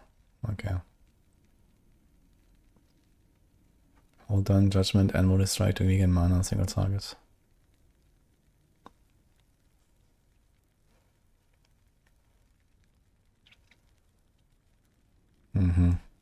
So let's see this, yeah. Armament 6 out of 2 times, last 3 seconds.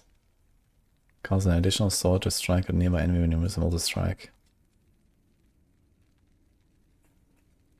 Stack longer, armor per stack. Mana per stack. Max stacks. Attack speed.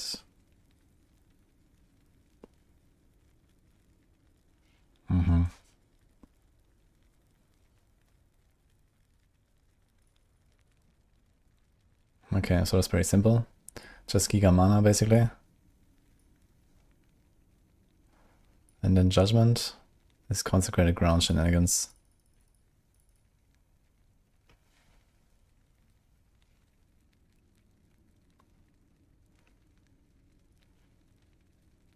You go all the way to the top right, Ignite Chance, Fire Pen.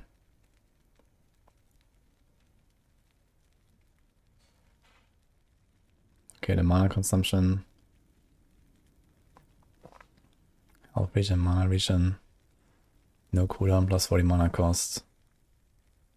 So basically spec into that right away, right? First 5 points, we're gonna have that basically. Mana efficiency, consecrated ground damage.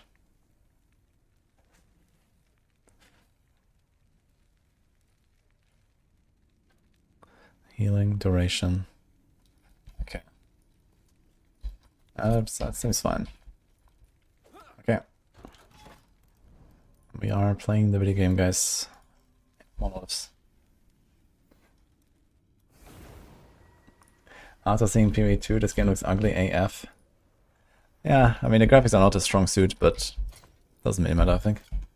Okay, I'm gonna call Volca, guys. One of our Maxwell last ever guys. Who made all of the Sentinel guides.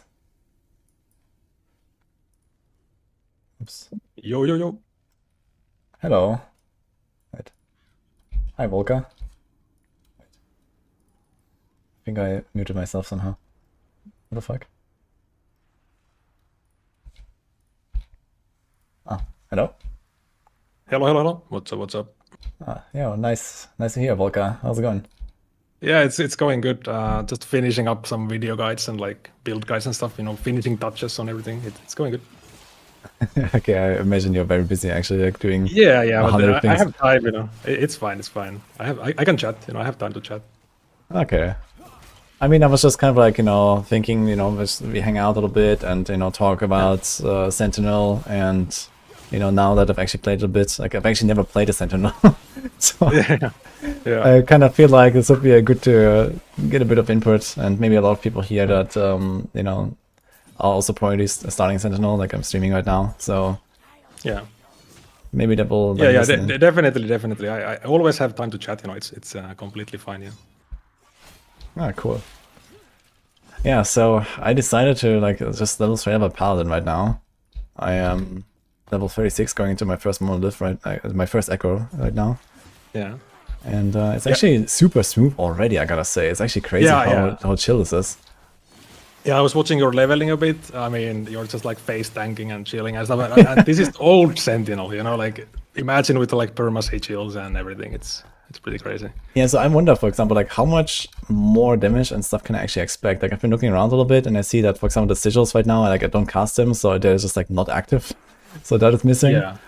And, I mean, it's gonna be a lot. It's pretty hard to say like actual like hard numbers for like early game, but it's gonna be a lot more damage for sure.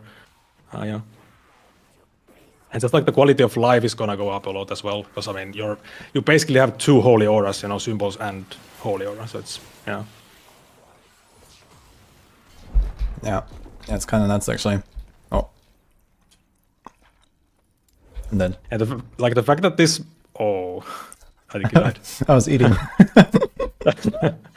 I mean, it's good that it's practice, so you can get those out of the way. But like this build is so good because of the healing. Also, like early game, it's just so good, so consistent for like early game. Yeah, have you taken a look at Tarek's leveling guide as well? Yeah. It's like of course Derek super min-maxed everything, and I'm just gonna follow it to a T pretty much. But it's very similar to the Judgment endgame guide, and so it's like a perfect switch to the endgame setup. It's really good, Yeah. Yeah, I was wondering, for example, one like thing, which is like the healing hands.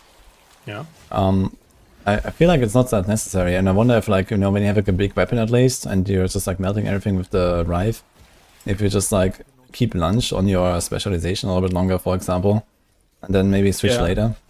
Yeah, so like healing hands gives you a lot of just healing. It has like 50 healing and then also 80 healing per 3 seconds. So just the healing is really good for the tank. And, yeah, I noticed that, but I feel like I was kind of like just one-shotting everything, and okay, the bosses not necessarily one-shot, but they're still pretty easy anyway. And I figured like maybe I was gonna go faster with the lunge, or do you think that's not a good idea? I mean, if you mean early game, you actually don't have to have healing hands on the bar, so you can just you just proc. Yeah, I mean like level 20 or something. Yeah. So that's the idea at least. I think the guide is says it, but you should just have healing as like a proc, and then you lunge for movement. Yeah, no. What I'm saying is like for example in the leveling guide, he specializes healing hands pretty early instead of lunge. And my idea would be to just keep lunge specialized or longer, I see. Yeah, definitely. You can definitely do something like that for sure. Yeah, it's not super impactful early on, I guess, healing hands. Yeah, I see what you mean.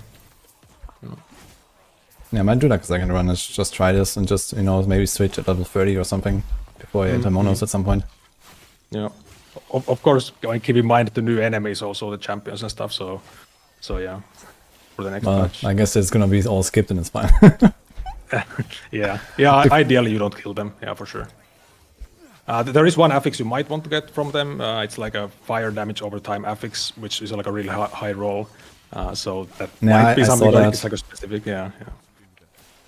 Okay, maybe if I see it, and I mean, if these guys are not like it's just one tapping me or something, I guess we can fight them, right? So yeah, might be a bit hard, but you can like javelin them down and from range or something, I guess. Yeah, and early on like this, you would mostly just skip enemies, even on hardcore. Like you wanna just go like super fast, to the empowered monolith, basically. So you would actually like run for this here and like not even kill. Yeah. Basically, you just like drop the javelin behind you like that, and then stuff dies, like whatever dies, and and you and then you just go to objective. You actually really easily over level with this build, especially when you unlock judgment, because you leave it behind you and it just kills stuff. So yeah, I noticed in campaign I was at some point I was like 3 levels over the zone or something. I was like, what the hell? Yeah. Yeah, it felt kind of similar to like what I from like some rogue stuff I've done like where you just like throw the umbral blade and you run and then it just like dies behind you. Yeah, exactly. Yeah. Yeah, it's like a fire and forget type of thing. Boss damage is not that crazy though right now with the javelin, so hope that's gonna change. Yeah, you really want to get judgment, so like level 50 you can spec it, so yeah. Judgment's gonna be way better at that point. Also depends on your weapon, so if you have the scepter at this point, I think. Yeah, I actually don't have this like fire damage scepter or whatever it is, Right. dot scepter.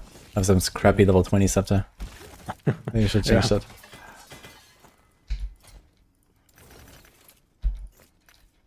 Are you actually gonna like stick to a paladin all the way, or are you gonna do some kind of weird swapping around like Void Knight and then back or so? It's gonna be just paladin, yeah. Like for leveling, I don't see any reason for anybody to play anything except paladin. To be honest, it's like you saw on the planners and everything. Now that you played it, it's like you get everything for free, like the res and all that. So it's so good for that. Yeah, no, I mean mostly like once you're kind of decked out, maybe do like a switch when you're doing like I don't know, level 80 to 95, like farming your gear kind of. Yeah. I mean, you could definitely now with the mastery respec. Yeah, that's true. You could make a warpath or something. The thing is like, are you gonna like gear up 2 different builds on hardcore? Maybe. So I guess it depends like how long do you see the race being and stuff. But you could definitely play a faster build for farming. Well, yeah, I don't know. Depends. Yeah, that's kind of like what I figured. Yeah. Like this might be a strat just to go faster, but on the other hand, it's like also like all this respecking you have to do. You have to get the gear. You have to like invest into that gear, right? So it's like, I guess the resistance alone is like another problem you have to solve. Yeah, and something like warpath, it's pretty gear intensive. The mana stacking and everything to actually make it like good, get a good weapon, and then you would most likely have to farm some like specific boss to get some items for it, and that you don't use for judgment and stuff like that. So yeah. Okay. Yeah, it's actually like one thing I was worried about, that I actually have to like go check out like another like 2 builds or something to like even do this kind of thing. But there is some strats you might be able to do on judgment when you have gear. You could just spec the conch aura. There's like a node that makes it aura basically. Then of course your bossing damage is going to be way lower, but that might be a little bit faster for monolith because it's like righteous fire basically. But I don't know if I'm going to use that, but it might be a tech that might be good. Well, I guess that depends on like how comfortable you feel with the damage, I guess. Yeah, the damage would be way lower basically, but only for mapping you would use that.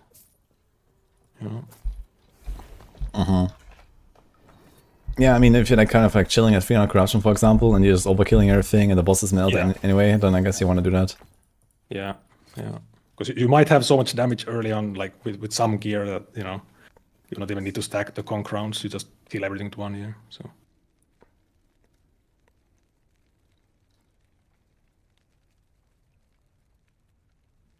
But yeah, the great thing about this build is like you just don't really. It's so good in every state of the progression. Like you have absolutely pretty dogshit gear, and I mean you're blasting. So yeah, it's kind of funny. Like for example, when I did something like this on Rogue, when I went to like monolith at level 35 or so, like you had to be super careful to not get touched by anything. But here I just kind of like walk through and you're chilling. Yeah, it's kind of a different experience, I gotta say.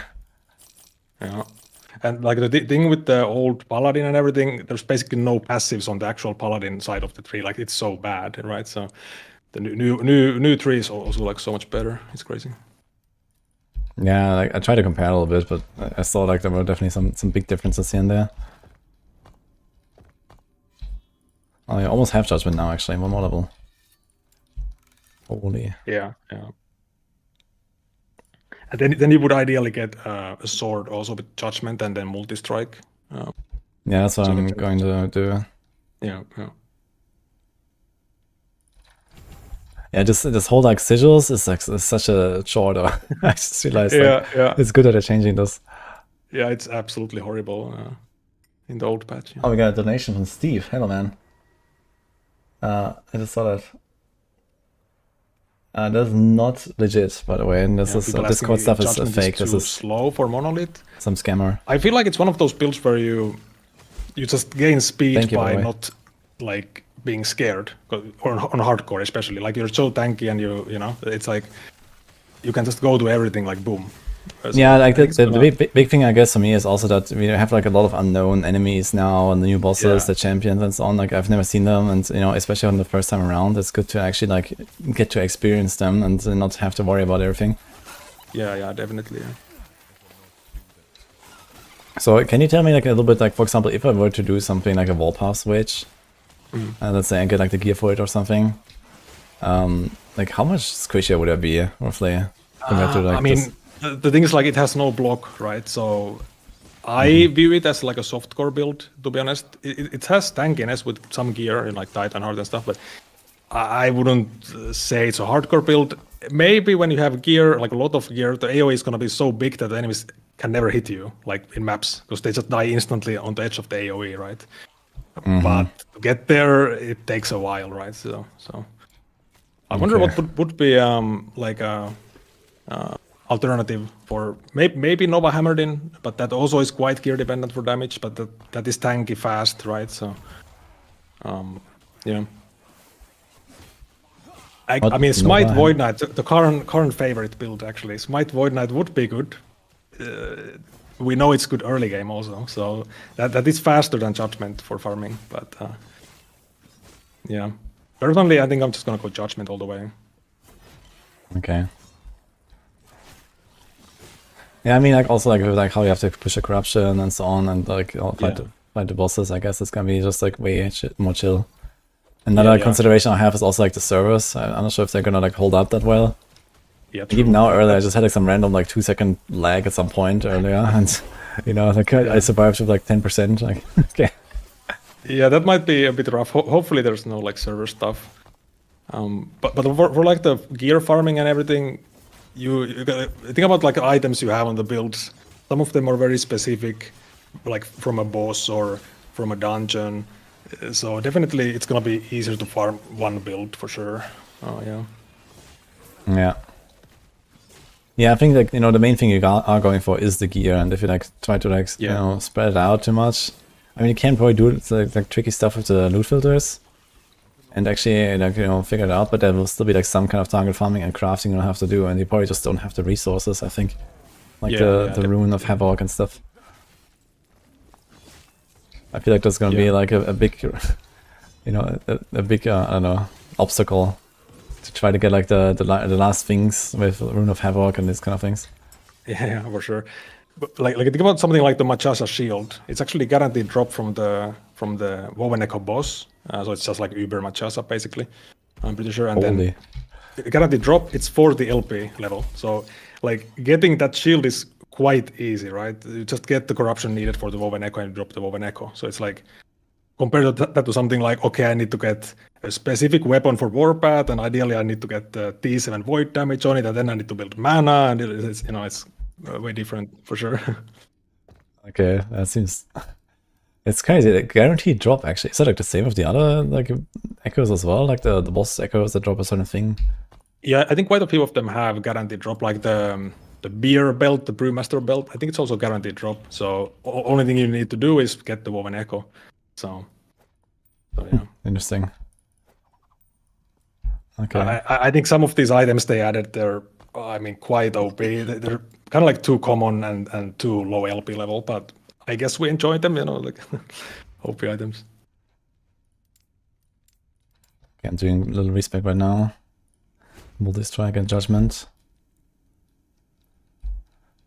Okay, so how does it work again? Yeah, now we'll go multi-strike, yeah. And the main thing would be the mana node.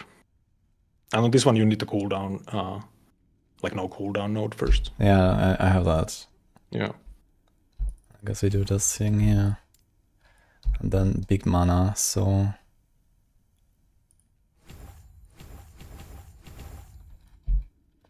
Okay, let's see this. This is multi-strike. Okay. Not what I expected. Let's see, I guess when you have the actual multiple hits.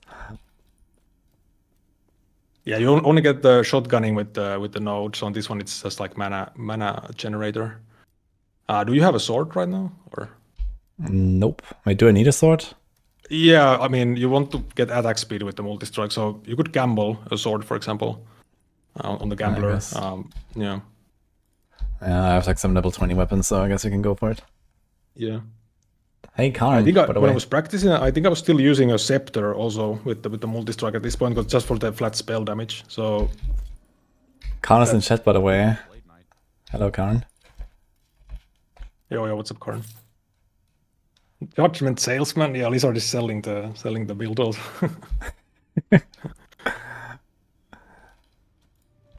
Yeah, like that is 1.2 attack rate base, so it's of course way faster. The Falchion, yeah.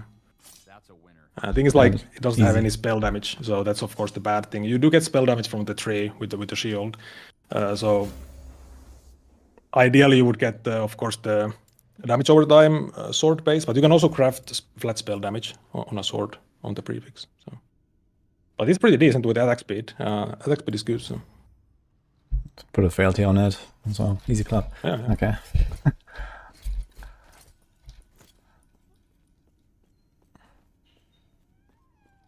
Yo, Khan, do you want to join us? I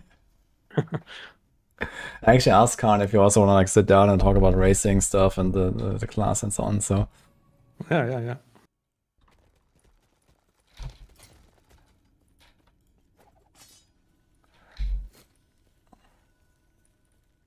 Lizard is in chat too. I see. Yeah. I think Okay, Lizard still has like build guides to finish and stuff. He's Okay, kind of so cooked, but he's slacking. Is basically what he's saying. Okay, then Lizard is not invited to the party. Yeah, no more yapping. Yeah, Lizard is banned from the yapping. By the way, what do you think about on the judgment notes, like for the later points, instead of the duration, you just go for the area notes more? Is that like some actual option, or is it like you're not gonna have boss damage?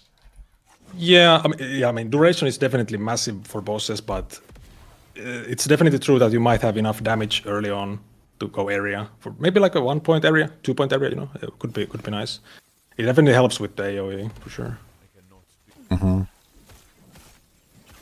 I think on my practice, I just went full duration for the damage, but it was very, very high damage though early on. So you could Okay, so get this is by. what judgment looks like. I actually see it for the first time right now. I had no idea what I was actually going for here. So, yeah. Okay, just slam the ground, and then there's like the ignite basically, and that's about it. It does seem very small, to be fair. Yeah, it's definitely small without the AOE. So endgame you can get 90% area with the points, so you have way more Is points. area actually like area, or is that radius in this game? It is increase area, yeah. So Okay. radius it doesn't really exist. So. Yeah, so it's not like super scaling like crazy Yeah. high. Okay. I think there were some bugs back in the days where you had like some node was giving radius instead of increase area, and then everything. Wasn't that with Ballista actually? I thought. I think something like that. Yeah. I remember Bina talking about it and stuff. Yeah. What was Bina? Yeah. But yeah, definitely early on like this. I mean, the mana is of course the issue. So. You're gonna be like pretty limited by your attack speed mana. It gets better, of course.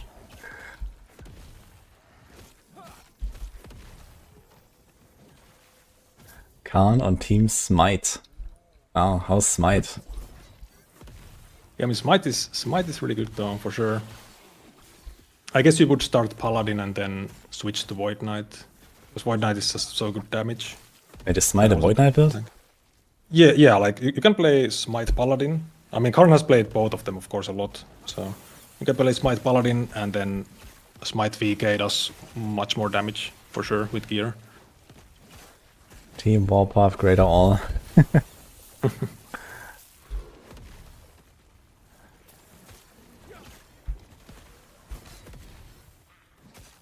Smite VK actually would be S tier almost, but if it had a bit more damage, if the Void Knight Mastery bonus affected spells, I think it would be S. But the damage is a bit lower for S. So, hopefully you're tanking this. Is the The Void Knight, you mean the Echo thing? Doesn't work with spells or what? I mean the mastery, like more melee damage per Okay. vitality. So that could be just. I hope they someday change it so it's like more void damage per vitality, you know. So be nice. But yeah. But it would also include like Time Rod and stuff, right? Yeah, true. Yeah, true. Maybe that's why they don't want to do it. Maybe that's gets too crazy. Dude, holy rock brawlers, man. But Can I tank these plus spires? I wonder. I'm gonna try to tank one of the 10 plus spires. Can probably tank it, right? Wait, it just didn't hit me. Yeah. Slab is too OP. I have a fucking slab equipped, man.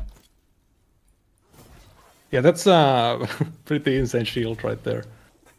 Yes, I got it from Nemesis. It's actually legendary. It has block effectiveness out of all things. insane. Yeah, I mean, you could get like any like carapace shield, for example, for the poison rest. That's pretty good early, but it works for now, you know. It's just some random thing I picked up. It has armor and some knife, so I just took it. Yeah. Yeah, that's the funny thing. Like most builds, they couldn't do this with this amount of gear.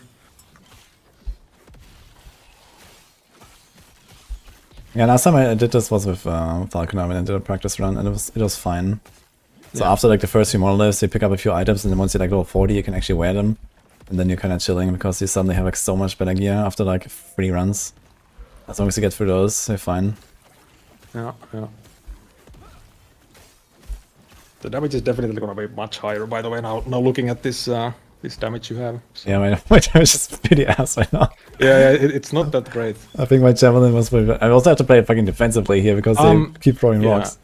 Actually, I think what I was doing here, like in this stage, I was using both Holy Trail and Javelin. I mean, sorry, Holy Trail and Judgment at the same time for like a little bit. But it's mostly because your weapon is so bad, like no spell damage and stuff. So that's the main reason right now. Yeah, it does make sense actually. Javelin is pretty effective. Yeah, then you have both, so it's like just for a little bit to get past this stage.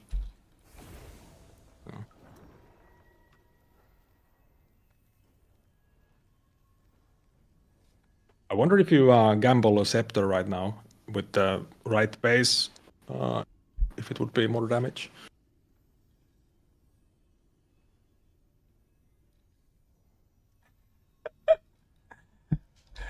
Khan says, imagine clearing maps of that shit. I guess he's talking about Judgment. Yeah.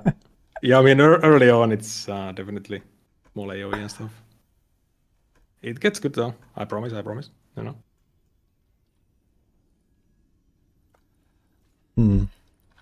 So this is like ninja call Khan and get him in here.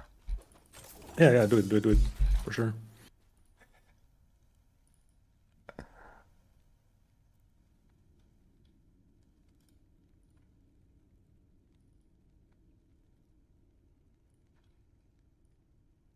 I have to add you first, actually.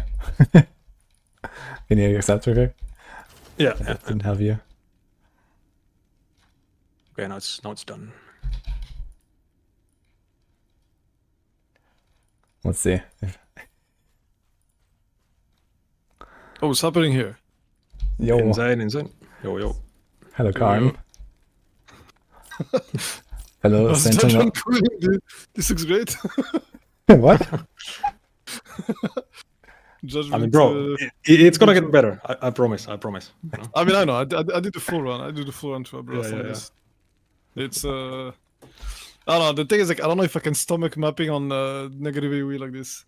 And the problem is, like, you can't even click the AoE. Yeah, I mean, the thing is, like, it doesn't feel that bad when you have gear, but you know. I think it feels better once you have speed. Once you have speed, it feels better. Yeah. Yeah, exactly. Yeah, you get all the movement speed stuff and everything. Yeah, and you just leave behind the conqueror and everything dies. So yeah. Oh no, I'm still I think I'm most likely not gonna start Judgment though. Yeah, I'm used to like you know, Falconer dive bomb, like one shotting the entire screen every 3 seconds, and while running, and now I do this. Yeah, it is a bit of a change, I gotta say. Yeah. It's definitely not the fastest. I can tell you that. Yeah, for sure. I mean, the Falconer shit was fucking broken as fuck, man. I remember I did a few when I came back. I did a few runs, Aberrath runs, and the Falconer one was so dumb. Like outside of the defense, I was probably just skilly ship because I was not used to playing rogue. Like it's so dumb. You just run and everything dies. You don't have to stop for anything. Yeah, it's crazy. How good And then it you is, fight the actually. boss, and you don't even fight the boss. You just drop your Falcon and run around like a dumbass, and nothing can hit you because you can just run around. You're so stupid. But what if, you know, we don't know, but what if the boss is actually tanky, the new boss, you know? What if? That's speculating. I mean, I think speculating. He doesn't know. He just assuming. Yeah. It could be that he's tanky. Yeah, it could be. Yeah. But what do you do then? Yeah. I mean, I don't, you know. I mean, the nerfs to Rogue are just enough for me anyway. Like I was considering Rogue, I played it just to know, and then I saw the nerfs. I was like, okay, this is definitely enough nerfs for me to not care about Rogue anymore. Yeah, same. Like I mean, the damage is okay. I mean, I don't know about Uber, but in general, like the damage nerfs are not even that bad. I think Falconer is like minus 40 or so %. You can handle that, but there's like the no survivability, I guess, for like the high stuff. So yeah, the problem is like it's a lot when you also need to get defense.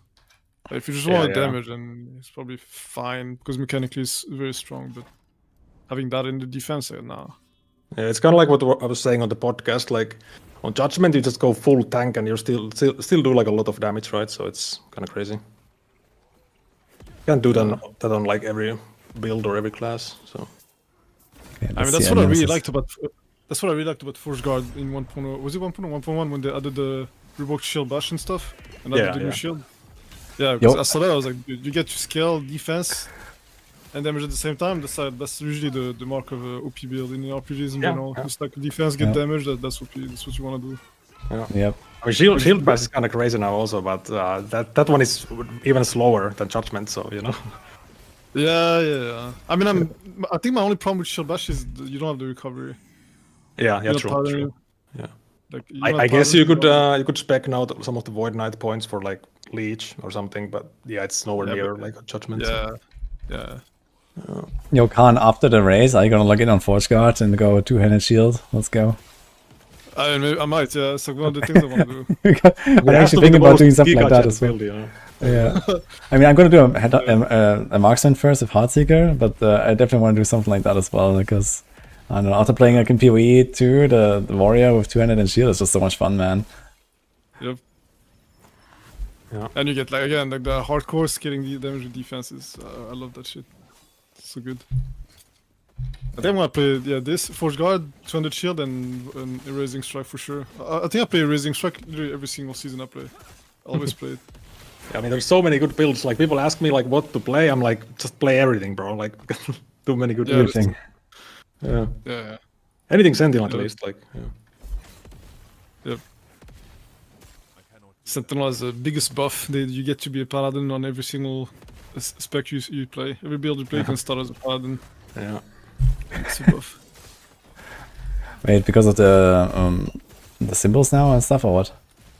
No, because you can just start paladin. It's so stronger. You can't beat early game paladin. Yeah. Okay. And that's what I mean, like and then respec later. Yeah. Right? Yeah. Like literally any build, just start paladin. Yo, Bina just raided us. Holy. Yo, Bina. Thank you, Bina. Welcome, guys. The minion main is here. No minions. Still Mage's cousin. Yeah. Everyone is here now. Holy shit. Holy. I'm just trying to get good right now, man. It's a struggle. I mean, gaming is hard when you try to go fast. Yeah, definitely. But I mean, next patch you're gonna be way stronger also. So way It's better. gonna be harder too. The buff masters. Yeah, I buff mean, masters, and there is a champion on top and Cuckoo. Yeah, and okay, shit. but I guess like they probably out-buffed the champions with the Sentinel stuff, if I had to guess. Because the other classes didn't get that much, right? So it's like, you know, Sentinel got like a huge step up. Yeah, definitely. I mean, people are like super hyped about like Heartseeker. I mean, it's cool one new skill, but it's still marksman, you know. So it's like, Yeah, exactly. That's what I didn't even consider it. It's like it's marksman. Like, I mean, I've never really played a marksman anyway. I did like one marksman run like a few weeks ago when I came back and like did some runs. It was like a multi-shot run I done until like 70 or 80 or something. which was fun, and definitely enough to motivate me to try Heartseeker. Probably fun. I mean, it's definitely good, but I wouldn't go for it like hardcore first build or anything like that. So yeah. Yeah, I'm gonna do it as a twink. So yeah, definitely.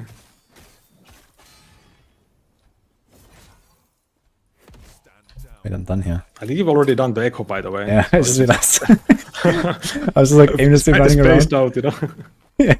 Yeah, I'm not like really paying attention to the gameplay too much right now. I also have like way too many points unspent. I need to check again like where we're going here, because I constantly like referring to the guide here to see like where's the progression, because I don't know every point by heart really, but at this point. Yeah. If you're level 54, you can also already get the sword, by the way. The sword base would be nice. What level did you go in modus in this one? This was 36, I think. Okay. Like at 5, right? Yeah, basically just when you reach the Sanctum, but it's like level 36, level 35. It was actually pretty chill, like even with all the like stuff I was looking up and looking at the guide and stuff, I mean it was like 3 hours to get there. So without all that, I guess 2 hours is a good time to reach the Sanctum and then go monos. Yeah. Definitely, yeah.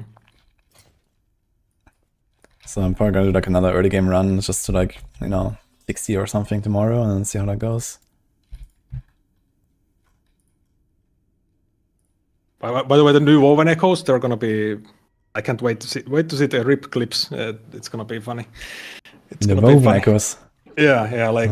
guys. There might be some that, are not so easy, some might be easy, so... If you get unlucky and you pick something, not so easy, it might be a bad time, so... It's fun, you're a paladin. Yeah.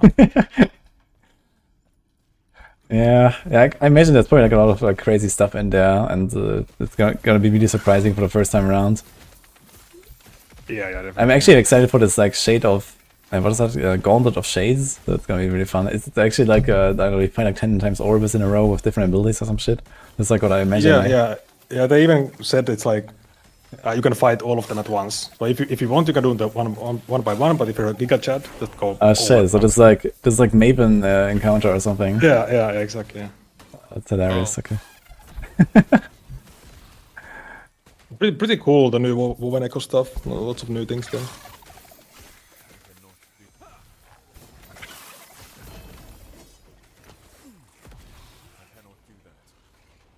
Yeah, I haven't looked at those yet. Still need to look at Weaver Tree and all this stuff. I haven't done it. Yeah.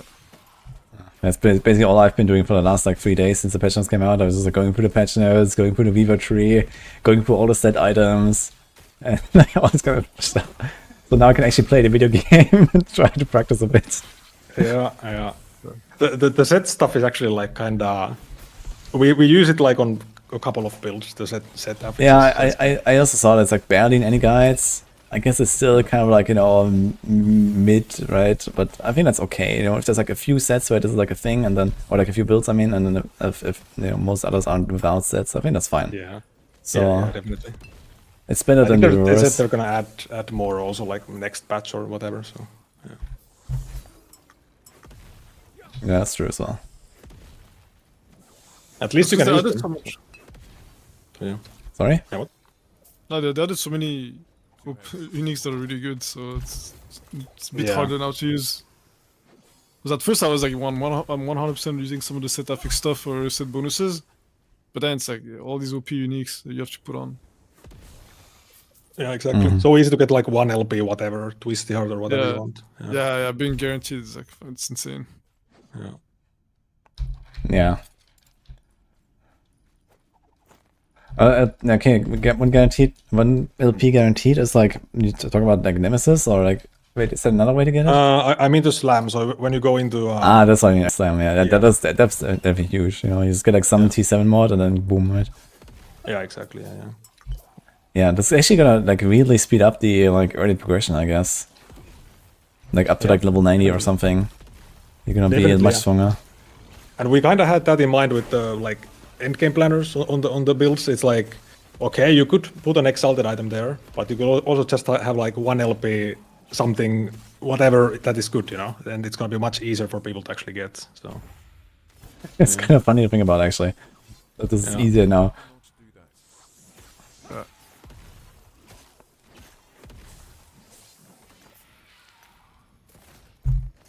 God, I have to get used to all these like item bases now and stuff on the Sentinel. Holy shit. Yeah, that's why I didn't bother looking at other classes, man. It's like relearning. I mean, getting back on the same level with another class in terms of you know, being familiar with everything, playing fast, and knowing what you're looking for is gonna be too much. Yeah, it is true, actually. It's a struggle. And and then knowing like how strong you are at each point of the game, it's too hard to do on this with only 1 week. No, I'll have to try. Yeah. I definitely at least feel better than playing Rogue. So. Yeah. Feels bad, man. Yeah, I got really surprised with those patches, man. I thought there would be more of a Rogue in general, especially defensively, and they just really almost did nothing. So I was like, fuck. I mean, Rogue is not even the worst, like, as a something that they've forgot to update. I mean, there's Lich, and it's like, it's been the same for how many years now? So, you know, maybe that's next patch, I don't know, the rework, but, yeah. Also realized I'm running around and cleared Echo for like 5 minutes, again. You're just vibing, he's loving Judgment, man. He's judging one mob at a time, he's loving it. The clear is so much fun, man. Yeah. Dude, I could barely finish my run yesterday because the clear was so bad. Like I can't play this shit, dude. It's so bad. It's like you just one shot, you one tap everywhere, but like then you hit 2 monsters, man. Like, fuck. I mean, you could just use like shield rush here and just, you know, go to the objective and not kill that much, because that I mean, I know. True, actually, she has shield rush now. Let me see that, actually. 4 seconds. I know you can do that. That's not the problem. The problem is like you're still not killing much. Wait, what the hell is this? Yeah. Charge through enemies. Wait, you have to hold I don't think it's as bad as in PoE. Like not being able to clear properly in PoE, like it is a no-go. But in this game, it's kind of fine. You just go to objectives, but. You do want to farm a lot of favor though, like favor in the end game, but yeah. Yeah, at this point it doesn't. I don't even have the fucking faction at this point, so. yeah, it doesn't matter right now. Yeah, at this stage I don't think it matters too much to clear. It does maybe the first few echoes, like the first couple echoes, it kind of matters to get your level quickly and get a bit safer, but yeah.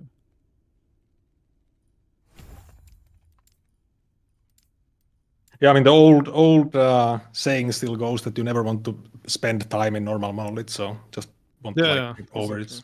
Yeah. Yeah, I mean, if you also get Glyph of MD, I think, right? You can also like speedrun them a bit. Do you get them in normal monoliths actually? Didn't they remove that for this patch, right? And they have the woven echo now, or maybe not? Maybe I'm cooked. Maybe it's still in the game.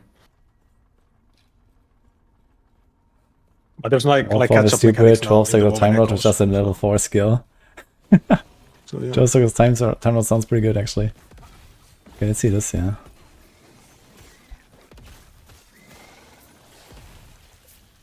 Yeah, there's like some kind of like special bonus you get for going from normal monoliths to empowered, right? But I'm not exactly sure. Like what exactly happens besides the corruption? So the way they worded it was like you can just fully go to empowered instantly if you have a character that's already like unlocked it, but I haven't tested those, so I could be cooked also. Too busy with the build guides basically to test all those things. No, I meant like the game mechanics. Like if you go from normal timelines to empowered, like what changes besides monster plus 10 and okay. corruption? I mean, yeah, it's just a corruption basically. Yeah, is there like certain drops that unlock and stuff, or get like more of certain things? Or something? These events only drop in empowered, and yeah, the area level is 100 also, so it's like way higher LP chance there because it's the area level, it's maxed and everything. So yeah, and it's not really that much harder than non-empowered. So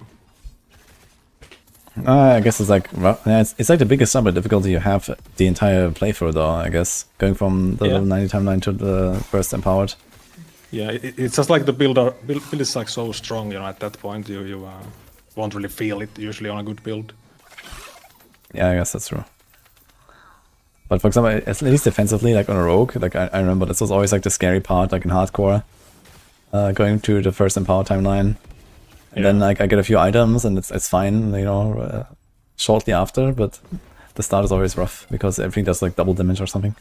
Yeah, definitely. I mean, the early game is definitely kind of like a harder, like maybe the hardest part of the game, kind of in hardcore and like going fast and stuff. It was the same with the entering monos. Like the first couple monos are really sketch, but then you're fine. Yeah.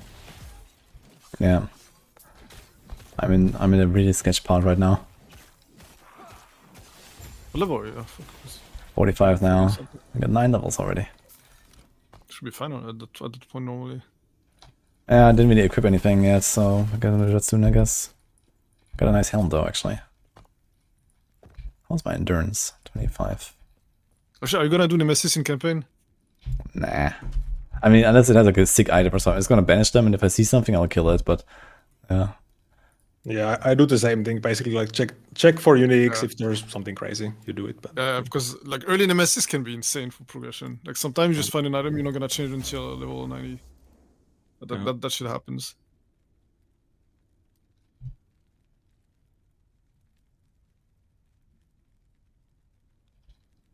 They didn't change anything to Nemesis, right? They're gonna be the same. They're not buffed or nerfed. That's should be the same. Yeah, there's like a one new Nemesis, I believe, with the WoW and Echo, but yeah, it's just like a different color basically, or so nothing actually changed there. Dude, a fucking critical success chaos glyph into fire res, man. That's the classic, dude. Fucking classic. Insane fire res on a paladin, holy. Oh, dude, 125%, dude. Oh my god, like Woody doesn't know, but like when you play paladin, you always have 150 res. You don't even have any fire res on your items, and you have like I don't know 150 fire res. Yeah, it's insane what is going on in this class, dude. It's actually a joke. Yeah, people ask me now all the time, like, yo, why is your planner not capped res on a paladin? I'm like, bro, I mean, you don't need to change resistance. So yeah. You're a paladin, dude. Yeah. You spawn capped res. Yeah, I was just going through Act 1 and I was looking at this, like, passive you get. Like, fire res, void res. It's like, okay, that's like perfect Act 1, Act 2, Act 3, like, everything is done. You're just chilling, right? It's like, yeah. It's all you need, fire and void for the first 3 acts, and then you're basically in monos already. So, kind of hilarious how that works. Yeah, it's crazy. It's crazy. Skipping a Bane strat. You wanna skip, at Act 5. It's kind of wild because I have like all these points that usually I just like assign on the fly, and now I'm just kind of like I don't know where to put them, man. Fuck. Like, yeah. Definitely need to do another run here to like learn all this stuff by heart. And then another one, and then another one, and then I guess I'm kind of okay. How many times have you played actually like Sentinel to like I don't know 90 plus or so, Karn? Sorry, what did you say? How many times have you played like a Sentinel like of any kind to like 90 plus, let's say? I mean, I did like I don't know, like I played mainly Sentinel. Yeah, I know. So how many? I mean, I can log in and see. Like recently, I've done. I think what is it called? I've done maybe 4 or 5 Abroth runs on Sentinels. Oh shit! Yeah, and I did one on Rogue, and I did something like that.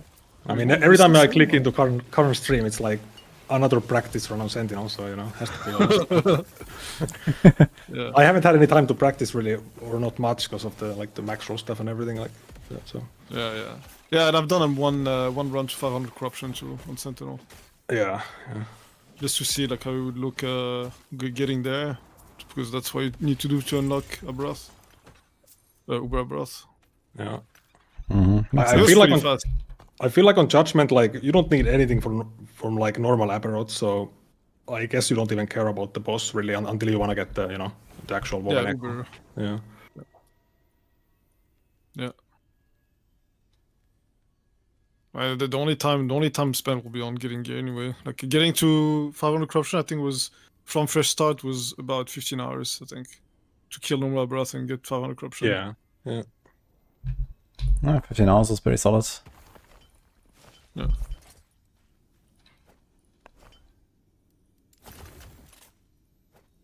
Yeah, so 1, 2, 3, 4. Do I count legacy too, or? Yeah, of course, everything. Wait, 1, 2, 3, 4, 5, 6, 7, 8.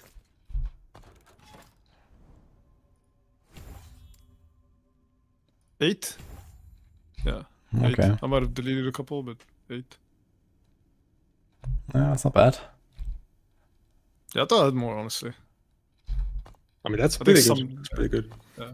Definitely. I think some of the others were like I probably died before 90 when I was newer to the game. I was playing Void Knight and stuff, and I'm not a paladin.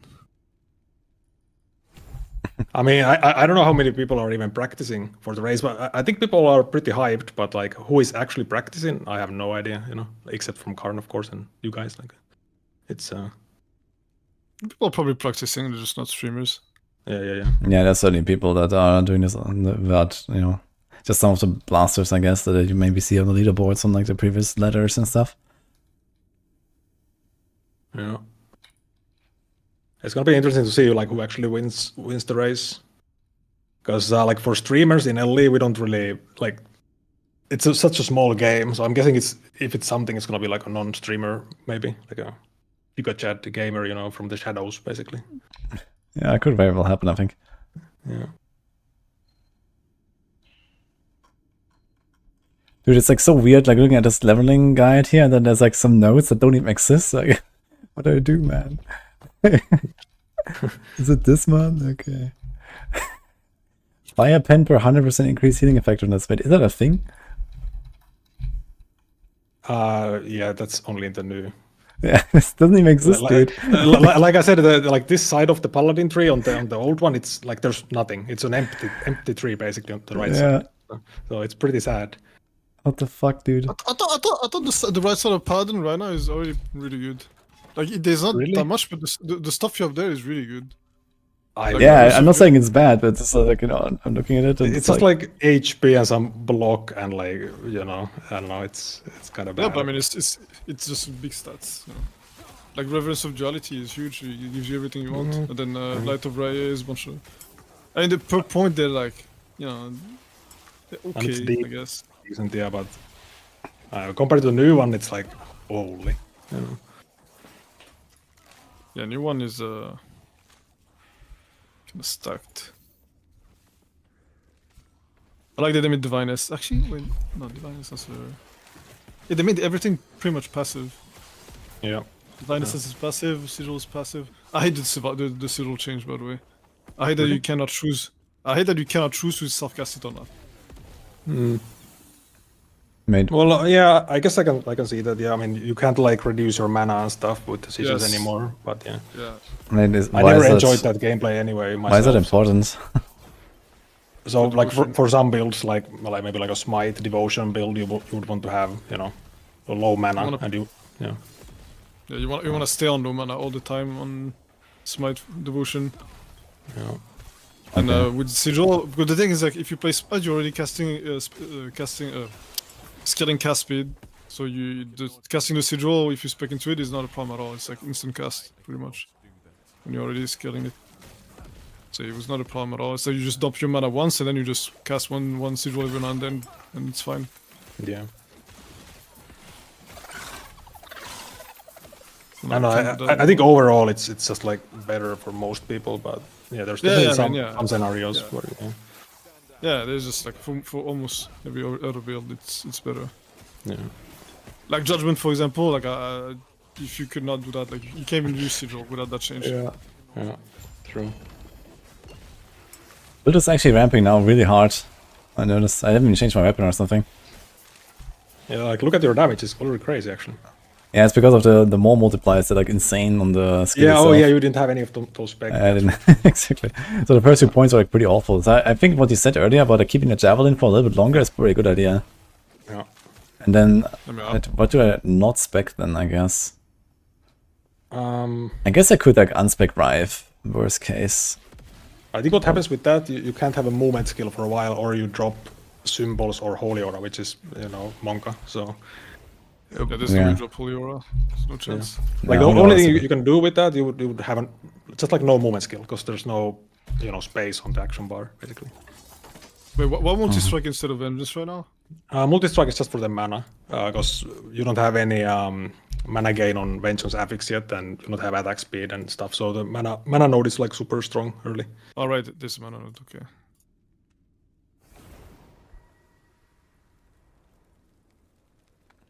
Oh, it's 7 per stack. What? Yeah, it's Oh wait, no, hold on, no, that's not this. Where is it? I don't see it.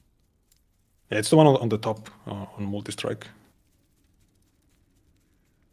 Bladed focus, 40 mana game per stack. When you drop below. Ah, okay, I see. Yeah. You drop below. Okay. But then when you get the affix for the Vengeance mana, then you can just use Vengeance, of course, and it's way better at that point. Yeah.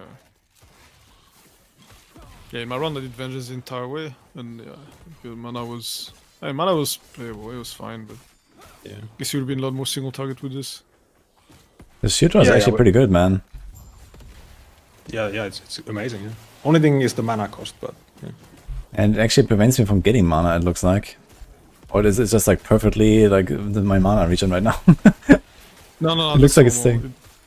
It's like all channeling stuff stops your mana regen, it's annoying. But I can, like, I don't have to pay the mana cost while channeling. Like, I was just at -13, and I just kept channeling. Yeah, so Shield Rush, I mean, you have a mana cost on it. It's a bit different from the other channeling skills. Yeah, like, it does have, yeah, it has a upfront cost, no channeling cost, but it doesn't regen. Okay, so it's kind of interesting. But you can go pretty far with those, man. That's kind of cool. Yeah, it says like specifically you don't regen mana while rushing, but you can, like other channeling skills, you can regen mana, like Warpath or something. You can regen mana now. Wait, was it not possible before? Yeah, it was in 1.1, I think they changed it, or 1.0. Because I complain about that shit. When I started playing the game, I wanted to play Warpath, and I was like, bro, why is my mana fucking going down? I can't even do shit. I was like, you can't do anything to keep it up. I was pissed. I complained about it, and I'm glad they changed it. Yeah, so it's like, sounds like a definitely needed change. I mean, in some cases I can understand, like, I don't know, maybe they wanted to prevent like some crazy like channel forever, snapshot forever kind of stuff on like mages and stuff. Yeah. But the thing is, like, nobody wants to play channel skills unless you can move also while channeling, so that's the thing. Like, why play Disintegrate or something and you're just like, a turret?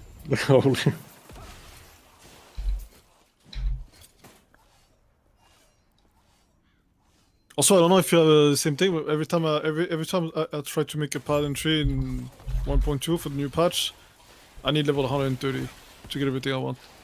Yeah, and it's the same for Void Knight. It's even worse. Yeah, Void Knight same shit. Yeah.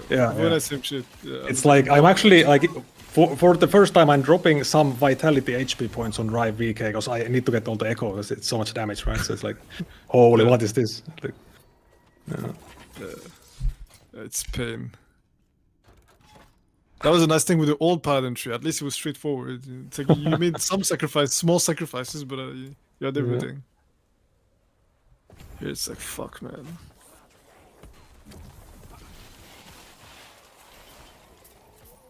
Oh, you're missing the 1 point on the healing hands, like melee proc node, by the way.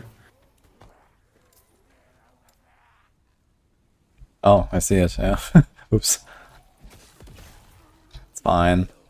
It's fine. It's fine. Class doesn't need it. It's fine. Yeah, I think I can get used to the shield rush actually. With 4 seconds cooldown, it's kind of nice. Yeah. It's like I don't care about regen anyway very much since we just actively generate all the time. But later we're gonna regenerate with what is that skill? Vengeance. Vengeance, yeah. It's just so good for this. Okay, so why do we change from multi-strike to Vengeance? I know it has like a defensive buff. but Yeah, other than you that- get damage reduction, you get more damage also, like global more damage, so it affects the judgment. Then you get some shred also and stuff like that. It's a fire skill also, that's pretty big for the belt, you know, the immolator's belt. You want to have a fire skill, so... yeah, true. So yeah, Emulator build as well. Yeah, that's okay. That makes sense. But And- I and guess it also does have the- less mana again, I suppose. But you're probably gonna self that anyway. I mean, it basically, it's because of the affix also, the body armor mana gain affix, so it's like 17 mana at T7, so it's a lot of mana that you gain with Vengeance, with the affix. Mm-hmm. And the chest. Yeah, it's on the chest, yeah, body armor. Okay, so basically I'll wait until then, and then when I have something like this, and then I switch for multi-strike or what? Yeah, exactly, yeah. I'm guessing you have it on the filter, the affix, 'cause, I mean, it's a I rare just took affix. I just took Tarek's leveling filter. It probably is not there, I imagine, but I guess Yeah. I'll make a filter anyway for like everything all in one, I guess, or something. Yeah. Or maybe I just take the leveling filter, which was actually doing pretty well, but I'm gonna add a few things. Yeah, I'd probably add like just the Vengeance affix, like any affix you find, because you know you can just like shatter it and or like rune of removal and get the shard and then craft it on a better item. Is my echo bugged or something? I think it's bugged. This is it's a stupid quest echo. Basically, I think you need to go back and clear all the enemies. Or no, it's here actually. I think you're missing one enemy maybe. It just says advance to the upper square, and maybe the shield rush actually did some stuff. Yeah, basically the guy doesn't spawn unless you kill everything. It's pretty much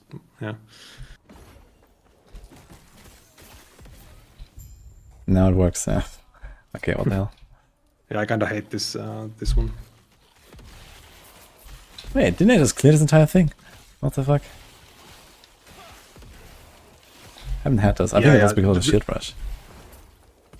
Yeah, if you skip stuff, it like doesn't spawn the next set of enemies. So punished for being fast, basically. God, man, the damage is actually already insane.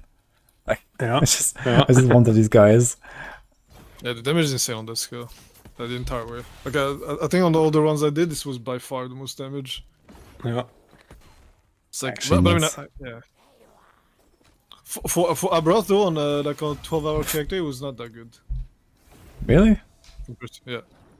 But I mean, that was like, it required, I think, just needs gear. Yeah. But on low gear, Smite was better.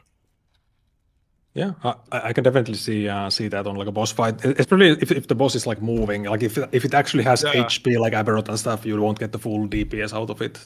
Yeah. Yeah, when they move, it's really annoying. Yeah. But I mean, when I did my first hobby, that thing just fucking evaporated instantly, way faster. Yeah. You just pre-stack it, man, and then boom. Yeah, you pre-stack into the spawn. You can't do anything. Insta deleted, holy. Lizard is still spamming in chat, man, and slacking. Yeah, he gets like withdrawal, you know. If he can't yap, he needs to yap. So. Yeah. Good thing he's a streamer, man. He's gonna be yapping so much, dude. Yo, VT student, thanks by the way for the prime, man. Yeah, I think the yapping is gonna go pretty crazy this patch because there's so many new players and they're gonna ask all kinds of questions. So I'm like mentally preparing for that, you know. Yeah. Hope you're ready for the 700 questions a day that you answered 10 times in the guide. Yeah, exactly. Yeah. Wait, Khan, you're also like doing the PoE guides now, right, on Maxwell? Yeah, it's rough, man. Tell us more. It's like you're like, oh, how do you solve mana? I'm like, I don't know, maybe the mana leash that's mentioned in the guide like 4 times. Yeah, classic. Yeah, and it's like, oh my god, I can't. How do you deal damage? I'm like, yeah, it's in the guide, you know. Like, I don't know what to tell you, man. Yeah, deal damage with your skill, insane, you know. Just use it. Press the button, man. Yeah. Chronix is here, like, disparage. I mean, Pox warned me because when I did the Bone Shadow stuff, like Pox warned me, he was like, if you make a guide or you put info out there, you're gonna get more questions. It's like the guide does not really It's not, people don't really look at it for information. They look at it to know who to go ask questions to. Yeah. That's crazy stuff. Yeah. There's like Puck told me he made this RF wiki pretty much. He made a website with everything that's to do with RF, and since he made it, he's been getting just more questions. Yeah. Like the more info. Yeah, this actually talked about this earlier myself. Like, you know, someone like we were talking about like there was like some point in the Jonathan interview. I'm not sure if you like listened to that or something, like with Carnage and stuff.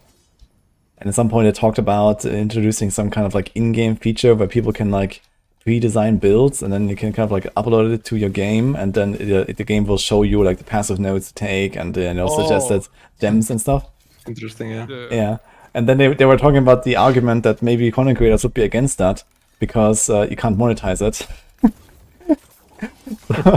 Because it's like directly in the game, which is kind of an interesting point to make.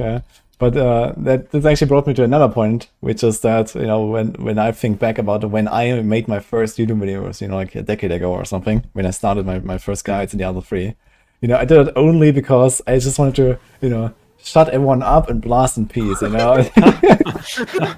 Yeah, like, this is the build. Like, here's the build, guys. Watch the video, yeah. Yeah, you just want people to type fucking XDDs and... I just want to play the video game, you know? Like, oh, man. Yeah, but that backfired really hard, unfortunately, so it's a struggle. How did that go, yeah?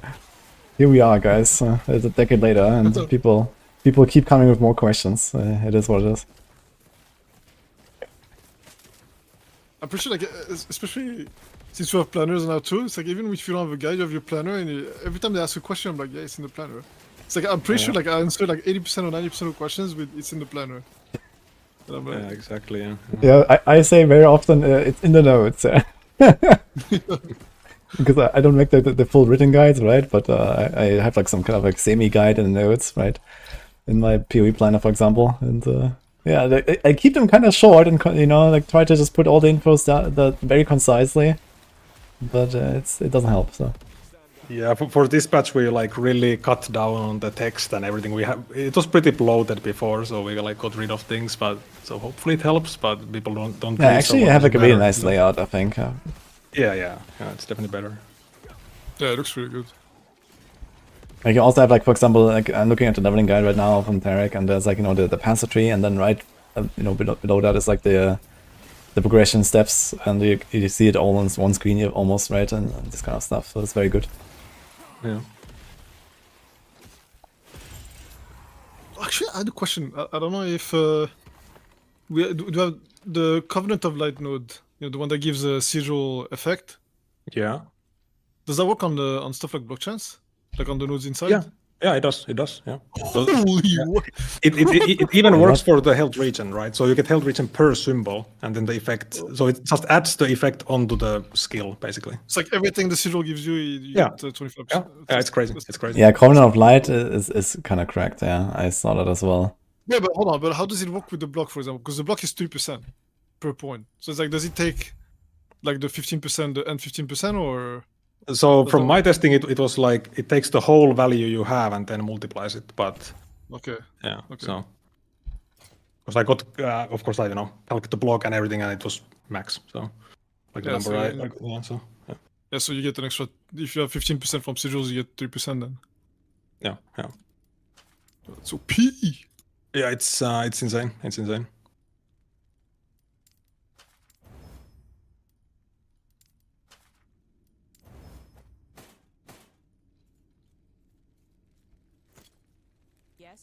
Basically, if you see a build without that Covenant of Light passive, I mean, it's not gonna be a very good build, I think. It's not a build, yeah. Yeah. It's Holy Aura too. It's so broken. What is this? Yeah. It's so broken. What? What the fuck is this affix? Necrotic damage taken as physical. What the hell? That is a thing, apparently. Hey, that's like a Sentinel affix, right? Probably, yeah. Yeah, it is. I shared some tech with some of these affixes. Holy. That I ended up not doing. Oh shit, I'm level 50, I have to specialize something. I guess it's Holy Aura now, right? Oh yeah, Holy Aura, yeah. So what the hell does it even I'm not do? gonna lie. I get even more res and endurance, cause why not? Oh my god, dude. This fucking class. Wait, hold on. Why do you? What are you? What do you have spec that you do not have Holy Aura already? Sigils? Oh, I have multi-strike, healing hands, judgment, sigils, Holy Aura. Yeah. I guess I could have done the Holy Aura first. Yeah, I was gonna say. I mean, yeah, because I think that's a mistake. Yeah. I mean, on the current this is patch, just I in guess. the old patch, right? Yeah, this is old patch, but I guess new patch sigils do make sense. I guess to spec because you give big damage and stuff.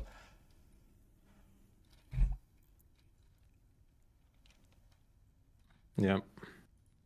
Yeah, the current patch is like very bad, the symbols or sigils. So I would still do Holy Aura first, I think, next patch. Like Sigil is what, some damage? Don't need damage. yeah, you could. I mean, depends, I guess. Yeah. I do agree that the res is and endurance and everything is pretty crazy to get. So yeah.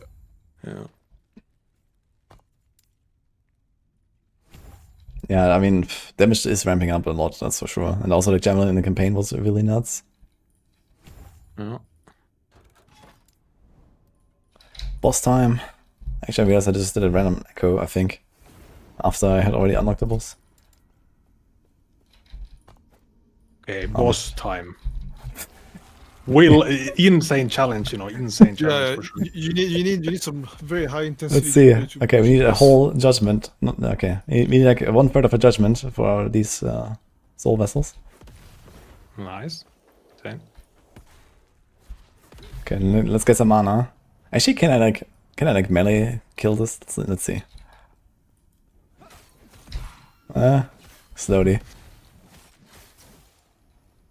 Can I just tank this stuff here? What if I just stand in this?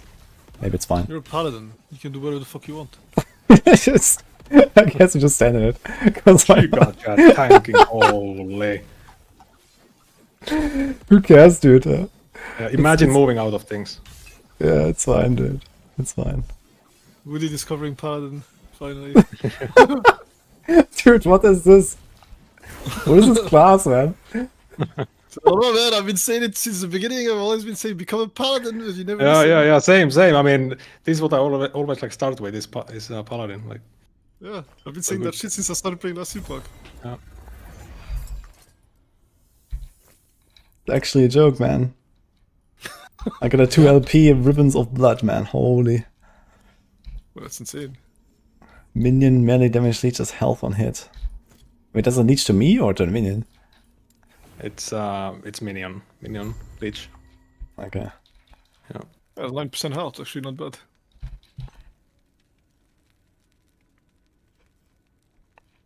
Dude, I'm kind of lost now because like half the passes now don't exist that I want to spec. Like Click reverence. Reverence of duality. Health damage.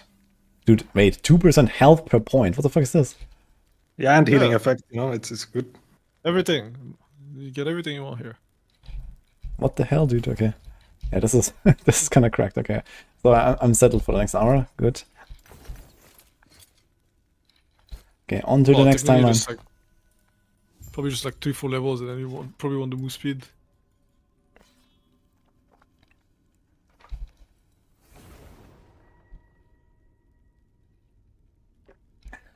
50 levels, same thing on Aberov, just stand there and tank it.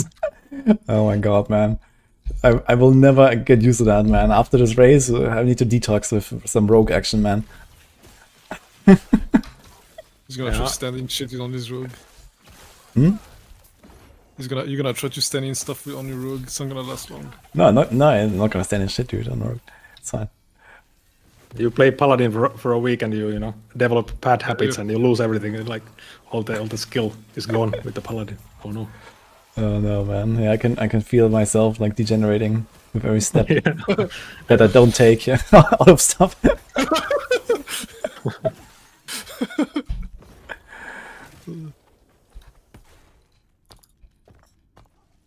Struggle, man.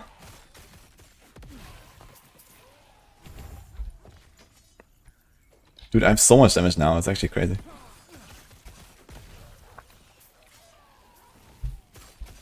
I just kind of walk with this, do that judgment, and run, and that's it, right? They just die behind you. Yeah, exactly. Yeah. And I guess at that point, I probably want to go lunge again because the shield charge costs too much mana for some of these maps. If I do like this. Yeah, and you can also go healing hands movement when you have enough. Do we just tank this thing here? I think I'll just tank it. Okay. Bro, you're a paladin. Every time you ask yourself this question, just think you're a paladin. Don't give a fuck about anything. Just tank it. Should I tank it? The answer is always yes. Yeah. Oh man. New Twitter sounds don't exist right now, but they will eventually come, it seems. Dude, what a class, man. Yeah.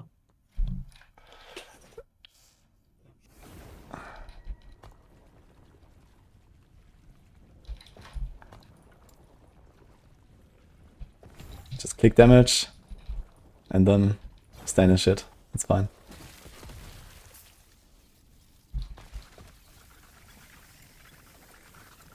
Okay, let's try this lunge again. Lunge costs 8 mana, so that's definitely a huge upgrade for mana. Yeah. It's like basically every time we do a lunge instead of a shield charge, it's 1 free judgment. That's pretty good, to be fair. Yeah, definitely. So it might be worth doing this because I just kind of rely on mana. Actually, I wonder if like for speed farming you could actually rely a little bit on like mana regen instead of attacking. Yeah, I was thinking about that yesterday too. Like, I think mana regen is nice for mapping. Just get like, you know, two rings that you can like swap out worst case or something. Yeah. You could even spec the new node, the 50% regen with like max block. So that would be good. 5 points, you know. Ah, yeah, true. I saw like that. Just for mapping. So. Yeah, that's nice. I think I'll do that actually. Yeah. Yeah, that's actually a really good idea for sure. Yeah, because you're not spamming vengeance always while mapping, or never almost. So. Yeah, I don't really get to use it because like this here I just run and stuff dies behind me, so I'm just yeah. And now here, okay, the stuff spawns, I tank it, I attack, and I just like melt them, and that's it. But mana regen will be definitely nice. And you do also get the you know the 25 or the Holy Order node as well for mana regen, which is gonna be 1.2x with the node as well. So it's crazy. Wait, which one? The last one in the. They mean the symbol of hope thing. Yeah, you know the one with the bad wording, Covenant of Dominion, in the new patch. That's gonna have mana regen as well. So. In Paladin 3. Increase mana regen from Holy Aura. Ah, yeah, right. That's the one. Okay, I remember. Yeah, this might definitely be worth speccing. Like with this kind of damage I have, like I'm just gonna spec out some damage or something and like that. Yeah, I think that always for sure in endgame. But maybe you do go 5 points in the block. Yeah, dedication, attunement, and increase mana. So you get 5% and 5 attunement, and then you get 50% mana regen. Yeah. I mean that's insane actually. 50%. This is like it's like a tier 6 roll or something, right? Yeah, it's crazy. It's crazy. Yeah, that's definitely worth picking up, I think. Yeah, it's just for bossing, it does nothing. I was testing with like really high mana regen, and there's basically no difference in DPS. But for mapping, for sure. Wait, what do you mean 50? What do you mean 50%? It's per block chance above 50%. So if you max block, it's 50. Yeah. Well, yeah, but early on, I mean, how early? Yeah, early on you don't have that, but you know, I'm not gonna speculate right now. But later you're gonna have 100% block, and you're chilling, right? Especially with the sigils, you get block as well, right? You get 18%. Yeah. And you know, some stuff like that. If you have like a shield that has some block chance or whatever, then yeah, you can get to like probably 70-80 pretty early on already, right? Yeah, even with just like a rare, yeah, for sure. Yo, Strive, thanks for the prime. Unique shield is so easy to get, so it's gonna be easy peasy. Wait, this OP shield that is like in every fucking guide is easy to get, you say? Yeah, exactly. I guaranteed drops from the boss. So. Isn't the boss hard? Isn't it supposed to be an Uber or something? Well, that's a different thing. Like, is the boss itself hard to kill? That's a different thing. But oh, okay, that's what I'm saying. what I mean is like you always drop it from the boss. It's guaranteed drop, and it's like 40 LP. So that's pretty crazy for such an item. Okay, but I guess like probably one of the data woven echoes then, right? I think it needs 300 corruption. I think you can do it day 1. To be honest with this build, I do think so. Or like the moment you get it, you will do it. Mm-hmm. Wait, is it only drop? Yeah, it's only only from the Machasa Woven Echo. So it's like a Uber Machasa boss, basically. Are there like other bosses like that are also changed mechanically, or is it just like, okay, that's like the Machasa from the campaign? So I think that's the only campaign boss that's like Uber boss. But there is new bosses in the Woven Echoes also. But I don't know if there's like from the campaign exactly. Wait, but to get the move in Echoes, you need to be at 200 corruption? So you need to like to place it in your web, right? To actually use it, to run it. Yeah, there's different echoes at different thresholds. Yeah. Yeah, but I mean, can you get the Echo without being at 300 corruption, or do you need to be at 300 to be able to drop it? That one I don't know. So would have to see. Okay. I'm guessing you have to be at the corruption at least to get it. I think it would make sense if you can find it earlier, because then you actually have a good target, right? Maybe. Yeah. So I don't know about that. Yeah. We'll see.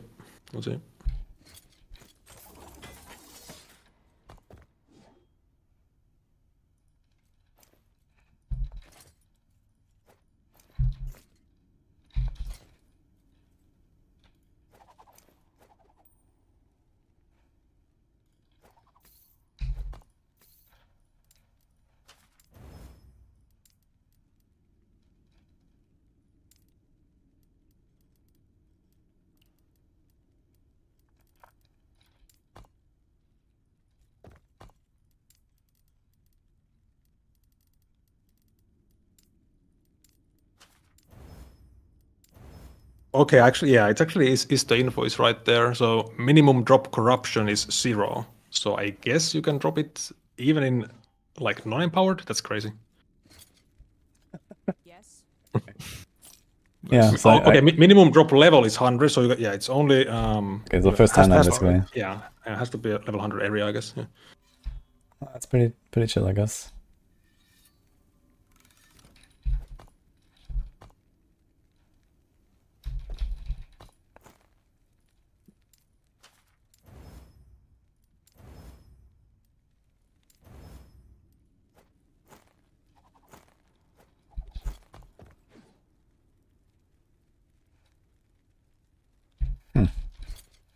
Ramping.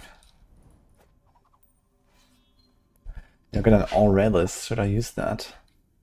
2 to multi-strike. Pork.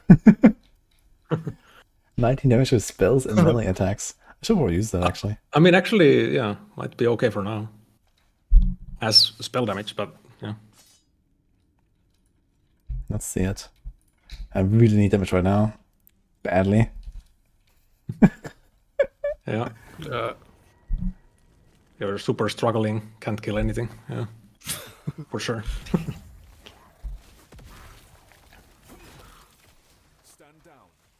I keep forgetting pressing Holy Aura. Should I actually press it? It costs 30 mana. I guess I don't really press it. Mana is, I don't know, just fit it with mana. What? Yeah, you mostly activate it for the cleanse, really, but yeah. You don't have mana to use it. Like in the campaign, I had like infinite mana, but I guess now it's different with Judgment, so... Yeah. I guess in campaign I need to press it a bit more often, but here it doesn't matter. Yeah. Endgame you can just press it whenever you want, because, I mean, you have a lot of mana generation, so... I cannot do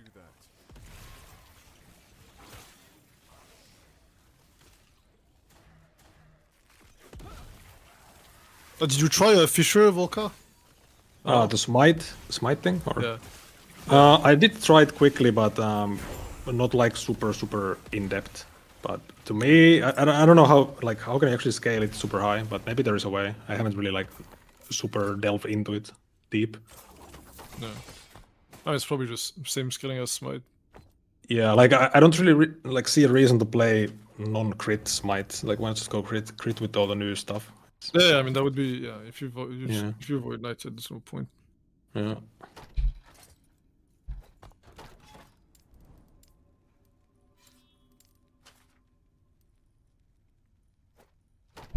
Man, I'm finding all these like high level items I want to try. I can't. Just pushing for the monoliths. They need to let us craft items without having the level to wear it.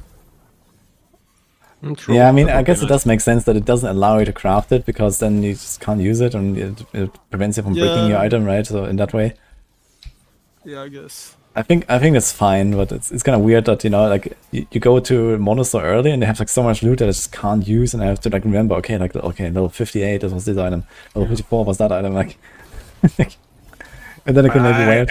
I guess the idea is that like normal players would, you know, they're gonna be higher level and stuff. So I guess that's the idea. Like, at this point, they would be higher level and everything. I don't know. I mean, you also have this other weapon now. Let's go. Scimitar. This thing came with fire damage. Log in. Holy. Oh. Okay, back to the beach. I did kill him though. Oh, you got Covenant. Covenant, the classic. Yeah, classic. I bet they're nerfing it by 50%, right? I think there was something about it. Yeah, they're gonna do hops. Yeah, but these are fucking. They're so dumb. Oh my god. Yeah, they are. Like, it's good that they're nerfing this. I think they're still gonna be Like, pretty dangerous, actually. Yeah, that's at least a one shot too. I think I remember the problems, like they can even off screen you. Once I died to a Covenant in one of my runs, that spawned like off screen, and blew me up like from off screen. Like it's like I didn't even see it drop, because normally you see them drop from the sky or whatever. I didn't even see him drop. It's like he appeared off screen and killed me from off screen, so he was never on my screen at any point. Yeah, I had the same actually in another person I did lately as well. Like, these covenants are ridiculous. Yeah.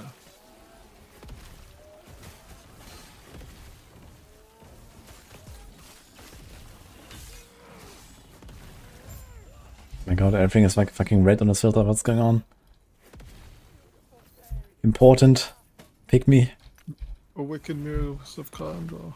The damage is like actually insane though. Like, holy. You just walk in, like 2 judgments, boom, boss dead. Like you have a basically white weapon pretty much and everything like that. My weapon is actually, I have a scimitar now. It actually has fire damage. Pork. Oh, insane. Yeah. Oh, you reminded me. We're gonna have more damage too because of the new passive. It's 15% more instead of a 100% increase. Forgot about that. Yeah. That made me sad which a one? little bit though.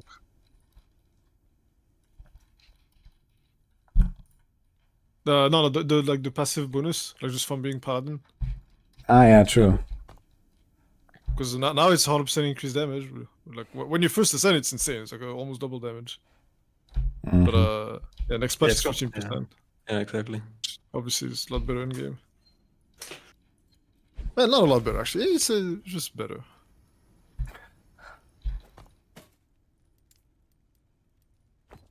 Yeah, I mean on this build it's gonna be pretty substantial because you have so much increase, so the more is gonna be massive.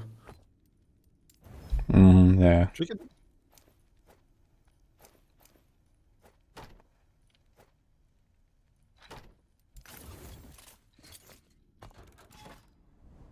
Oop, man. Trying to figure out where to put all the stuff.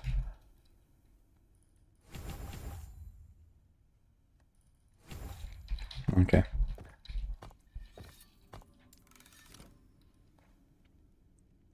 Yeah, I'm just doing like this sigil on kill right now, which actually, like when I'm farming these monsters, I actually do get them pretty reliably. Yeah. Seems pretty nice.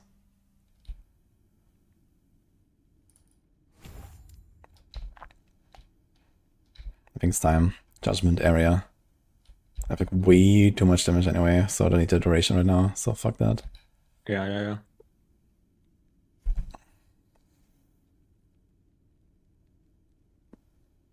Okay, how does this actually scale Pious Offering? This is different in next patch, right? On Judgment, it's the value is different. Yeah. Yeah, you get the same amount of. It's actually flipped. Okay, it's like 2% damage per 1 mana, and now it's 2 mana, 1% damage. Yeah, it's basically the same amount of more damage per mana, but you spend 4 times less.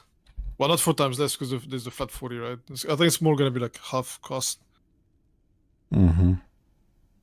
Overall.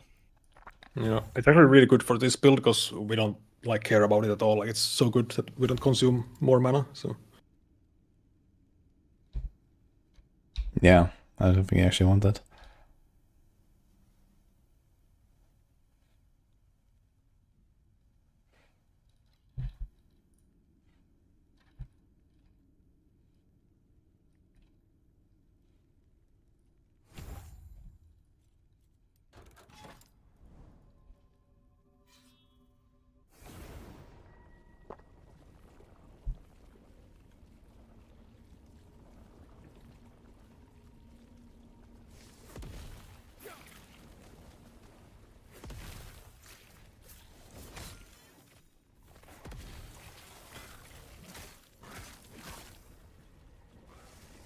Someone says Aberov isn't hard at the moment, just build one of the builds that kills him instantly and done.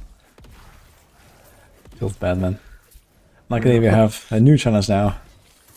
I mean, Aberrath is hard when you try to do it on a 10 hours old character. That's not Falconer. Well, Falconer though is serious. Yeah. Falconer. I mean, even Falconer, like, I did like my Falconer run lately, and it was kind of fun to do him, you know, right when I went there basically at 300 corruption. Yeah. I just jumped in, it was cool. Yeah, it was fun. It was just a bit, you know. Yeah, it's funny. I was like testing some builds and stuff, like Bleed Hammerdin, for example. You take like 1000 damage from the big slam from normal Aberroth. So like your HP doesn't even move really. So yeah. Wait, what do you mean by big slam? You mean the first slam, you know, the overhead massive slam, that one that everybody dies to. 1000? Yeah, like 1.5k or 1k, something like that. Yeah. I don't remember how much the hit did. But, yeah. I mean, the dot, you can't tank the dot on that build, I'm pretty sure. You can. Basically, you can tank on like Bleed Hammered in Judgment. You can tank. Wait, how much gear though? How much gear are we talking? Like Endgame planner, so the one you have. Oh, okay, Yeah. okay. Yeah, not early game, of course. Yeah. Okay, because we were talking about like 10 hours character or something. Yeah. Like speedrun type of character. Okay, no, yeah, endgame, yeah, for sure. Yeah. Dude, what the fuck? You have a 10% chance to not die on this class. Divine Intervention. I just realized. Well, I mean, it's 10%, bro. Like. What do you mean, man? 10% chance, man. You need the essences to be up. Actually, is it still even in the game next patch? No, it's not even in the game next patch. Just getting the digits? Okay, unlucky. Okay, I mean, yeah. The problem is like it's like about at least like 4 points investment to get it. You also get armor though. 10% armor and yeah, I healing mean, effectiveness. the essences themselves are fine. They're not bad. You just need to actually heal all the time. And I tested that actually on this one, and you don't get that thing on Judgment. You don't get the essences with Judgment. Unlucky. Yeah. Next patch you will though. The next patch is crazy. Yeah, you have to have them next patch, I guess. Yeah, mandatory node. There's so many mandatory nodes actually. Wait, are they changing actually the essences? Wait. Yeah, it's basically just permanent pretty much if you have enough points in it. So usually I go 4 points because that's like guaranteed max stats. Yeah, I was looking at it too. I was like, I don't know. Right. Each second while at high health. Okay, so you put like 3 points or something and you're just chilling, right? Yeah. 3 would be like, you sometimes lose them, so 4 would be like absolute, you know, always up, pretty much. Okay, like do they all refresh together? I think it's 1 by 1. Okay, then I guess 4 might make more sense. Yeah, I hate all this stuff, man. It's like Void Essences. There's this node on VK3 that makes no fucking sense. Like Essence of the End. You get like an essence, you can only gain 1 Void Essence every 4 seconds. And they last 8 seconds or whatever. Yeah, I thought that as well. I was like, what the fuck is this? Like, how does it work? What the fuck is this garbage? I think they want you to pair it with the other things like Devouring Orb and, you know, so it's not your only source. But if you have the other sources, you don't need that one. You don't need it, but you need 1 point just for the Void Well, of course. But yeah, you never like fully spec that node. Yeah, definitely. Yeah, it's so bad. Like I saw that thing, I was so confused. I was like, does this mean it's finally like all combined stacks and you just need to refresh it? I was hoping that's what it was. But I guess not. Yeah.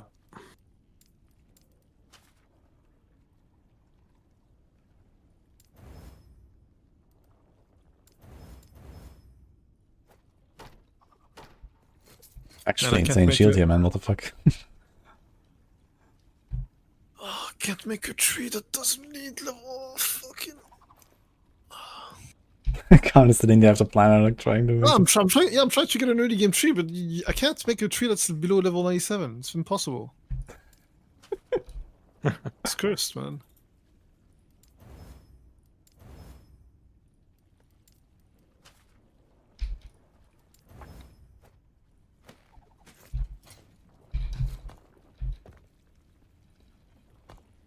This might be a suck it up angle just to get the thresholds, and that's it.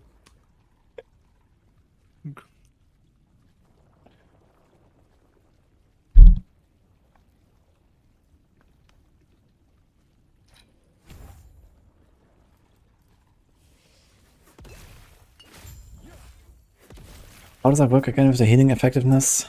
We want to stack healing effectiveness, but I forgot exactly for what. Yeah, it's a flat spell damage. Yeah. So you Damage. get like one flat spell damage for conk round per 5%. On Judgment Tree? Yeah, for judgment, but the conk round specifically. So yeah. It says on the tooltip as well if you wanna see. Right, it's a skill itself. Yeah, okay. Yeah. One splash per 5% increase. Holy fuck! And later you're gonna have like 1000% or some shit. Yeah, at least 1k easily for sure endgame. Yeah. Fucking joke, man. And it scales the healing, so it's like crazy. You know? Yeah, you're just gonna heal for like thousands per second, basically. Yeah. Like you have like at least like 10 on the ground or something. It's like 10 times, 10 times 500 or whatever. So yeah, it's 500, right? Yeah. Wait, is the Conquest Organic Ground fixed healing? I don't know, so it's 50 health per second and you have 1000 effectiveness, so... Yeah, exactly, yeah. Okay. 500-ish. Yeah, that's kind of nuts. Yeah, and you still heal from like healing hands, and you get ward from healing hands, and so it's like all stacks up to everything. And then you get, I mean, why not get leech also, from the blessing? Because it's pretty stupid, the healing and sustain. I mean, full ramp you get like what? Like, what's the attack speed like in game? Like 4 attacks per second? Yeah, it's very fast. I don't remember exactly. Like okay. If it's 4 per second, you have like, I mean, I guess you have 2 Vengeance in between, so... How many... Let's pretend it's like what, 3 judgment per second? Maybe 4? Let's say 4 judgment per second average? It's like 32 judgments on the ground? It's a lot, yeah, at least like 20 or something. It's a lot, yeah. I haven't calculated exactly how much, but yeah. So that would be like 16k life per second. Okay, how often does he tick actually? I don't know how the healing ticks, the ticks work in this game. It should be per second, right? Unless I'm mistaken.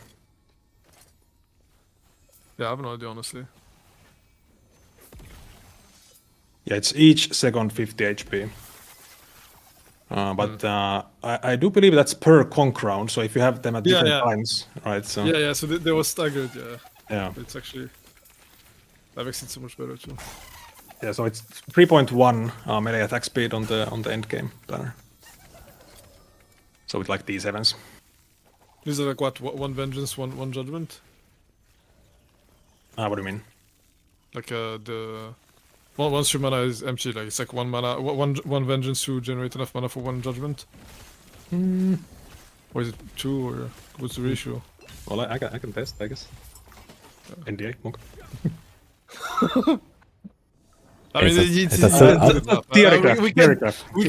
can't do the math. Like it's nothing. Theory crafting. We can lose the math. I think it's gonna be more like 1-to-1 or something, no? It's like 1 vengeance per, yeah. Yeah, I would expect something like 1-1. Yeah. Yeah, it's 1.5. Okay. I calculated that quickly, so. Yeah. Will the Nemesis be in Season 2 campaign? Yeah, I don't think they changed. It's pretty crazy. It's 12. Wonka TOS, people are... It's not TOS. Not TOS, you can literally just do the math, that's it. Okay.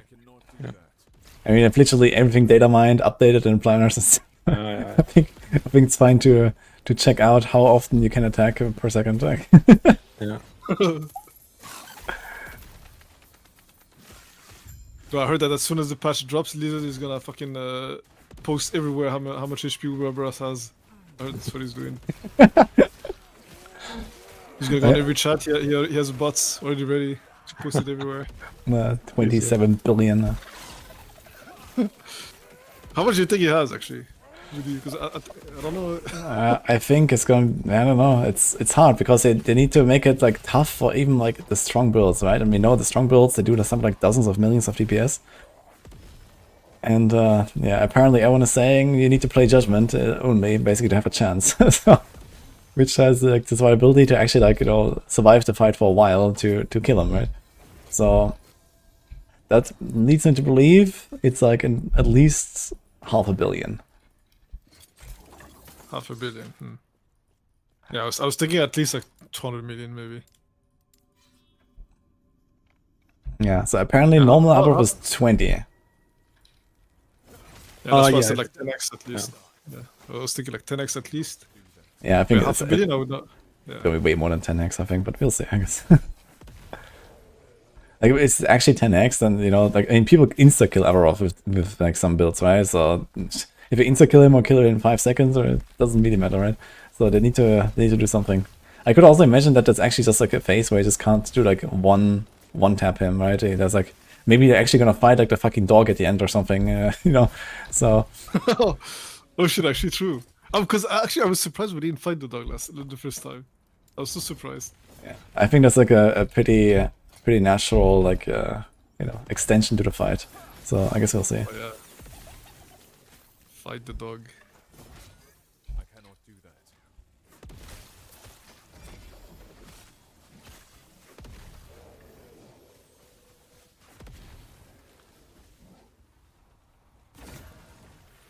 Chat says way more than 500 million. Yeah, we'll see, I guess. I mean, I don't mind. I've fought Abrath on ZDPS builds a lot, so I'm ready. Yeah, also I have to go do some Abarov kills, and I have like 10 runs lying around or something.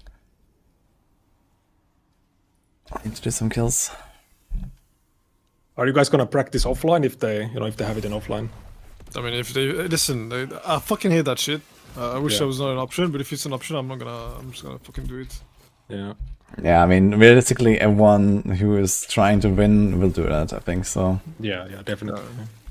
I went the ethical route last race and died too because I didn't know something what he was doing, and I'm not doing that shit again.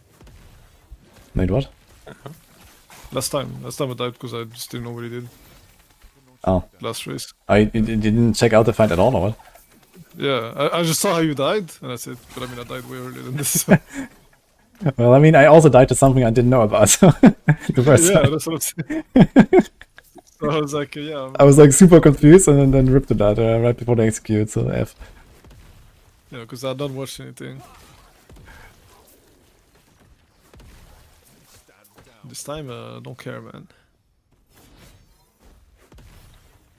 Also, don't you have like infinite tries in offline? I mean, on Webroth now? Yeah, you have infinite tries, yeah. The Woven Echoes will stay there until they clear it. Yeah, on then if Softcore. I'm entering, I'm killing the boss. There's no way I don't kill the boss if I enter. What? If you can practice as much as you want, how the fuck do you lose? Yeah. I mean, you know, like, even if I practice a fight, right, there might be like certain, like, you know, build or, you know, whatever healing requirements that you just don't hit with your build. And then you can't do it, so. Yeah, maybe. Like, I don't know, if like the entire fucking arena is just like covered in fire and it just tick down for like 2,000 per second or whatever, you know, constantly, then who knows. So. Oh my god, Uber size flashbacks. Dude, Uber size on melee was like some fucking psycho shit. Yeah, DJ exactly. never can never hit the boss. If your breath is anything like this. Yeah. Oh, shit. I mean, could very well be. I mean, currently it already has basically like you're on a timer already on even normal brass. If you don't have enough damage, you don't have space. You can play. Yeah, okay, it's like kind of like soft enrage, right? It's just kind of slowly getting more cluttered and stuff. There's nothing that really prevents you from like perfectly positioning everything all the time, and if you do it well. Yeah. You can drag out the fight a long time if you want, I think. I don't know, because I did a couple of fights yesterday, and I got to a situation where he slammed, and the slam took the entire playable area. I couldn't avoid it. Wait, does it still get smaller in like the last phase, for example? Like, does the actually every area shrink or what? Yeah, it keeps shrinking. Okay, I don't know. I don't know how to what point, but it shrank to the point where the slam covered the entire area. I guess I have to bait him to slam to the outside and then turn around behind him or And something. that's the thing. I don't know that you can. Like sometimes he just slams randomly. He randomly slams. He doesn't aim you. He just randomly slams. So if he doesn't like aim the absolute edge, you're fucked. And even then, I think you probably have to like dip in the non-safe area first and try to survive that. I'm not sure. Either way, you don't want to be in this fucking situation in hardcore to begin with. Only Carl knows that because he plays Smite Pal, not because I practice. I know how to practice Lizard. You could take a couple notes about that.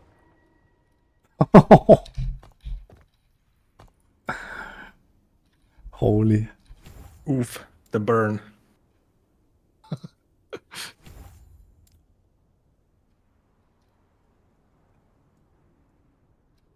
How would I practice in offline? Skrillex asking. Yeah, apparently there's like some unholy tech you can do. You just make a character on offline and do everything. You can find out things, you know, if you search hard enough, but yeah. That's all I'm gonna say. Search hard enough. Yeah.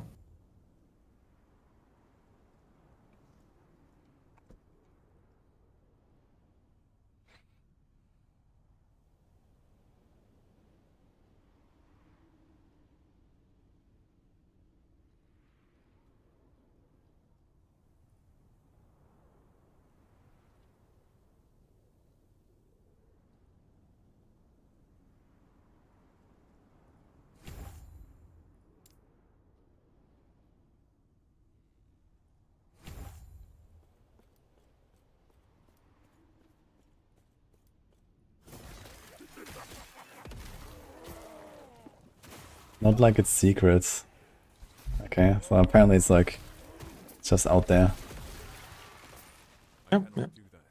Modding is allowed in the game, so on offline. So I hope they're gonna change this for the next race though, when they do like another boss like this. It's so cringe, I hate it.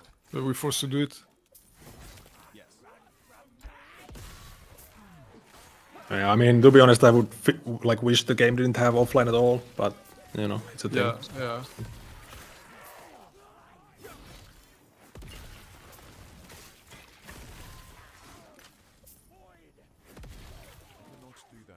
I mean, offline was kind of nice on 1.0 because servers were completely fucked in multiplayer. You couldn't play online, I just played offline in 1.0. Yeah, I did that as well, and then I died to like this fucking bug. I died to like a bug in like right at the end of campaign, like Act 8 or something. And this was exactly the time when the servers were fine again, so then I started blasting online and easy.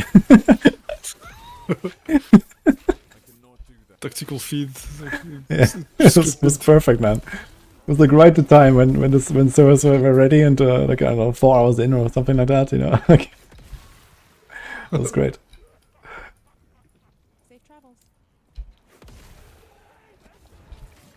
Can't they disable Uber Abi on offline until it's killed online first? Yeah, they could do something like that, or just give it like a delay or whatever. I guess that doesn't prevent people like hacking the game, like, you know, in more, you know, drastic ways, I guess. Maybe if it's in the game files, right? But yeah. Yeah, yeah. But they did do it for you know 1.1 where you couldn't do it offline. So I don't know. Maybe it's not possible. Maybe it's some like dev things you just can't do it. I don't know. But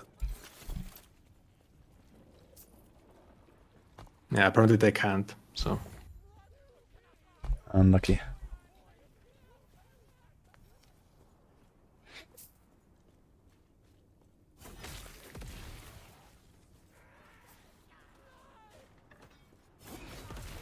I need to look around for like some early game unique items that I can get as well, I guess. I'm not really that familiar with all the Sentinel stuff. Is that like something like really crazy that I should be on lookout for? I mean, you could easily get the sword for Judgment, like the, you know, the transcribers. You could easily get that in like here. Basically, it's low level item, so that would be the best thing to get early. Transcribers 1 in 11 Rune of Ascendance. Okay, yeah, I might even do this before I do with COF and the Rune of Ascendance stuff. Yeah. What does it do actually? Spell damage? Yeah, spell damage, LE pen, and fast base. So it's gonna be better than like any rare you find, pretty much, even without LP. Yeah, it seems kind of nice. I think you'd also maybe get the Sunred ring, you know, 1 LP or something early on, or could be good. I have a Sunref 2 LP right now. Oh, well. But I don't have a Temple Sanctum. I can't even do the fucking campaign right now.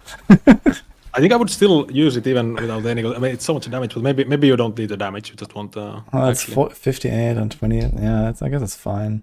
I have Depends what you have on the rings. I guess it is a bit more actually. Lose a bit of life, but I mean, who cares about life at this point? I mean, 18 life is like nothing, so.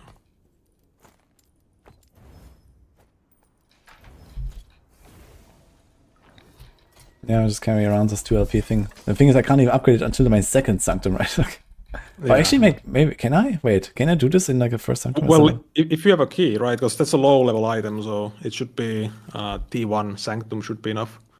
The bigger problem is I've not seen a single Exalted ring. Oh, true, yeah. True. That's a problem, yeah. That's a bit of a struggle. I mean, she always drop a ring, anyway. Does she drop Exalted ring though? Yeah, she always drop her ring and Exalted ring.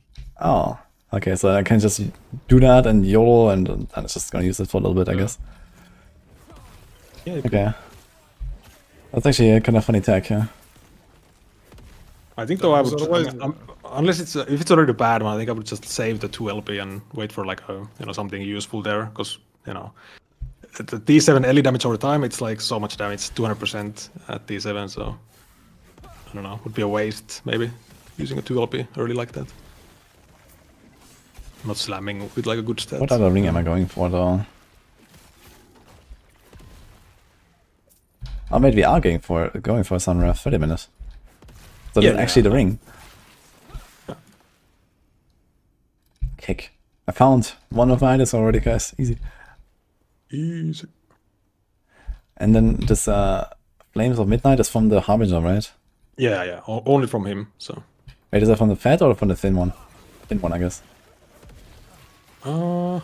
Has swiftness. It's Spirits of Fire timeline. So. Oh, it's only one timeline. Yeah. Oh shit. I do believe so, unless I'm mistaken. Yeah, you guys need to add the drop locations of some of these items still on the planner. Yeah. We had them for everything, but I don't know actually what's happening now with the planner, because it's I was sure it was there before on that one, but maybe some things happening on the planner. I don't know.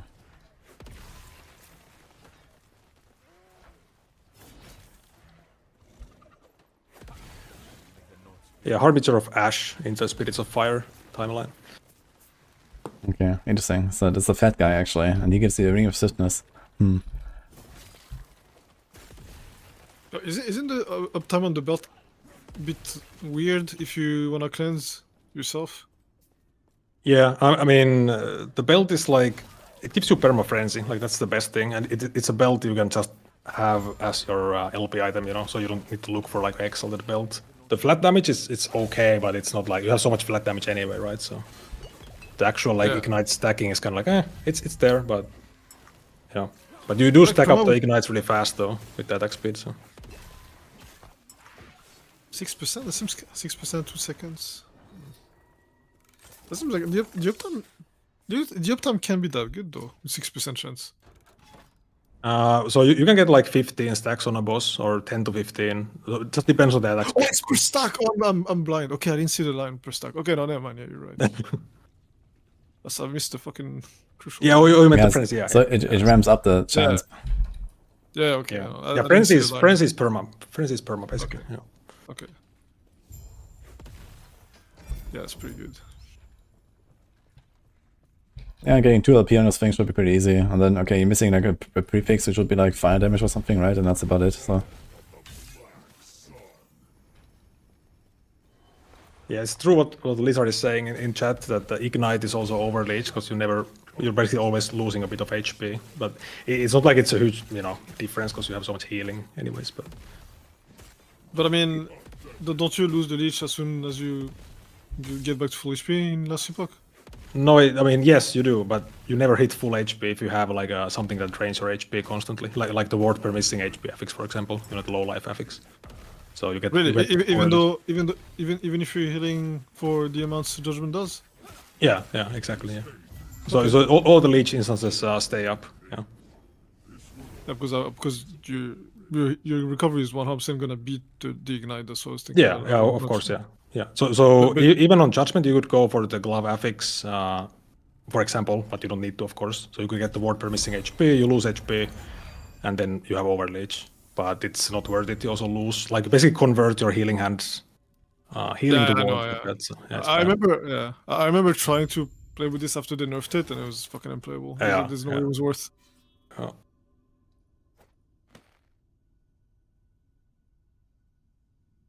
The only thing that sucks about Judgment, you don't get to actually get the word from Twisted Heart. That's the Yeah, only I one mean, thing. That would be crazy. That would be Yeah, crazy. that's only the one thing. Yeah, Twisted Heart really needs a buff, you know. So let's make it like every Yeah. elemental skill. Yeah. Why is it only spells? That's bullshit, dude. Yeah. Elemental skills and necrotic skills. There it is. Boom, easy. Boys, guys, of course.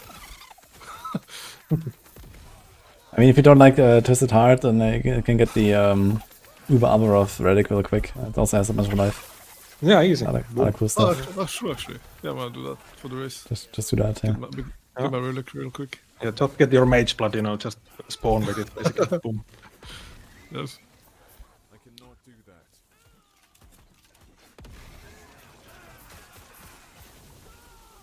I cannot do that. I'm still fucking shocked that they put the Majasa shield on an iron glass base. I'm still shocked. Yeah, it's crazy. It's crazy. And why? Because it's his best base. Yeah, exactly. High block chance base, basically. So.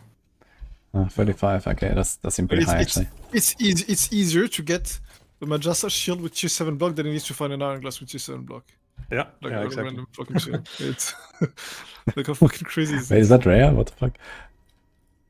I mean, I remember in 1.1, I had to farm for, I don't know how many shields I had to farm for tier 7 iron glass. It was actually crazy the amount I had to farm. And then when you get it, you might still fucking break it, the item, not hit the mods.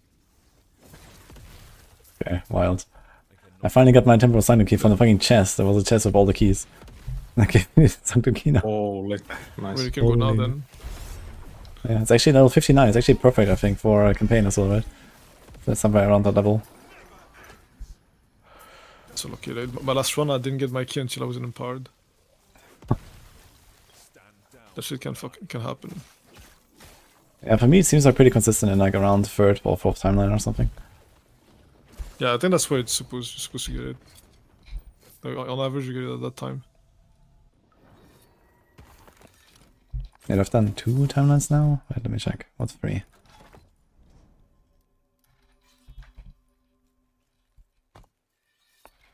I've done 2. Okay, so I guess I was a bit early right now. Holy. How much more damage would you say this is next patch, Volca? Is it like double damage doing progression? I think it's double damage, right? Progression, it's gonna be double for sure, at least. Yeah. Yeah. Dude. And so much more quality of life. I'm already like one-tapping everything, man. Yeah, I know, that's what I'm saying. But I mean, just Actually, one them more, you know, boom. Like. No, wait, actually it's double single target. I think for clear it's the same though. Yeah. Like, mostly the same. Yeah. I mean, clear everything dies anyways, so yeah. Yeah, yeah, I don't even have to try. Like these guys walk into the consecration and just vanish. So it's like. Yeah. Give it more AoE so I can play that and not feel like shit. Not cards, Maybe give it like Karn. 5 times the AoE, you know, so it's like a nice full screen AoE, insane. Yeah, like a word splitter raising strike. Yeah, exactly. Yeah, I mean, why not? Yeah. Why not? You know. So. Yeah. Needs a buff. Needs a buff. Honestly, this skill. Set items can't have. Sorry, uniques can't have set items. It's melee, dude. That's me. Charles, I think. Yeah.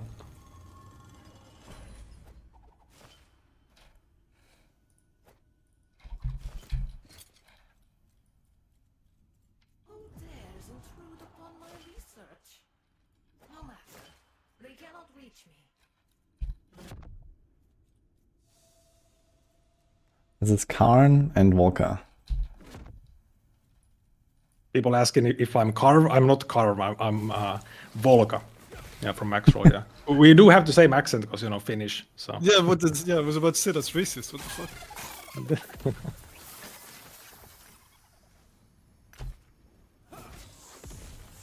It's fine. It's fine. Can happen to everybody. You know? It's fine. It's fine.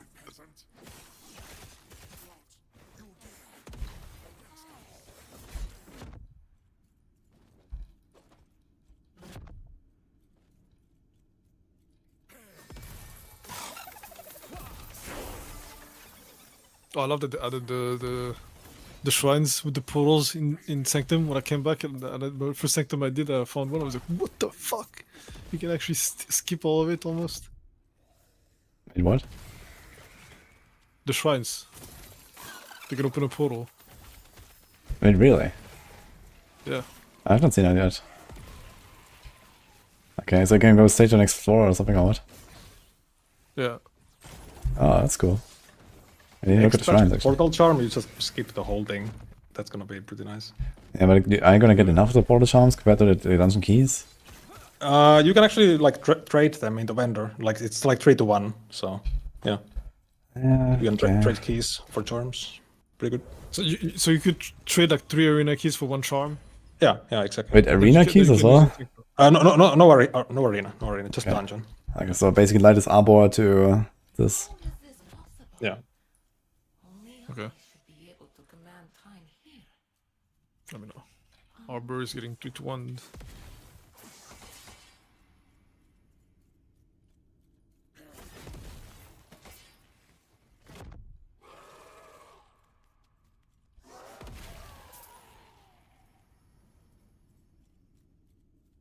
It's 3 of the same. People asking chat, yeah, 3 of the same keys.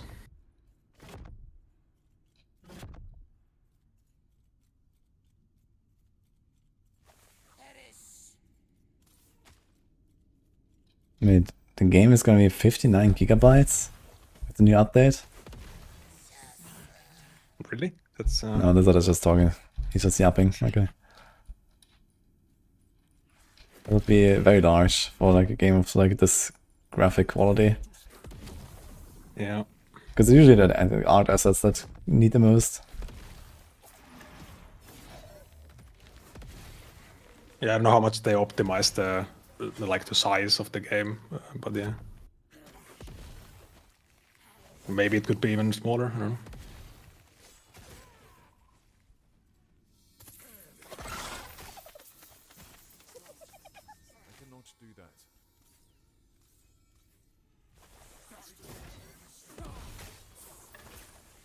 Stand down.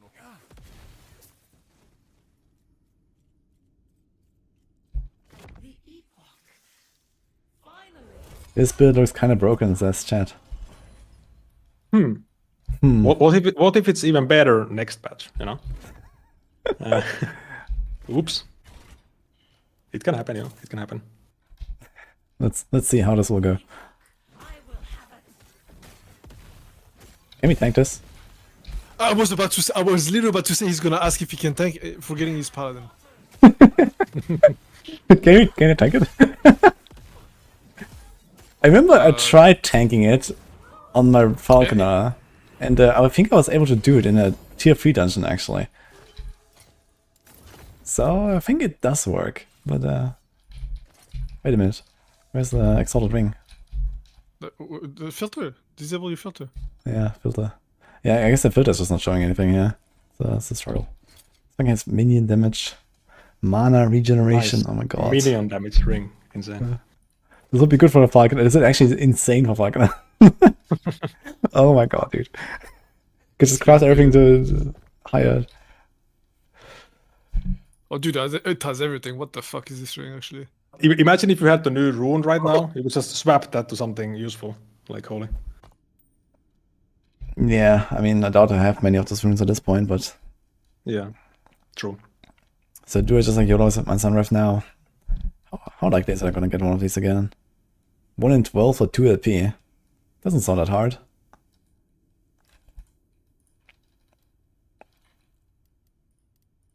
Let's see if we can first of all do something with this ring. Oh my god. Okay, I'm getting hard stuck here. Goodbye. I guess, no way.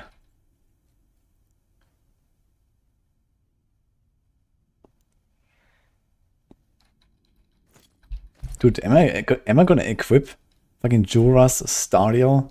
Stardial? I mean, it's spell damage. So Yeah. if you want more damage, you know? It's actually an upgrade. Sometimes I wear it, depending on what I have at the time. It's actually an upgrade, DPS wise. I could have sent the ring in there, but F. I think you actually need the rest from the rare ring right now. Or do I? Yeah, you're paladin, don't need shit. Actually, I can forge this a bit more, so let's just do that, I guess. No, easy clap, okay.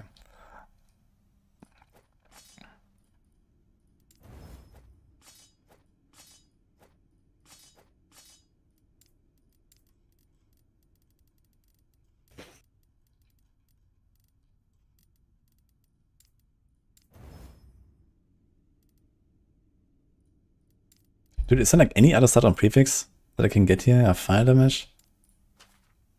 Melee? I mean, attack speed would be good, flat spell damage. Melee damage reaches health. Pork. Okay. that's gonna be my ring now.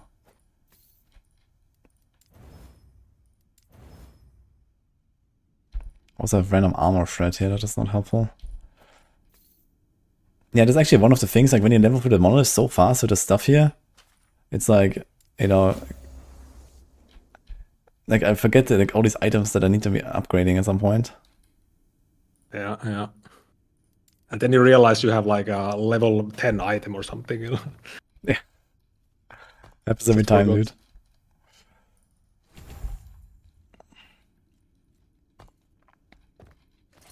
Okay, what else can we do here? Big block chance. This shit is actually really good, man.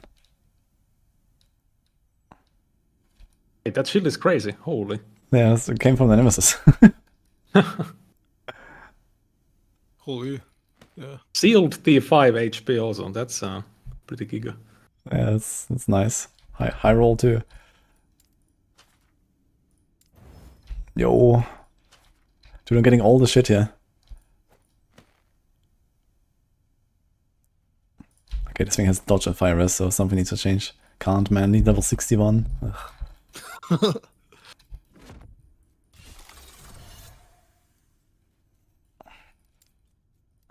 Okay, Act 9. Let's go.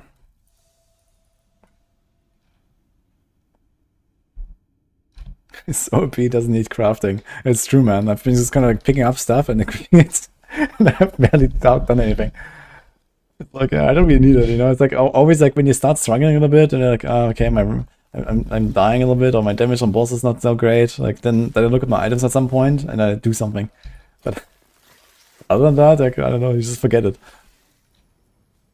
that the same for you guys? Yeah, I mean, pretty much. Pretty much. Like, I mean, you don't really look at the items, you know? Yeah. Just, yeah.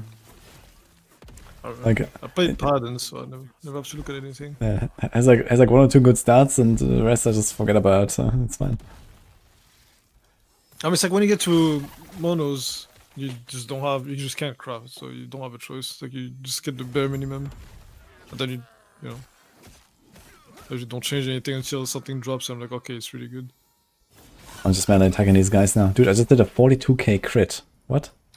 With my judgment hit. I mean, Why? it's level 54 zone, whatever. Yeah, okay, they're like 6 levels below me. That's not that much, no? But I guess it's like a general like damage reduction mod or something, right? On the monsters. Yeah. Not sure how that works Yeah, exactly. the higher level they are, the more they have. That's why it was so weird. The first time I played last Epoch, you would get an upgrade, but then at the same time you're going up in tiers, and then you just do less damage. I'm like, bro, what the fuck? I just got a big upgrade, big weapon, but I do less damage. Yeah, I mean, the thing is that you confusing. cap out on monster level very fast, right? So it's not so crazy. What? Yeah, but not when you're new to the game. Like when I was new to the game, you know, you just play slowly, take your time and shit. You get upgrades, and then you're like, yeah, I go into level 80 zones from like level 70 something, whatever, 60, and then you do less damage. It was a bit weird. Yeah, I never really noticed that actually. But no, it's like 90% damage reduction, right, for monsters at 100. Yeah, something like that. Yeah, it's pretty high. I don't like personally. I don't even look at the actual damage numbers while playing because it's Same. It doesn't mean anything. Yeah. Yeah, don't look at it. I used to look at it because that's your reflex as a new player. Like, oh, I'm gonna look at how much damage I do, see if I do more damage or not. Yeah, I kind of just judge by the kill speed, really. Yeah.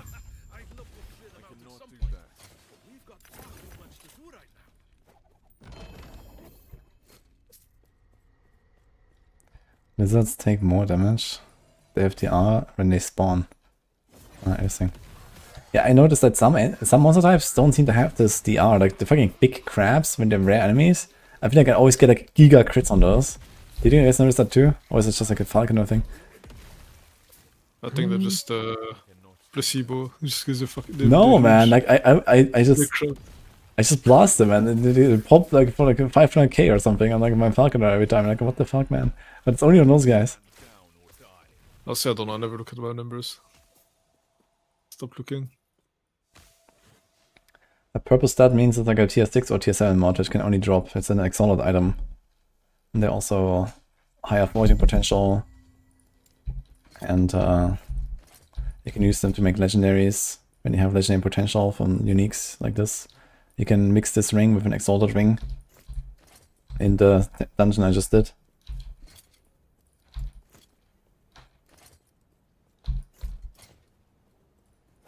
When you press Alt, you can see the tiers. So here says tier 6 drop only, for example.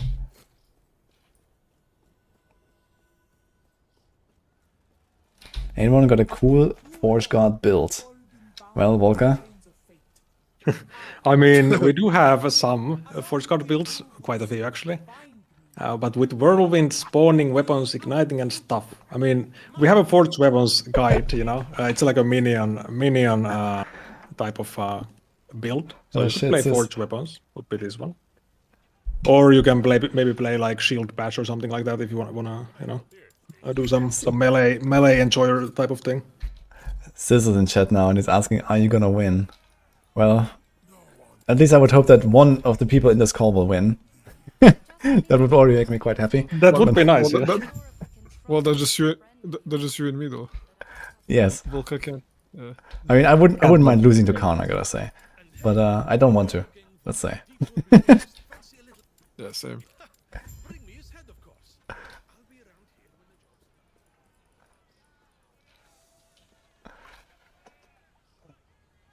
Like, regardless of like the outcome, I think it's gonna be like super fun to actually blast in this race. It's gonna be cool. Yeah, I had a lot of fun last time. I was an idiot, but I did dumb shit like not look at the fight, but it was fun. Cornix feels Batman now. Sis says he heard it's gonna be tough. Yeah, tough is probably the understatement of the year here, from what I hear. It sounds like there's barely gonna be anyone to actually do it. You know, just even reaching the finish line sounds like it's gonna give you like a safe spot, basically. So we'll see how it will really be, but it sounds insane at least. I guess we're gonna find out on the 17th. Yeah, we will see. It's gonna be super hype. I think the race will be nice. Yeah, the cool part is also that we have like the shoutouts now in game with like, you know, the first levels nice. and right. That's the thing I was hyped about. Yeah, they're hell, man. It's gonna be great. Finally, you name it. Yeah. Nice finally. And also like the top 50 when they die, everything, man. It's gonna be great. Like PV2 last patch, I was so disappointed because we didn't have naming lights. I was expecting naming lights because I thought we were supposed to get them this patch. And we Yeah, I didn't thought have so them. too. They did it in a race event. Like, did you do the race? Yeah. Because there, there. In the race we had it, yeah. Yeah, I think they should do it on league start as well. I'm not sure why they. Actually, Jonathan talked about it at some point before the league start. Yeah. That they have like shoutouts for like not every zone, but like some of the bosses or something. But this didn't happen. Yeah, there was nothing. I was fucking pissed because like, if I can't farm naming lights, what the fuck am I doing? What am I playing? I was like, let's fucking go, dude. Farm some naming lights, and nothing was happening, dude. It's fine. Do it last Epoch instead. This someone says this should do 2 different categories, one for Sentinel and one for the rest. Yeah, and then people just gonna go to like the next OP build, and then it's kind of the same story, right? So it's like yeah, pretty much. Yeah. You wanna do Stormcrows or some shit. Yeah, that would be a really good choice for sure. I think Stormcrows sounds like it has like the also like really good chances at least, you know. If all the paladins die, maybe there's like some Stormcrow enjoyer coming in.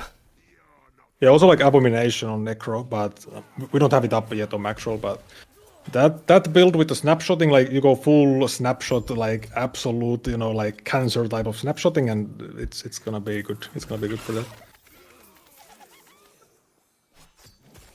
And I feel like on I don't know how much gear do these things take. A lot. Yeah, so because I was thinking the same. I was thinking like even if there is a Stormcross or Abomination stuff, I could probably have two or three goes before they can go. Yeah, yeah. We want to figure out some of these nemesis items, by the way. Tier 6, tier 6, tier 3. I was like, what the fuck? This is campaign. Nice. Yeah, the nemesis items are the fucking violent, dude. What the fuck is this, man? Holy. It's not even showing on a filter for some reason. Like, what is this filter? I guess the leveling filter doesn't... yeah, the leveling filter, like this. I would have to stop here somewhere with the filter, man. It's just not showing all the shit. It's kind of hilarious. Do I equip this thing, actually? Abyssal Decatur. I need, like, fucking Rune of Redemption. Man, where's my Rune of Redemption?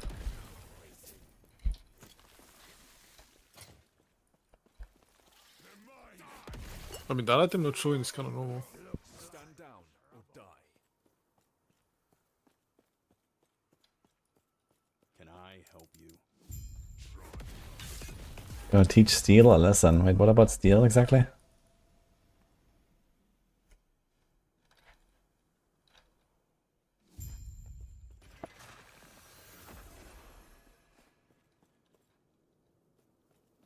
There's a question about a Time Rod Void Knight build. Will there be a version that uses Dark Moon and an Abyssal Rush?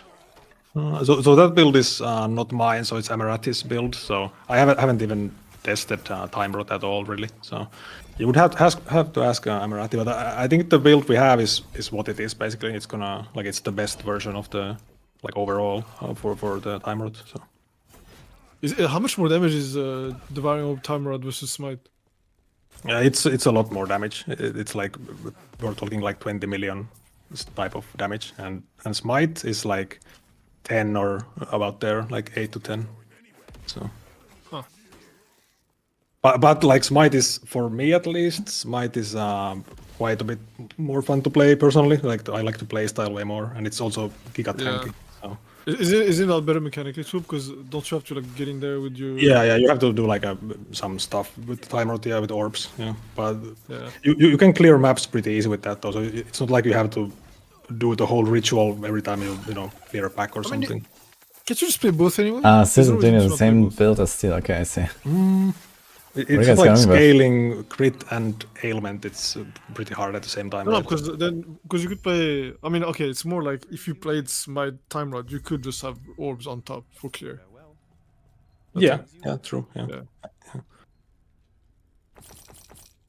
And then it's just and then you get the better playstyle with Smite, and you can still have good clear. I'm not sure. Yeah, you could maybe. Only has got a level up in the campaign, man. I actually got the key early enough. You still get some XP. Yeah, it's lucky. But it's not even lucky, that's like normal. I mean, it doesn't really matter, but... I mean, okay, you don't want to go all the way to Empowered and then lose all your passive points and all that, right? So that's a kind of a bigger deal. The XP is not so very important. Yeah, XP is not a big deal. I think on this build, like, it's kind of okay because the idols are not that good. The idols just like they're not like that big, I think. No, the healing effectiveness. I mean, you're gonna get like 400% from like one of these idols at some point. Yeah, I mean they're nice, but it's not like you don't get shred idols, or you don't get if it was like hammer smite, you would need the smite idols. These are massive. On this build, like, yeah, you get a bit. No, let's keep going. Yeah, you just get a bit of healing effectiveness here and there, and it's just a bit more stats, nothing crazy. Yeah. I was asking about Electrify Jav. I know you guys talked about it in the podcast, I think, when it's like not really that hot. Yeah, I think we did. Yeah, it's like playable, but it just really loses to the crit version, so just way less damage, and it's kind of like hard to gear. You have issues with mana because you can't get 0 mana cost on the javelin with that, or you can, but it's not optimal at all. So crit is just better, basically. But sadly, like the best version of javelin is not the lightning one, because people really like the lightning, visuals. So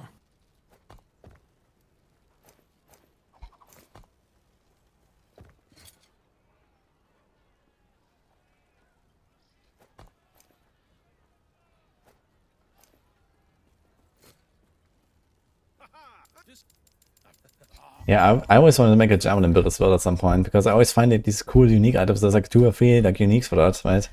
And like, man, I want to do something.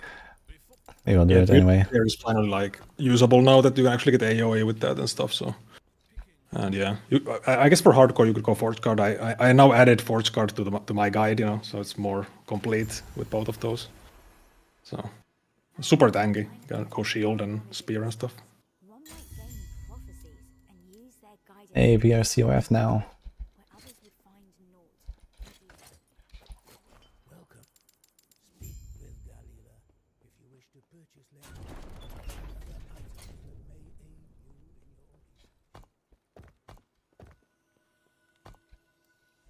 I'm missing so much Void Res.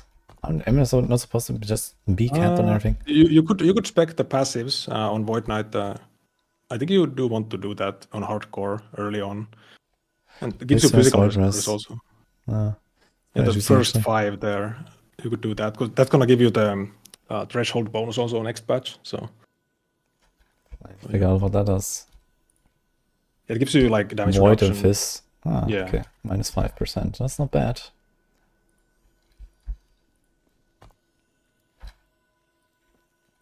Yeah, maybe I'll do something like that. At this point, I have so much damage anyway, so can like min-max a little bit with those passes. Yeah. And then I guess we're gonna get 15 more res from the aura, right? As I don't have right now.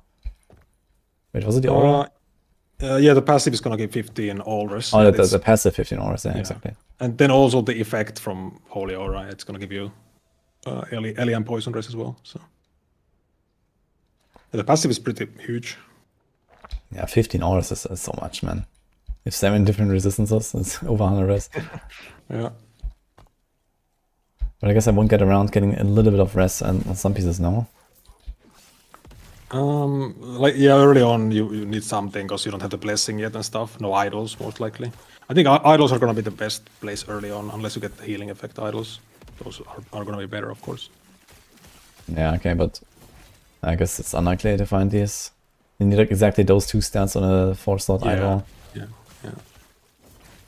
But I mean, even if you have only the block prefix, and even just the prefix healing is pretty effects good. on the idol. Oh, yeah. I actually have one of them already, which is kind of wild. Spending all the RNG, you know, for next patch. Yeah, can you actually reroll the values, by the way? I'm not sure about that. Like with the not like the actual the actual affixes that are on there yeah, right okay, now. so you can't change those at all. No. Okay, so yeah. Yeah, at some point, worst case, you just like when you have favor, just go to some prophecies and just spam like 500 idols and you're gonna get something. Yeah, exactly. Yeah.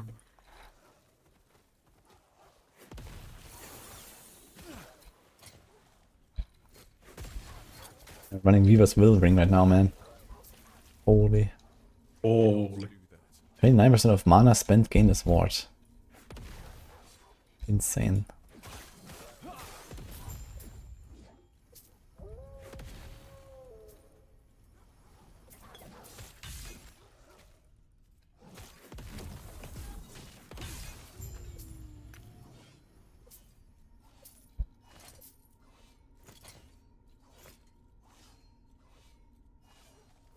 Why do you need for so much healing effect? This is part of Judgment skill baseline. You need healing effect for more damage.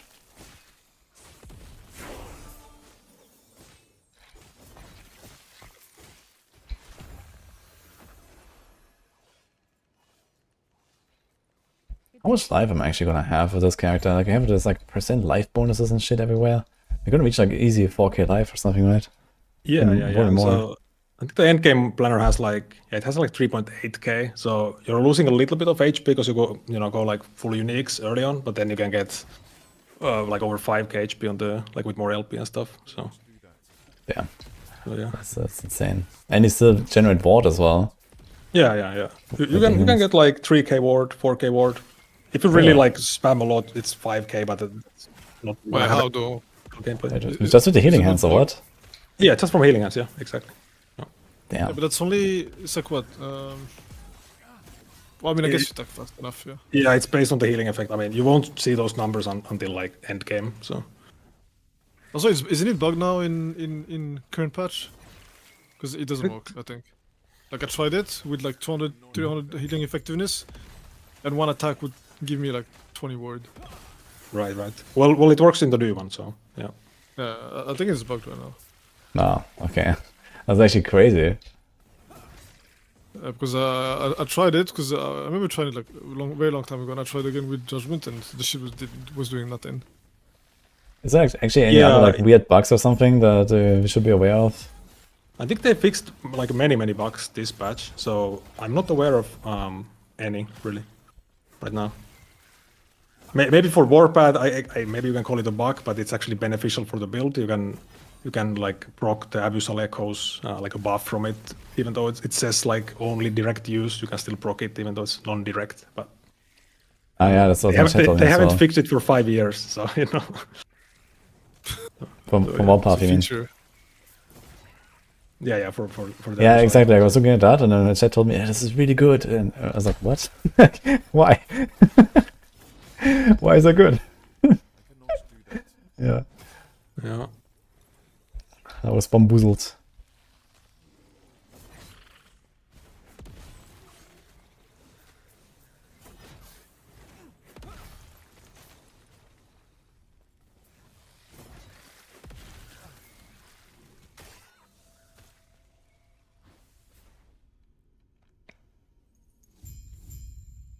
Okay, I have a question, maybe for everyone in this call.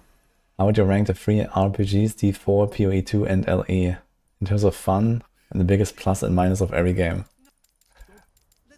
Holy. Okay, I'll start. Okay. Well, fun. It's hard to say. I do have a lot of fun in PoE2, but I do have a lot of fun in Last Epoch, and I think I will continue blasting Last Epoch way beyond the race. I think it's going to be really cool with the patch and stuff, so I'm definitely going to put that high up right now. D4 is on the lowest of the three right now, because it's just kind of like, yeah, we are waiting expansion, waiting room kind of. And well, the biggest plus and minus, I'd say the biggest minus of PoE2 right now is the crafting, which is the biggest plus of Last Epoch. The crafting and progression, I guess, just together, it's just really amazing in this game. And biggest minus of Last Epoch, I guess it's just like, you know, engine, basically, with graphics and all that kind of stuff, which is not such a big deal for me. In D4, biggest minus is just like lack of actual content and like hard content and grind and stuff. And the biggest plus, I don't know, Altides are fun, I guess, or something. Maybe not. Yeah. Not too many pluses on D4 right now, to be fair. I still play it and stuff, but it's like pretty mediocre when I look at D4, when you look at PoE2 and Last Epoch right now. And it's kind of like, I hope the expansion will turn things around in a big way. But it's also maybe just because I have played D4 so much, you know, I have like, I don't know, 5,000 hours now or something on the game. It's just like way more than I have in LE and in PoE2. This also makes me just like more motivated to play the other two games more. Anyway, now you guys go. Yeah, I mean, I didn't even play D4 ever, so I basically saw the game and I was like, okay, this is not for me. Sounds like a big minus there. That's a pretty big minus, yeah. That's a pretty big minus. Like PoE2 I played a decent amount. I didn't have time to like super blast it, but I played a good amount. It was like, I mean, compared to PoE1, it was just kind of bad, to be honest. It was just worse for me than PoE1. So like the itemization and everything, it's still there like in PoE1, but overall it's just not super fun to play the end game, and even the campaign gets kind of boring after a while. So I did feel like the campaign was the best part though, like the first time you play it, but yeah. I don't think I'm gonna play too much PoE2 in the like near future, unless they, you know, until they make it like actually fun to play.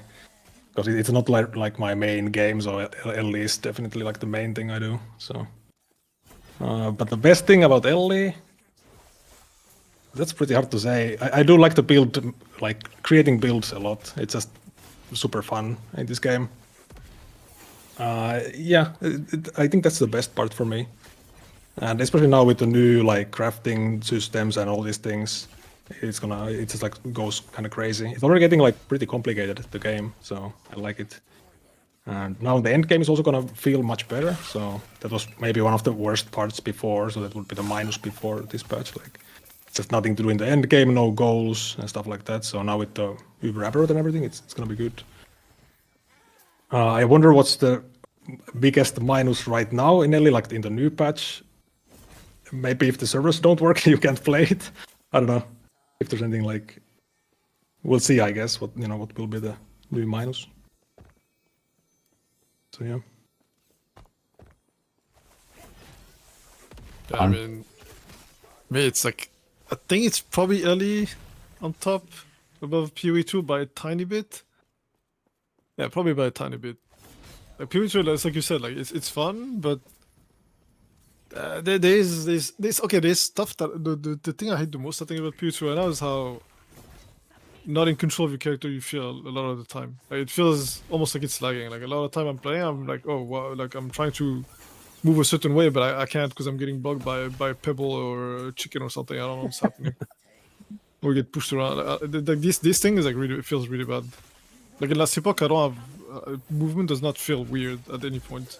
It looks funky. Like, that's it with last Epoch. It looks a bit weird from the outside, but if you play it feels fine.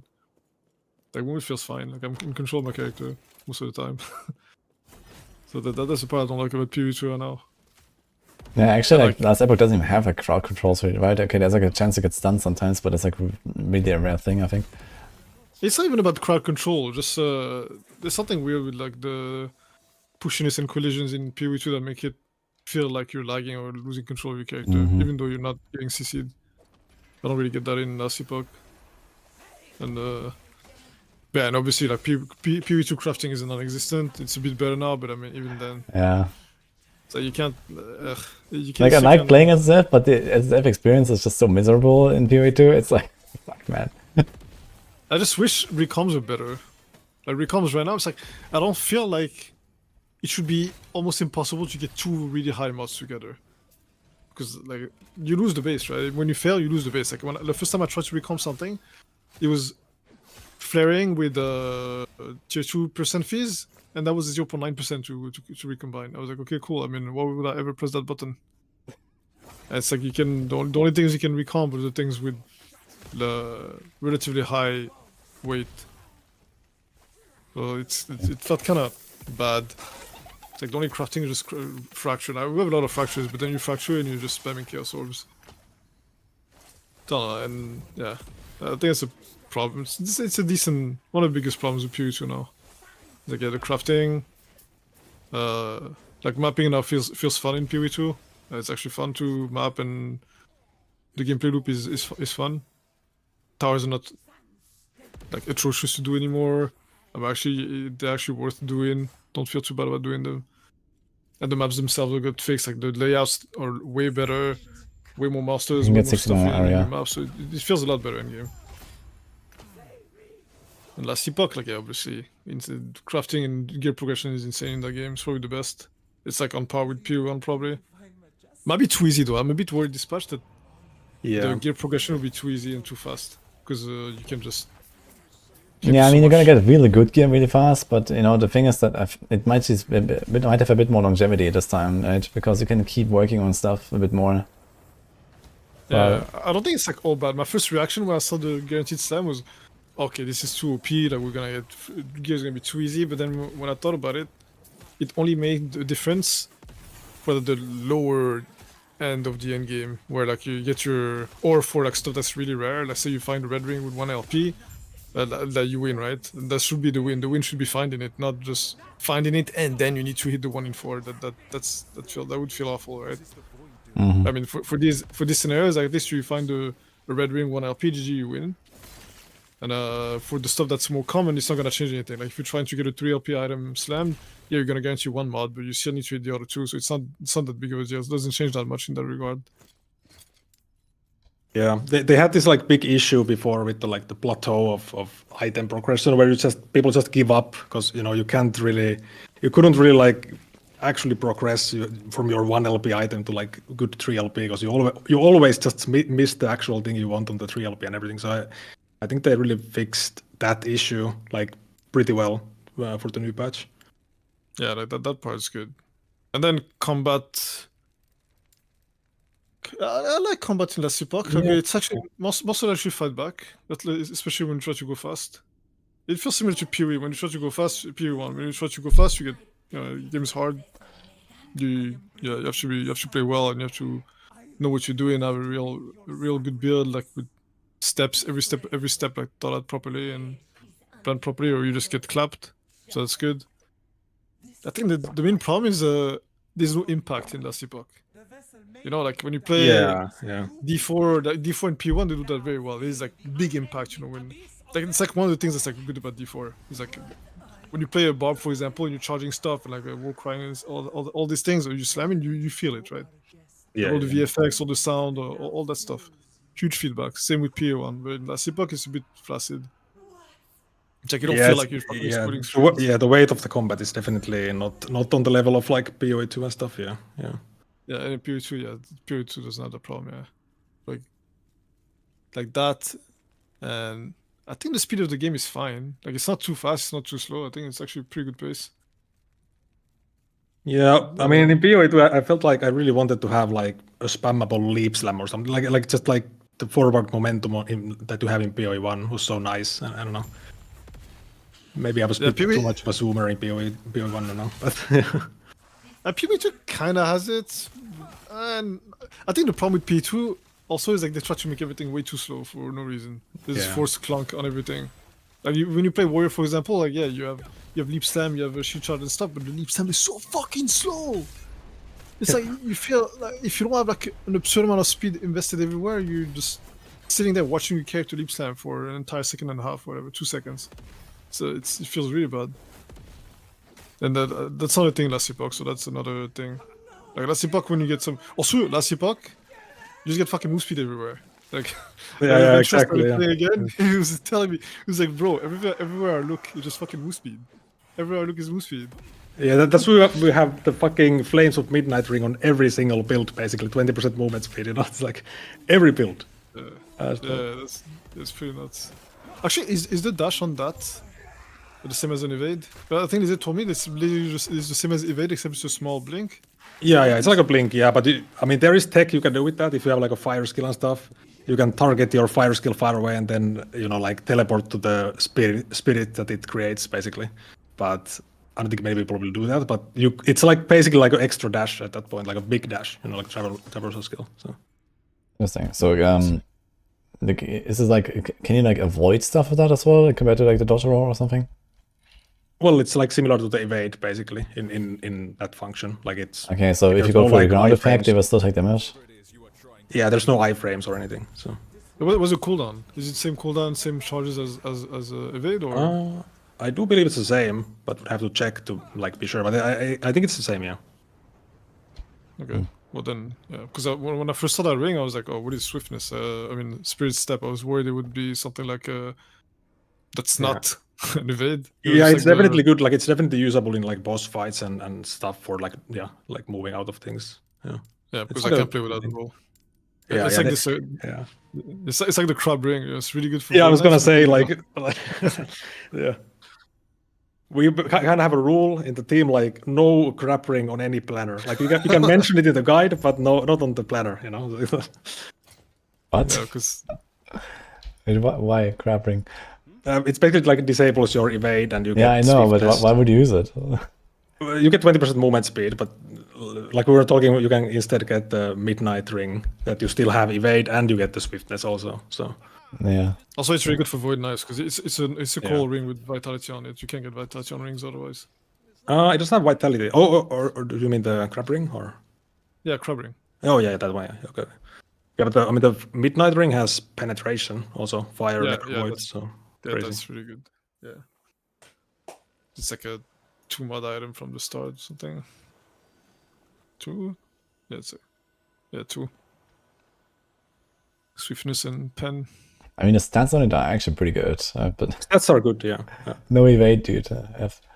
Yeah, but new evades, like it's so annoying because every Void Knight build you just want to put 2 of those, but you And can't. not only that, right? But like it's not just you don't have an evade, but you also whenever you press it out of reflex, you actually summon a fucking crap. I think if you use Spring, you must unbind the evade because otherwise muscle memory. No? Like it's actually a downside, dude. Yeah.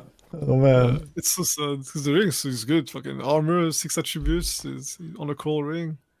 It's pretty good. It's actually a struggle, man. I remember trying this for like 1 minute and I was like, fuck this, but yeah, even for unbinded, man, it just feels so weird because you're so used to it and then, yeah.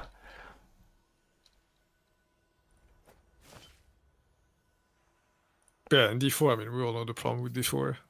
Honestly, like the all the seasons I've played D4, I actually had fun playing.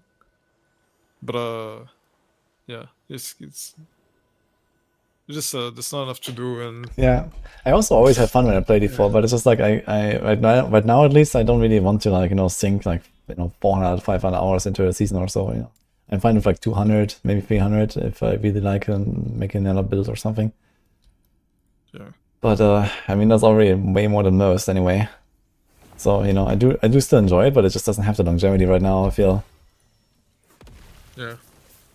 I mean, we're not the target audience. Yeah. Type of player that they target with the game. But I feel like also like in general, like that it's not just the blasters. It's also like a lot of the people that come to my chat or like there was this roadmap that they released lately and stuff, which was kind of a disappointment as well, I think. And it's just like every season is kind of like the same. Just gonna have they have the same pattern. Okay, you get like some borrowed power thing. There's like some kind of new zone or whatever, and it's kind of works the same thing every time, right? And they don't really add anything overall to the game, so that's just kind of the biggest more problem. health tides. Is that what they're doing? Just adding more health tides every season? Yeah, almost. Yeah.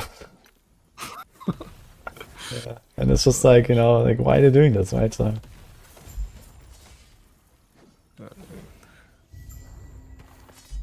Is what it is. I just hope Last Epoch does not cave like Diablo did and give campaign skip. I think campaign skip is bad. It's always bad. We have so many skips already for the campaign. I think Last Epoch.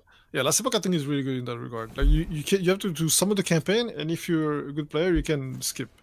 I think. Yeah, the thing is that like full campaign scheme also doesn't make much sense. Like imagine like you walk into Monolith with like another one character with your auto attack, man. Like how is it gonna work, right? So I think by level 20 or whatever, or level 30, like you are like in a decent spot where you actually have like a setup and you can play the video game, right? And you get there pretty fast. So yeah, that's one thing. That's one of the problems with PE2 too. Like the campaign takes way too long. Even if you know what you're doing, it's way too long. Too much running, too much watching your character go from point A to B, and nothing you can do to speed it up. Like you don't have movement skills. Like not having movement skills, real movement skills, I think is really bad. Like in PE1, going through the campaign fast is fun because you have movement skills to, have an edge. If you're good at using them, you're a lot faster. Like in Last Epoch, same thing actually. Last Epoch is the same thing, especially on Sentinel. Like if you use Shield Rush properly on Sentinel in campaign, you go so much faster. It's crazy. True. Yeah. If you know all the layouts and everything, you just like insane zoom. Yeah. Yeah. So that always feels very good. PV2, like, can't really do that. Shield charge gets blocked by any monster or pebble, and Lip Snap is slow as fuck. Yeah. And other classes don't have anything, so.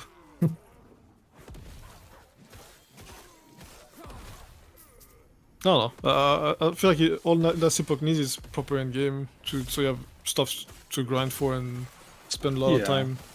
Yeah, and like hopefully the next patch is not like 9 months away, after this one. Like, so hopefully they. Probably if they pull another 9 months patch, then oof. No, there's no way. No, there's no way. I feel like this was just the we catch up on everything. Make sure we start on a good base again. I think that's what this was. Just make sure they catch up on everything and do not overwhelm. And now there's like start fresh pretty much. Yeah, this is like kind of like a new release, almost like actual 1.0 now. So yeah. It's like when it's like your room is a fucking mess. Like you can never find anything because everything is a fucking mess. You don't know what is where. You're like, okay, you take like a couple days, you clean everything, you know where everything is. Like, okay, now we can start. Now we can live properly.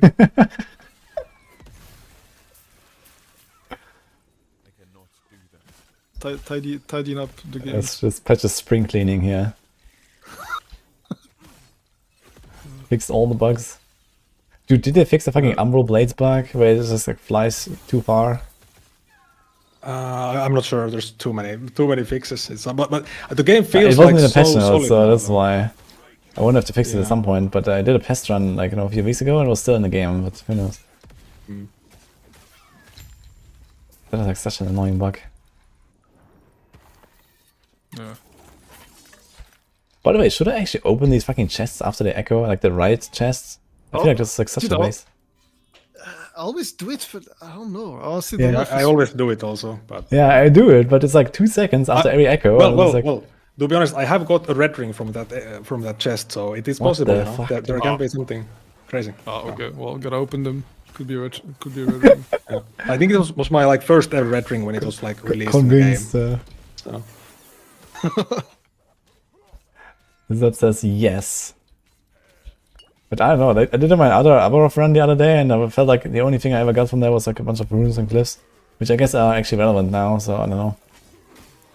Like Rune of Havoc was probably gonna like big bottleneck. yeah. Which one's Havoc? The one that swaps the Yeah, tiers around? the tier swap, yeah. Yeah, that one's, But red rings don't exist, XDD. Bro, but Yep. see the problem with that. Okay, the problem with that ring, you have to pick up. No, okay, surely you don't find enough that you have to pick up every single exalted item with one of the stats you want. Nah, you're Actually, gonna have no. way too many exalt items, so. Yeah. I mean, I'm gonna make some kind of filter that, you know, like, can like, you know, accommodate this, and then I guess you'll see how strict this has to be. No, actually, I think I know what you just show the when you need like a specific exalted mod on a specific base. That's when you use those. So that's when you actually show everything. I think. Like, say you want like Yeah, I more mean, chests most important exactly the base you want, yeah. Yeah. I think that's really why I use the Rune of Havoc the most. Is that the right base, but it has shitty stats, then, you know, either you like, you know, chaos away the thing that you don't want, or you're like sealed away or something. Yo, unhomie. Yeah, definitely. I think like at least early Hello, game I Dr. saw like Unhomie. Oh, shit. P7s, Congratulations. stuff like that. But we'll see how it is in the actual like deep end game. It might be too much, you know. You drop a lot of stuff, so.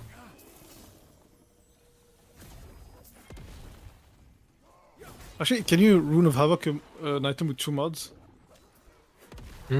Is there any like limit?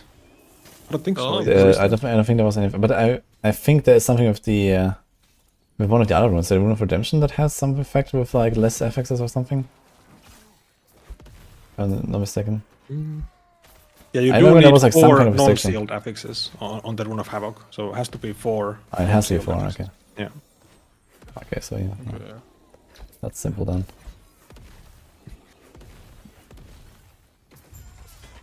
I mean, that's fine. Okay, I'm gonna open the chest on the right. Lizard is happy. I wonder if it's coincidence that the loot lizards are actually lizards. Yeah, just wants to beat him up. It's very sus. Beat up lizards.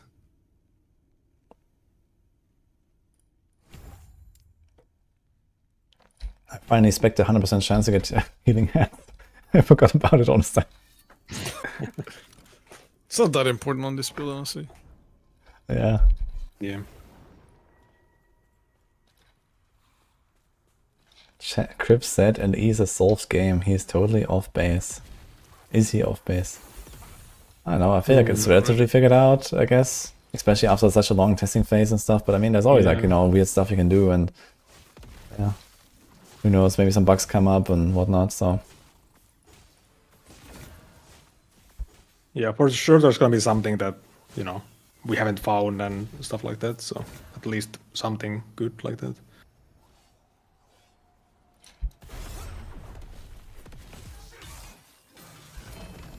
Dude, pre-stacking these judgment is like no nuts, man. Like Exile mages, Nemesis, like boom, boom, boom. They just attack. Yeah, it's so OP actually, so OP. It's also possible on some bosses. Bosses usually like engage you directly, right? There's like not many bosses that have like an intro and stuff. I guess they're harbingers. Are probably the main ones, yeah. And if you do Majasa, then I just fought her. They can like pre-stack there. Yeah, yeah. Actually, Aberov can pre-stack as well. At least on the Yeah, start. but he does move around, so yeah. But yeah, you can pre-stack it.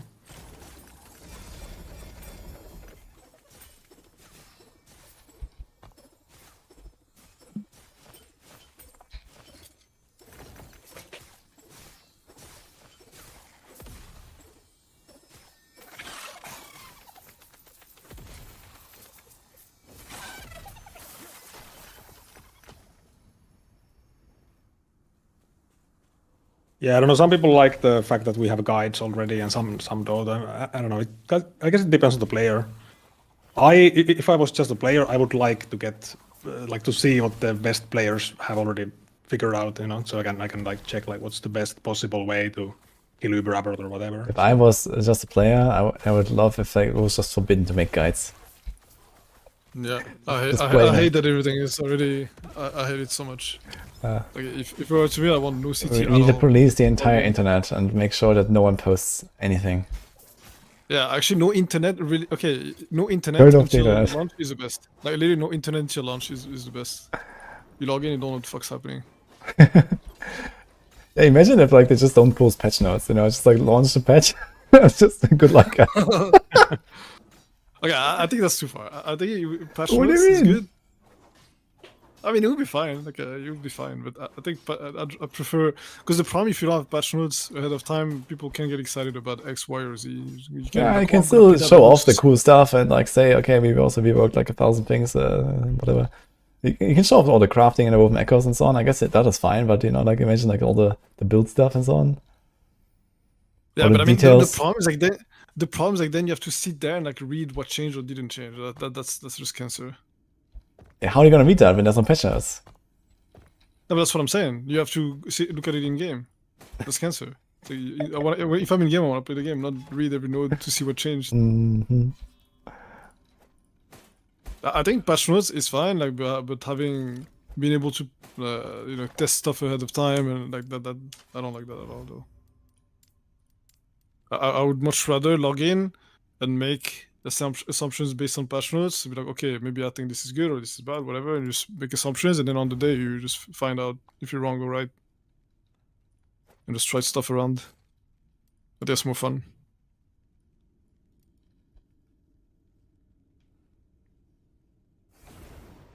How can I look knowledgeable without 6 months of pretest? Well, I mean, maybe less yapping, is more true. thinking, lizard, you know? Yeah. I mean, he can't. That's the thing. He can't yap without the preemptive knowledge required. Can't yap. Well, he can yap, but you know, the actual content of the yapping might be something else.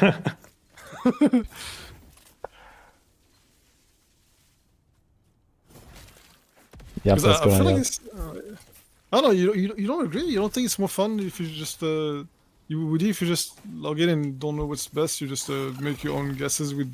Yeah, that's what I basically said. No, like. Yeah, but you want no information. Nah, I was just joking, man. Okay. It's fine to post the patch notes, but you know, if there's like no testing at all and whatever, and then yeah, it's gonna be exciting, right? You can like try stuff and okay, you can like try to like map it out or like get, you know, like try stuff like that. But even so, right? Like even if you do that, there's like so many things to discover and whatever. Yeah, I mean, mechanics to there's test. so many question marks. Yeah, still.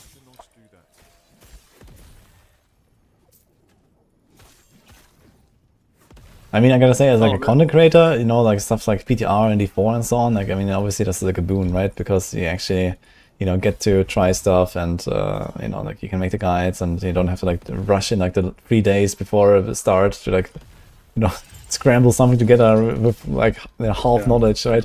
So, obviously. Yeah, I mean, that part, I mean, for sure. But I mean, as a player, like I would like enjoy it much more if there was just no testing and you know, just you just go in and then okay, fix shit, nerf shit, it's fine, right? But yeah. Yeah.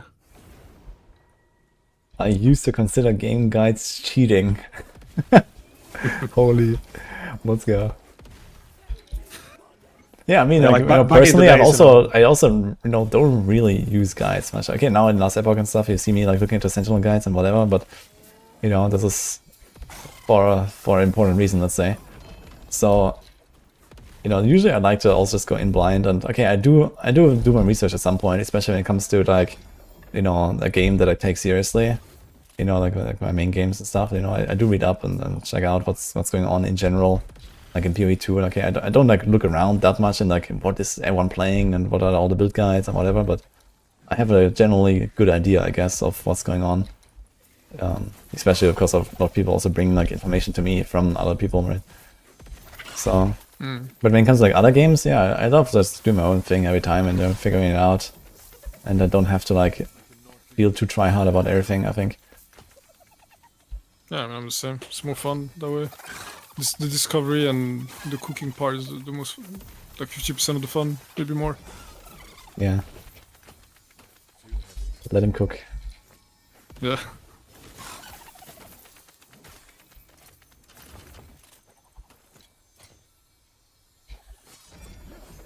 Holy katana, 40% attack speed. Holy 40%. Oh, nice. Now you just need the unique sword, you know, with LP and boom. Easy.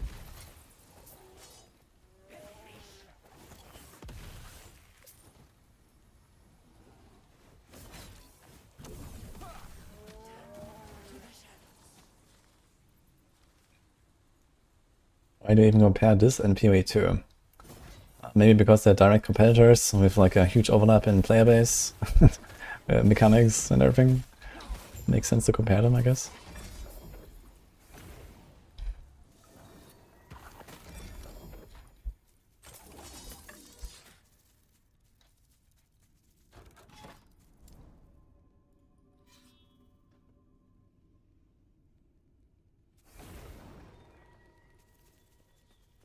Yeah, for the judgment build, Lizard basically was like, yo, Volk, I have this idea for the build, and he was like, I want to make a build with like where you can abuse the LP, guaranteed LP as much as possible. So it's like super good with just, you know, one LP items and stuff. And then I was like, okay, that sounds interesting. Let's cook it, and that's what we did, and it's pretty crazy. Now we have Judgment Paladin. Yeah. Okay.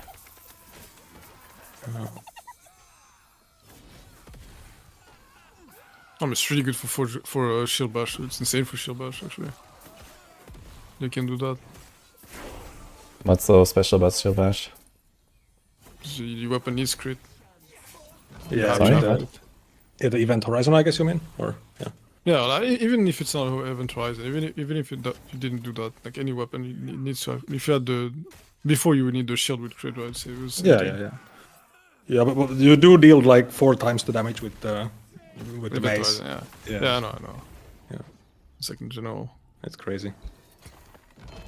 Yeah, it's like 100 LP on that item, so yeah, Canada slam pretty crazy. Oh shit. Wing guards. Oh, nice.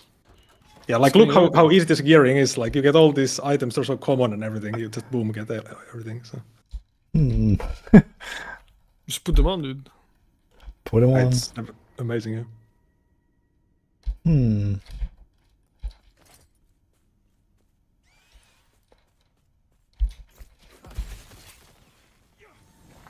But my 2% block chance on my glove, man.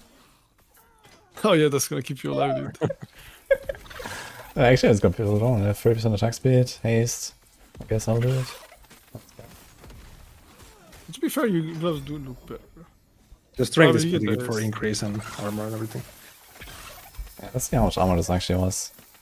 6%. Actually noticeable at this point. The run I did, my guy, once I got to Abras, had like 7.6k armor or something.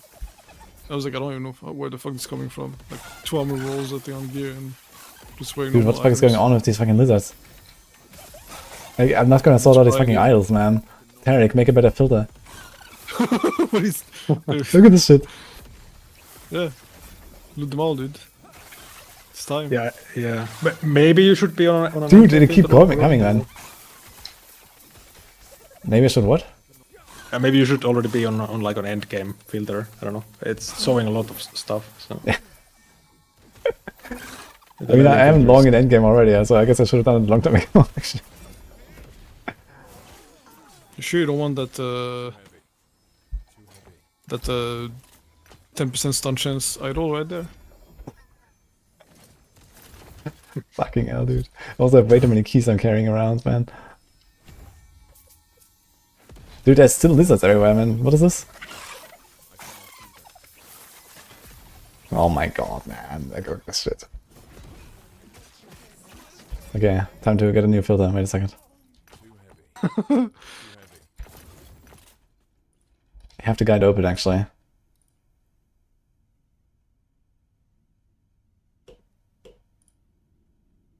Oh, yeah, good wait, luck what? What is that tech, dude? Holy shit. Wait, you just click on the button. Yeah. Holy, man. Okay. Wait, you need to put it in the leveling guides, too. This one's not in the leveling guide like this. Oh. Okay. I thought it was, but I guess not. No, it says link downloaded, but that was like a GitHub. Right. Well, I'll tell Derek.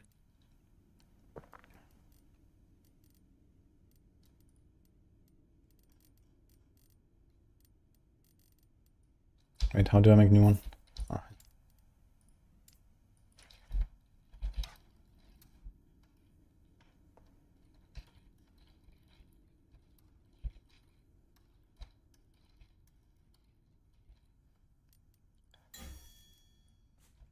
Okay, the amount of idols shown did not change. That's a problem. Yeah. What the hell, dude? I'm not sure if this is the updated for 1.2 filter yet that we have on the planner, so it might be the older one. Because this is not. Yeah, this is the old one. Yeah, okay. The new one is gonna be much better.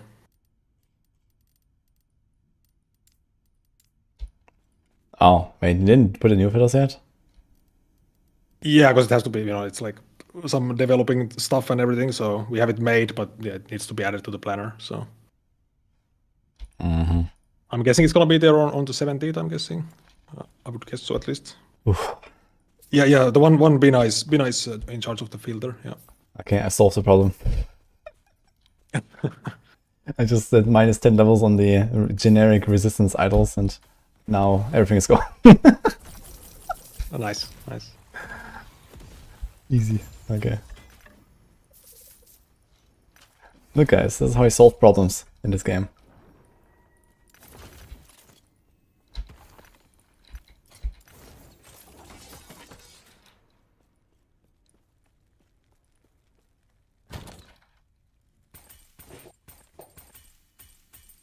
No stash affinity setup is gonna be fun. Holy.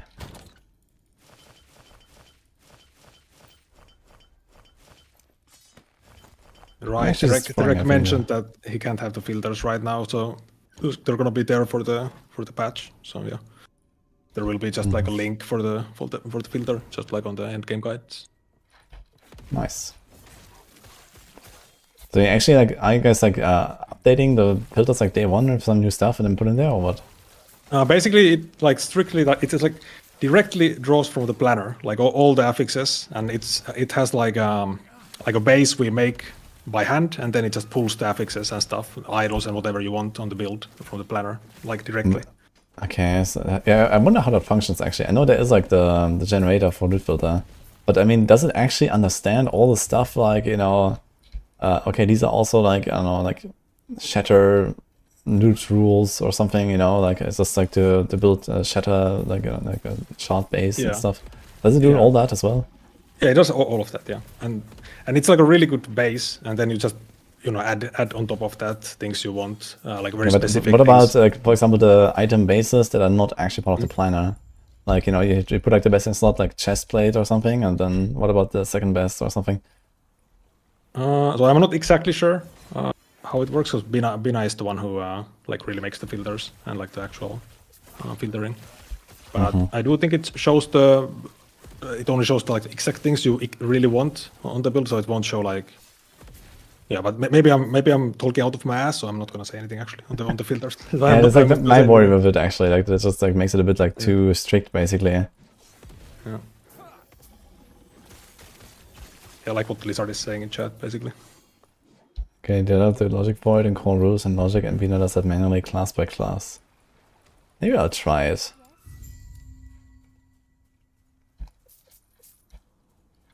We also added on the filter, like the super rare items like Nihilus and stuff, you see them in white. So it's kind of like mimics the PoE, you know, the think type of. Yeah, we don't have a sound for it, sadly, though. So there's no. Dude, they need to give us the sounds. Yeah, would be nice. Would be nice. Bina does the filter, we all have no HP and snapshot good stuff.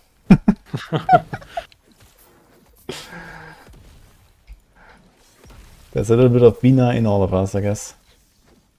Yeah, yeah.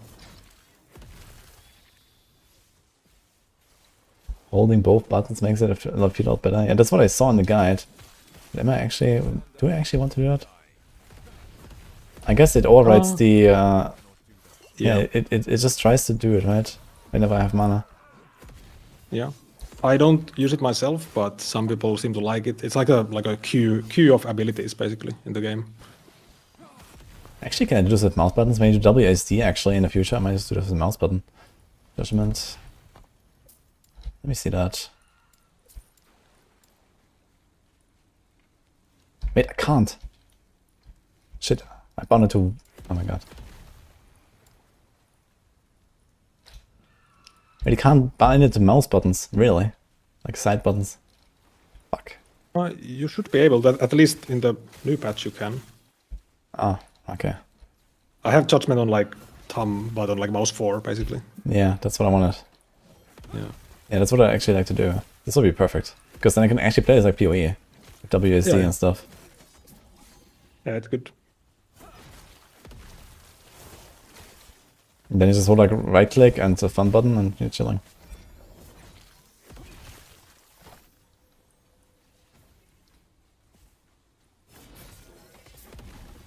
Yo, and then the lunge on the other button? Oh, holy man, that's gonna be good. Actually, I'm supposed to like at some point drop lunge and then... Wait, what did I do again? I need to put something else on the bar. Healing hands to move and stuff, right? Yeah, you can use that or you can still use shield rush also. So depends what you like. It doesn't really matter, right? Yeah, you can use any movement skill, basically. I wonder which one I should use. I guess it might even depend on the echo sometimes. Like here, for example, I might just actually like swap it. And then do some shield rushing. Yeah. Healing Hand does have the immunity. When you actually spec it, you can't take any damage while you like use it. So. Yeah, it's really good to like swap in for some boss fights, I guess. Yeah, yeah. I actually need to try it. I wonder what this looks like.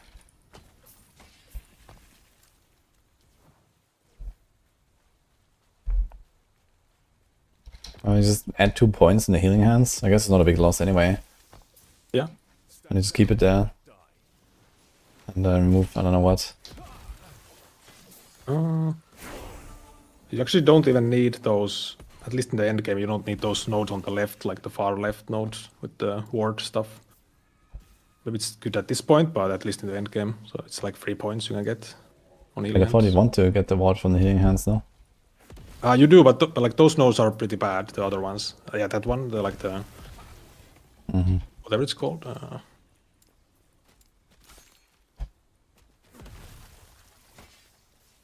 Yeah, Guardian's Chant. That node is not very good in the end game. Because you can't stack it, so... Oh. Okay, I see. Yeah, it's like very little then.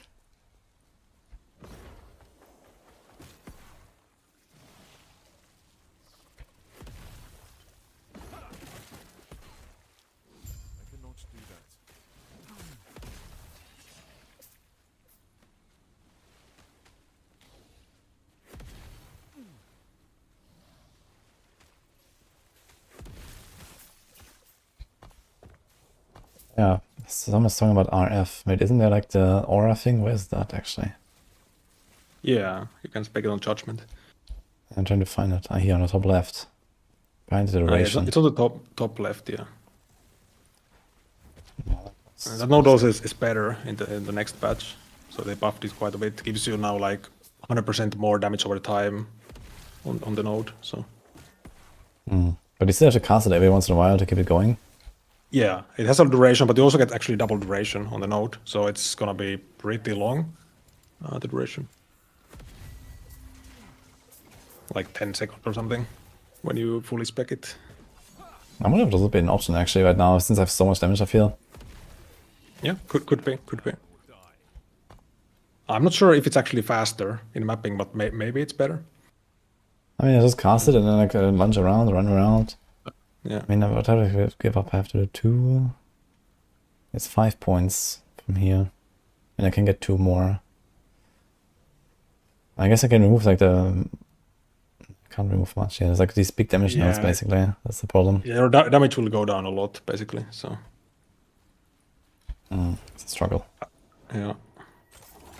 Oh, it's I like don't on see time. myself ever using that, but yeah, it's there. I mean, maybe if it's on like chill map, like Fear and Corruption or something, then you do it. Yeah.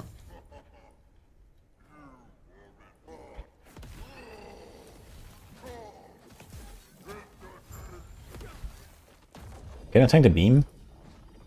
I don't think so. No, not this early. Really? The beam is insane. The beam Really? is dumb. I'm a paladin. Wait, the echo is locked now. What the fuck? Did you lose stability? Wait, it's a mechanic. I forgot. Yeah, that beam does a lot of damage. Shit build, man. Bad build. Bad build, guys. I got it from max roll. Bad build. Yeah. Can't tank like on beam. Yeah, with 1k HP and yeah, very bad. Doesn't matter. Can't tank like on beam. Yeah. I followed this guide. I believe the dev said that this boss is like what kills the most people or something, a Lagon, so yeah. I cannot do that.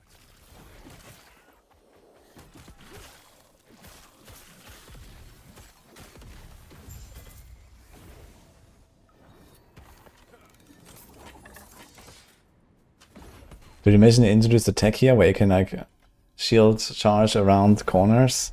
Like in PoE 2, that would be amazing actually with the skill. Yeah.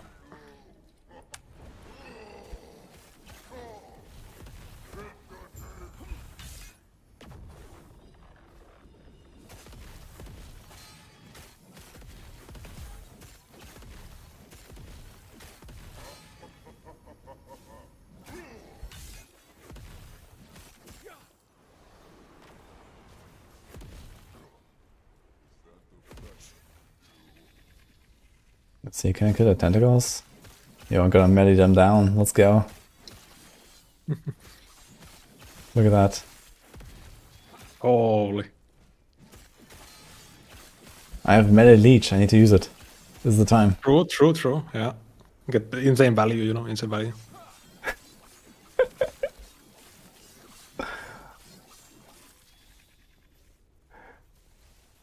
I don't need no judgment.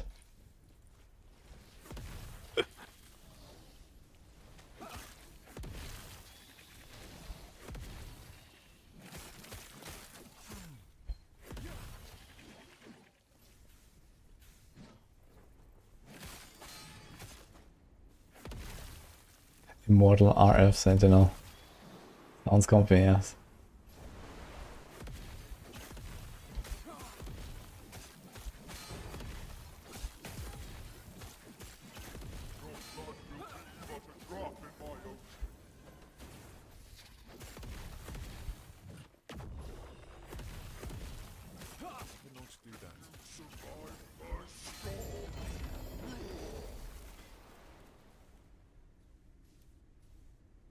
Wait a minute, doesn't the thing actually do lightning damage?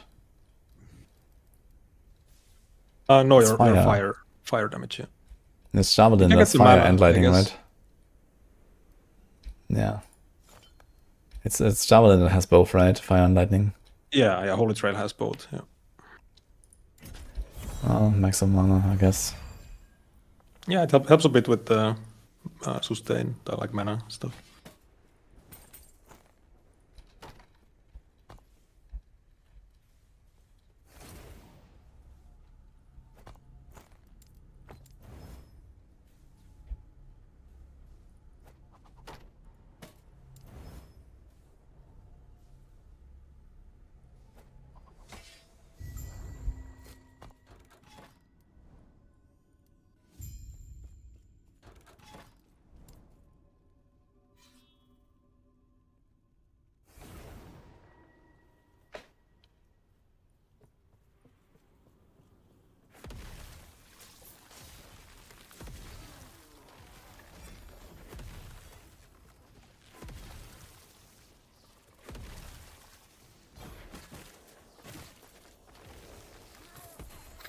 Yo, I just shield charged through the fucking pillar. What? Holy. Yeah, this skill is so good though, so good. Yeah. He's a bit glitchy.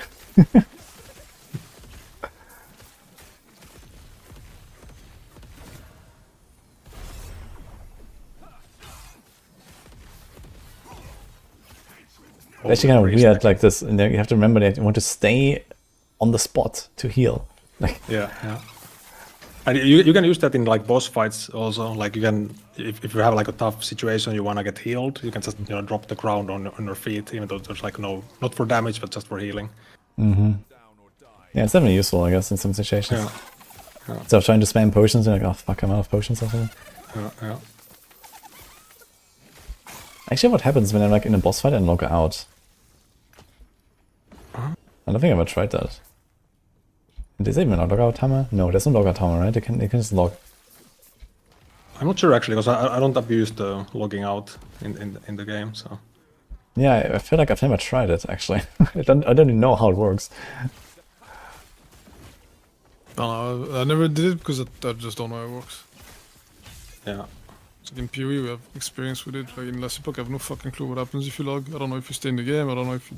Yeah. Yeah, I remember like trying some stuff with like a one character, just to see like what happens when I log out and so on. I remember like vaguely, this was like pre-launch, like right before 1.0 launch, and there was actually like, some weird mechanic where like in the first zone of the game you can't die or something. Like the monsters like stop doing damage to you. It was really weird. But I think it has been removed now, right? I remember that bug. Yeah. Yeah, I'm not sure if that was even a bug. I think this was actually intentional. And there was just like the first zone you just can't die or something. Like, it's kind of weird, but yeah. And like I was just standing there putting like 10 of those crabs or something, and I was just like stay at like 20% HP, and they would hit me for like 1 damage, and I would heal up slowly, and then they hit me again for 1 damage, like, and then at some point I'm healed too much, and then they do like 5 damage or something. Like, it's very strange. It's like endurance is like 20 times more effective or something. Yeah, literally saying logout works like portals. Sometimes works, sometimes doesn't. So you stay there for 10 seconds. So good luck with the gamble. So yeah. Okay, very cool. I think it's like you can just portal out something like Aberroth fight or something. Just true, you can actually portal. Yeah. I mean, sometimes it works and sometimes it, I guess. Oh, well. I think I remember like a rip clip from DM where it was like somewhere in campaign and then he tried to TP out or something because there was some shitty stuff going on. And it was just like loading for like 15 seconds while it's running circles and he slowly dies. Yeah. Oh man. But I think the solution to that is actually just like portal again and then usually it works. Yeah. Stand down or die. I cannot do that. I cannot do that.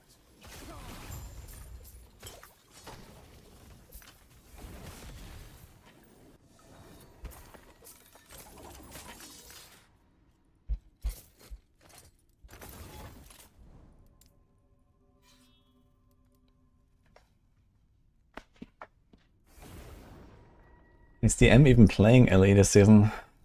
I have no idea what his plans are. Could imagine he's logging in. I mean, the hype is real, a lot of people are gonna log in. think it's gonna be a pretty big launch at the very least. You know, like, I mean, it's still kind of close to PoE, so I guess a lot of the PoE crowd is not necessarily switching. At least those that have not played LE before much. But those that have, I think all of them will be there for the launch. So we'll see. Yeah, I think it's gonna be pretty big. I'm expecting like at least 1.0 type of player count. I don't know what your guys' thoughts are for the player count. Like it was like 250k for 1.0. So yeah, okay, I mean, 1.0 was huge, but this was also the official launch, right? So official launch, I guess it's like bigger still than this, but maybe half at least.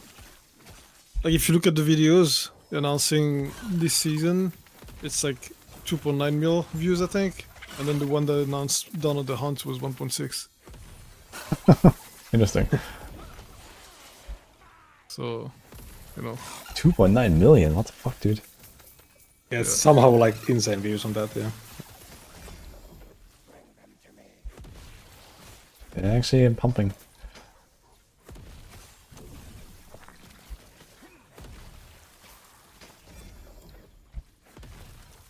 Dude, is the speedrun tech actually like the switch between shield charge and lunge doing on the echo?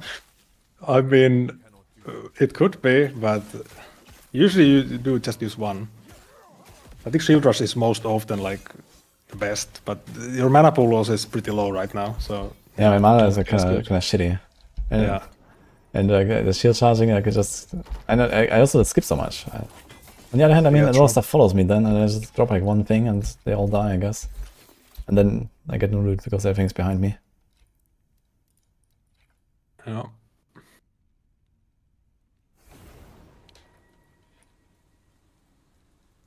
With PV2 flop, guessing it may reach higher than launch, maybe up to 300k. That'd be nuts, man, if I actually hit this kind of number. I'm very excited to see how many is gonna be. It's gonna be big, that's for sure. Yeah. But like launch numbers, man, that's gonna be nuts, man. Yeah, that's gonna be crazy. But if it's too much, I mean, servers, you know, we'll see.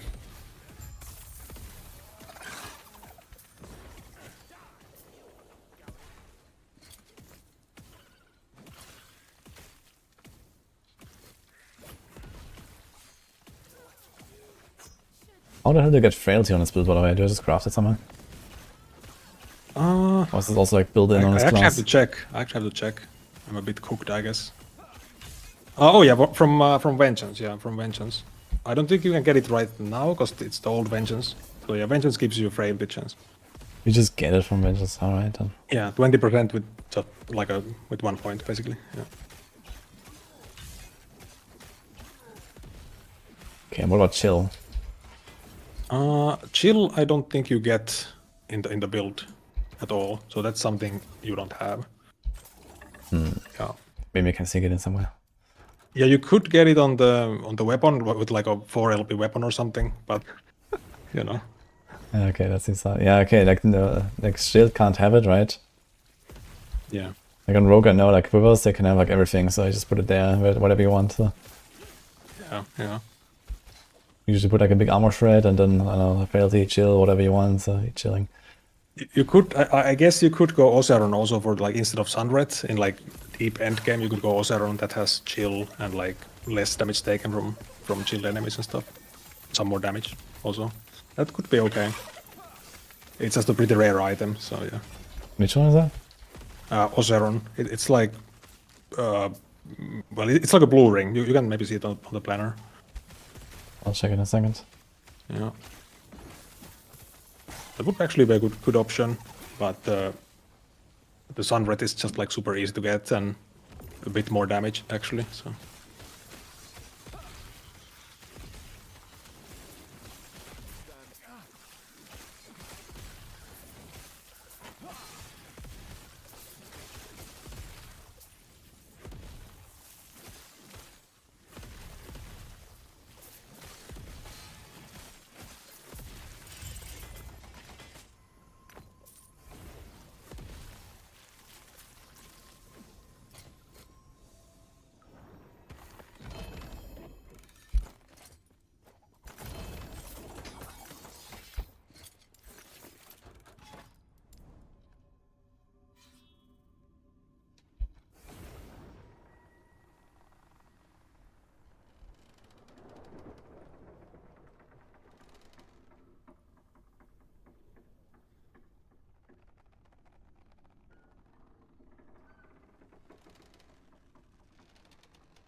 What is it called?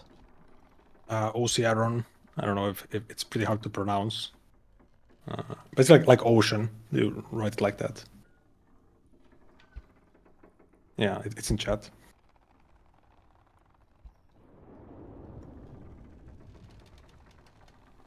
Yeah, that one. More damage shock. Okay. Yeah, it's 1% more per shock, so 10% more damage with max stacks. The thing is, like, you don't really get to max stacks.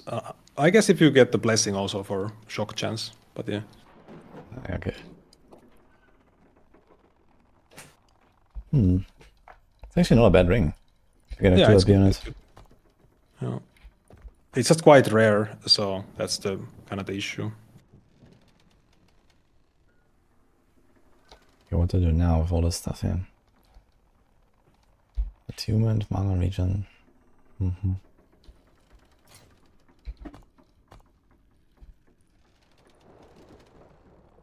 Yeah, the old tree is pretty bad. I feel like I completely forgot about the old tree at this point. Like, yeah, it's a kind of struggle. Yeah.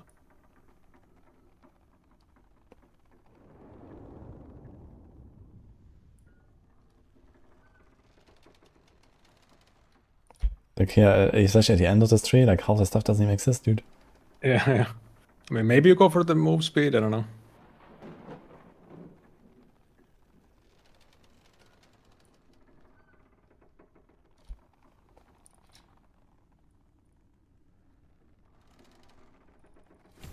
Well, actually, do you have the passives for attack speed? Oh, you should definitely get that one, for example, yeah, and then the one on the Sentinel base tree, 30% attack speed. That's pretty good.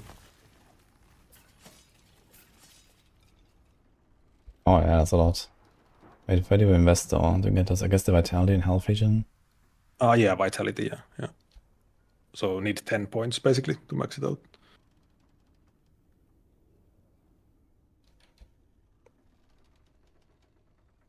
It's also cooldown recovery speed for movement skills. That sounds kind of tempting. Yeah, definitely good for mapping, yeah. 30%, that's not little. Yeah, it's really good. We don't have any cooldown on the build, so high value. It's almost a quarter less. Like on shield charge, it's like almost a second. Actually legit. Yeah, it's huge, yeah. Wait a minute, does this cooldown actually go while it's charging? No, okay.